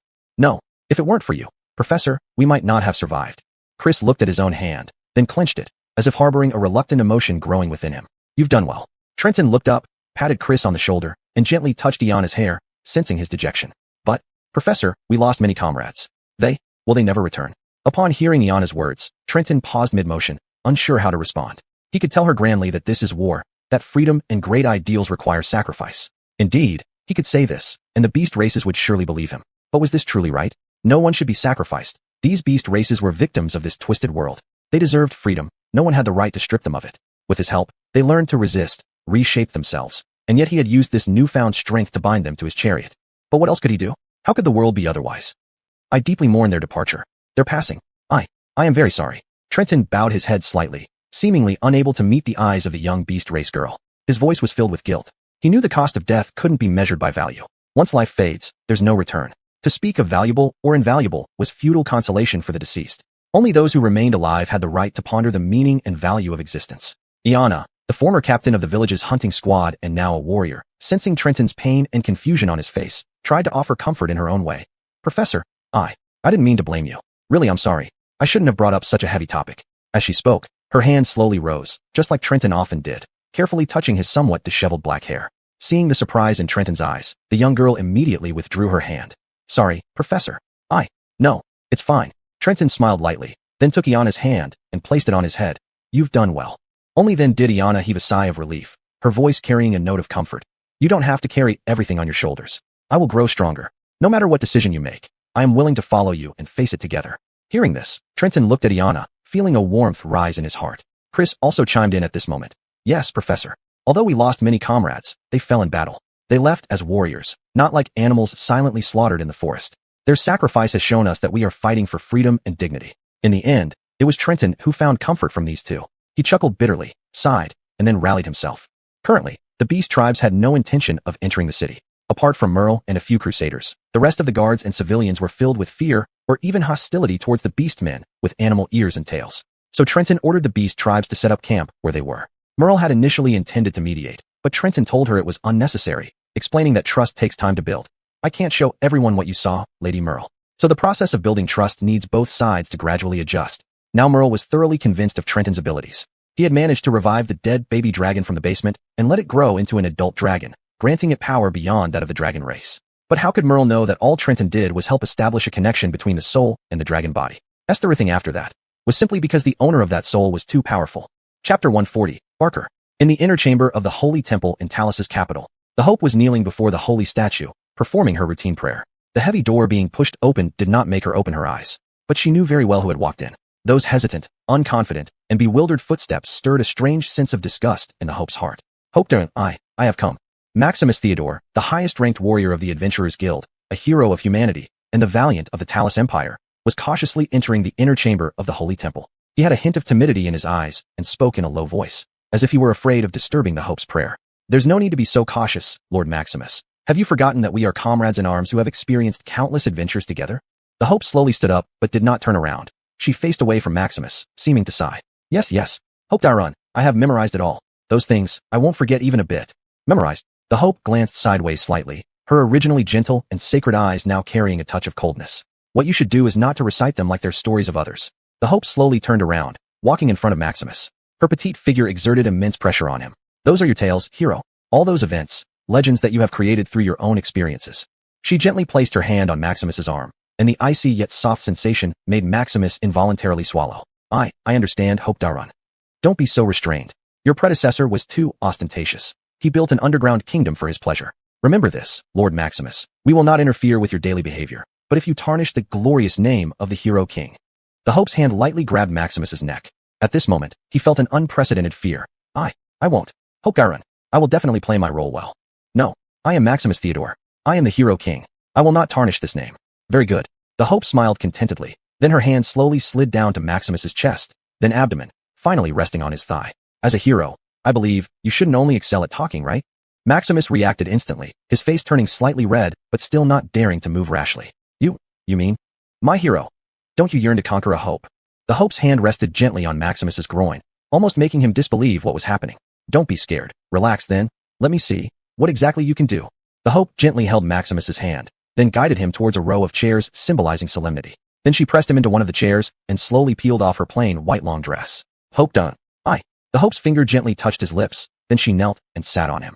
At such times, you should call me Annika, remember? This is our secret. Meanwhile, in the outskirts of Talus's capital city, amidst a cluster of shabby houses, a burly man was diligently honing a massive sword as imposing as his physique under the sunlight. His silhouette was strikingly prominent despite the skull-shaped iron helmet that concealed his true appearance. Barker, a member of Maximus's adventure team, theoretically should be enjoying adoration as a hero alongside his teammates. However, His appearance was intimidating, not just because he was an elderly giant race member with an awe-inspiring build, but also due to the skull helmet that seemed to isolate him from the world. Throughout the time, no one had ever seen the face hidden beneath the helmet. He rarely spoke, silent as a ghost in the night. His thoughts were a deep, unsolvable mystery, both fascinating and frightening to those around him. Some even questioned whether he truly belonged to this team of fearless heroes, feeling that his presence was like an indelible shadow that cast a faint gloom over the lustrous legends of heroism. If you don't listen, Barker will come and eat you. Such tales spread throughout the empire. Adults loved to use Barker to scare children, as they would always burst into tears at the sight of him. Therefore, he was not allowed into the capital city. After the hero's return ceremony, Barker immediately left the main city area and would not step foot in town unless summoned. Knock, knock, knock. After a series of knocks on the door, without waiting for the owner to open it, the person pushed the door open. A girl carrying an iron hammer walked in. "Barker, you didn't tell me you were back." The massive figure seemed oblivious to the girl's words and continued silently sharpening his enormous sword. TSK, if you keep sharpening it like that, the sword will wear out too much and break. The girl wasn't bothered by Barker's attitude toward her. She skipped into the sparsely furnished little house and squatted in front of Barker, examining the giant sword in his hands. "Come on, give it to me. What do you know about maintaining weapons?" Finally, the girl couldn't hold back any longer and grabbed the hilt of the sword. Barker slowly raised his head, and the terrifying helmet gazed at the girl. The atmosphere became tense all of a sudden. But no one expected the girl to not only be unafraid but also lower her voice and say, "Let go. Are you being disobedient now?" To everyone's surprise, Barker actually released his grip, then was nudged aside forcefully by the girl. "Watch closely. This is how it's really done." The girl demonstrated her skills confidently. Barker stood quietly on the side, watching her tend to his weapon with no expression on his face, silently guarding it. He remained silent while the girl worked busily. "If you have nothing to do, go help Mr. Oliver next door fix his window. The wind has been strong lately, and his window broke again." Upon hearing this, Barker did not argue but silently turned around and headed for the door. The girl watched his back with a wry smile. What a big, silly man. About half an hour later, Barker, holding a small wooden hammer, carefully repaired the window. Mr. Oliver stood beside him, his hands behind his back, observing every move he made. "Be careful. Look at your big hands. Don't break the window frame. You're always so clumsy." Despite the reprimand, Barker remained focused on fixing the window, and though not perfect, it would function properly again. You've made it look so ugly." Mr. Oliver, with his hands still clasped behind his back, looked at the slightly dented window frame and grumbled. Then he shouted after the quietly departing Barker, "Barker, my wife stewed a chicken tonight. Remember to come over for dinner." Hearing this, Barker paused for a moment, then turned and nodded at the old man. "Haha, I knew you'd like that. But at least take off that helmet when you eat." Barker touched his helmet and shook his head. "Forget it, just get going. Bring Anastasia for dinner tonight." Just as Barker was about to return to the house, he saw two fully armed Talus soldiers standing outside his door, looking serious. "Lord Barker." The leading knight approached Barker cautiously and said, "The Crown Prince orders us to set out today. Our people are waiting for you." Barker remained silent and simply nodded. "Wait." As he was about to leave with the soldiers, Anastasia suddenly kicked the door open, dragging a huge sword with her arms, and shouted at Barker, "Your weapon. Honestly, always forgetting things. How long will you be gone this time?"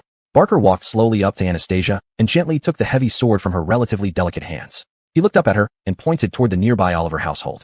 "Mr. Oliver invited you for dinner. It seems you'll have to cancel. Go on, I'll explain it to him." His words, though brief, were full of concern. Finally, Anastasia sighed softly as she watched Barker and the soldiers gradually disappear into the distance. In her eyes, the hero who should have been admired was now being escorted by soldiers, a scene that made her heart ache. The soldiers were wary of him, their fearful gazes sending chills down her spine. Yet, Anastasia knew in her heart that Barker was merely a big man with a simple mind. The people of the capital treated him with such merciless coldness. This realization couldn't help but make her angry, and deep down, she felt injustice for what Barker had to endure. Chapter 141, Confusion. After this battle, the losses of the beast tribes and the demon troops were almost halved, making this the weakest time for Trenton and his beast army. The Crusaders in St. Clair town also understood this fact. Though the beast tribes and the monsters had not set foot in the town, they still camped outside the city. Despite having fought together before, many of the Crusaders still felt that it was this heretic Trenton and the beast tribes who brought all this upon them. Thus they grumbled about the beast tribes still camping outside the city. "Lord Caden, we cannot trust these beast tribes."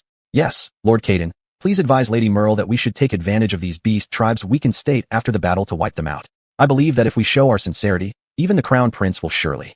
Caden raised his hand to interrupt these Crusaders. "Do not entertain such thoughts anymore. When Marleneal's army arrived, did they give us any chance to explain?